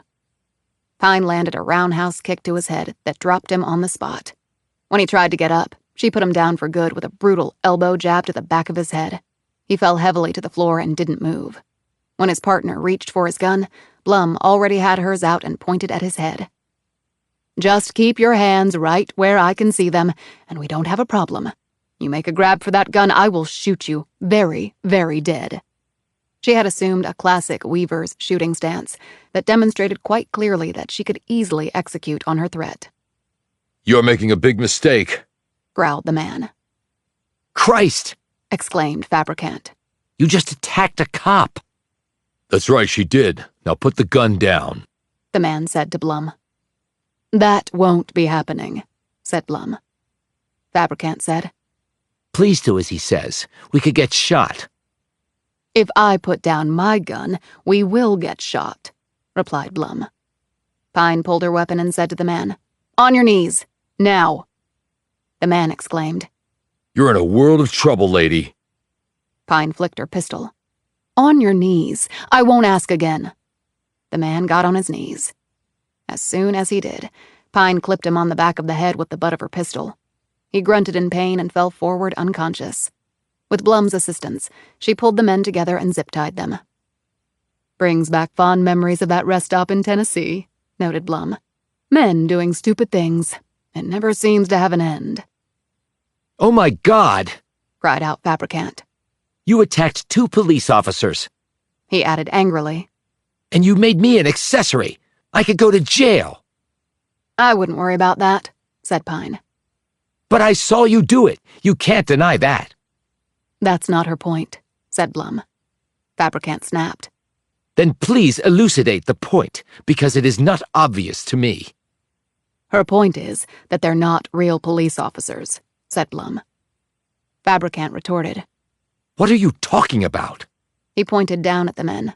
They're in uniform, for God's sake. They were taking us into custody. Doesn't matter, said Pine. They're fakes. How do you know that? Blum pointed to the chest of one of the men. No name tags. Big mistake number 1. No cop forgets their name tag. In fact, you don't get cleared to go on duty without it. Have to have a face with a name for lots of reasons. And they've got on the wrong shoes, said Pine, pointing at the men's loafers. Those are no-nos for active duty time. She next pointed to one of the holsters, where the muzzle of the weapon was sticking out of the bottom. Not to mention, real police officers do not keep suppressor cans on their pistols. 3 strikes and you're out, opined Blum. Fabricant looked down at the men. You're saying that these men are imposters? Pine nodded. Seems to be a recurring theme in this case. Fabricant looked at her, stunned. Then they were going to... Shoot us in the head with suppressed rounds, I imagine, said Blum calmly. Pine said to Fabricant, Okay, go get on your flight and find out what you can and let me know ASAP. But what about this? He waved his hand at the men. They'll be discovered at some point, and hopefully then their asses are going to be in the fire for impersonating 2 airport cops. Not my problem, which is good, because my bandwidth is limited. He nodded, looked once more at the fallen men, and bolted through the door. Pine and Blum followed and then headed in the opposite direction. Pine said, Okay, it was just like I was afraid of. Those 2 guys obviously had access to the TSA log that we were entered into to get through security. They acted fast. If you have the resources, you can act fast. But when you rush, you miss the small details. Name tags, shoes, and suppressor cans. That last one was actually a biggie. Thank God for big mistakes, then. We get to live another day. Day's not over yet, said Pine. Chapter 43. Pine field-stripped both the Glock and the Beretta and took her time cleaning every molecule of both weapons. Blum sat across from her while she did this at the kitchen table. Let me guess, your stress-relieving technique, she said. Pine didn't look up. She ran a bristle down the muzzle of the Glock. Focus enhancer, which also relieves stress, she conceded. You screw up on maintaining your weapon, it could cost you your life. Blum sipped a cup of tea and looked around the confines of the kitchen. It was early the next morning, not long after dawn had broken and light had started to seep in through the windows. Both women looked tired and disheveled. Sleep evidently had not come easily to either. Blum said, When I was young, I could have seen myself happily cooking in a kitchen like this with 6 rugrats running around underfoot. Now Pine looked up. But you did that, right? Oh, I had the kids, but I didn't have anything like this. We lived in a trailer that was about as big as this kitchen. Scott, my ex, couldn't even afford a double-wide. He was too busy drinking his paycheck away. When he had a paycheck, that is. How did you make it, then? I was a good seamstress. My grandmother taught me. I made dresses for this shop in the town where we lived. I also baked cakes, and I cleaned houses when the kids were in school. I even drove a cab in my free hours. I did whatever I could to make things work and support my kids. But you joined the FBI when you were still young. I was married at 19, Special Agent Pine. I had all my kids by the time I was 28. For that span, I was considered permanently pregnant. Before Pine could ask how that many children were possible in that period of time, Blum added, with 1 set of twins. When Blum said the word twins, Pine returned to her weapon cleaning. But Blum was clearly not done. Then the time came when my kids were all in school, and I answered an ad for an office position with the FBI.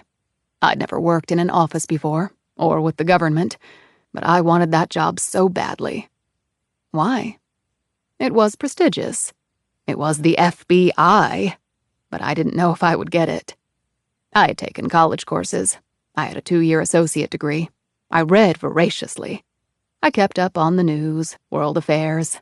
I considered myself bright with a strong work ethic, but just lacking in opportunity.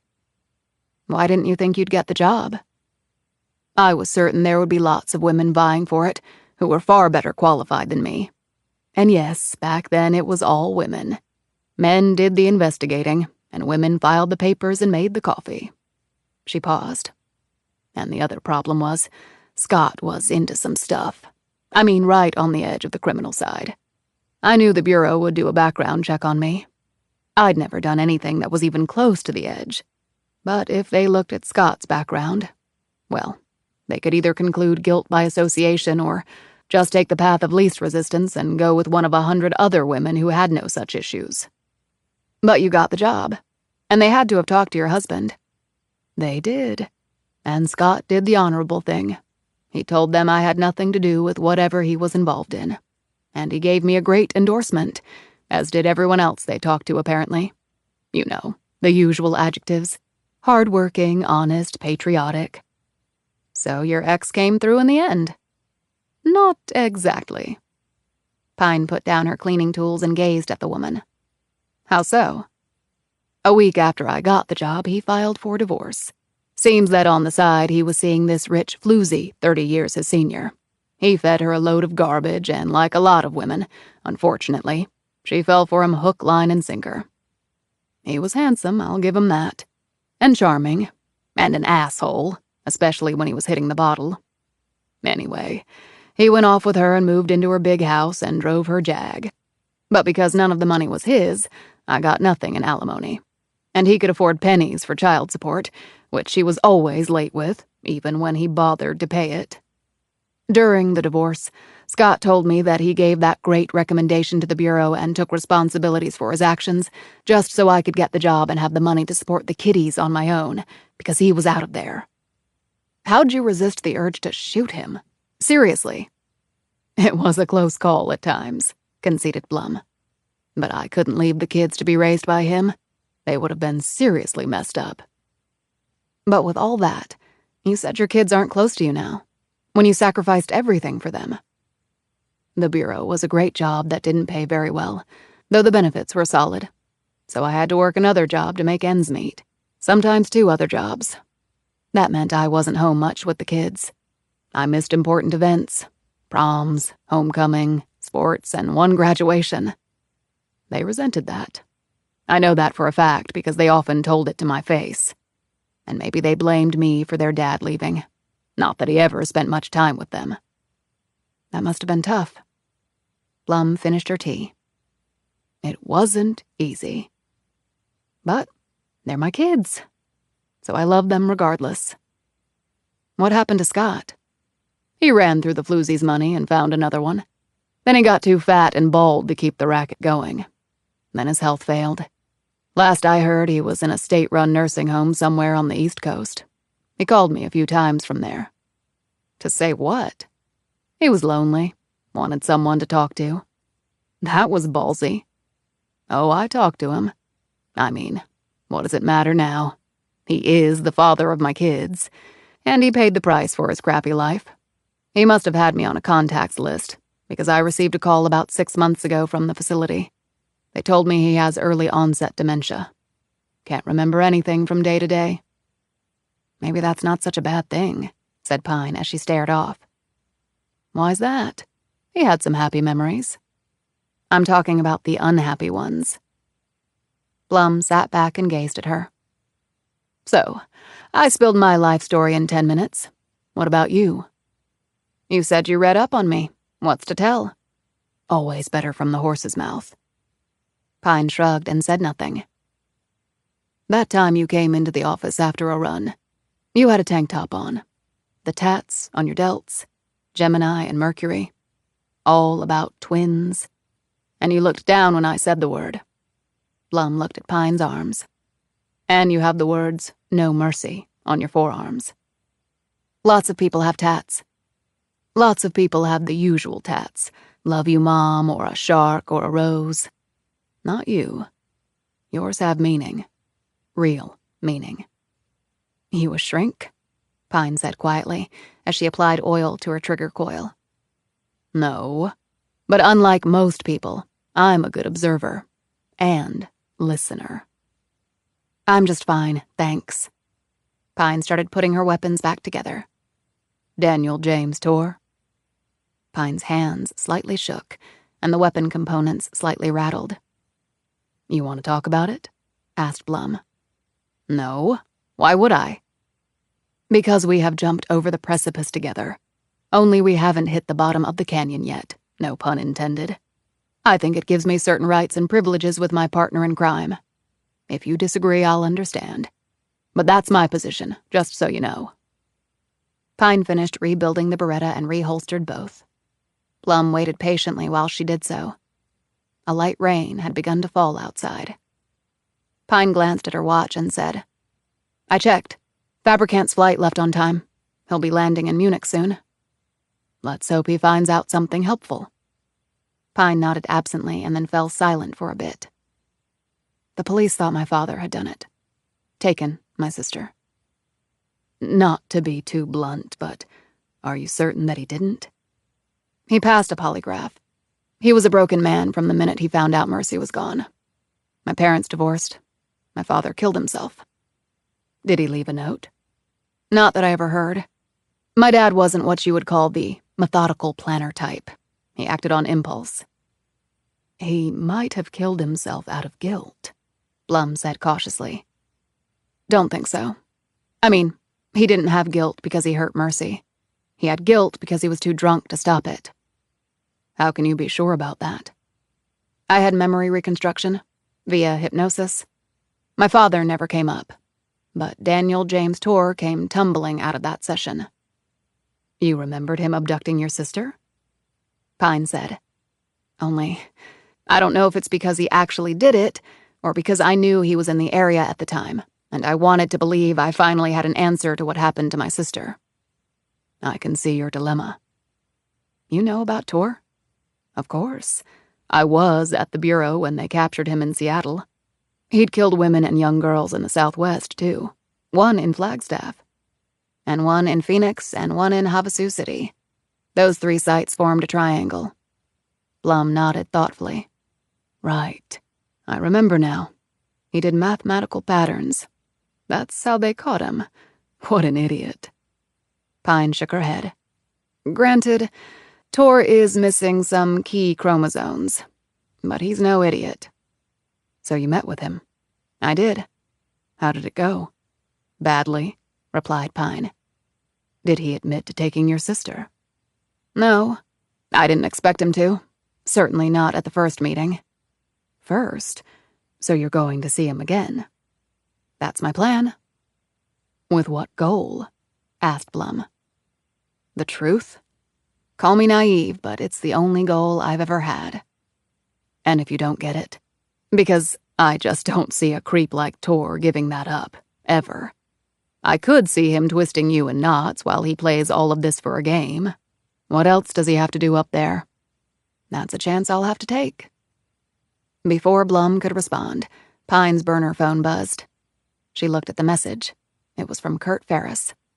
"Roll, right now. They know where you are. They'll be there in 10. "Let's go," barked Pine.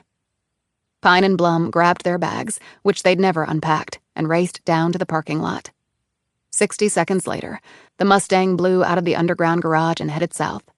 Pine turned at the next corner and then worked her way back around to where she was 3 blocks away from the condo building and sheltered just inside the mouth of an alleyway. "What are you doing?" asked Blum. "Just making sure of something."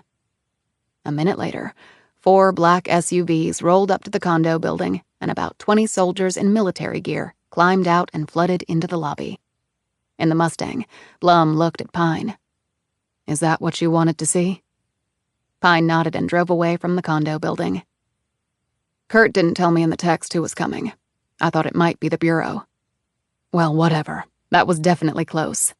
How do you think they found out we were staying there?" "Military intel has eyes and ears everywhere, and there are cameras all over the place.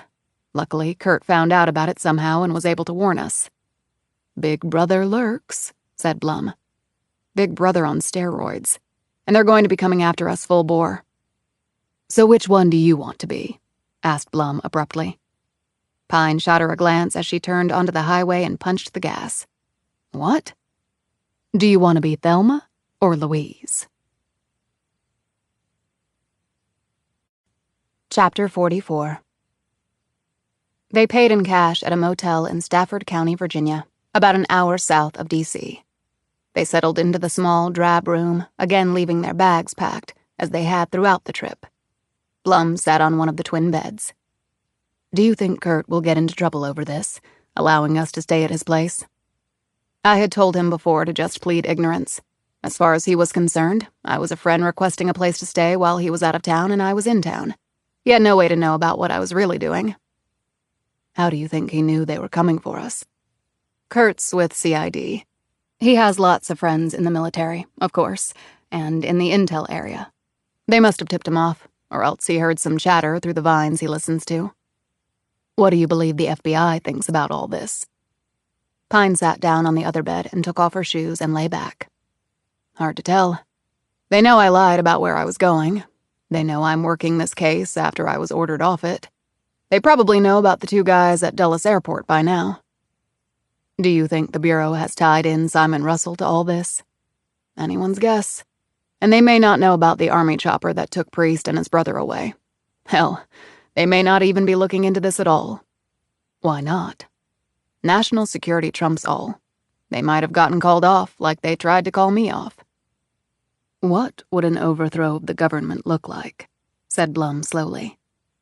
"In other countries, the president or a group of generals takes over the media and says due to, fill in the bullshit reason, martial law is being declared, and elections are being suspended because there are enemies of the country all over, and also in high places. That justifies them snubbing their noses at democratic norms. Then the president says he's going to serve for life. I mean, look at what happened in China. Or the generals could drive tanks to the Capitol and tell everyone that they're in charge and will save them. All the citizens have to do is follow orders. Or it could be a group of top-level advisors pulling off a junta. Or a bunch of billionaires tired of simply throwing money at the problem through their super PACs and opting for a more direct route to get what they want." Blum stared at her. "What can we do about it? Really?"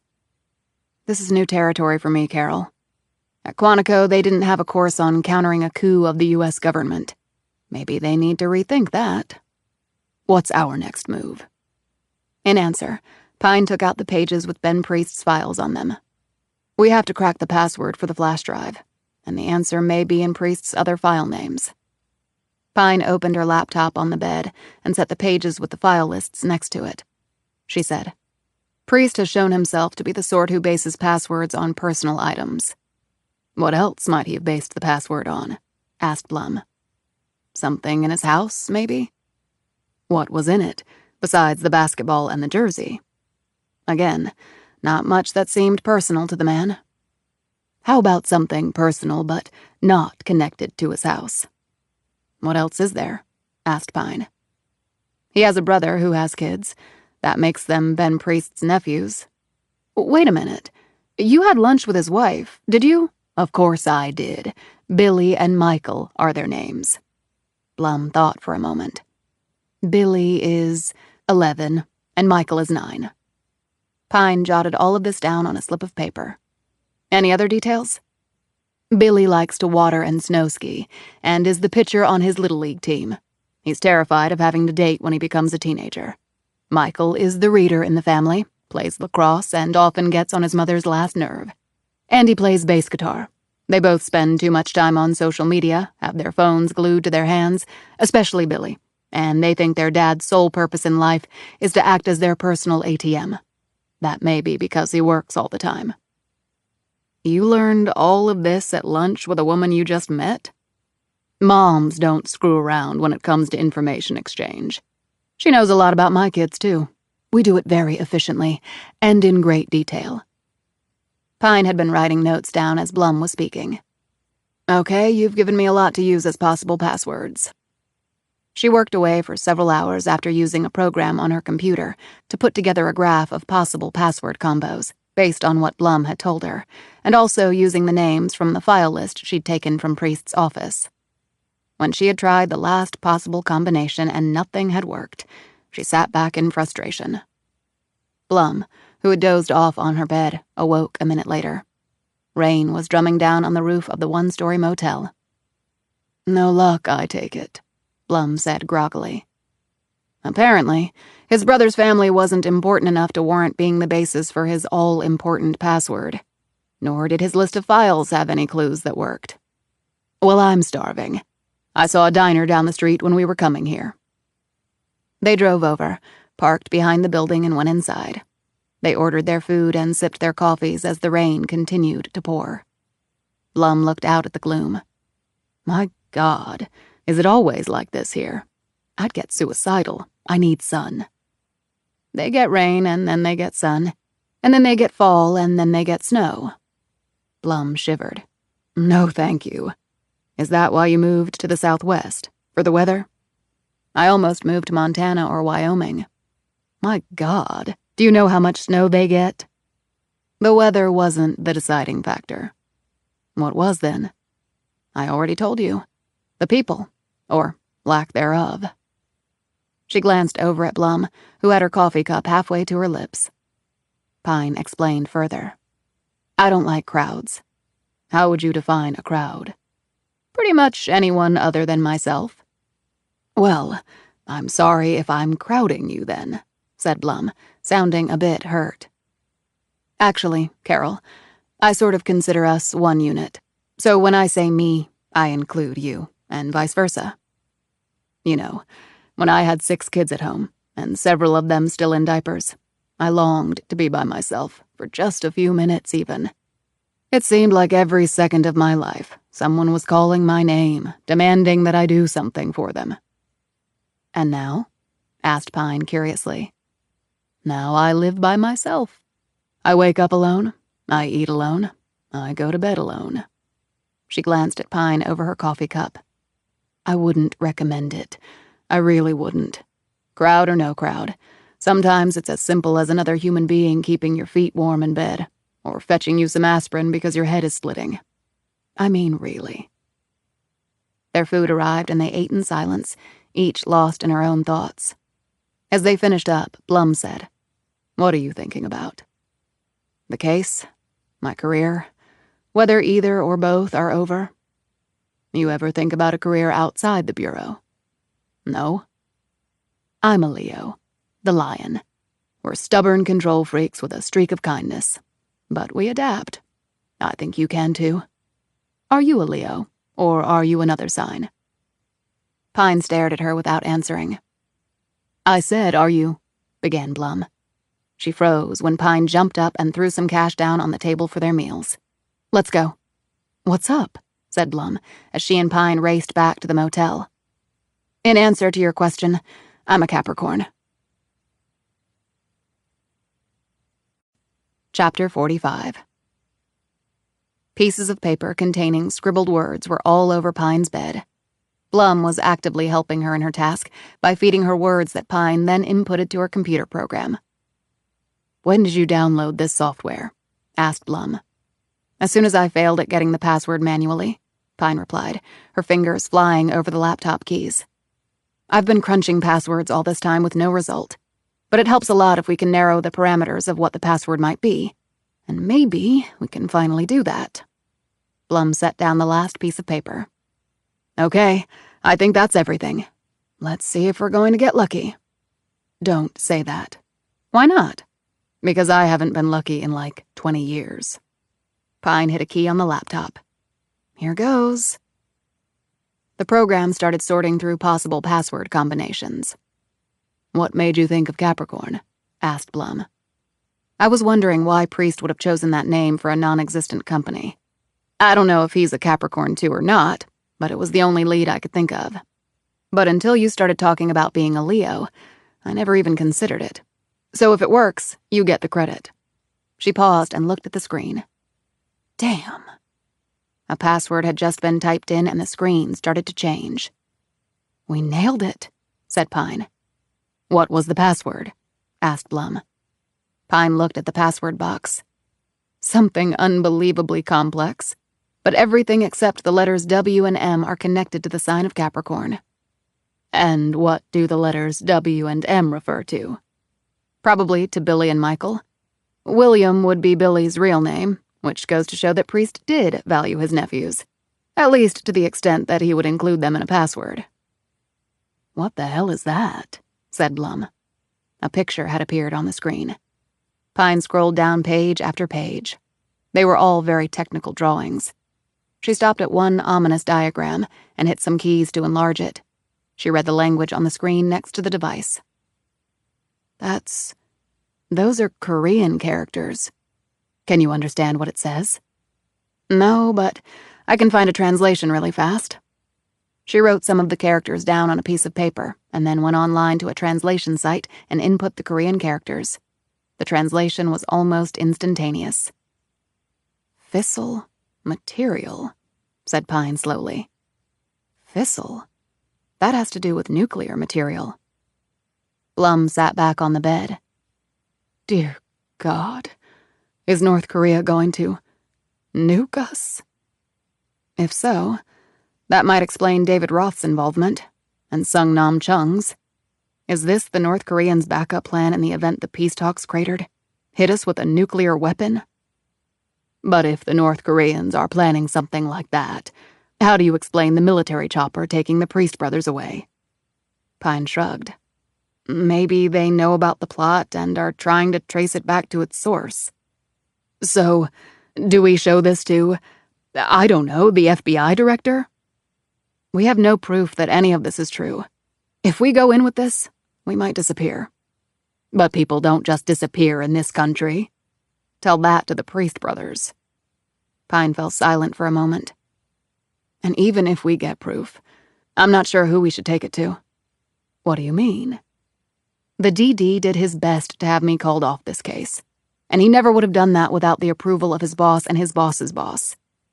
In fact, this might go all the way to the top, Carol. She stared pointedly at the woman. And I mean all the way to the very top. Neither woman said anything for a few seconds, as they both seemed to let the enormity of this possibility sink in. But we have to do something, Blum finally said. Pine nodded in agreement. We have to find David Roth, for starters. How? Pine said. He was last seen in the Grand Canyon. Wait a minute. There's more to the file. She scrolled down some more pages until she came to something different. That looks like a map, she said. It has latitude and longitude markers. Agent Pine, that looks like the Grand Canyon. She paled. Shit. It is. Pine turned a shade whiter as she stared at the map. Do you think the North Koreans somehow planted a nuke in the Grand Canyon? And Priest and Roth found out about it, said Blum. Pine nodded. That must be why Roth wanted to get into the canyon, to find the bomb. Her phone buzzed. It was a text. It's from Oscar Fabricant. He's in Russia. What does it say? Pine read the text. Check out the death of Fred Wormsley. He was very close to both Roth and Roth's father. Pine went online and found an article on point. Blum read over her shoulder. Okay, it says here that Fred Wormsley's body was found in the Potomac, near Three Sisters Island a while back. The police speculated that he fell in somewhere along the GW Parkway, was sucked under by the current and drowned. But obviously Fabricant thinks there's more to it, said Blum. And maybe so does David Roth. Pine pointed to another part of the story. Wormsley worked at the NSA. He was very high up there. That's why the police investigation was a little bit more involved than would be normal. They still concluded it was an accident, and now I wonder if they were pressured to say that. Blum sat back and seemed to process all this. Okay, Roth is a WMD expert. He found out about this plot by the North Koreans, maybe from Wormsley. Wormsley might have learned about it through his work at the NSA. Then he got killed, maybe by this Sung Nam Chung. After that, Roth hooked up with Priest. They somehow discovered there's a nuke planted in the canyon, and he impersonated Priest and went down there to find it so no one would know he was involved. So, is he trying to disarm it? I don't know. But why would Roth turn to Ben Priest? Asked Pine. Maybe they knew each other before, and Priest was helping him out. But if Roth knew there was a nuke in the canyon, why not just call in the government? Blum thought about this for a few moments. Maybe he's afraid if the North Koreans know that we're onto them, they'll detonate it. Maybe he's trying to disarm it by stealth. I'm just speculating here. I have no idea how nuclear weapons even work. Pine said. Neither do I. I just know what they can do when they go boom. Okay, now what do we do? I think it's time to head back west. Thank goodness. I can already feel my tan fading. She smiled embarrassedly. Sorry, bad joke. I do that when my nerves are about to run away with me. Pine was punching in numbers on the computer. What if the longitude and latitude lines indicate the spot where the nuke is located? And maybe Roth was trying to give whoever found that dead mule a clue. J and K? That could point to a hidden cave for those who know about the legend. A lot of questions to answer, noted Blum. And the answers apparently lie in one of the biggest holes on Earth. Chapter 46. The credit card purchase was made online at 11 a.m. 2 one-way tickets from Reagan Washington National Airport to Flagstaff, Arizona. The fastest flight was on American, which only had one stop in Phoenix before heading on for the short leg to Flagstaff. The flight was scheduled to leave in 3 days. Carol Blum's personal credit card number had been flagged and sent along to those parties who had requested the marker. Strike teams were assembled, and a recon unit was dispatched to Reagan to bang out the necessary details for Blum's and Pine's apprehension before they boarded. The people in charge were wary of the purchase, however, since Blum could be the only one to show up. Or else, neither of them might appear for the flight. Thus, the other 2 airports and the train and bus depots in the D.C. area were immediately put under watch. And a secondary team was deployed to the Flagstaff area, just in case. Pine and Blum's homes and the office in Shattered Rock were already under surveillance. Now, all they could do was wait. You want to go where? The cab driver looked askance at Pine and Blum. He was a black man in his 60s, wearing a felt cap and glasses that dangled on a chain against his broad chest. His checkered shirt was open enough to reveal curling gray chest hair. Harper's Ferry, West Virginia, replied Pine. Lady, you know this is Virginia, right? Not West Virginia, said the man. I can read a map, said Pine. You know how far that is from here? About 100 miles. You should be able to do it in under 2 hours. The hell you say? Look, man, first thing is, I don't drive to West Virginia. Pine held up 5 $50 bills. She had used her friend's debit card to get the cash. 2 hours for $250. Do you still not drive to West Virginia? The man considered this offer. Well, I got to drive back. Still, over $50 an hour guaranteed. I doubt that's a hardship for you. Blum pulled out $100 from her wallet. And this extra amount to cover your gas, she said. And because you're a nice person. The man said. You two must really want to go to Harper's Ferry. Why?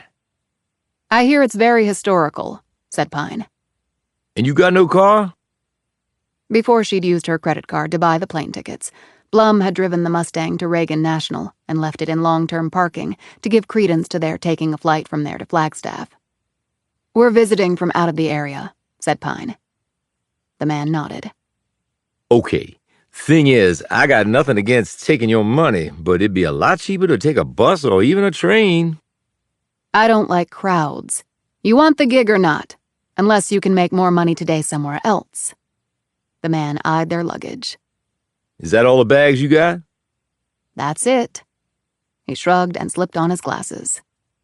Okay, ladies, let's go. They made it to the Harper's Ferry train station in a little more than 2 hours. It was right on the border between the 2 Virginias. The building was wood-sided, stained a dull red, and was Victorian in style. It rested on the buried foundations of old armory buildings. They paid the promised money, and the cabbie handed out their bags from the trunk. Hope you gals enjoy the history, he said, patting the cash in his pocket. Maybe we'll make some of our own while we're here, said Blum. The man cracked a grin and knuckle-smacked her. Now there you go. He drove off, and 30 minutes later, Amtrak's Capital Limited train roared into town. They had previously purchased their tickets at another train station, paying in cash. When the woman at the ticket window had asked for ID, Pine had pulled her badge and said in a low voice, FBI, undercover, escorting a valuable witness for the government. hoping to nail some really bad guys. Do not say anything to anyone about this." The woman, a matronly type in her 60s, glanced at Blum and smiled. "Good for you, honey. I won't breathe a word to anyone." Blum smiled. "We all have to do our part." The train pulled away only a couple of minutes late. They had reserved a superliner bedroom compartment with its own bath, which also doubled as a shower. They stowed their bags and sat on the blue couch, staring out the window as the West Virginia scenery passed by. Soon they would be looking at Maryland scenery, followed by Pennsylvania and Ohio landscapes, with the final destination in Chicago, where they had a layover before boarding the Southwest Chief. They would arrive in Arizona before the flight they'd booked for Flagstaff ever left the ground. Pine looked around the compartment. "I've never taken the train before. How about you?" "Once, along the California coast. I was 16. First time I'd been away from home. I went to visit an aunt. I really enjoyed it. Felt free as a bird. 3 years later, I was a mom learning to live on a couple hours of sleep a night." They ate dinner in the dining car. Blum had a glass of wine while Pine stuck to beer. Both women went to sleep in their clothes, Pine in the top berth and Blum in the bottom. The swaying of the train allowed Pine to fall asleep fast and not wake up until around 6. They reached Pittsburgh at midnight and Chicago at around 9 the next morning.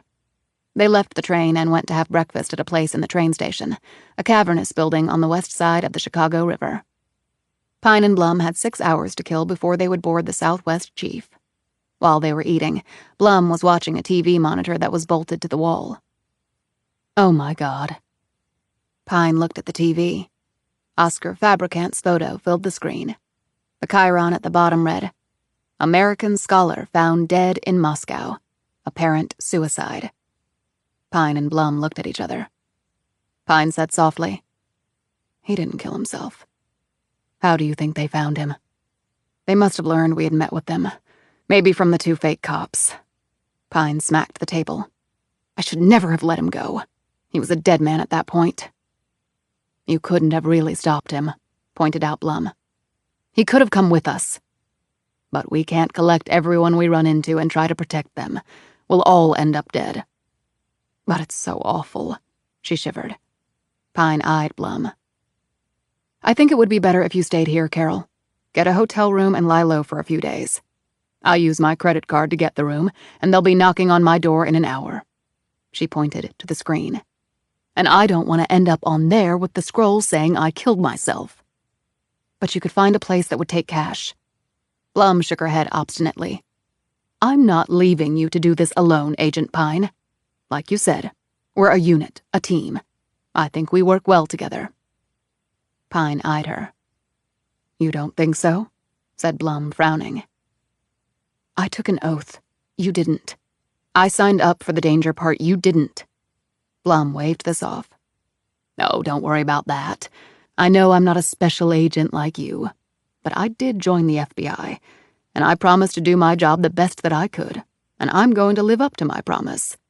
Besides, I shepherded 6 kids to adulthood without losing any of them, so I can help you too." Pine smiled. "You already saved my life once, back at the airport." Blum leaned across the table and tapped Pine's hand. "And if the need arises again, I will do so once more. We're 2 badass women in a man's world. What stronger incentive could we possibly have to stick together?" Pine's smile deepened. "Actually, I can't think of a stronger one." Chapter 47. The Southwest Chief Train No. 3 headed out from Chicago with its twin P-42 locomotives and 9 trailing train cars pointed toward the southwest United States. It carried 14 crew and 130 passengers. It had a max speed of 90 miles per hour, which it would hit on long stretches of the route. However, its average speed, over the slightly more than 2,200-mile trip to LA, would be only about 55 miles per hour, when one factored in the 31 stops over 8 states. Pine and Blum settled into their seats as the train rocked and rolled out of the downtown Chicago area. "Do you think anyone else at the Society for Good is in danger?" said Blum. "I can't rule out anyone," said Pine. "I hope they'll have taken note of what happened and lie low." Do you think it makes sense for you to call anyone at the FBI? Anyone you might trust? I mean, if there is a nuke in the Grand Canyon, they would want to know about it. Pine didn't answer right away. This whole thing doesn't make sense, Carol. If Roth is a weapons inspector, and he found out about a nuke in the Grand Canyon, what would be the first thing he would do? Or Ben Priest, for that matter. I mean, I don't think either of them are traitors. Blum looked puzzled. They should have gone right to the authorities. Only they didn't, and an army chopper carries away the Priest brothers, and what looked to me to be feds were going to take Simon Russell somewhere and torture him. Then we were nearly killed by 2 guys at the airport, and what looked to be our military raided Kurt Ferris's home. You think our people were the bad guys? I don't know if they know about the nuke and are just trying to contain any leaks so as not to panic the public. But right now, our government is snatching people right and left and doing some really weird shit. The rule of law has apparently gone out the window. My God, we might as well be in North Korea or Iran. Or Russia, added Pine, because they're involved as well. She paused, looking puzzled. I didn't think the Russians and the North Koreans were such great allies that they'd maybe work together to place a nuke on American soil. Are they looking to start World War III? If so, they're not going to win. Not that anyone would against us. But how in the world could the North Koreans or the Russians have gotten a nuke down there with no one aware of it? I mean, really. I guess they could have taken it down there in parts, over time, and assembled it in a cave off the beaten path that no one knows about. It's not like you have to go through a security checkpoint and magnetometer to hike down. Do you think the latitude and longitude lines mark where this cave is? Yes. What are we going to do when we get back to Arizona? I'm not sure, but we have a long train ride to figure it out. Pine left the compartment and walked down to the train car that sold snacks and drinks. She bought a beer and some chips and sat by herself in the observation car. She fingered her phone and then decided to make the call. Hello? Hey, Sam, it's Atlee. Atlee, I didn't recognize the number. Yeah, I'm traveling, using another phone. How are things? Fine, good. You coming back soon? Yeah, I'm on my way, actually. How was the concert? What? Carlos Santana? Oh, right. Hey, it was great. The dude can still bring it, that's for damn sure. I took a buddy. Wasn't as much fun as if you had gone instead. Now that's what I like to hear. Hey, Sam, you hear anything else about Lambert or Rice? No, just that they went to Utah. Any replacements for them yet? No, not yet. We're having to pick up the slack for them until the new guys arrive. How's your investigation going? I'm making progress. Turned out to be a little more complicated than I thought. Well, I hope you catch whoever killed the mule. I still can't believe somebody could be that cruel. I mean, what did that mule ever do to anybody? Yeah, I know. You on duty the next few nights? Yeah, I am. Hey, if you wanted to go out somewhere when you get back, I can see if I can switch with someone. It might not be possible because we're short-handed. No, it's not that. I thought I might hike the canyon one night. Okay, let me know when. I'll make sure we hook up down there. He laughed. I'll bring you a beer. Right. Sounds good. You're not hiking alone, are you? He said suddenly. Well, I'm a big girl, and I've done it solo before. Doesn't make it smart. I never said I was smart, Sam. Later, Pine and Blum went to the dining car to eat. They had to sit with 2 other people and didn't get a chance to talk during their meal. At midnight, the train stopped in Lawrence, Kansas. 2 passengers got on and none got off. The train headed out 5 minutes later. Barely 5 minutes after that, the train began to slow. Another stop? Mumbled Blum, who had been dozing in her bunk.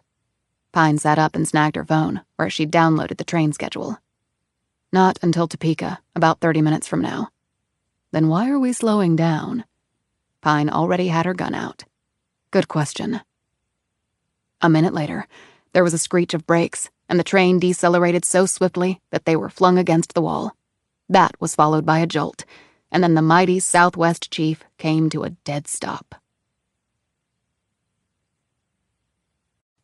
Chapter 48. "What happened?" said Blum, rubbing her shoulder where it had struck the wall. "I think we hit something," said Pine. She climbed down from her bunk and slipped on her shoes. "You got your gun out?" she whispered to Blum. "No." "Then get it out." "You don't think." "I don't know for sure, so the answer is yes." Pine pulled the curtain aside and looked out the window. It was too dark to see anything out there. She heard the sounds of footsteps rushing down the train corridor. She slid open their compartment door and saw a train attendant hustling by. "What happened?" she asked. Not sure, miss. Stay in your compartment. They'll give everyone an update over the PA when they know for sure. He rushed on and disappeared from her sight. Pine heard the whoosh of exterior doors opening. A few moments later, the train's interior lights blinked twice and then went out, plunging them into darkness. Pine heard several screams coming from other compartments.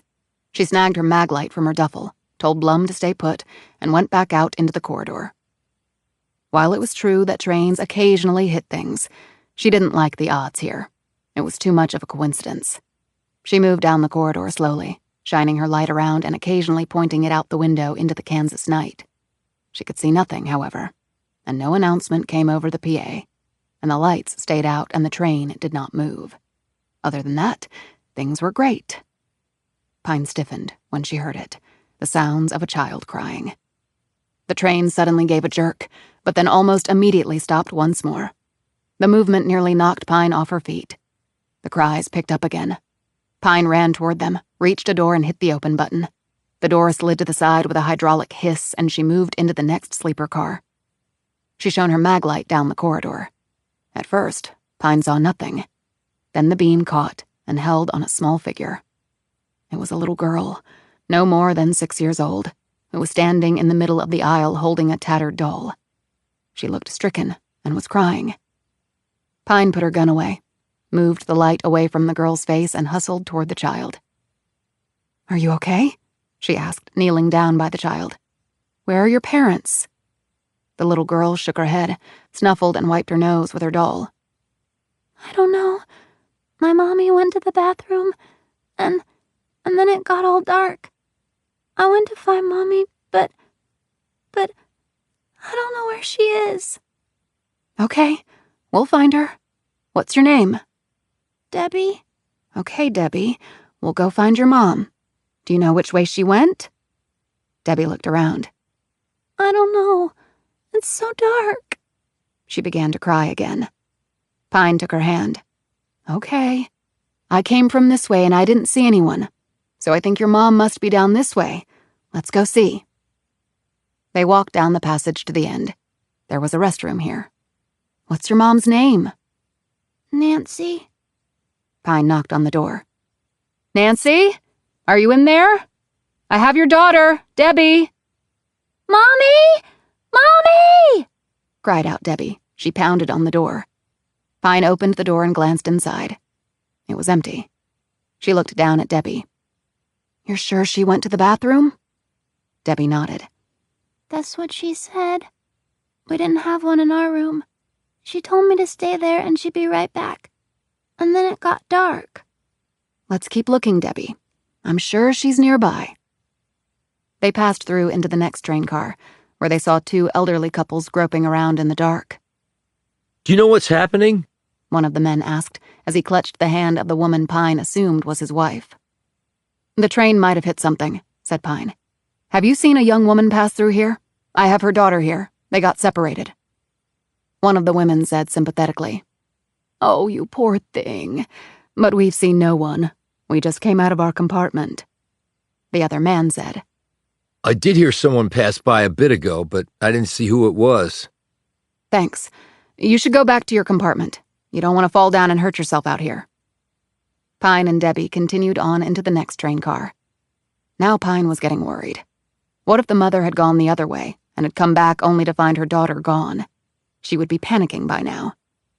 There came a sound behind them. Pine whirled around, her hand going to her holster, but then relaxed as Blum stepped out of the darkness. She tensed a moment later as she realized that Blum was not alone. Someone was behind her. A short man, because Blum had neatly blocked Pine's view of him. Now he stepped to the side. Sung Nam Chung had a hold of Blum's neck. He tightened his grip when he saw Pine's hand again go toward her gun. That would be unwise, for your friend's sake. I'm sorry, Agent Pine, said Blum. He got the drop on me. What's happening? Asked Debbie. Who is that man? Just somebody I know, Debbie, said Pine. Is he hurting her? Chung reached into his pocket and pulled out a pistol. Debbie cried out and shrank back. Pine stepped in front of Debbie, putting her body between the little girl and Chung's weapon. She's just looking for her mother. She's not part of this. We'll come with you, but she needs to stay here. Chung did not seem amenable to this. She's just a kid, added Pine. She can't do anything. Chung looked Pine up and down, then gave a curt nod. Pine turned and faced Debbie. Okay, I think your mom is probably just up in the next car, but I want you to wait right here until either your mom comes to get you or one of the train people do. They'll be in uniform. You know what they look like, right? Debbie stared up at Pine and nodded. You're going to leave me? She clutched at Pine's arm. Just for a little bit. We need to go somewhere with this man. Is he a bad man? Debbie, I just want you to stay right here, okay? Will you be brave and do that for me? Debbie finally gave a tearful nod. Pine glanced down at the doll in Debbie's hand. What's your doll's name? Hermione. Like from Harry Potter? Debbie nodded. Pine knelt down and gave her a hug. I'll be back to check on you.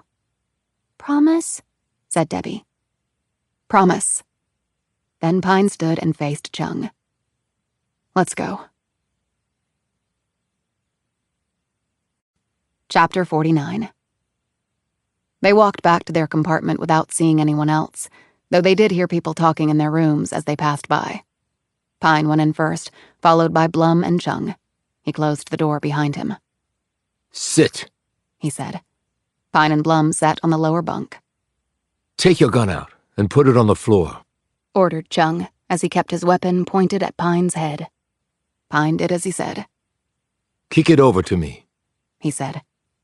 She did so. He bent down and picked it up, placing it on a small metal desk behind him. Next to it was Blum's pistol, Pine saw. Your other pistol too, please, said Chung. I know that you carry a spare. Pine took off her ankle holster and slid it across the floor. Chung pushed it behind him. How did you know we were on the train? Asked Pine. This is the only train that goes to Arizona, and you two are the only passengers who paid cash for your tickets. And apparently, you did not provide names to the ticketing person. So, she simply named you Jane and Judy Doe. Quite the red flag. Pine grimaced at this. You had the train stop somehow. Did you put a car on the track or something? Completely irrelevant. Okay. Then what do you want? Chung reached into his pocket and held up something. This man. He tossed the piece of paper over to Pine, who caught it. She used her mag light to look at the object. It was a photograph of David Roth. Pine and Blum looked up at Chung. I don't know where he is. Again, the Korean moved so fast, Pine had no time to even try to block his blow. She went heels over ass against the wall. When Blum stood and tried to lash out at Chung, he merely grabbed her wrist and twisted it until Blum cried out in pain and collapsed to the floor, holding her hand and gasping for breath. Pine slowly sat up, rubbing blood off her mouth. I did not come all this way for you to tell me that you do not know things that you do know, Chung said. I'm looking for Roth, it's true, said Pine, spitting blood out of her mouth. But I haven't found him. Yet. But you have an idea where he is? Said Chung. I think I do. Where? Pine looked down at Blum. If I agree to tell you, will you let her go? Chung shook his head. She is not a little girl. Blum struggled up and plopped down next to Pine. Well, good, 'cause I'm not going anywhere. Blum brushed off her clothes, set her hands in her lap, and said pleasantly, Now, tell the nice man where you think Mr. Roth is, Agent Pine. Pine said nothing. Well, then I guess I'll have to do the honors. She looked at Chung. We believe that Mr. Roth is in Flagstaff. That's where we're headed. You already know that because you checked on our tickets. Why this Flagstaff? There's an FBI office there. It's the largest one near the Grand Canyon. We think he's going to turn himself in there. Why turn himself in? Said Chung tightly. We think he's afraid, said Blum. He doesn't want to die. He thinks the FBI can protect him. Can they? Pine finally said, looking at Chung. You ask me? It's your employer, not mine. Irrelevant to my question, said Pine, mimicking the Korean's earlier statements. I want to know what you think about that. Chung mulled this over. I do not think anyone can protect him. Least of all your people. Well, then we agree on something. Why do you want him? I think it obvious. Not to me, it's not. Unless you want your nuke back. Chung appraised her. The world is complicated, Agent Pine. Far more complicated than you seem to give it credit to be. I think planting a nuke on American soil and killing a bunch of my fellow citizens is pretty simple, actually. Simply insane. You have every reason to work with me. Why is that? If that nuke goes off, North Korea will cease to exist. We'll bomb it back into the Stone Age. I completely agree with you. Pine was about to say something else, but then simply gaped at him. Blum found her voice. You agree with that? Of course I do, Said Chung. Why do you think I'm here? Pine said. Why don't you explain that to me? Because it doesn't make any sense. That is not my job to explain things. And if you can't help me, then... He shrugged. Then what? You kill us? What would be the reason? If I let you live, you will make my task much more difficult. I guess I see your point, said Pine. Your honesty does you justice, conceded Chung. You seem far too nice for this sort of work, interjected Blum. Your observations deceive you, madam, said Chung. I am not nice. At all. As unfortunately, you are about to find out. At that moment, the train started up again. It caught them all off guard, and Chung stumbled backward a bit. Pine slumped forward, her head between her knees as though she were about to be sick. Her fingers closed around the length of pipe. It was the tool the steward had used to lower the top bunk into place. Earlier, she had seen him slide it into a holder under the bunk after he'd finished making up their beds for the night. She sat up and delivered a blow with the pipe first to Chung's hand, knocking the pistol from it, and then striking his jaw. He staggered backward against the wall. Holding his face and his back, he straightened just at the moment that Pine hit him with a roundhouse kick, the force of which lifted him off his feet and he flew against the window of the train car. He bounced off the glass and catapulted forward at the same moment that Pine lunged for her gun that had fallen off the desk after Chung's collision with it. Pine slid along the floor, snatched her gun, hit the wall, turned, and fired. The shot missed Chung, but smacked into the window and shattered it. Chung exploded forward and kicked the gun free from Pine's hand. He followed the kick with a hand strike to her side, which seized up her left side and drove all the air out of her lungs. Shit! Here we go again. Chung straightened and was about to deliver a crushing kick to Pine's head when he reeled backward, grabbing his own head. Blum had hit him with the pipe. Blood flowing from a gash on his head, he turned and was about to deliver a blow to Blum that would have killed the woman when Pine hit him from behind with a knee to the base of his spine, propelling him forward into the already cracked glass. As the train picked up speed, Pine planted her legs firmly around Chung's, pinning them together. At the same time, her arms encircled his torso and kept his arms bound to his sides. She levered forward, forcing Chung's face against the glass. Pine got her delt under Chung's right shoulder blade and pushed upward. She gave a heave, and slowly, the shorter Korean was lifted off the floor, the toes of his nicked shoes now the only thing touching there. This was remarkably difficult, since Pine could not spread her legs and plant her feet to give herself the leverage to more efficiently lift Chung. She knew that if she allowed his legs an inch of freedom, he would disable her and then kick both of them to death. She could have had Blum grab one of the guns, but she wasn't going to make the woman cold-bloodedly shoot the Korean in the head. And she might miss and hit Pine, or since Pine was plastered to the guy, the bullet could pass through Chung and kill her. But she couldn't just stand here holding the Korean. That was not sustainable. The plan came together in her head in seconds. "Carol!" panted Pine. The window! The seal! Blum looked confused for a moment, but then lurched over, gripped the red lever at the bottom of the window and pulled it free. Chung, seeing what they were trying to do, struggled to free himself. He rammed his head backward, catching Pine hard on the chin. Pain rocketed up her face and she winced. But she managed to hold him firmly against the broken glass as Blum pulled the rubber seal free from around the perimeter of the window. Once that was done, Blum gripped the edge of the glass and tugged hard. It broke free from the wall of the train, slipped sideways, and then fell out of the opening. Air whipped inside the compartment, blowing the curtains straight out. This was the moment of truth, Pine knew. With the window gone, so was most of her leverage holding him against it. Chung jerked and pulled and bucked, but without his feet being on the floor, he couldn't gain the necessary traction, and without that he lacked the ability to strike out. The interior train lights started to flicker on and then off. Pine continued to slowly lift the far shorter man inch by inch, at the same time keeping his limbs pinched to his sides.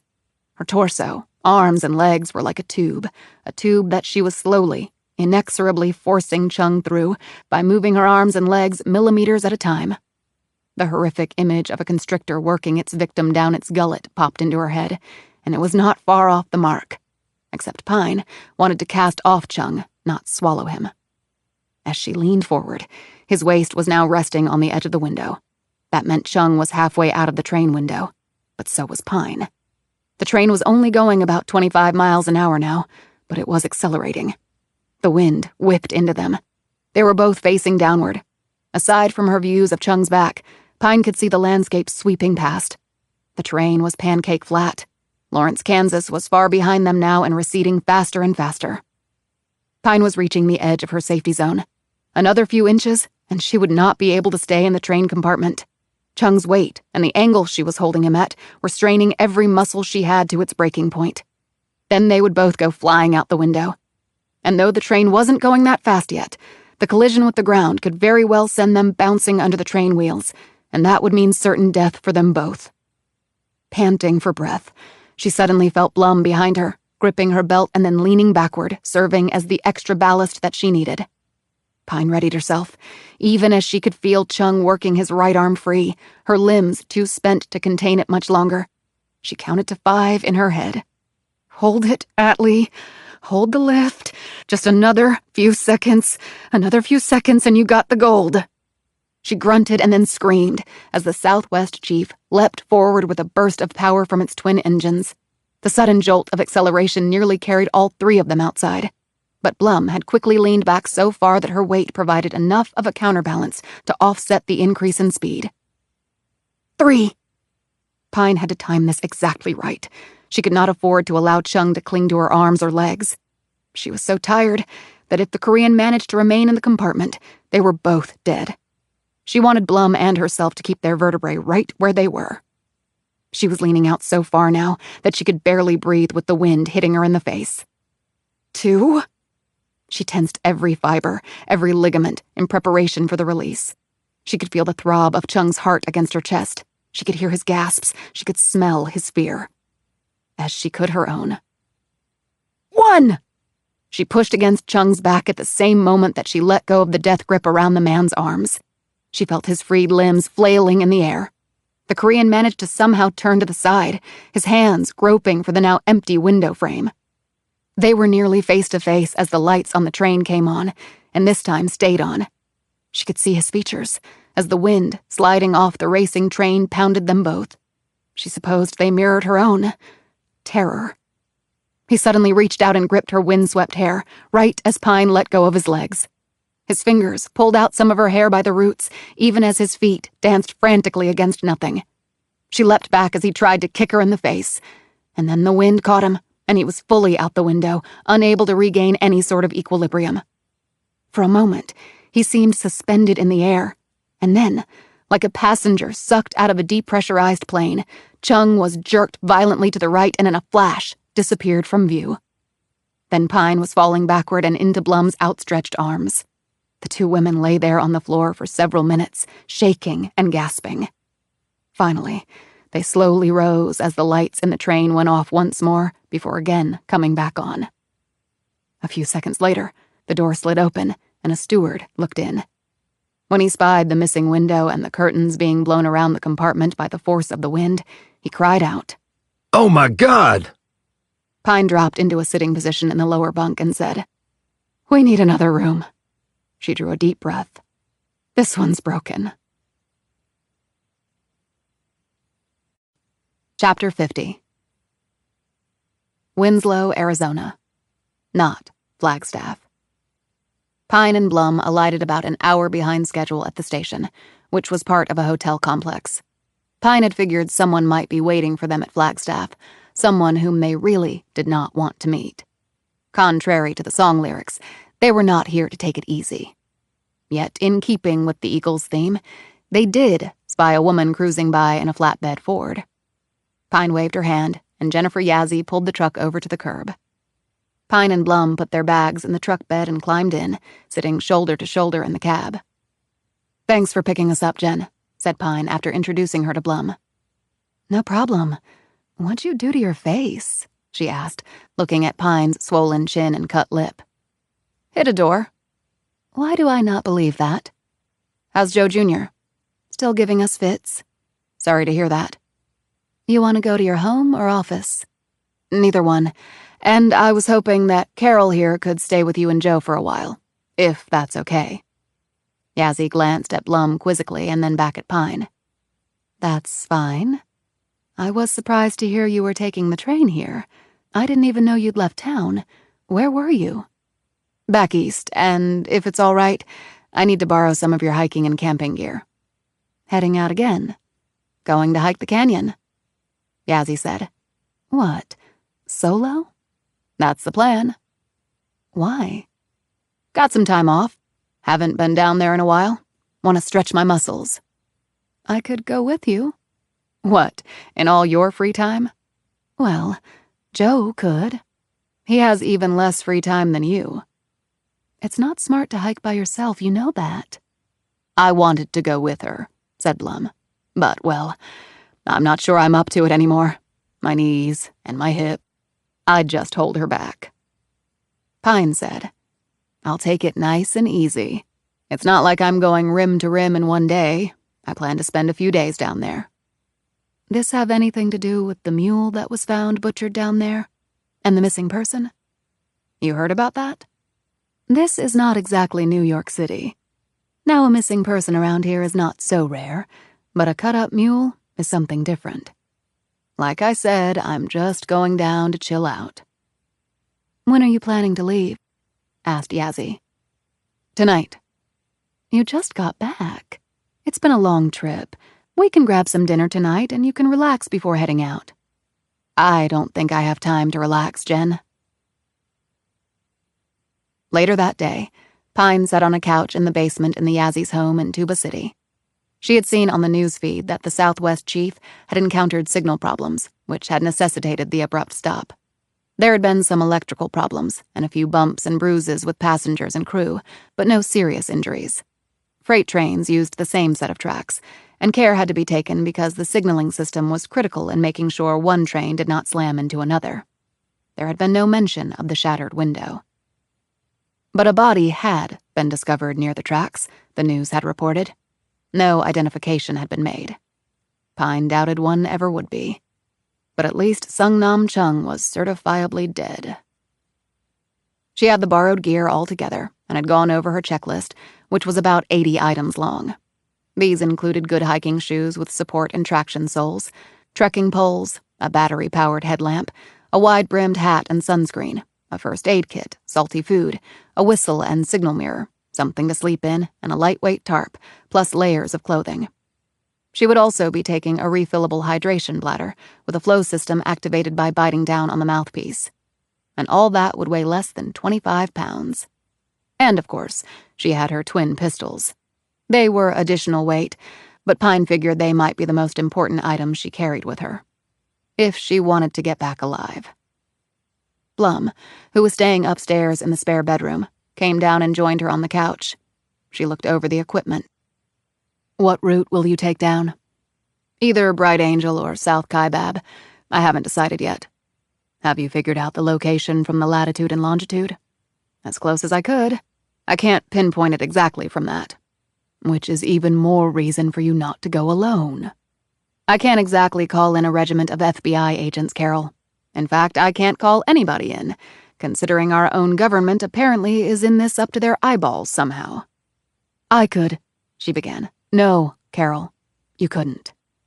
Blum looked away. What happened on the train? She began. You saved my life.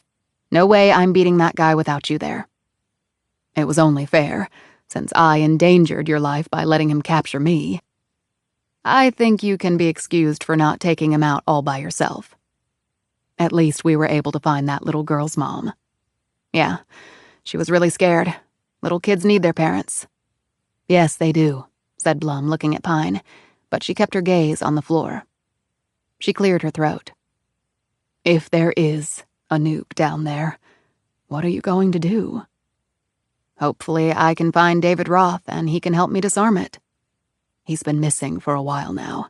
He might be dead. He might be, but I still have to try. You realize that there are others out there besides the late Sung Nam Chung who want to find Roth. I'm aware of that, Carol.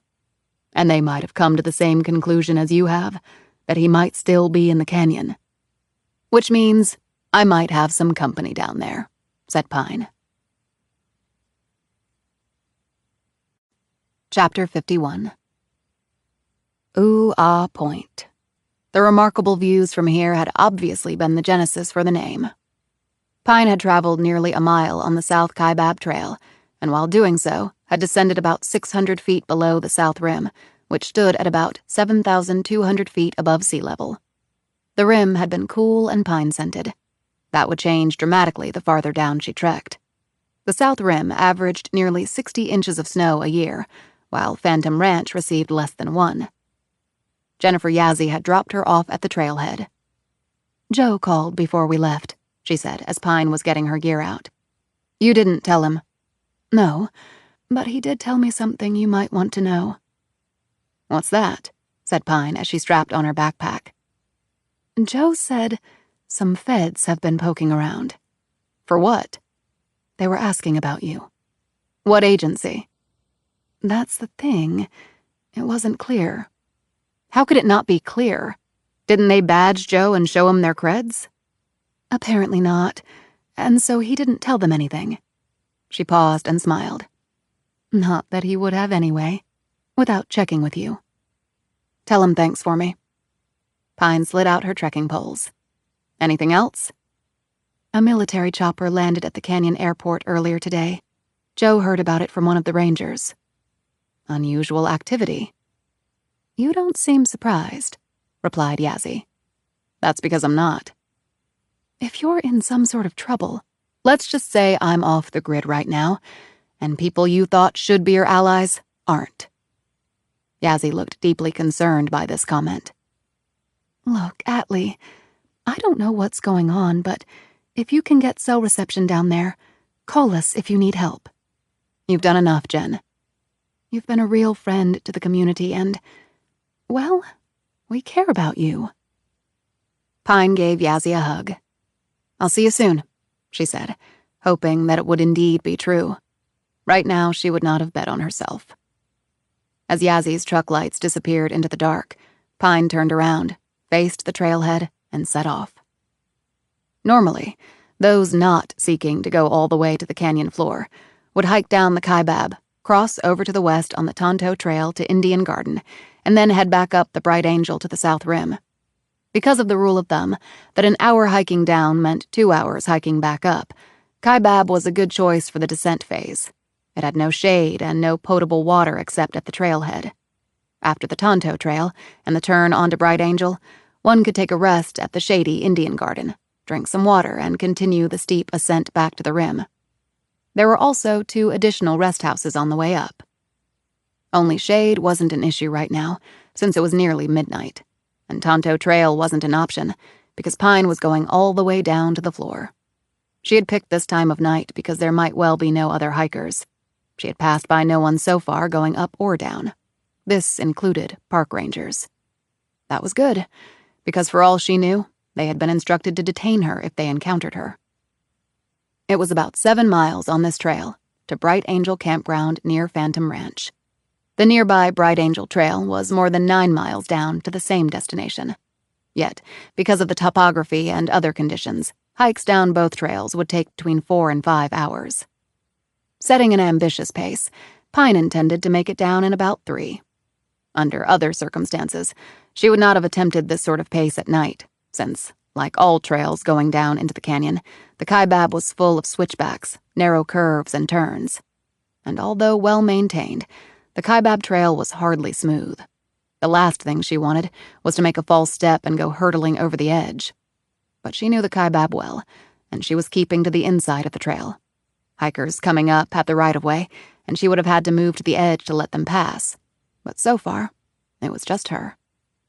Her collapsible trekking poles lightly touching the trail as she went, her headlamp brightly illuminating the area ahead, her long legs smoothly striding, she soon reached Cedar Ridge at the 1.5-mile marker.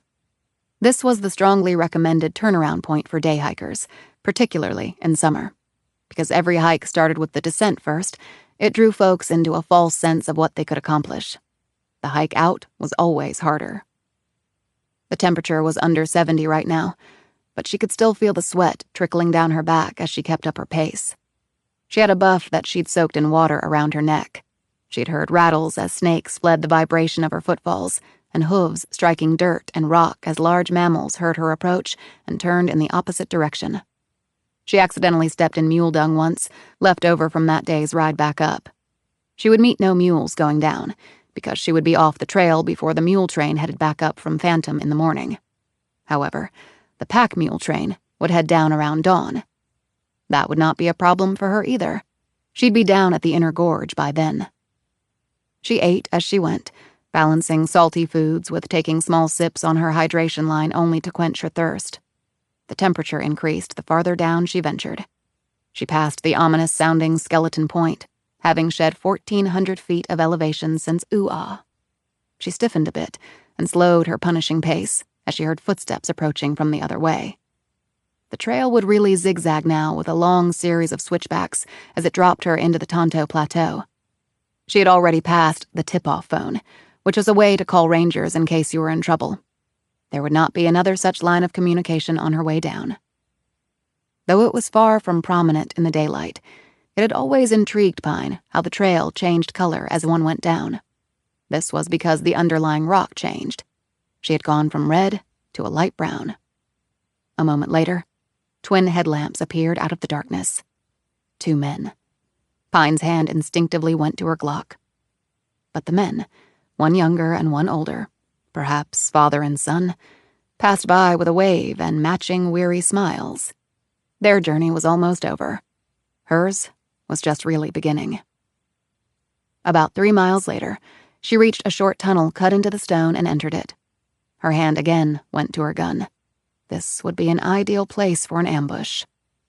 She left the tunnel and immediately stepped onto the Kaibab suspension bridge, more popularly known as the Black Bridge. This was also the Mule Bridge, because it was the only one the beasts used. It had high, chain-link metal sides and a plank floor.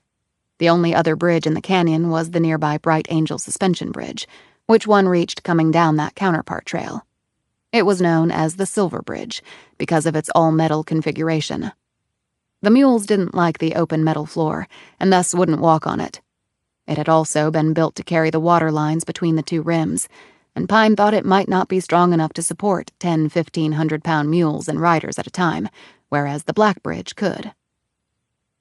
Before setting foot on the Black Bridge, Pine could have veered west and taken the river trail over to the Silver Bridge and crossed the Colorado there. But she liked the Black Bridge crossing. There was another reason she was going this way as well. As she crossed the bridge, she looked down and saw the muddy Colorado roaring beneath her. Locals called that the true Colorado, because that was the Spanish word for reddish.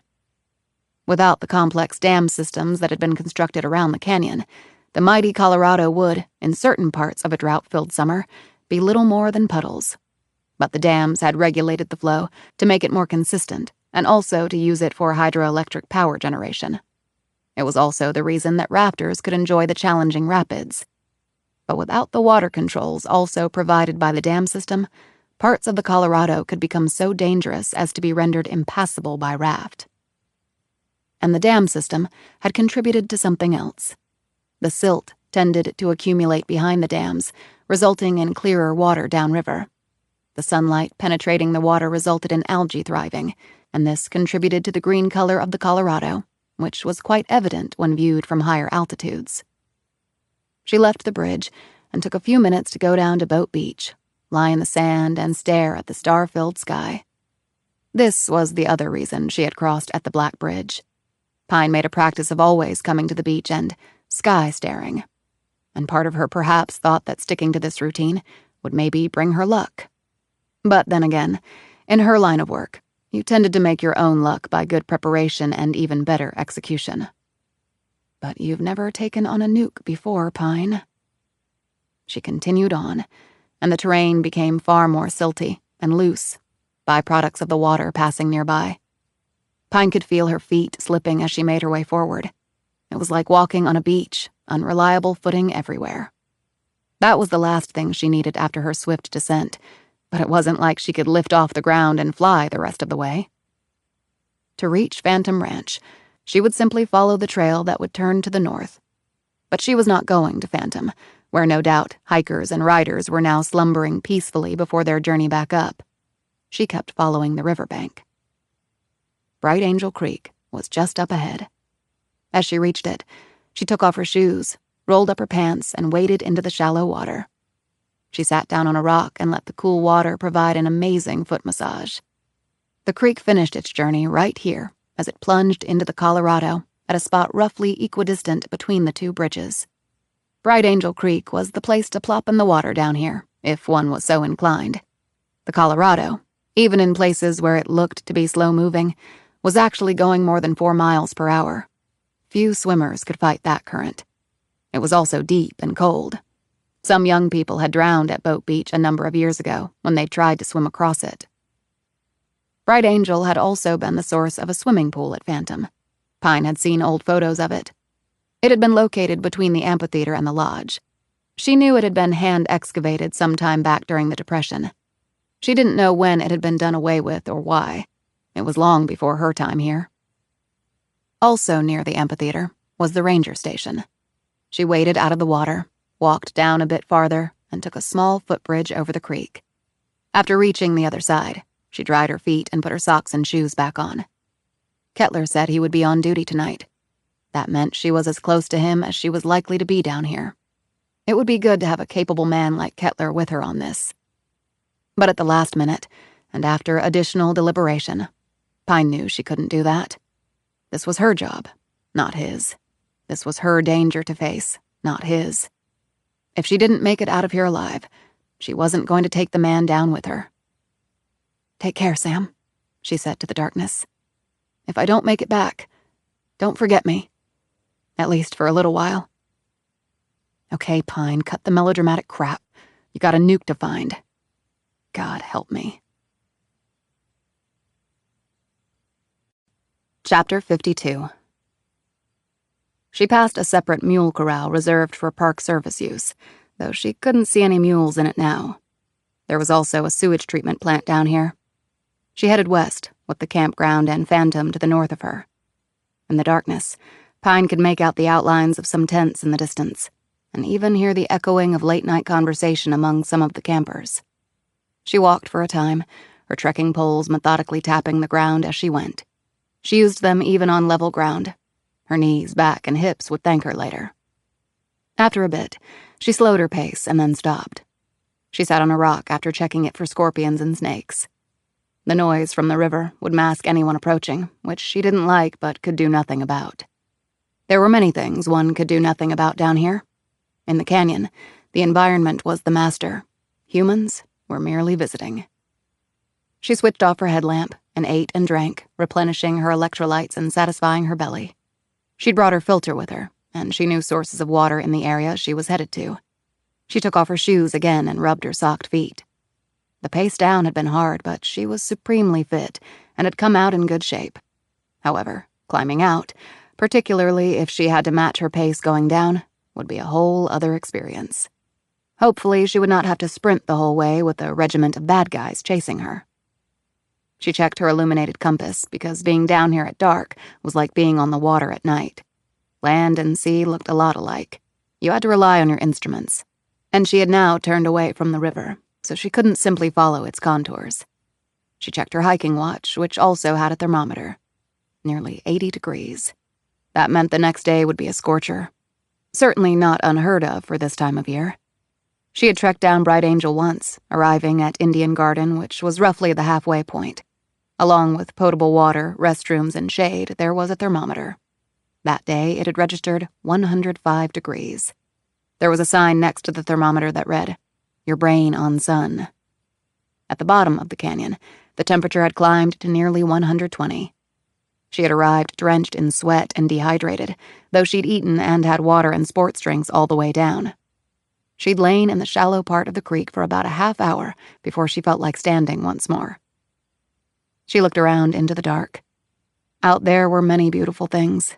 Flowers, trees, animals, rock configurations, things you might not ever see anywhere else, no matter how hard and long you looked. But there were also many things out there that could kill you, and one had to respect that. As she sat there, Pine felt even warmer. The canyon sometimes felt like a convection oven. The heat seemed to hit you from all directions, even from inside. Pine looked up. Though the canyon was nearly 18 miles at its widest point, the sky was narrowed by the towering walls. With her index finger, she traced the Milky Way. Constellations always gave her comfort. They were always in the same place when you looked up. They were like a friend keeping watch over you. If only. She rested for about an hour and then checked the sky again. The rule of thumb in the canyon was that night came fast and the dawn arrived slow. Both results were caused by the canyon's massive walls. It was like being surrounded by a sea of 5,000-foot-high skyscrapers. She pointed her headlamp on the paper map she had pulled from her coat pocket. It had been on the flash drive. She had already roughly calculated the location of what she hoped would be the cave Roth was looking for down here. She put the paper away, studied her compass, and did some math in her head. Finished, she sat there and took in the surroundings, steeling herself for what was to come. Pine had been hiking near the river once, when she'd seen something metallic partially submerged in the silt in the shallow part of the Colorado. She'd managed to get it out using one of her trekking poles. It was a long cylinder, and the water had very nearly removed all signs of what it was. Very nearly. When she examined it more closely, Pine discovered it was a can of Heineken beer. She had no idea how long it had been in the water, after it had no doubt fallen off a passing raft. That day, it had been nearly 100 degrees on the canyon floor. She'd popped the Heineken open and drunk it. It was the coldest and best-tasting beer she'd ever had. She resettled on the task at hand. If there was a nuke down here, how had Roth planned to get it out? If that was his plan. He'd traveled by mule far to the west of either bridge that one needed to cross over the river. And the North Kaibab Trail, which led to the North Rim, was far longer than the trails from the south, nearly 14 miles from the trailhead to Phantom Ranch. Pine looked out to the west. The Hermit Trail was in this direction. Not in nearly as good a condition as Kaibab and Bright Angel. It was actually designated as an unmaintained trail by the Park Service. Yet there you ran into the same problem. Roth was on the north side of the Colorado, and the Hermit Trail was on the south side. And there was no way to cross the river, allowing him to access Hermit Trail. And how heavy was a nuke anyway? Could you carry the damn thing out? Didn't they weigh thousands of pounds? But maybe that wasn't Roth's plan. Maybe he was just down here to disarm it, where it was, and then alert folks to it. She looked upward. Or how about a chopper to take it and him out? Much farther down the river, there was a put-in and take-out helipad spot for tourists called the Whitmore Helipad. It was mostly used for those coming from the Vegas area. But that was the west rim of the canyon, near Black Canyon, which was nearly 100 miles from where Pine currently was. Roth could never have made it that far with a nuke. So a chopper flying in here after dark would have had to come across one of the rims, dip downward, fly between the canyon walls, and then land at a designated spot, pick up Roth and the bomb, and head back out. If they were spotted, the Park Service might have sent up a chopper of its own, or at least contacted local and federal authorities to find out what was going on. But a chopper designed for nighttime excursions over rough, enclosed terrain would certainly be up to the task. Maybe a military-style chopper, like the one that had taken away the Priest brothers? Was that why the Army was involved? Were they looking for the nuke, too? Was Roth actually working with them? Should she hike back up and go to them with what she knew? But Pine knew this really wasn't an option. Her fellow feds had been acting weird on this all the way through. The two guys at the airport, if they were feds, and she strongly suspected that was the case, were planning to murder them. I can't trust my own people. It was a gut-wrenching admission. She hiked to the spot where they had found Sally Bell. The ground was fairly level here, and there was clearly enough room for a chopper to land. She looked around for evidence of damage or disruption caused by the chopper's skids or its prop wash. The thing was, in the canyon, things settled back down, or critters came out and made marks and moved things around. Plants grew, water trickled, the wind blew, the rains washed away traces. There was nothing. She looked due west and then to the north. One would think that every inch of the canyon had been explored by now, but Pine knew that the vast majority of visitors saw the canyon only from the south rim. And from that vantage point, only about 4% of the canyon was visible. The folks who ventured down here had permits to camp in certain spots, and they were told to keep to certain well-marked trails. Almost none of them ventured out into the wild. Even the rafters would go only so far up any of the side canyons, because it was damn rugged and snakes and other biting creatures lurked everywhere. Pine had one ranger tell her that while he'd been there 30 years, he'd only set foot on a small portion of the canyon. Pine felt her spirits collapse. Was her plan getting chewed up in the face of the reality on the ground? Did she really think she was going to come down here and, in just a few hours, find Roth and the cave and the nuke? But she shook off these thoughts and regrouped. Side canyon. It had to be a side canyon where Roth would have gone. That actually would line up with the navigation points on the flash drive. She checked her watch. Another hour before the light would start coming. She set out. The canyon flattened out near the Colorado. The river had seen to that, of course. Yet when one veered away from the water, the land quickly steepened, and there were a great many side canyons down here. 30 minutes later, she reached the first one. After exploring it as best she could by foot, she pulled out a pair of night optics from her pack and surveyed the rest of the area. The next moment, Pine went into a crouch and slipped her Glock from its holster while she trained her optics onto the entrance to the side canyon. She had heard the clink of boots on rock. To her experienced ears, they were not the casual footfalls of hikers. The footsteps were too stealthy, not that any sensible hikers would be exploring a side canyon in the middle of the night. She slid to the right and took up position behind a boulder. 10 seconds later, 3 men appeared from out of the dark. She saw them clearly through her optics. She was pretty sure they weren't rangers. Pine had seen many rangers, but she had never seen any of them wearing full body armor and combat helmets and holding M4 assault rifles. Chapter 53. Pine drew farther back against the rock as the men drew closer. She silently cursed, because as she crouched there, the dawn was beginning to break over the canyon. Light coming here could be breathtaking. She had hiked over the canyon at various places and various times simply to see the sunrise. It was a surreal, one-of-a-kind experience. Now she hated it, for the first time ever. She could tell the men were real pros, simply by the way they moved over the ground. They worked as a team, spread out, 1 point, 2 flanks, and communicating efficiently by hand signals, their gazes scanning all points on the compass, methodical, missing nothing. And at some point soon, they would not miss her.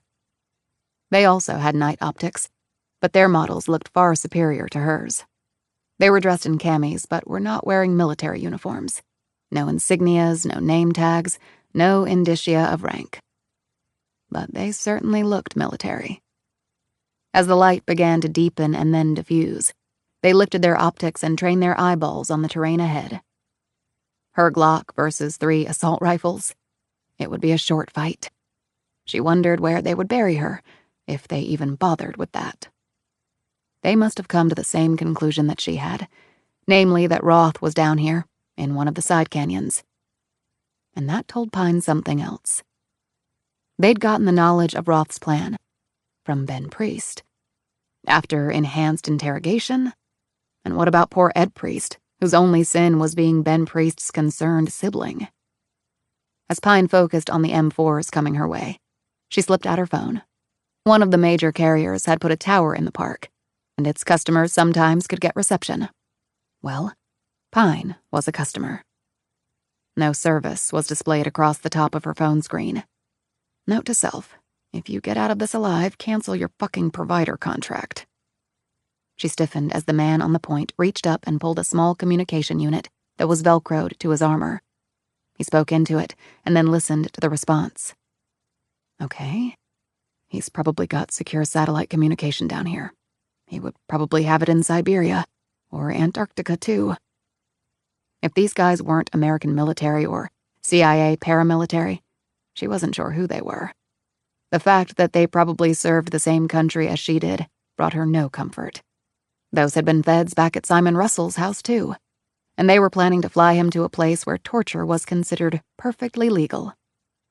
Based on that, Pine believed if she stepped out and flashed her FBI creds, they would probably just shoot her in the head, and then shoot her a second time just to be sure. The point guy put his comm unit away and motioned to the other two men. They turned around and made their way out of the side canyon.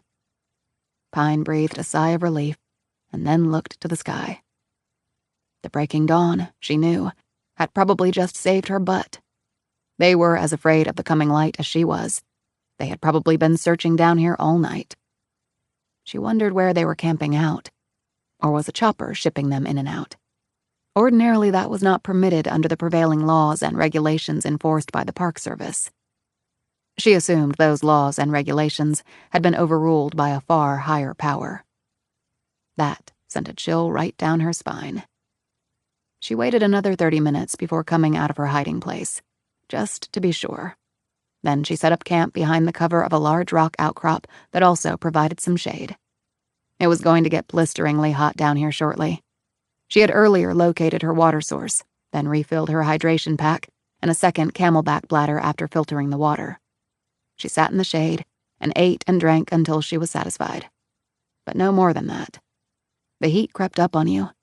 You simply felt warm one minute, and then sick, dizzy, and disoriented the next. It could take hours or even days to recover, a luxury Pine did not have. The presence of the 3 M4 guys here told Pine that they didn't have Roth, and they weren't down here looking for her because they could have no idea she was even here. Were they looking for the nuke too? But how did that make sense? Roth was a respected WMD inspector. Why wouldn't he be working with the government to get the sucker out of here? This whole thing was as muddied as the Colorado River. She endured the stifling heat, taking cat naps and keeping her hydration levels up. Part of her wanted to get up and continue her search for Roth during the daylight, but her good sense made her stay where she was. If the brutal heat didn't get her, the 3 guys with assault weapons might. Better to do her searching at night. The day passed and darkness fell swiftly, as it tended to do on the floor of the canyon. Pine awoke for the last time around 9. She checked the sky and her brow furrowed. This time of year, the monsoons would draw on the energy built during the heat of the day, combined with the layers of moisture from the southeast, to create some truly remarkable thunderstorms. Well, it looked to Pine like tonight she would be the recipient of such a meteorological vortex. She put on a water-resistant poncho and made sure her backpack was zipped tightly. She carried it with her because to leave it on the ground would invite attacks from squirrels, mice, and other rodent types. And they could chew through steel, given time. At the campsites, the Park Service had metal bars hung up high to hang your gear on for that very reason. She barely had time to take cover before the first streak of lightning seared across the heated sky. The following thunderclap seemed to shake the very insides of the canyon. With the second thunderclap came the rains, or water bullets to be more accurate, because the velocity was enough to actually be painful when they struck you. The boulder above Pine's head provided some cover until the wind picked up and drove the rain horizontally. She turned her face away from the driving water. The temperatures had dropped a bit, but it wasn't like on the rims, where a pop-up storm could drop the mercury by 20 degrees in minutes. She was sweating, even though she was drenched. The storm passed in a half hour and the sky cleared. Now, she could get to work. Checking her compass, she set off. The second side canyon loomed ahead of her about an hour later. It was nearing midnight. She used her night optics to make her way over very rough terrain. There were no marked trails or warning signs here. She doubted any hiker had been here in a long time. She worked her way slowly along, looking for snakes and other dangers. She didn't want to get wedged in somewhere with the result that they found her body weeks, months, or years later. People had gone missing here, only to have their skeletons found a long time later. And if you died out here, the scavengers would move in swiftly. Before you were dead, actually. Why wait on a good meal? She had been on the alert for the M4 gents all night, but luckily had not run into them. She had gone over as much of the side canyon as she feasibly could, and it was growing light. The result? Nothing. No cave, no crevice, no David Roth, and a neighborhood nuke. She hiked on and made her camp near the next canyon she would explore. It was shielded from prying eyes, but it was reasonably high ground and gave her a good view of the area. She had some breakfast and water and dozed off for a bit. When she woke a few hours later, she again debated whether to commence her search during the daylight. Then she heard choppers overhead. She looked up and recognized the tourist birds flying over above the rims. By law, they couldn't drop below the rims, but someone could still spot her. That confirmed Pine's decision to confine her searches to the nighttime. She sat at her camp, munching on some nuts and jerky and sipping her filtered water. She was hot, and she had lost weight, and she felt stiff and sore from basically sleeping on rocks. She leaned back against an outcrop, closed her eyes, and tried to rest. With her days and nights reversed, her body rhythms had been turned topsy-turvy. It was throwing everything off, but she had no way to correct that. She had a phone power pack, which did her no good since she had no bars. No service on her phone screen had been the most consistent thing about this trip. In the shade, she decided to take off some layers and looked down at her arms, bare except for the tats. She rubbed her fingers across the name Mercy. She traced each letter with her finger. She remembered quite clearly the day, or rather night, she had gotten them. She had done her shoulders a few months after her arms. The tat artist was good, and made no objection when she told him what she wanted. He'd also asked no questions about the genesis of the inking she wanted. "Works for you, works for me," he'd said. "It's your skin, not mine." His name had been Donnie. He'd been tall and far too thin. He later told her he'd been a meth addict for years. "Kills the appetite, I can tell you that. More than cigarettes.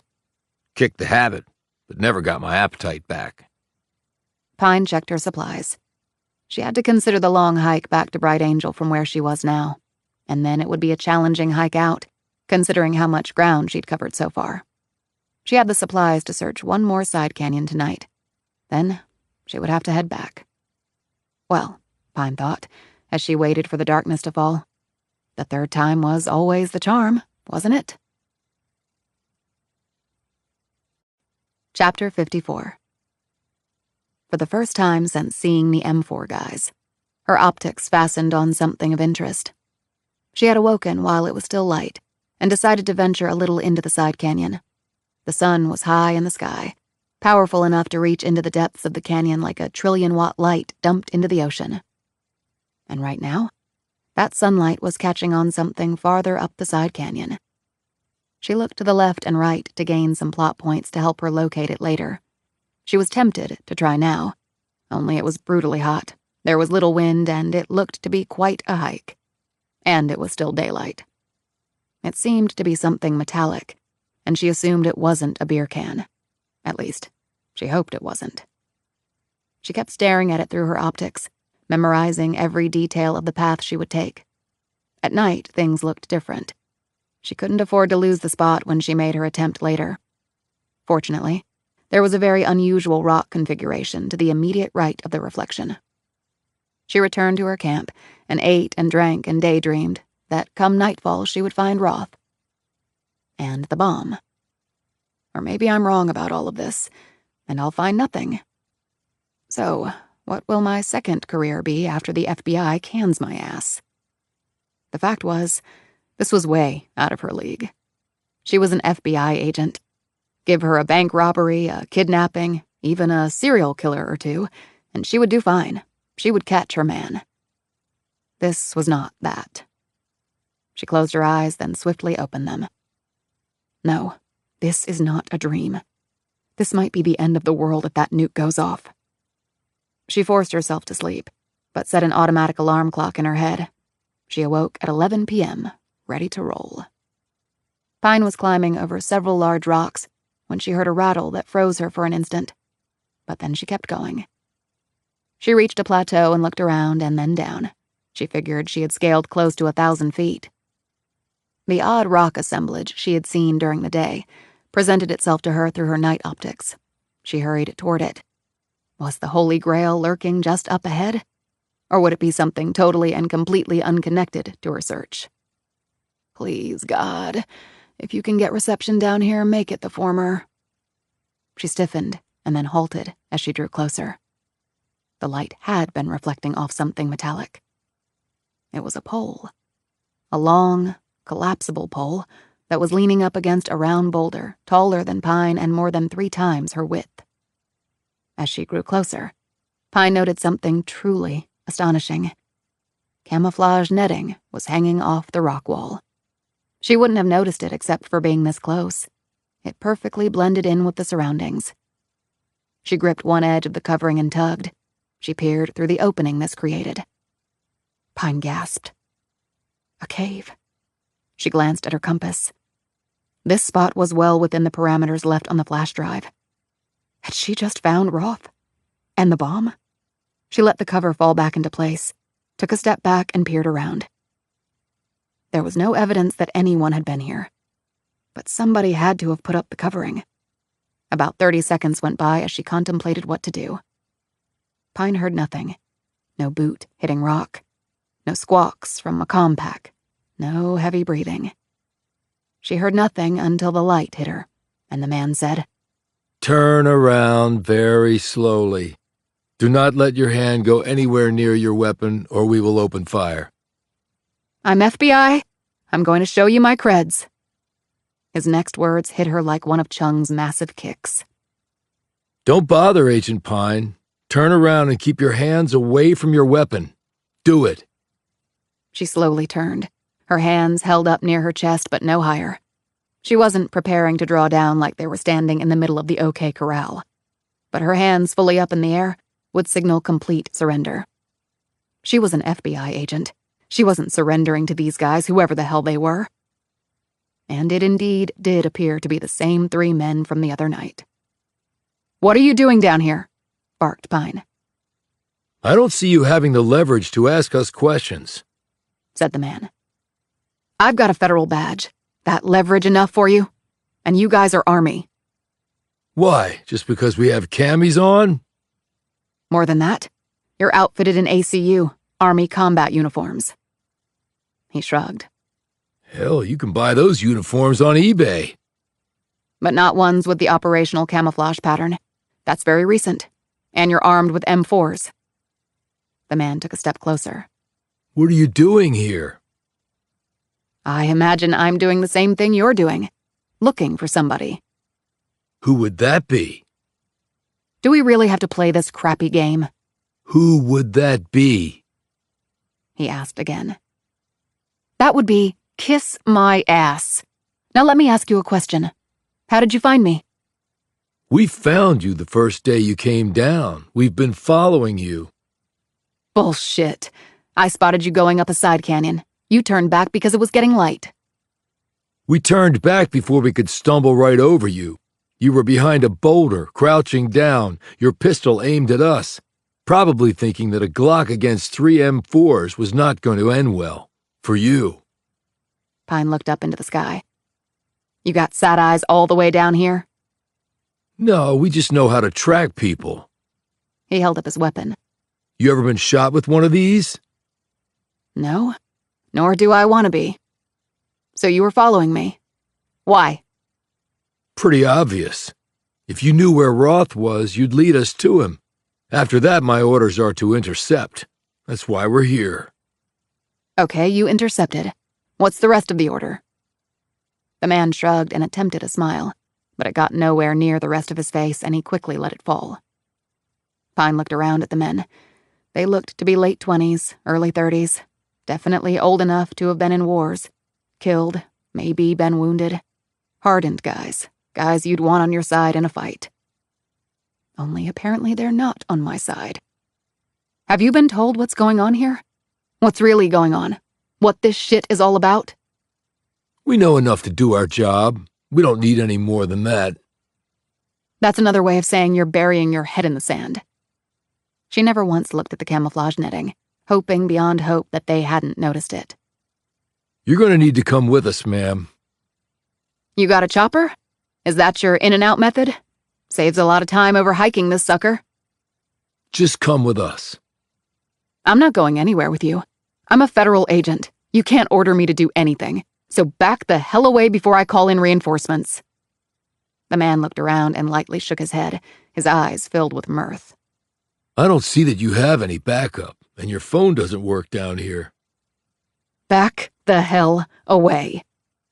We have other orders in the event you refuse to come with us. What's that? Shoot me? I'm an FBI agent. No, ma'am. Right now, you're just an enemy of this country. How the hell do you figure that? We work for the same country. Are you going to come with us? Last call. The two other soldiers raised their M4s and took aim. One for her head, the other the torso. Non-survivable. This is nuts, barked Pine. I'm a federal agent. Lower your weapons and stand down.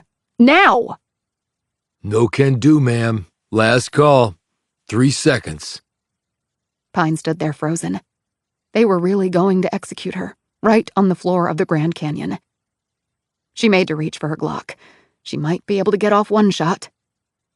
Goodbye to everybody who cares. I'm coming, Mercy. Shit! The round fired, and then a second. It had happened so fast that Pine thought she had taken both impacts. The two guys behind the point man flinched, stiffened, and then both fell forward. Point man whirled, his weapon aimed on his target. No! Screamed Pine, drawing her weapon. Drop it, or I will fire! The M4 barked at the same time Pine pulled the Glock's trigger once, her laser sight dead on the back of the guy's neck. Point man dropped. Pine, her hands shaking, slowly lowered her weapon. 20 yards away, Sam Kettler stared wildly at her. He was carrying a backpack and there was a pistol in his hand. Pine looked down at the 3 dead bodies. 2 had been shot by Kettler, 1 by her. Shit, she hissed. They were our guys. At least I think they were. Kettler scrambled forward. Funny way of showing it. They were going to kill you. She looked up at him. What are you doing here?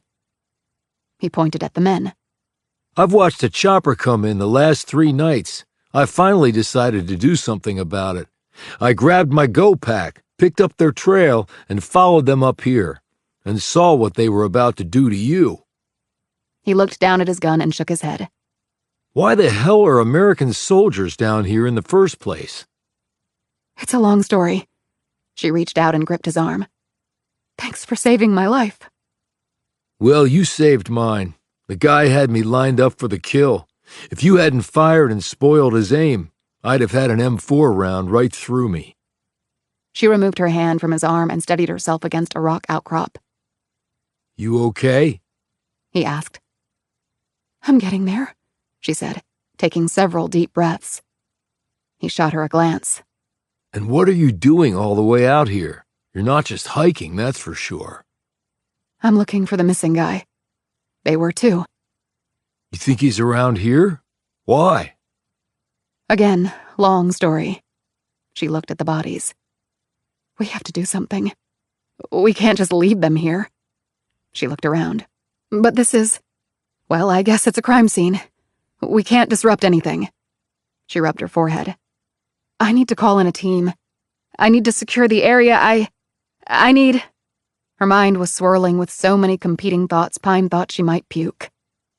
Kettler drew closer to her and gripped Pine's arm. What you need to do is just take a few more deep breaths and give yourself a little time. You were almost killed, Atlee.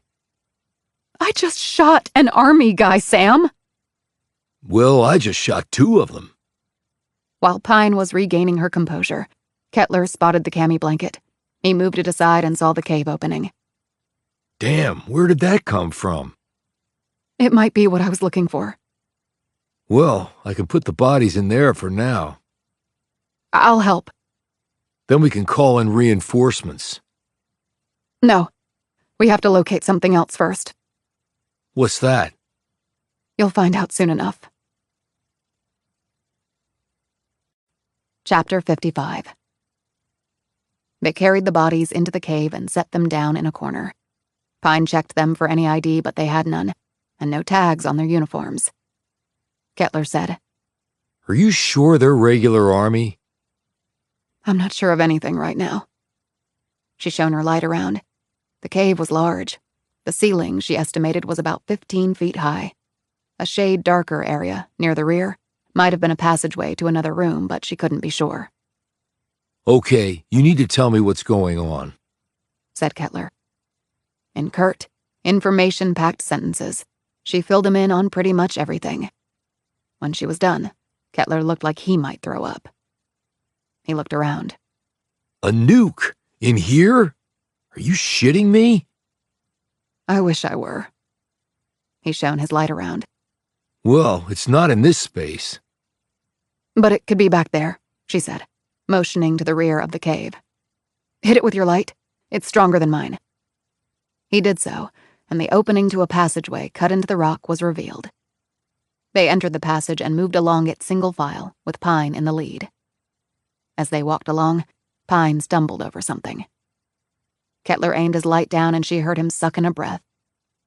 Tripwire, Pine said in a panicked voice. Like, tied to an IED? No, How can you be sure? because we'd already be dead. They moved forward and were about to step into what looked to be a larger cave when a voice called out. One more step and you won't be taking another. Mr. Roth? Called out Pine. There was silence for a few moments. Who are you? Special Agent Atlee Pine with the FBI. I'm here with a park ranger named Sam Kettler. I was investigating the death of a mule and Ben Priest being missing. A light beam hit them in the face. Let me see your badges. They slowly held up their official medal. Look, Mr. Roth, I can understand if you don't trust us, because I'm not sure I trust my own agency right now. I want you to turn around and leave here, now, or the consequences will not be good for you. Mr. Roth, we're here to help, and I'm pretty damn sure you need help. I told you to leave, now. Pine glanced at Kettler and then called out. What about the 3 bodies we just dragged in? Roth said nothing for a long moment. 3 bodies? We just shot 3 soldiers who were looking for you. They were going to kill us, even though I showed them my FBI badge. And I'm pretty damn certain that they were going to kill you next, so we just saved your life. This is... This is a situation, Mr. Roth, and we have to confront it. Ben Priest told me a little about it. You know Ben? Yes, and I think it was our military who abducted him. Another moment of silence passed before Roth blurted out. They took Ben? How? It's a long story. The point is, everything is screwed up. Roth kept the light in their faces. How did you find this cave? Coordinates were on a flash drive I found at Ben's home. How did you know about me in the first place?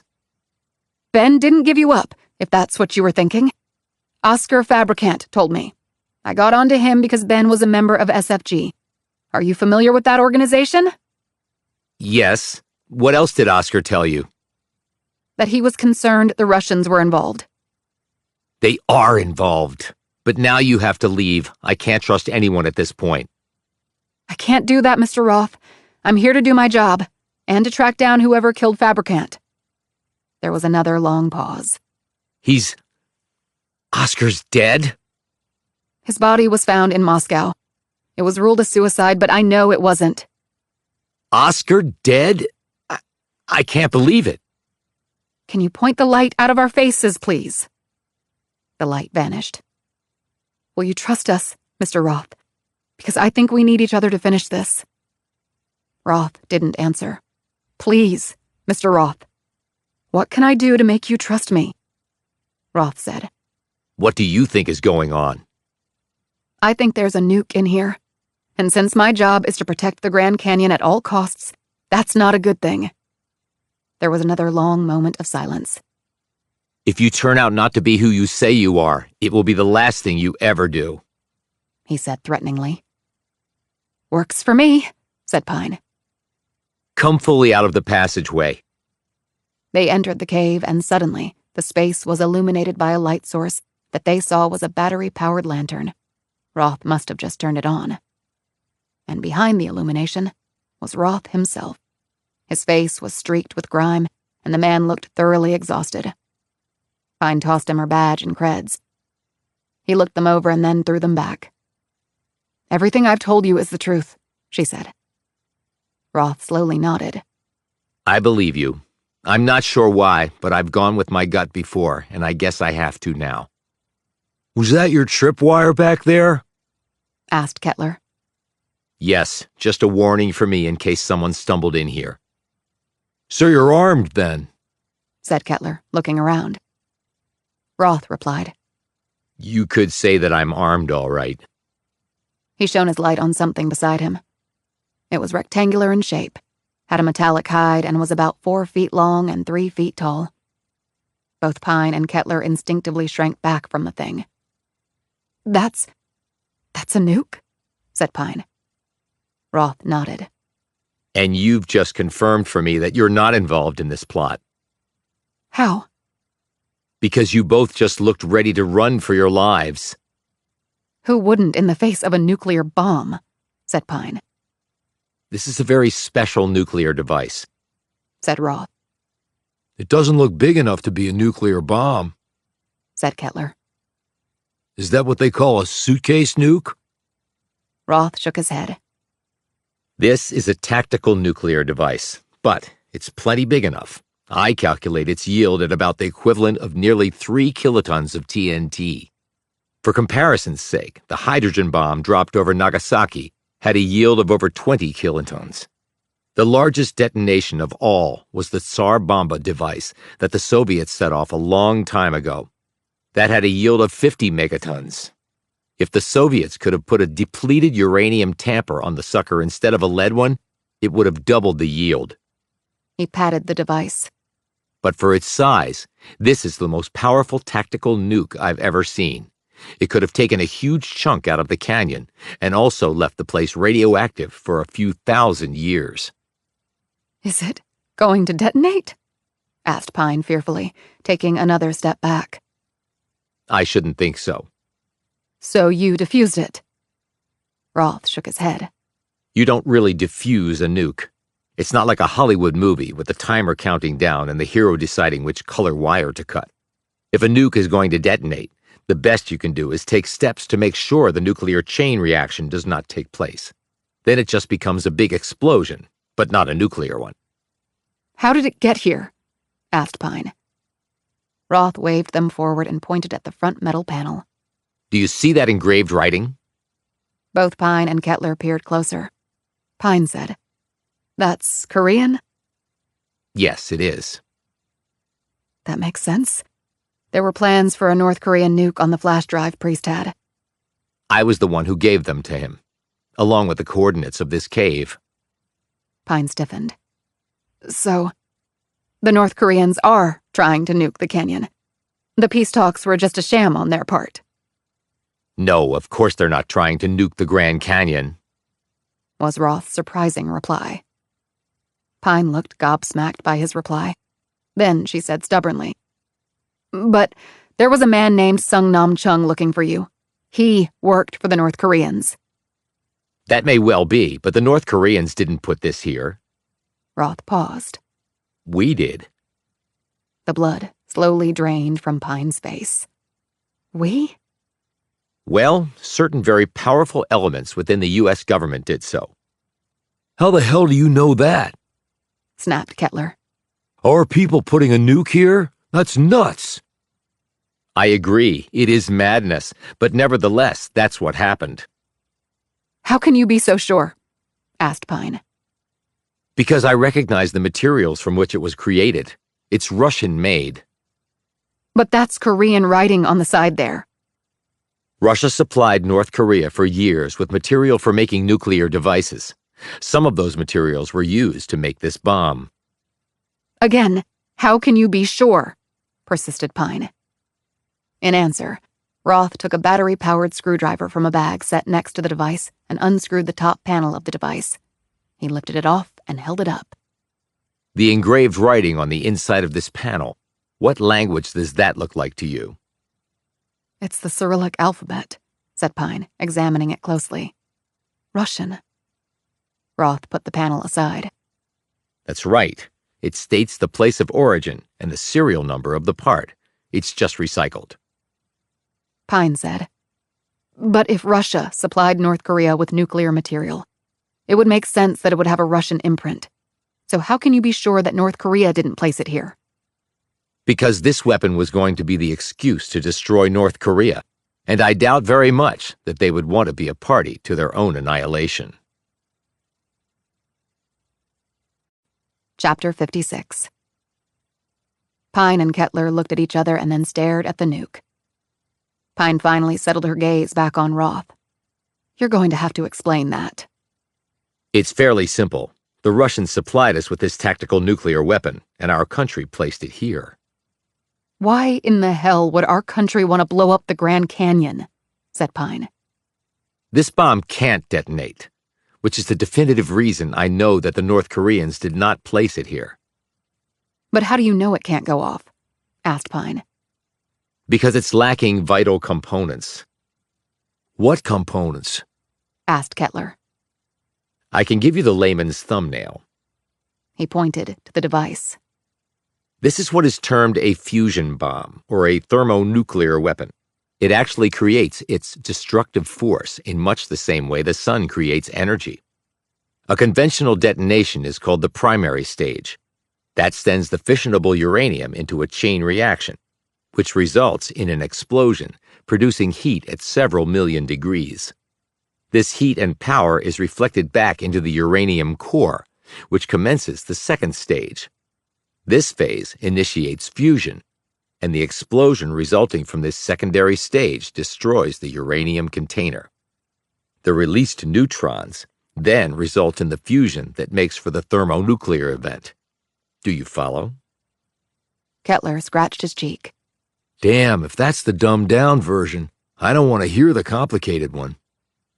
Roth added. The parts that were left out include the lithium-6 deuteride, a functional reflector, and an appropriate tamper. Without that, you've basically got a pile of uranium and hydrogen atoms with nowhere to go. Then what the hell was the purpose of placing it here? Asked Kettler. Pine answered. So we could use it as the reason to attack North Korea. That's what Sung Nam Chung meant when he said he agreed with me, that if the nuke went off, North Korea would be destroyed. He was trying to find the bomb and stop the plan. Only he couldn't know the real plan, said Roth. The bomb was never going to go off, but it nonetheless would be used against North Korea as though it had. But if it lacked the vital components, wouldn't that raise suspicions of it being bogus? Who would know that? Countered Roth. Journalists weren't going to open it up and check the guts. And when they did get around to having experts examine it, they would just tell them that those parts had been taken out afterward, just to make sure no accident happened. I can only imagine the media frenzy when the government announced that they'd found this in a cave in the canyon. They would have choppered this out of the canyon for all to see on live TV. What would they have done after the device was made public? Asked Kettler. I think there would have been a presentation at the UN with graphs and slides and documentation of exactly how the North Koreans had managed to put a nuke in the canyon. All fabricated, of course, but seemingly all above board and plausible. But would it be plausible to argue that the North Koreans would plant a bomb on American soil? Said Pine. They'd know we would destroy them if the truth came out. Well, our side would counter that argument by simply saying if the bomb had exploded, there would have been no evidence left of where it had come from. But if it came out that North Korea had tried to detonate a nuke in the heart of America's greatest natural landmark before we found out and put a stop to it, war would have been inevitable. And a lot of people would die in a war like that, said Pine. It would be long and bloody, with human carnage the likes of which we haven't seen since World War II and the Korean War. Literally millions would die, hundreds of thousands on the very first day. My God, said Kettler. And I thought the wars in Iraq and Afghanistan were bad. Roth said. All wars are horrible when it comes to human casualties. I'm sure some wonks in the government have come up with exact numbers of deaths in all categories, along with the justification to sacrifice them in such a conflict. He shook his head. What a business to be in. Why would we need the Russians to help us with this? Asked Pine. As I said, the Russians have assisted North Korea with their weapons programs for a long time. They had ready access to legitimate fissile materials that our government needed to go through with this plan. The panel with the North Korean characters and the rest? We wouldn't have to fake it since we could have the real thing. Without Russia, we would have had to go out and find similar material, or else try to concoct a bogus weapon made to look like a North Korean weapon using materials we could gather here and there. But the nuclear weapons arena is an elite one. There simply aren't that many players. And the ones in that arena are well known, as are their weapons-building signatures. So if we had gone to third-party sources other than Russia, that would have left a trail that would lead right back to us, making the plan a non-starter from the get-go. Okay, but then why would the Russians help us do this? Asked Pine. What would they get out of it? It would allow them to partner with the world's only superpower. That elevates them to near our status. And Russia wants to be the lead actor in the Far East, but there is no way they can match Beijing's economic machine. Thus, they're looking for other ways to exert influence and have a voice in the region. I would imagine that Russia would be rewarded in some way. Maybe after we won the war, we would annex part or all of North Korea for Russia. Like when they split up Germany after World War II? Said Pine. Yes, and North Korea has some natural resources. Anthracite coal, for example, that Russia could use to bolster its Far East economy. He paused and looked thoughtful. Who knows? This might be the beginning of some grand bargain between us and the Russians to divvy up parts of the world. I mean, that was what the Cold War was about, although America and Russia were adversaries back then. We should still be adversaries, said Pine. But that does not appear to be how things are shaping up right now. Pine said. The North Koreans must know something is up. They sent Chung to find out about it. To find you, in fact. They would have every incentive to stop it, since their very existence is on the line. How did you become involved in this? Fred Wormsley was a dear friend, both of my father and me. He was a mentor. I heard that he drowned. He didn't drown, he was murdered, and he's the reason I'm down here now. What do you mean? Asked Pine. Before he died, Fred secretly met with me. With his high position at the NSA, he had actually been recruited for this crazy mission. The thing is, you'd think there would be 1,000 leaks with something like this. Well, as far as I know, Fred was the only one who stood up to them. But he pretended to be a willing participant so he could learn all he could about it. But then, somehow, he was betrayed. And you took up the fight he couldn't finish, commented Pine. After Fred told me what he knew, I set out to get to this nuke. Fortunately, he knew the location of the cave where it had been placed, and he gave me that information. Otherwise, it really would have been impossible to locate, given the size of the canyon. And Ben Priest? What's the connection? Ben had worked for years at the CIA, Then he joined Defense Intelligence. When I was inspecting WNDs in various countries, Ben was working behind the scenes, pushing for greater access for my teams. During that time, we became good friends. After that, he went out on his own. I've never been exactly sure what he was doing then, but he acquired a reputation for assisting people mired in complex situations that required a first-rate knowledge of geopolitics. When I told him about this conspiracy, he was immediately on board. Ben instantly saw how incredibly foolhardy this plan was, and that it had to be stopped, at all costs. Apparently, even if it cost him and his brother their lives, noted Pine. Kettler said. And what about the mule? Roth said. Actually, the mule was the main reason I approached Ben with this. You see, when I learned where the nuclear device was from Fred Wormsley, I recalled that Ben had previously told me about a mule ride he was going to take to the floor of the canyon. There was no way I could get a mule of my own. You have to reserve your spot over a year in advance. Thus, Ben and I had hatched the plan where I would take his place on the ride down. It was perfect. That all makes sense now, said Pine. Also, Ben and I hiked down here before I took the mule ride. Why? Asked Kettler. Roth pointed around at the stacks of equipment and what looked to be protective gear piled next to the nuke, along with food and several water bladders. You can't open up a nuke with a screwdriver and a pair of swim goggles for protection. And of course, I needed food, water filters, and other supplies. I couldn't carry it down on the mule ride. There are space and weight limits. On the hikes down, we hid all of it near Phantom Ranch. The night I disappeared, I used the mule to transport them as close as I could to my final destination. After that, I carried everything to where I needed it to go. But why the hell did you kill the mule? Asked Kettler. The mule fell over a rock and either went lame or fractured its foreleg. But to tell the truth, I had intended to kill the animal anyway. I had brought an anesthetic with me to humanely accomplish that. But why? Persisted Kettler.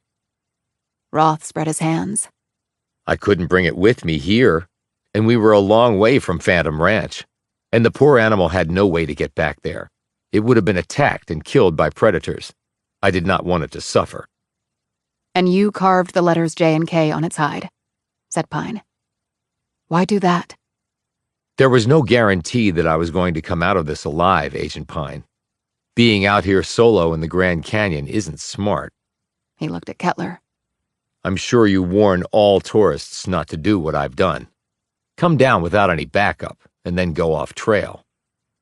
Well, that's true, conceded Kettler. Roth looked back at Pine.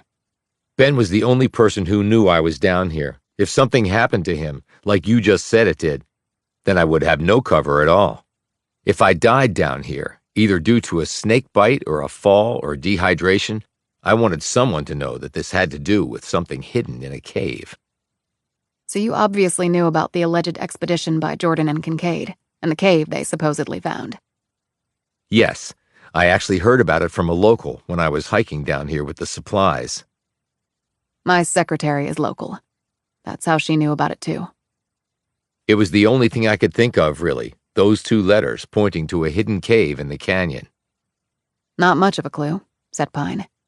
I was just lucky my secretary knew about it before and put it together. Roth said defensively.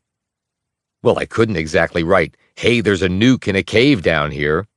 For all I knew, it would be the people behind this who found the mule. I didn't want to give them a direct map to me. I just did the best I could with what I had.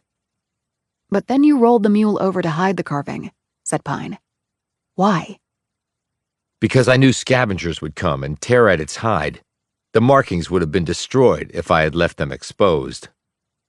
Pine looked confused. But the 3 soldiers were right outside the cave. I thought they would have already been here to take the nuke, since the peace talks have collapsed. And then the media circus would have started. I'm certain they would have too, except this is not the cave where they originally placed the device. What? Exclaimed Pine. I couldn't leave it there, Agent Pine, so I moved it here. You moved that thing. How? In answer, Roth hauled out something from a corner that looked like a high-tech backpack combined with an overlay of exoskeleton technology. The weapon is not as heavy as you might think. They did a great job of miniaturizing the nuke, which is both impressive and terrifying. Now this is a lifting pack of my own design. I disassembled it, and Ben carried it down on one of his hikes into the canyon and hid it in one of the caches. I reassembled the lift pack and used that on multiple treks to carry all my supplies onward from where I left the mule.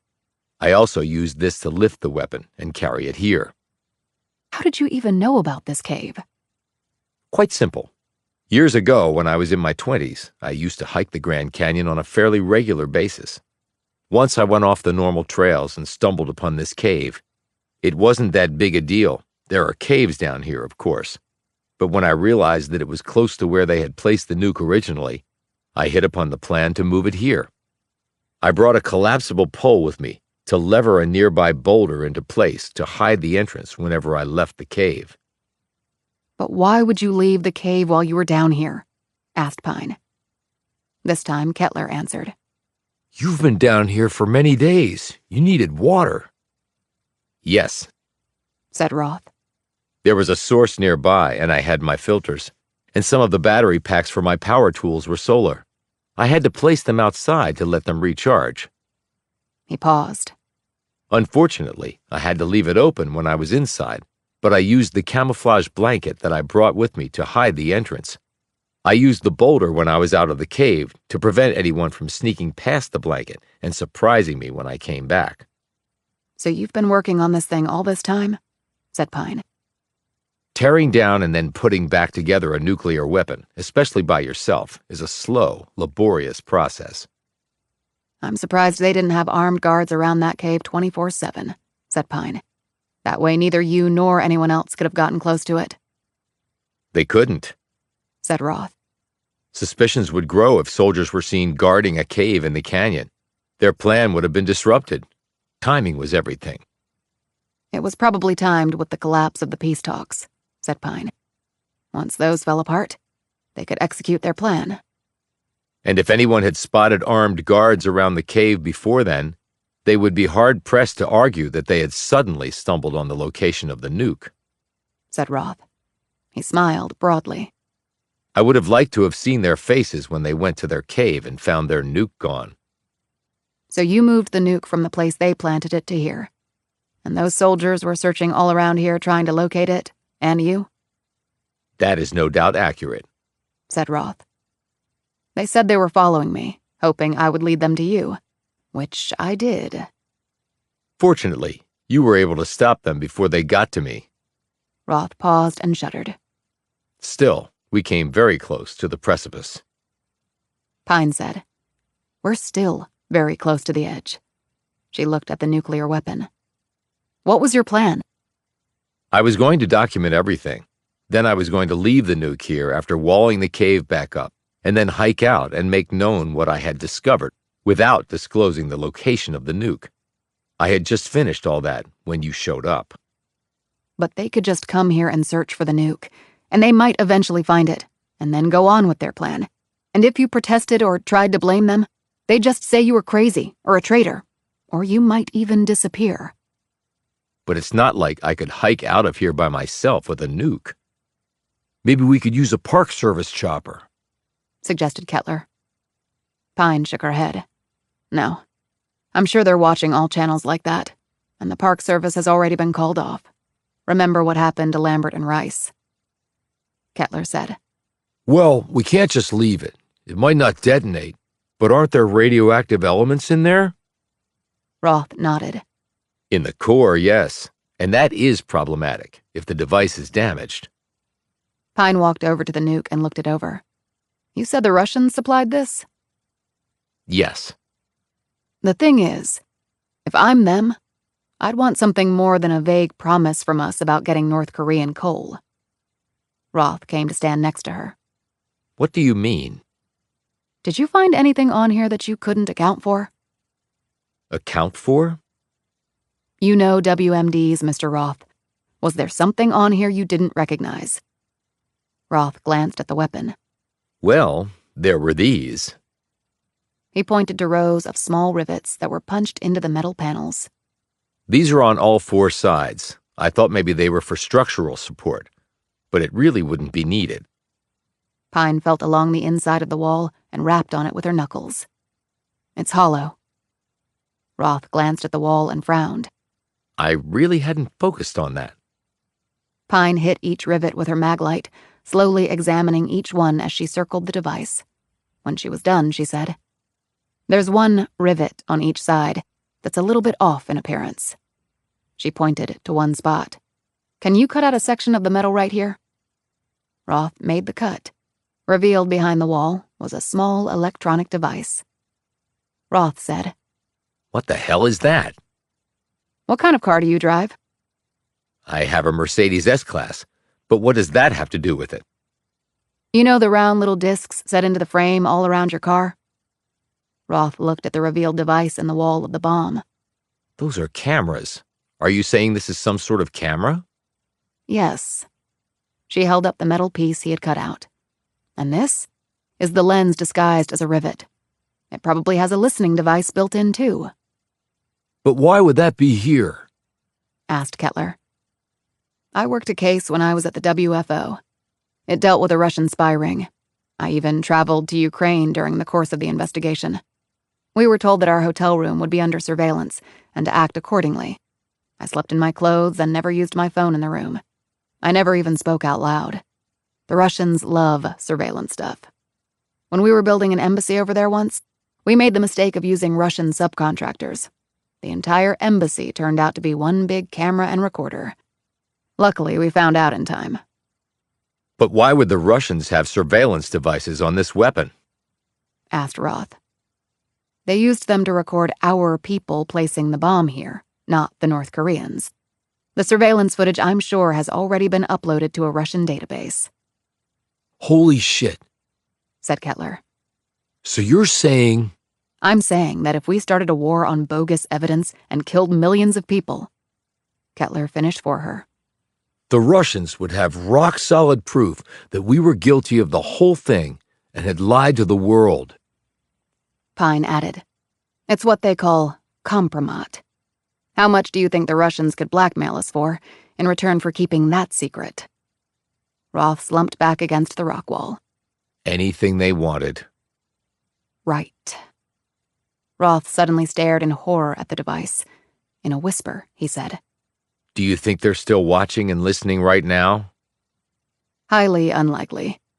You can't get Wi-Fi or even cell service down here, and no satellite signal would reach through this much rock," But then how would they have gotten compromising information?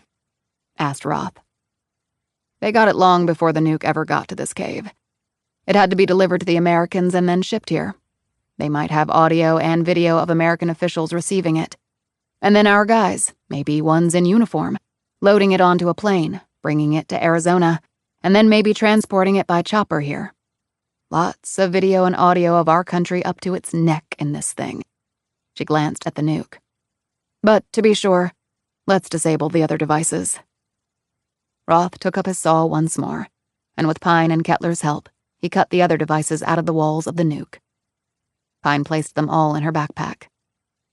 So what do we do now? Asked Roth. "Contrary to what you said earlier, we're going to hike this nuke out of here," said Pine firmly. Why? Said Roth. "Because now that we know about the surveillance devices, we can use that as leverage." How? Asked Roth.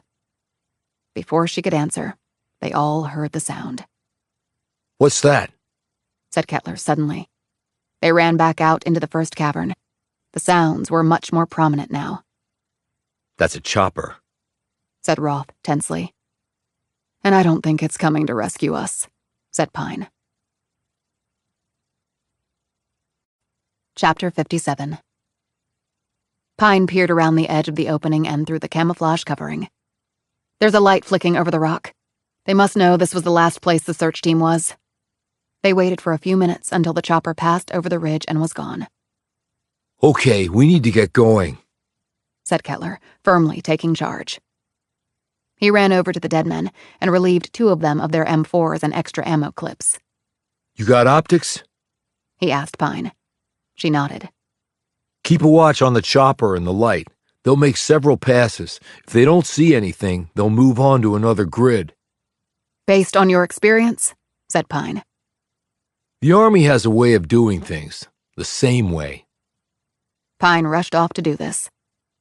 Roth said to Kettler, But we can't climb out of here with the nuke. It's too heavy to carry all that way. It was hard enough taking it from the other cave to this one. We can do it if we all take turns, said Kettler. and use the lifting thing you brought. But what about Agent Pine? Said Roth. Hell, she's probably stronger than both of us put together. Now come on. They raced back into the other space, and Kettler helped Roth enclose the nuke in a large camouflage bag Roth had brought down. Kettler took off his go-pack and said, I'll carry it first. Show me how the lift thing works. Roth helped Kettler into the apparatus, and then had Kettler back up to the nuke and squat down. Roth strapped in the nuke to the lifting pack. Okay. The pack's pulley and weight redistribution systems and the exoskeleton's battery-powered features will carry about 50% of the load. That makes what you're carrying about 70 pounds or so. It's not that bad. My ruck in the Army was 80 pounds, so no problem. Kettler slowly stood and steadied himself. Okay. They moved back out into the main cave area. What's the status? He called out to Pine, who still stood by the opening. It's starting to make one more pass, she said. Hold on. About 30 seconds elapsed after the sounds of the chopper materialized once more. Then, the engine and prop noise started to filter away. Okay, it looks like they've moved on. Kettler explained the plan to Pine. She glanced at her watch. It's 2 a.m. There's no way we're going to hike out of here before dawn, especially carrying that thing. And they might be waiting at the top of every trail anyway. Every corridor trail, but probably not every threshold or primitive trail, said Kettler, using the Park Service's technical designation terms for trails in the canyon. What's that mean? Said Roth. Pine looked at him. They're not maintained, so they're a lot more difficult. Harder than the trail I came down on the mule? He said. Kettler nodded. Yes, by quite a factor. And the one closest to us is actually a combination of 2 trails. The trailhead lets off on the north rim, near a Forest Service road. It's not a primitive trail, it's a threshold, but it's still very challenging. At least it's not the Nankoweap Trail. I've done that twice and it's a bitch. A lot of the trail is like inches away from 1,000-foot or more drops. Definitely not for the faint-hearted, but the trail we'll be going on has some of those too. Pine said, Do we have the necessary equipment to do that? He held up his go-pack. In here I have climbing ropes and D-links. If we rope all 3 of us together... She looked at Roth. You good with that? I'm good, he said. Like I said, I've hiked these trails before. Right, said Kettler. but not like the one we're going up. Roped together, they hiked east to the trail and started up. Roth was roped in between Pine and Kettler, who knew the trail and was thus in the lead. You good with that load? Pine asked Kettler. Yeah.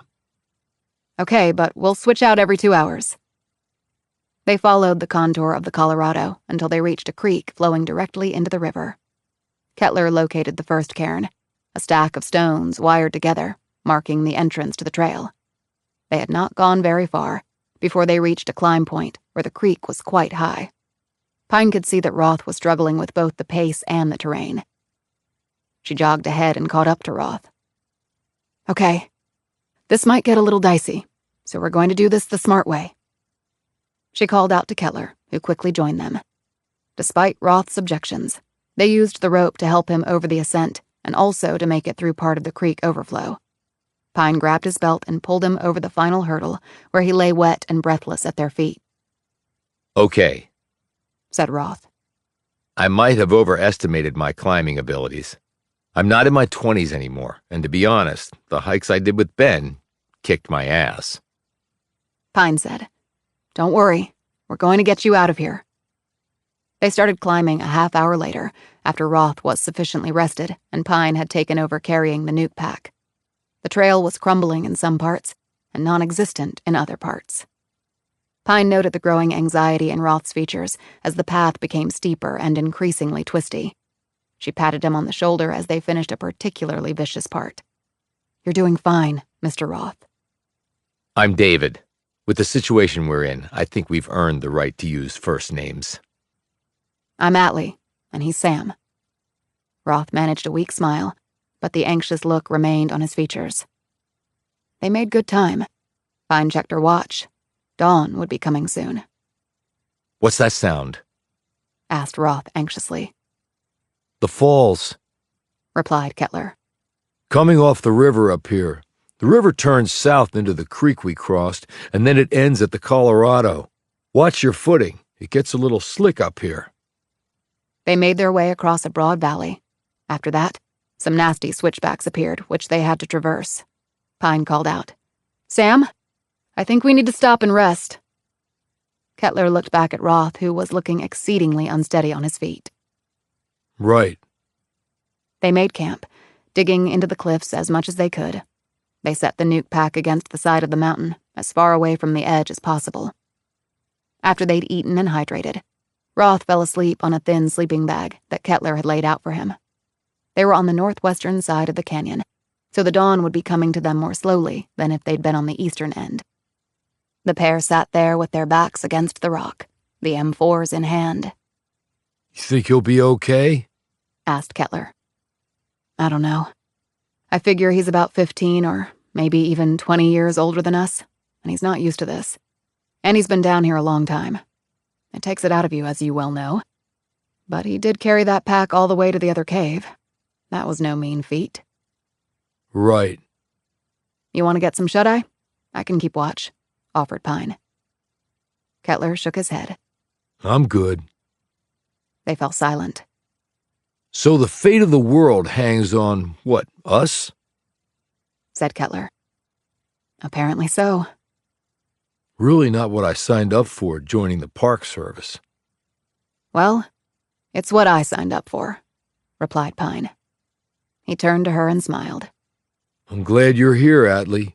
If it were just me and Roth, I might be freaking out. "No, you'd be doing just what you're doing, what it takes to complete the mission." She paused. "But if you weren't here, I think I'd be freaking out." Kettler stared out at the rock walls surrounding them. You know, there are 5 ecological life zones in the canyon. The same number you'd get going from Mexico all the way to Canada. She glanced at him. "You're just a font of Grand Canyon trivia." I go to a place, I find out about it. Just how I'm wired. "Can we try to hike some more before it gets too hot?" she asked. Not much shade on this trail, and the day looks like it's going to get warm really fast. You and I can do it, but I doubt he can. And we go up much farther, there's really no cover. And it gets steep with a lot of switchbacks. "And if the chopper comes back, we'd be easy targets." So, night then? From here, with Roth in tow, we can make it to the top in about 6 hours, before the next dawn. They both looked out into the dark once more. Sort of feels like we're sitting in my Jeep. Said Kettler. "Except no beers." He opened his go pack and pulled out a can. "You're shitting me," she said in amazement. He popped the top and handed it to her. She gripped the can. "It's cold. How'd you manage that?" Like I told you before, I have my go pack at the ranger station at all times when I'm on duty, just in case of emergencies, or if I want to hike or climb when I'm off duty. 1 beer is always in there, with a battery-powered freeze sleeve. Kind of my one indulgence. When I was in the Middle East, the platoon always looked forward to beer night. He paused and his smile faded. It was really the only thing we looked forward to, except getting shipped home. "I'm sure, Sam." She took a long sip and then handed it back to him. "Damn. Now I need a cigarette." He grinned, took a swig, and looked down at the can, his features turning first contemplative and then grim. She studied him. "Something on your mind?" He shrugged. What the hell? Might as well tell you. "Tell me what?" He handed her the beer. I was leading a foot patrol in this little village, about 100 clicks outside of Fallujah. Kid, couldn't have been more than 10 or 11, came out of his house, his mud shack really. I could have knocked it over with a kick. We had some candy. We gave it to him. Had a translator with us. Asked the kid about some Al-Qaeda reported to be in the area. He didn't know anything, so he said. Then this old woman shows up and she's angry as hell. Turns out she's the kid's granny. She grabbed him, told us to get out. She kept screaming and getting angrier and angrier. Some of the young men in the village started to gather, so we headed out. I took the rear flank. He stopped. Beads of sweat had sprouted on his forehead. Pine didn't think it was from the heat. She handed him the beer back. Here, drink this. He took a swallow of beer and continued. When I looked back, the kid had an AK-47. I think Granny had it hidden under her clothing. Damnedest thing. And Granny, well, she had a grenade. He stopped again, the look on his face one of disbelief. The damn gun was bigger than he was, but he knew how to handle it. I could tell that right away. He licked his lips. My guys hadn't even noticed any of this yet. Seeing where this was going, Pine put a hand on his arm. She could feel the heat there. I looked at him and then his granny. He licked his lips again and swallowed with some difficulty. I've never seen hatred like that in my life. Didn't even know me and hated my guts. Both of them. They hated what you represented and why you were there, Sam. I shot the kid in the leg. I didn't want to kill him. Just stop him from shooting me and my guys. But the round must have clanged off a bone and caught his femoral. It was a geyser. He was dead just like that. Just fell to the dirt and then... You don't have to do this, said Pine, squeezing his arm. You don't have to say any more. Kettler shook his head, kept going. Granny looked down at him and then screamed. She looked back up at me, tears streaming down her face. She was getting ready to pull the pin and throw the grenade at us. He paused, but only for a second. I shot her too. In the head. He stopped and looked at her. You want to know why? Pine didn't say anything, which he apparently took as assent. I figured she wouldn't want to live, so I killed her. I was acting like God, but I wasn't. I'm not. I didn't know shit about shit at that moment. You did what you were trained to do. You saved your guys. Yeah, trained to kill kids and grannies. Not what I signed up for, Atlee. Really wasn't. No way in hell. It's been over 10 years and I still have nightmares about it. I'm pulling the trigger over and over, and they just keep dying. You had no other options, Sam. You were caught in an impossible situation. He glanced over at her. The night I came by with the beers? Yeah? I had that nightmare. Came out of it soaked in sweat. And then, I thought about calling you and just seeing you. It helped. I'm glad, Sam. They sat in silence for about a minute. The only sounds were the wind and the pounding of water from the river below. She slipped off her jacket and held up one bare arm, showing her tats. Mercy was my twin. Was? What happened to her? Somebody came into our bedroom one night and took her when we were 6. I never found out what happened to her. God, Atlee, I'm so sorry. I guess that was the reason I joined the Bureau. She glanced at Kettler. To make sure other people get justice because Mercy never did. He took her hand and squeezed it. Can't think of a better way to spend your life. I don't really talk about it. Sort of like you. She looked around. But now I figured, what the hell, right? Tomorrow seems a long way off, if it ever comes.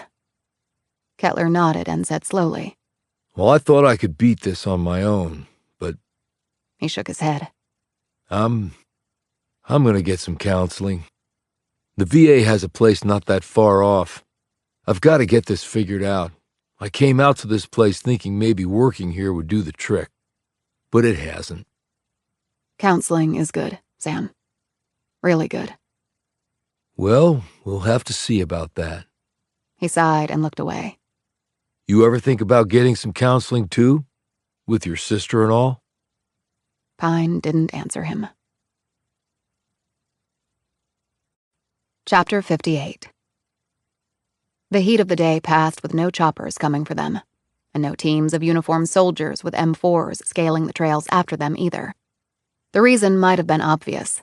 The daylight revealed everything. The rains kicked in while Kettler and Pine had taken turns sleeping. When they rose at 10 p.m., the weather system had passed, and the skies had cleared a bit. They woke Roth, and the three of them ate and drank enough to fuel themselves for the final assault to the North Rim.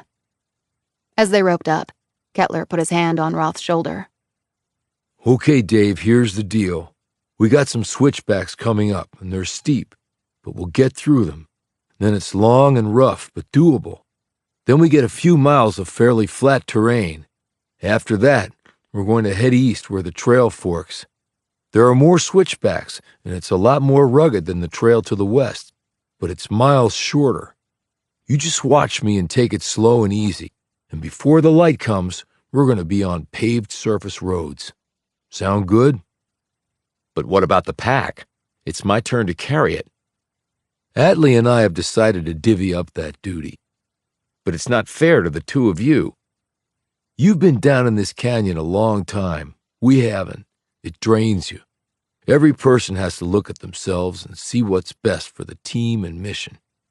Same thing you and your team probably do when inspecting WMDs.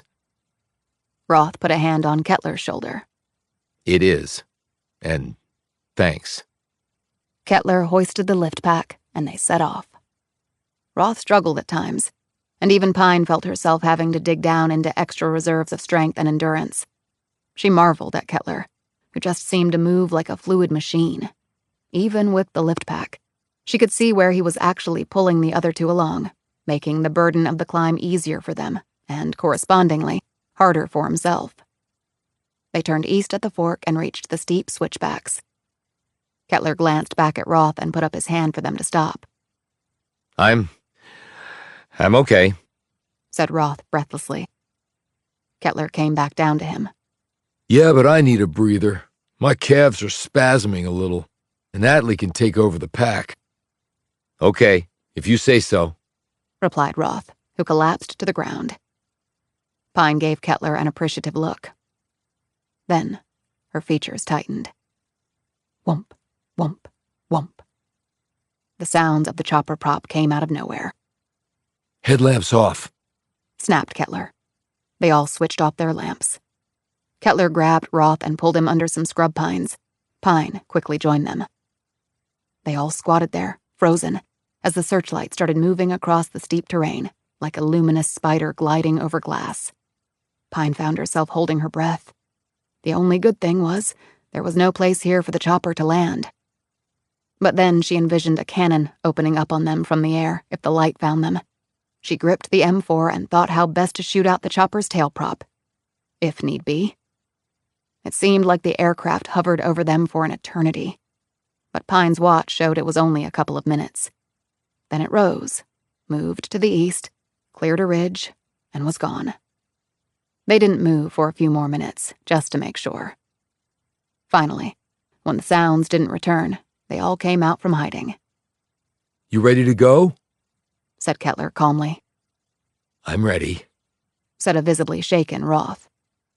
Kettler helped Pine on with the lift pack, and they started climbing once more. Shortly after, the trail steepened considerably, and the rain started up again, stinging them in the face. As Roth took a step up on a narrow path that was unnervingly close to the edge of a long fall, the stone gave way, and part of the drenched trail crumbled.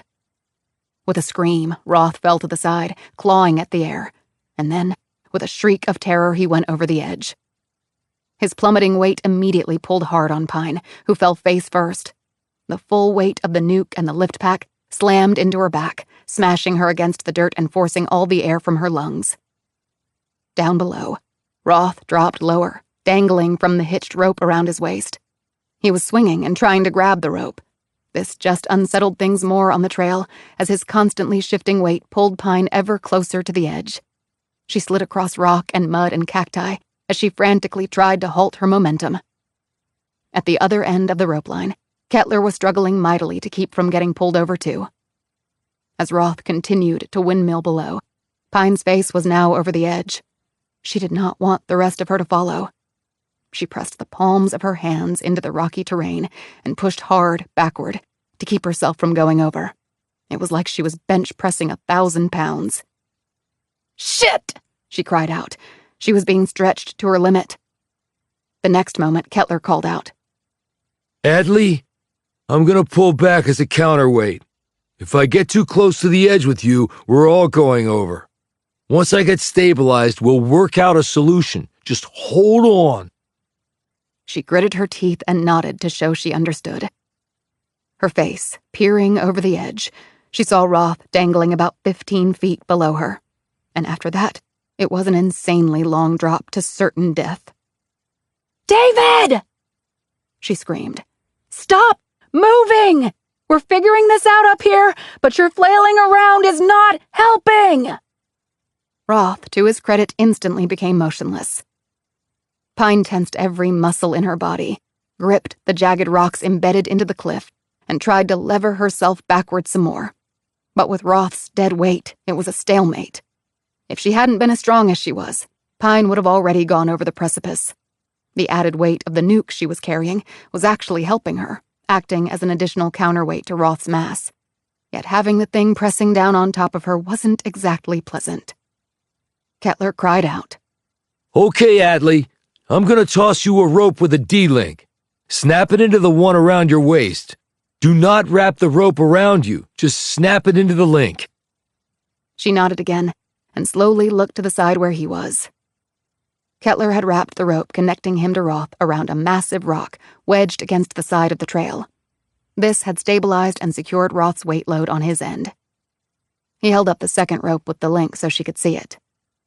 Here it comes. The link landed right next to her left hand. She snapped it into the other link that was connected to the stout climbing rope around her waist. Okay, good, said Kettler, who'd been watching her. He took the other end of the rope and, as he had his own line, wrapped it several times around the large rock and then tied it off securely. Pine understood why he hadn't wanted her to tie the rope around her waist. Roth's dead weight was already exerting enormous pressure on her frame. Wrapping another rope around her could have, if things went wrong, sufficed to squeeze her like a constrictor had a hold of her. Now, if she was pulled over by Roth's weight, this rope and the other one Kettler had tied around the large rock would hopefully prevent her and Roth from falling to their deaths.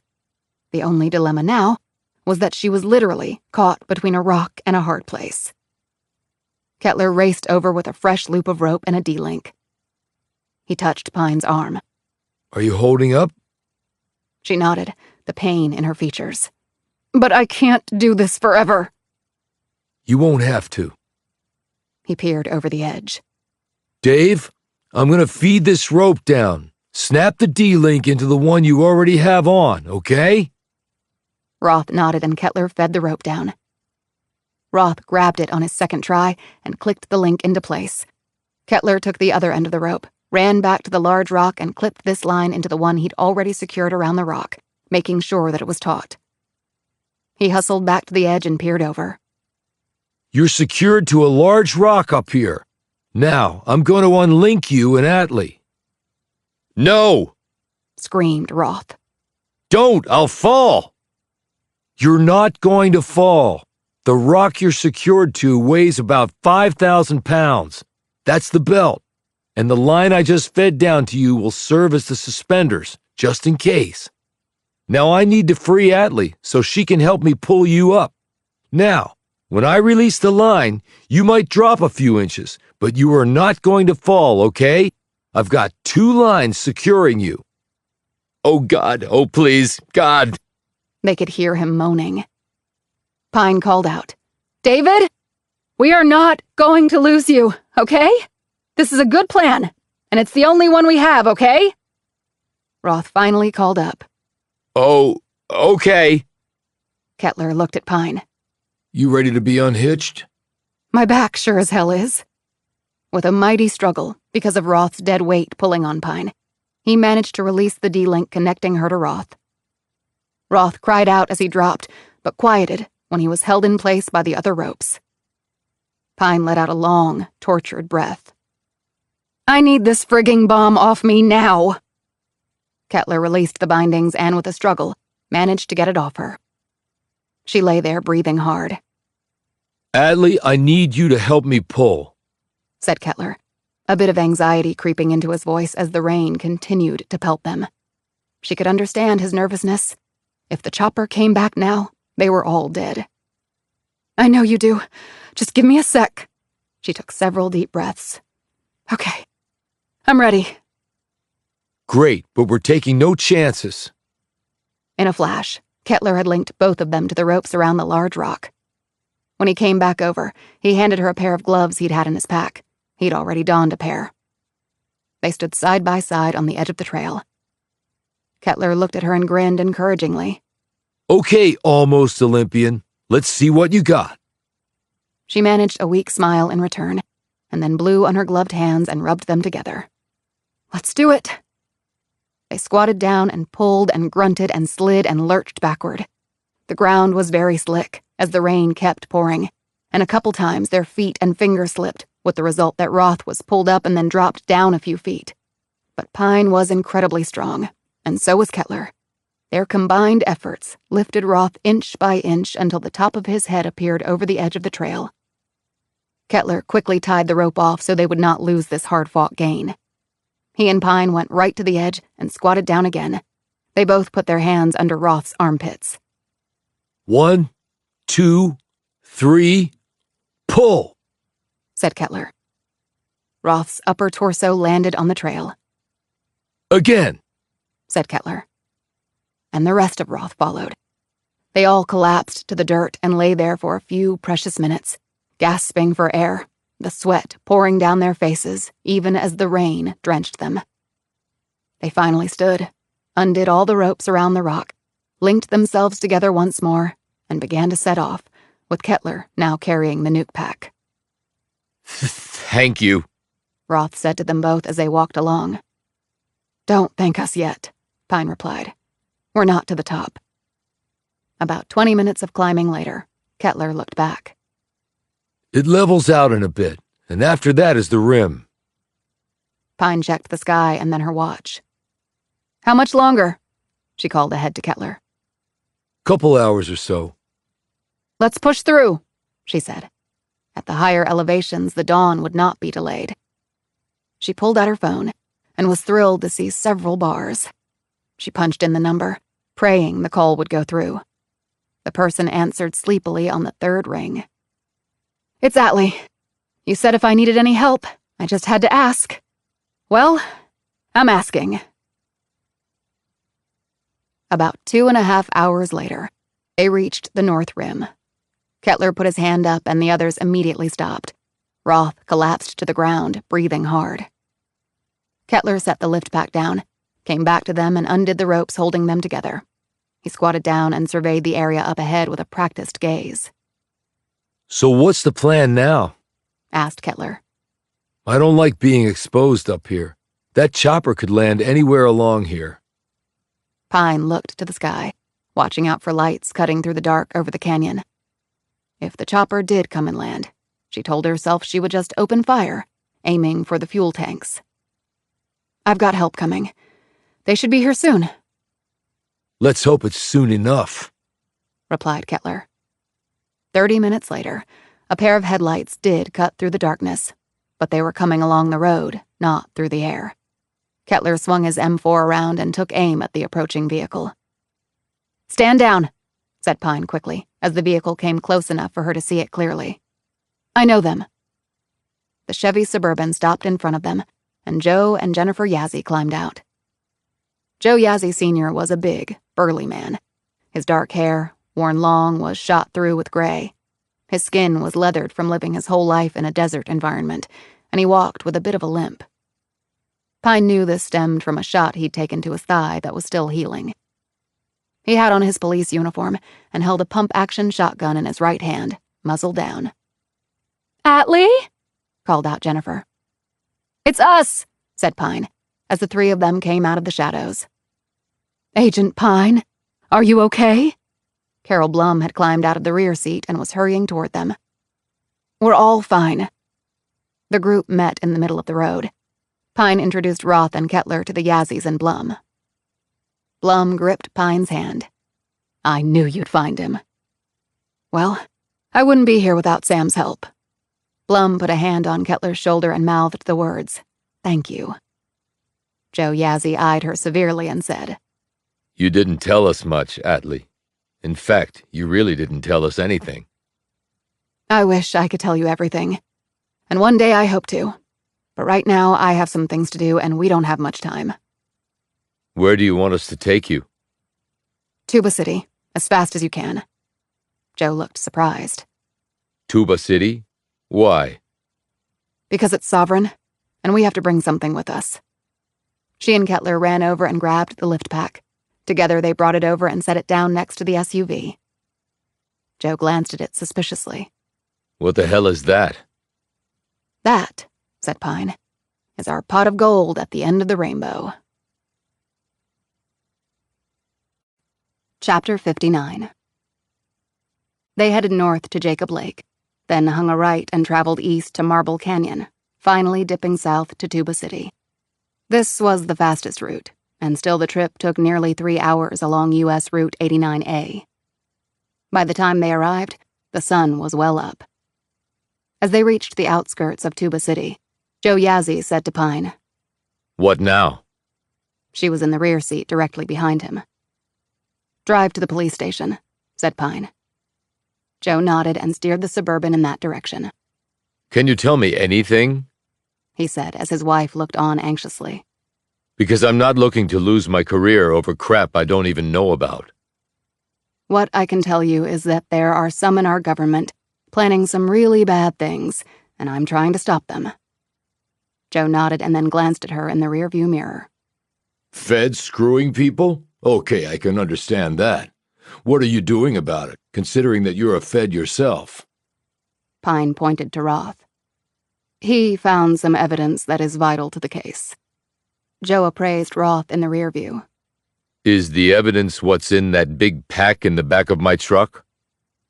"Partly, yes." "And you're dealing with your people, right?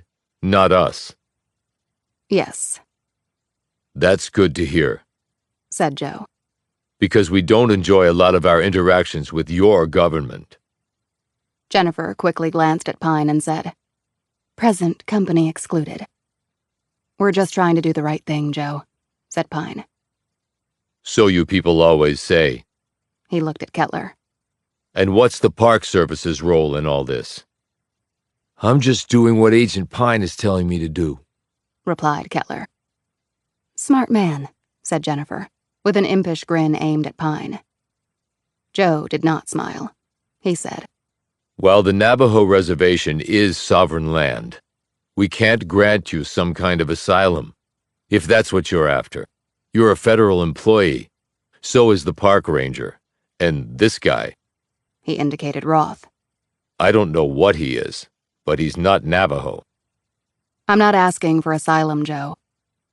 "Then what?" "Just trust me. You'll see, I swear." Joe was about to say something when his wife put a hand on his shoulder and nodded. "We trust you, Atlee," she said. Joe glanced at his wife for a long moment and then returned his gaze to the windshield. They drove on. The police station was in the middle of flat land. The building was the color of terracotta, with the round main structure architecturally enhanced by wooden pergola wings. As they all trooped in, some of the staff and police officers looked at them curiously, and others suspiciously. Joe Yazzie said tersely, "Official business." and kept walking. Pine, Roth, and Kettler cleaned up in the restrooms of the station. Jennifer had hot coffee and some vending machine food ready for them when they came out. Blum helped her pass out the hot coffee and food. She touched Atlee on the arm. "I can't tell you how good it is to see you, Agent Pine. We had a few close calls, Carol, but we made it. Now comes the really hard part." They ate and sipped the coffee in Joe Yazzie's little office, while he and his wife looked on. I want to know what's going on, said Joe when they were done. right now. You're in my country and it's my rules, so no more help until you tell me. Pine looked from Yazzie to his wife. I never told you this. Anybody ever asks, you don't know anything. Jennifer glanced nervously at her husband, but Joe kept his gaze resolutely on Pine. I don't tell anybody anything, ever. He replied firmly. Pine drew a long breath and said, in the back of your truck is a nuclear weapon. Dear God, said Jennifer as the blood drained from her face. Roth stepped forward. It's not armed. It can't go off. Says you. Joe snapped angrily. He looked furiously at Pine. You had me drive a fucking nuke to Navajo land? To the police station? With my wife in the truck? The weapon can't detonate, said Pine firmly. She pointed at Roth. He does this shit for a living. And would you have preferred that I left it in the canyon? What are you going to do with it? Demanded Joe heatedly. Because it's sure as hell not staying here. I'm actually taking it to my office. Your office? That's what I said. Joe shook his head, a disgusted look on his face. Nukes. When in the hell will you people stop this crap? I wish I had a good answer for you, Joe, but I don't. Now I need a few minutes alone with these folks. Joe looked at his wife. All right. Take all the time that you need. I'm going to go out to my truck. Any black chopper that comes near it, I'm going to shoot down. You cool with that? He added gruffly. Knock yourself out, Joe. After he and Jennifer left, Roth turned to Pine. You said you're taking the nuke to your office. Why? Because when you're negotiating, you need some ammo. I'm betting that nuke has all the bullets I need. Roth blanched. What are you intending to do? Blum said, You can trust Agent Pine, Mr. Roth. She knows what she's doing. But you have to understand we're dealing with Goliath here. Blum smiled and said, Well then, David, you're quite aptly named. Chapter 60. Are you insane? Clint Dobbs, the head of the FBI in Arizona, sounded like he was about to suffer a stroke or have an anxiety attack or both. I don't think so, sir, no, replied Pine calmly into the phone. Where the hell have you been all this time? Demanded Dobbs. On the vacation you told me to take, sir. Damn it, you haven't answered any calls or emails. There's no service where I was, sir. I'm just back now. Do you realize how long you've been gone? Yes, sir, to the day. And you want to meet at your office in Shattered Rock? Yes, sir. And bring some reinforcements, like I asked. I'm talking hostage rescue team, long guns, body armor, the works. Do not be insubordinate. I'm not coming to Shattered Rock. You can come to Phoenix. I would, sir, but I have something at my office that I can't really transport. What the hell are you talking about? Just trust me, sir. I don't see why I should. I've already gotten an earful from the DD about you. Pine drew a deep breath. I think the DD might be involved in what's going on, which is the reason I'm calling you and not him, she said to herself. What in the hell are you saying? That sort of talk could cost you your shield, Pine. Why else would he have intervened and had you call me off this case, sir? Wasn't that extraordinary on his part? I mean, what does the DD care about a dead mule? Dobbs didn't say anything for a long moment. Then, What the hell are you involved in, Pine? something bigger than I could have ever imagined, sir. That's why I need your help and support. I can't do it alone. And if the DD won't do it, I need you to have my back, sir. And why do I need to bring reinforcements? Asked Dobbs after another few moments of silence. Because I expect company here. Company? What do you mean? Some criminals? A gang? Depends on how you define that, sir. But this company might actually be more dangerous. Look, Pine, this is beyond ridiculous. If you think... She broke in. Sir, I would not be asking this if it were not absolutely critical. Once you get here, you will understand exactly what is going on. It's a matter of national security, not just for this country, but for the world. She paused. I'm trying to do my job, sir, as an FBI agent. I gave an oath. I intend to carry that oath out. She once more listened to him breathing. You're really not joking, are you? I have never been more serious in my life. You haven't been on vacation, have you? I would not call it a vacation, no, sir. Your career hangs in the balance on this, Pine. A lot more than my career hangs in the balance, sir. There was a short pause. I'll be there in 3.5 hours. And don't forget the reinforcements I asked for. Dobbs already had clicked off. Pine sighed. Well, here goes nothing. Later, Pine and Blum waited in the Yazzie Suburban down the street from their office in Shattered Rock. It was important that they arrive at the same moment as Dobbs and his men. Did you and Sam get the package into our office okay? Pine asked. No problem. We went in through the garage so no one could see us. Blum paused. Although, I have to say, it's a little unsettling how easy it was to get a nuclear weapon into a building housing federal agents. Nobody stopped you? One ICE agent that I know did. I told him it was a new credenza for the office. He even helped us carry it in. Pine stiffened as a black SUV drove past at speed down the empty street. It pulled to a stop in front of the office building, and the doors opened.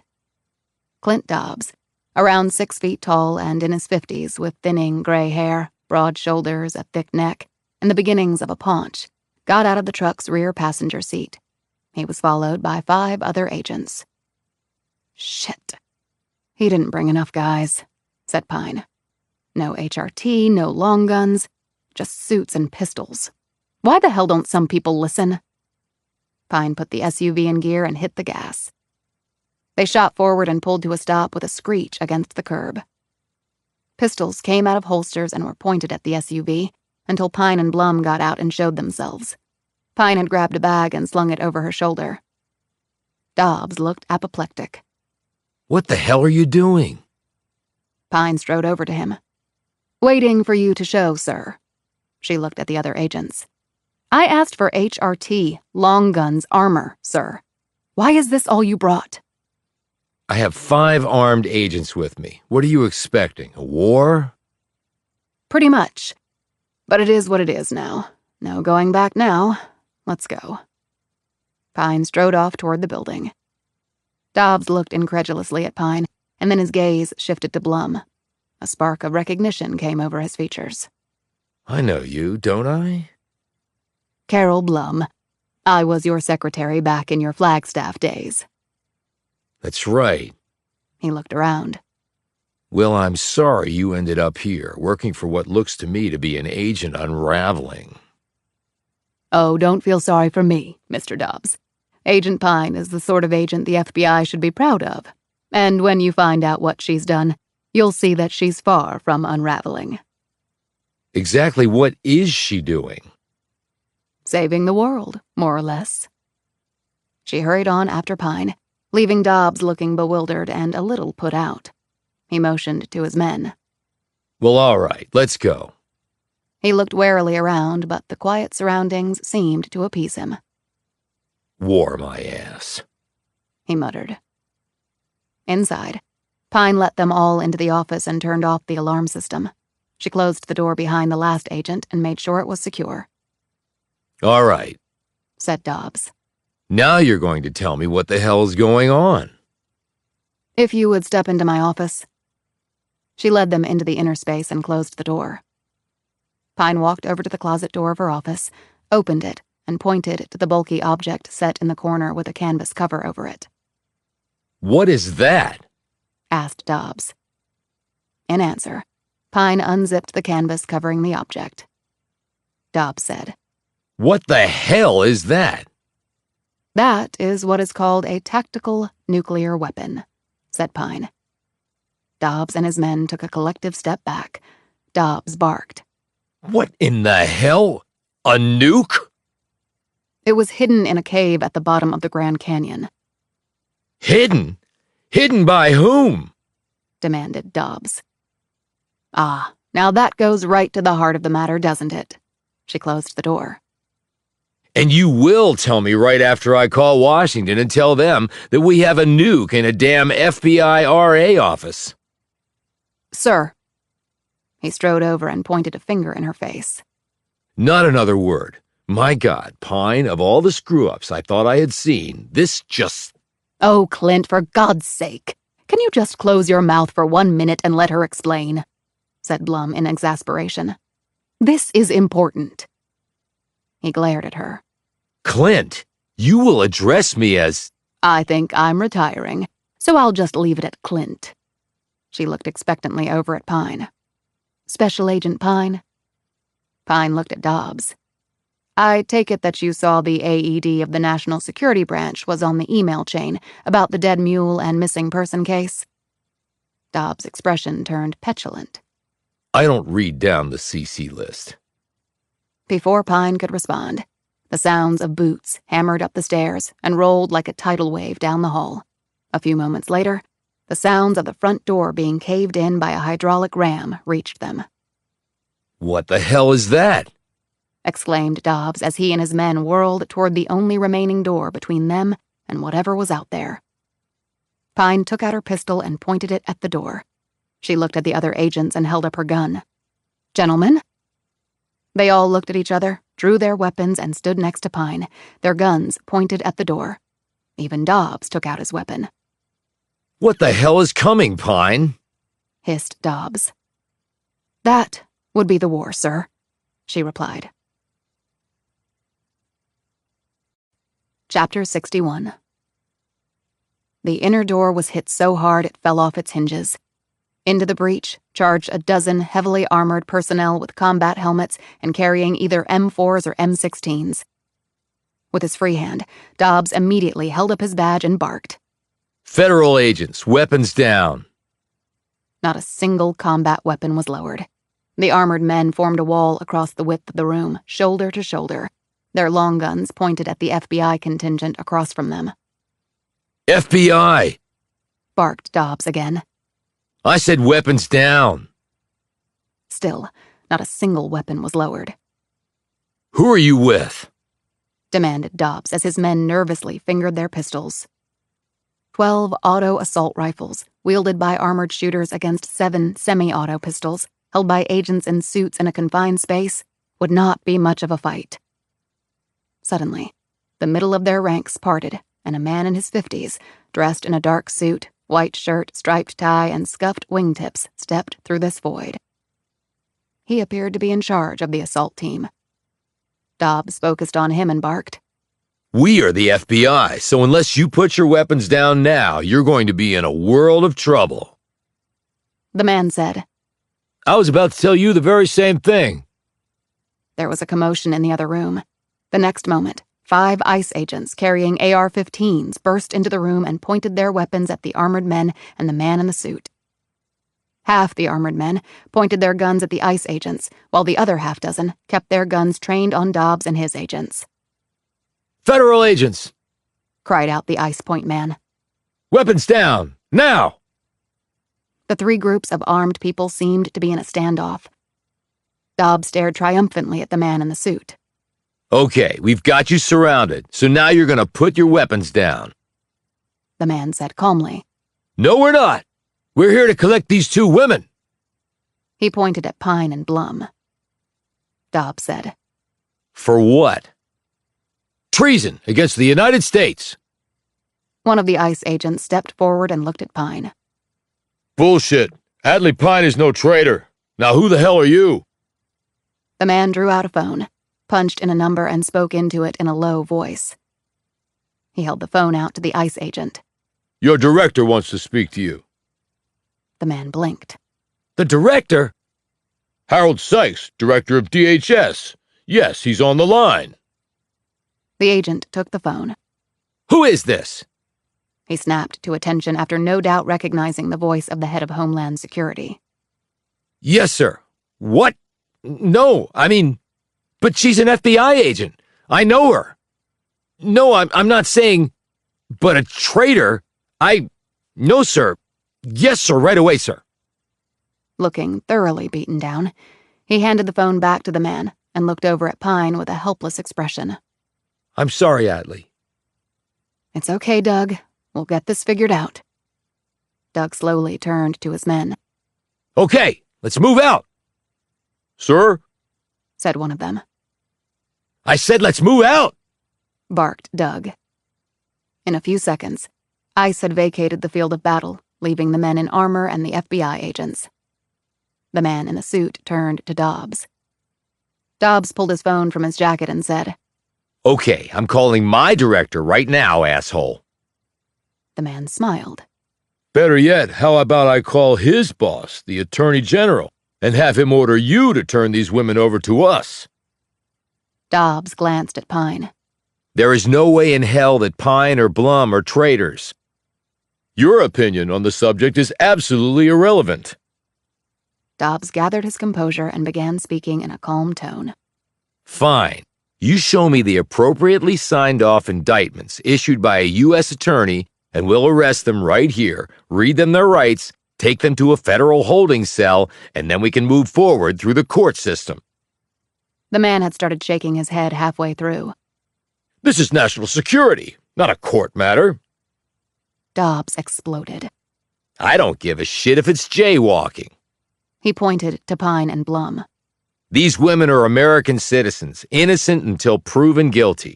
Right to due process. I'm sure these things are familiar to you, that is, if you are an American, which frankly I'm beginning to doubt. Okay, we're done here. Lower your weapons. No! Barked Dobbs. Go to hell! I can call the AG right now and he can order you to do it. You can call the fucking president and my answer would be the same. You're way out of line! Barked the man. I'm out of line? Exclaimed Dobbs. We're federal agents. I said we're done here. Lower your weapons or they will open fire. Last chance. The FBI agents were nervously glancing at each other. They knew, to a man, that this would be a slaughter, yet they held their line and did not lower their weapons. Very well, said the man, shaking his head as he stepped back behind the wall of armor. You can't say I didn't give you the opportunity. Now Pine stepped forward. Okay, I think this testosterone show has gone on long enough. We need to begin the negotiations. The man looked incredulous. Negotiations? You have nothing to negotiate with. In response, Pine walked over to the closet door and opened it, revealing the nuke. I have this. The man snapped. How the hell did that get here? Some people decided to do the right thing. The man gazed at her with contempt. Who? David Roth? I won't get into specifics. You're all traitors, barked the man. Or patriots, at least from my point of view. The man glanced at Dobbs. Now do you understand why we need to take them? They've got a nuclear bomb. How did you know it was a nuclear bomb? Said Pine. From here, it looks like just a metal box. The man blanched and glanced at Dobbs, who was staring at him grimly. Yeah, how did you know it was a bomb? I didn't, until Pine told me it was a nuke. A Russian nuke, said Pine. Russian? Exclaimed Dobbs, glancing sharply at her before looking back at the man. Are they Russians? No, they're Americans working with the Russians. I actually knocked 2 Russians out who were snooping around Ben Priest's home. Pine gazed at the man in the suit. And you guys got stung by Moscow. Really badly. What the hell are you talking about? Exclaimed the man. Pine put the bag she'd brought with her on her desk and pulled out the surveillance devices and dropped them on the wood. Your Russian friends included multiple cameras and listening devices inside the nuke. A few moments of silence so profound passed that Pine thought she could hear every smack of her heart as well as those of the agents on either side of her. The man said, How do I know you're not lying? Pine tossed him one of the devices. You must have had blind faith in your Moscow buddies. She also tossed him one of the panel pieces that Roth had cut out. I bet old Putin is smiling somewhere right now. The man took the device and the metal piece, walked over to the nuke, and placed the device inside a hole in the enclosure. Then he placed the piece of metal into the hole. A perfect fit. He looked at the other sides and noted the same holes in the metal. Pine thought she heard him say, "Fuck." The man turned around. So the Russians have proof we placed the nuclear weapon in the canyon. Where does that leave us? Isn't it game over? No, because our side hasn't discovered the nuke yet and made the case to go to war with North Korea. Why does that matter? Asked the man. Not starting a war and killing millions of people on bogus evidence that you trumpeted to the world is a hell of a lot better than actually doing so. And that also means the Russians' blackmail scheme just got a lot weaker. Blum stepped forward. And it gives you the opportunity to craft a plausible explanation. The man stared skeptically at her. Such as? Such as, you placed a non-operating nuclear device in a cave in a canyon because you were exploring alternative methods of storage and were checking environmental factors. Come again? Said the man. Blum continued. I used to do that with my old pennies when I was a child, in holes I dug in my backyard. Come to think, it's far more plausible than trusting the Russians with the goal of blowing up North Korea. I mean, who would believe we would actually be that stupid? The man looked at her dully but said nothing. Or you can claim all the evidence they had was fake, added Blum. That seems to be a pretty popular tactic these days. The man shook his head. No, that's not going to work. He looked pointedly at the armed men he had brought with him. All of you are coming with us until we can sort this out. Now! There's something else you need to know, Pine said. We have electronic documentation of everything you've said tonight. The man flinched and looked around. What? My office is wired for video and sound. And why do you have that feature in your office? Asked the man incredulously. I put it in after some goon attacked me. After I kicked his ass, he said I attacked him. So it's to make sure it doesn't ever again come down to she said, he said. It's already been uploaded to a secure cloud. How do I know you're not bluffing? That's the beauty of it. You don't. Blum stepped forward. And just so you know, I've worked closely with Agent Pine for quite a while now, and never, not once, have I known her to bluff. The man shifted his gaze from Blum to Pine. And your point? If anything happens to me, Ms. Blum, David Roth, anyone connected to this case, or anyone else in this room, I'm talking everything from a hangnail to a job demotion to murder, your involvement in all of this will come out. The man stared at her for several long moments. He looked down at the surveillance device he still held in his hand, and then over at the bomb. Finally, he glanced up at Pine and his features took on a resigned look. Reading his expression, she added, It's the only way any of us get out of this. I think you're plenty smart enough to see that. Another few seconds of silence passed, while everyone held their collective breaths. The man said, All right, anything else? Ben and Ed Priest, she said. The man licked his lips nervously and said quickly, What do you want? They sure as hell better be alive, or else all of you are going down. He hesitated for a moment. They're alive. Then I want them back safe and sound and with appropriate compensation for the shit you put them through. And I'll check on that, so don't screw with me. Done. So long as they won't breach any, confidences. You're also going to owe a lot of money to Oscar Fabricant's family.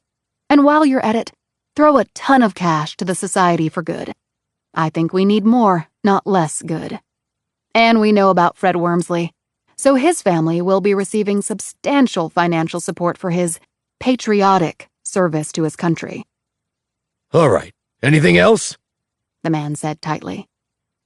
Her features turned somber.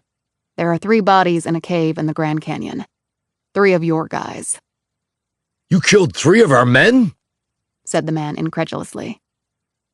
Well, I didn't have much choice, considering they were trying to kill me. But I want their bodies retrieved and turned over to their families. And if they were military, I want their families to be taken care of. And their service records will not reflect any of this. They go out clean with full honors. How magnanimous of you, he said sarcastically. They were killed following orders. Probably your orders. My beef wasn't with them. I would have much preferred to have shot you. I'll keep that in mind, he said testily. in case you and I run across each other again. She looked at him, a smile playing over her lips. You could have taken me along with the Priest brothers, or you just could have killed me. But you didn't. Well, all I can say is, I don't make the same mistakes twice. She studied him. You wanted me to keep working the investigation. Dobbs said. But Pine, why would they want that? Because they needed help to find Roth and the bomb. We could have just captured you and made you tell us where Roth was. Later on, you made attempts to do just that at the airport and at the apartment where I was staying, but failed. What you did know was that a nuke was in a cave in the Grand Canyon. Only, it was no longer in the cave where your people had originally put it. So, you thought you'd enlist me, however unwittingly, to find it for you. You just expected your men to capture me when I got to the bomb. Only they didn't. The man's face had lost its sneer, and he looked at her with grudging admiration. Maybe I hope our paths don't cross again. She hooked a finger in the direction of the closet. And you'll need to take that thing. I don't think the Bureau has a nuclear weapons rider on its liability insurance. I already had that on my to-do list, he replied sarcastically. Anything else? One more thing. Maybe the most important of all. What? Pine gathered herself and blurted out. Stop trusting the freaking Russians. They are not our friend. The man looked at her strangely for a moment, and then turned to his men, pointed to the closet and said, Get that thing and then let's go. The personnel instantly lowered their weapons. 4 of them hustled over to the closet and lifted up the bomb. They all filed out of the room. The suit was the last to leave. He looked directly at Pine. You've done irreparable damage to this country. No, I think I actually just saved it, along with a few million lives. My only regret is that you and every other idiot behind this won't be going to prison for the rest of your lives. Now get out of my office! The man stormed out, leaving 6 FBI agents and 1 FBI secretary exhaling long, relieved breaths. They all lowered their weapons, their arms collectively shaking from holding their weapons in a firing stance for so long. A pale-faced Dobbs looked at Pine and barked. What in the living hell was that, Pine? Basically, Americans behaving really badly, sir. Blum stepped over to face Dobbs. While we're asking for things, we'll need the doors replaced, and Agent Pine needs a new chair. Dobbs snorted, but then looked at Pine. You weren't bluffing that asshole, were you? About your office being wired and all? Pine opened her desk drawer, revealing a small metal box inside. She hit a button and a tray slid out. She took out the DVD inside the tray and handed it to Dobbs. FBI agents don't bluff, sir. At least not when it really matters. He looked down at the DVD and then glanced up at her. She said, I would respectfully suggest that you use that to full advantage. Dobbs nodded again, pocketed the DVD, and then glanced around the room before looking at Blum. Hell, buy all new stuff for this place, Carol, your office included, and send me the bill. Thank you, SAIC Dobbs. Dobbs and his men left. Now it was just Pine and Blum. Pine sat in her rickety chair, while Blum perched on the edge of the desk. Well, thank God that's over, remarked Blum. Is it over, Carol? Well, for tonight it is. I'll take that, said Pine. And by the way, you can't retire. I need you. Blum smiled sweetly. Oh, I'm not retiring, Agent Pine. Unlike you, I was just bluffing.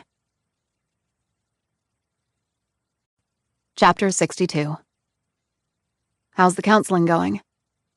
It was around 10 at night, and Pine and Kettler were once more sitting in his Jeep in her parking lot drinking beer. Not bad, actually, He said, taking a swig from his bottle. The place isn't that far away, and I like the one-on-one sessions. The group ones, not so much. I can relate. But it'll get easier, Sam. You think? It's what I believe. She reached out and gripped his hand. I'm rooting for you. Any guy that can get us out of the Grand Canyon like you did can do anything. Oh, by the way, Colson and Harry are back at the Grand Canyon. Yeah, I thought that might happen, said Pine. So, how did things turn out with the nuke and stuff? He asked. For now, good. Down the road, who knows? They sat for a few moments in silence, staring at the star-filled sky. If I get better, He began. When you get better, she corrected. Right. When I get better, can we sit and have some more beers like this? In your Jeep? Damn straight. That night was pretty much in my top 3 of all time. What were the other times? Our date at Tony's Pizza. She paused. And right now? He smiled, and then his grin faded. Thanks, Atlee, for everything. I'm not sure I did all that much. You did more than anyone else ever has. She smiled. That's nice of you to say, Sam. So, are you doing therapy too? In a way, I am, Pine replied. She finished her beer and said, I better hit the sack. Tomorrow's going to be a busy day. She kissed him on the cheek and started to get out of the Jeep. He blurted out, I'm not nuts, Atlee. I swear. Pine leaned over and stroked his cheek with her hand. Smiling tenderly at him, she said, Didn't you get the memo, Sam? We're all a little crazy, but there's strength in numbers. Pine and Blum flew back to the East Coast and retrieved her Mustang from the long-term parking lot at Reagan National. While there, they visited the priests in Bethesda. Ben Priest was also convalescing at his brother's home. When they had arrived at the home, Mary Priest answered the door. Though she had been informed of their visit, she looked in astonishment at Carol Blum. I know, dear, said Blum, patting her hand. I felt awful deceiving you the way I did, but it was necessary to getting your husband back. In reply, Mary put her arms around both of them and wept. As they headed up to see Ben, they had seen the boys, Billy and Michael, coming out of their uncle's room. Ed was sitting in a chair next to the bed waiting for them. Both brothers looked like they had been physically abused, but they appeared to be on the mend. Ben seemed to be in worse shape than his brother. He was pale and thin, and his expression was one of complete exhaustion. Mary closed the door to give them privacy. Pine sat on the edge of the bed, while Blum stood next to her. You saved our lives, Atlee, said Ed. After putting them in danger, she pointed out. But everything's good then? Said Ed. Until the next time the leaders in this country decide to do something stupid, replied Ben. He turned to look at Pine. I heard about Simon and Oscar. Pine nodded slowly. I think the guys behind this would call that collateral damage. I would just call it murder. At least Simon's killer paid the price. The best I could get for Fabricant was money for his family and dollars for the society. Ben said. At first, when David Roth came to me, I thought he was nuts. But then I learned that certain parts of our government had gone nuts. And so you helped him do the right thing, said Pine. It was completely fortuitous that I had scheduled that mule ride, but it worked out perfectly. Not so much for poor Sally Bell, said Pine. But for the rest of humanity, it worked out okay.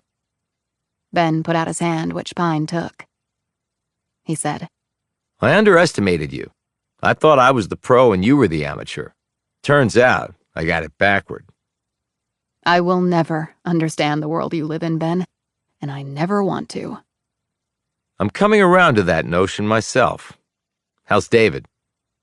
The last I heard, he was off on a long overdue vacation at a place that only has very flat land. I think he more than earned it. She looked at the brothers. And this gives you some quality time together as a family. Never take that for granted. A lot of people don't have any family to enjoy. Blum gazed keenly at Pine as she said this, but remained silent.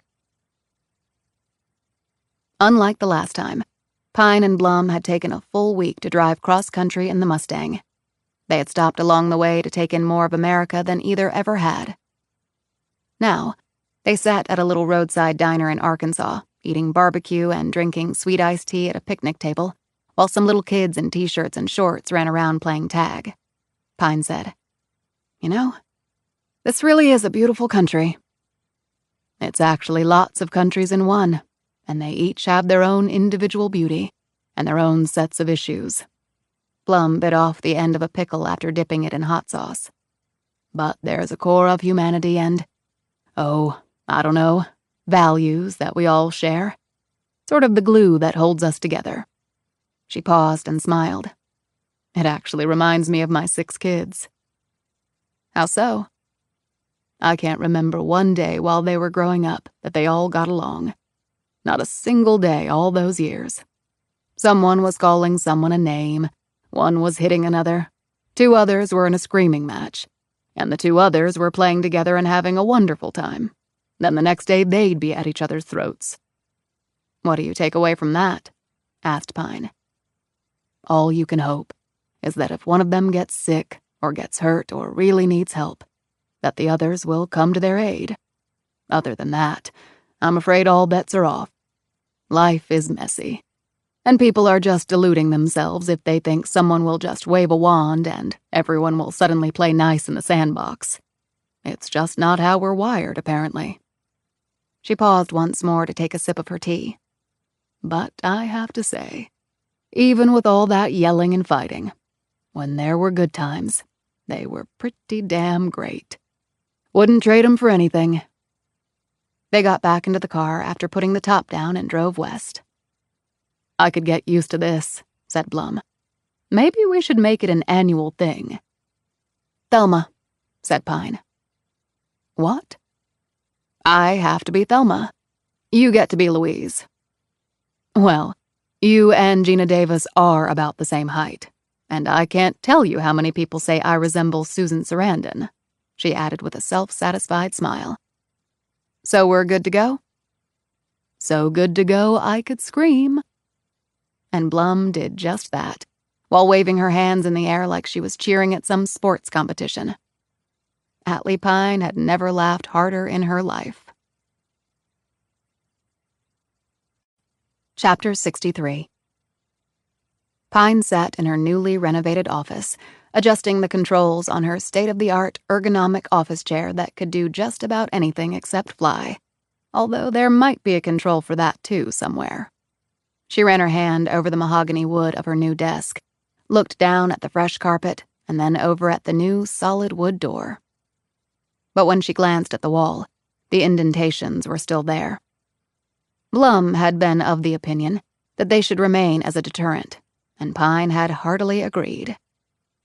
Pine stared down at the news story on her laptop screen. The country was buzzing about some momentous changes that had taken place within the government. Some very high-up leaders had suddenly announced their resignations. These included top generals at the Pentagon, the head of Homeland Security, and the Attorney General, all with differing explanations, but none involving their participation in a foiled plot to blow North Korea off the map.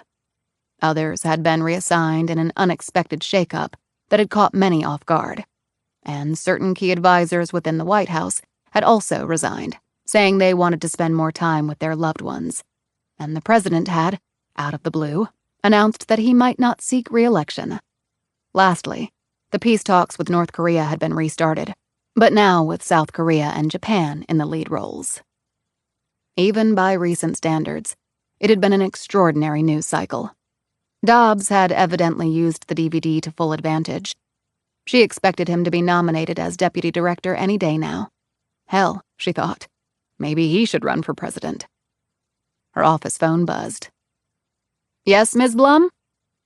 Special Agent Pine, there's a gentleman to see you. What about? He's from Washington, D.C. with a request. Okay. The door opened and Blum escorted in a short man who looked to be in his early 30s. He carried himself in a very cocksure manner. His features were sharp and his gaze even sharper. He was dressed in a blue suit, stiff white shirt and solid tie, with a handkerchief carefully aligned in his breast pocket. Pine stood. What can I do for you? The man said, I'm Walter Tillman. I'm with the federal government. So many say, and yet it doesn't always turn out to be true. Can I see some ID? He took out his wallet and showed her an ID card with his picture on it. Okay, what do you want? To formally invite you to D.C. Why? To talk with some folks there who want to meet you. Why? He flinched and his look darkened. They think you're talented and want to recruit you to work on some matters for them directly. I already have a job. He looked around the small office. Look, no offense, but you're in a crummy office in the middle of nowhere. No, I'm in my FBI resident agency office in the middle of beautiful Arizona, within spitting distance of the only natural wonder of the world located in this country. Only this position would be far more prestigious, a kick up in the GS level, and a lot more money in your wallet. I didn't join the FBI to get rich, and I could give a damn about prestige.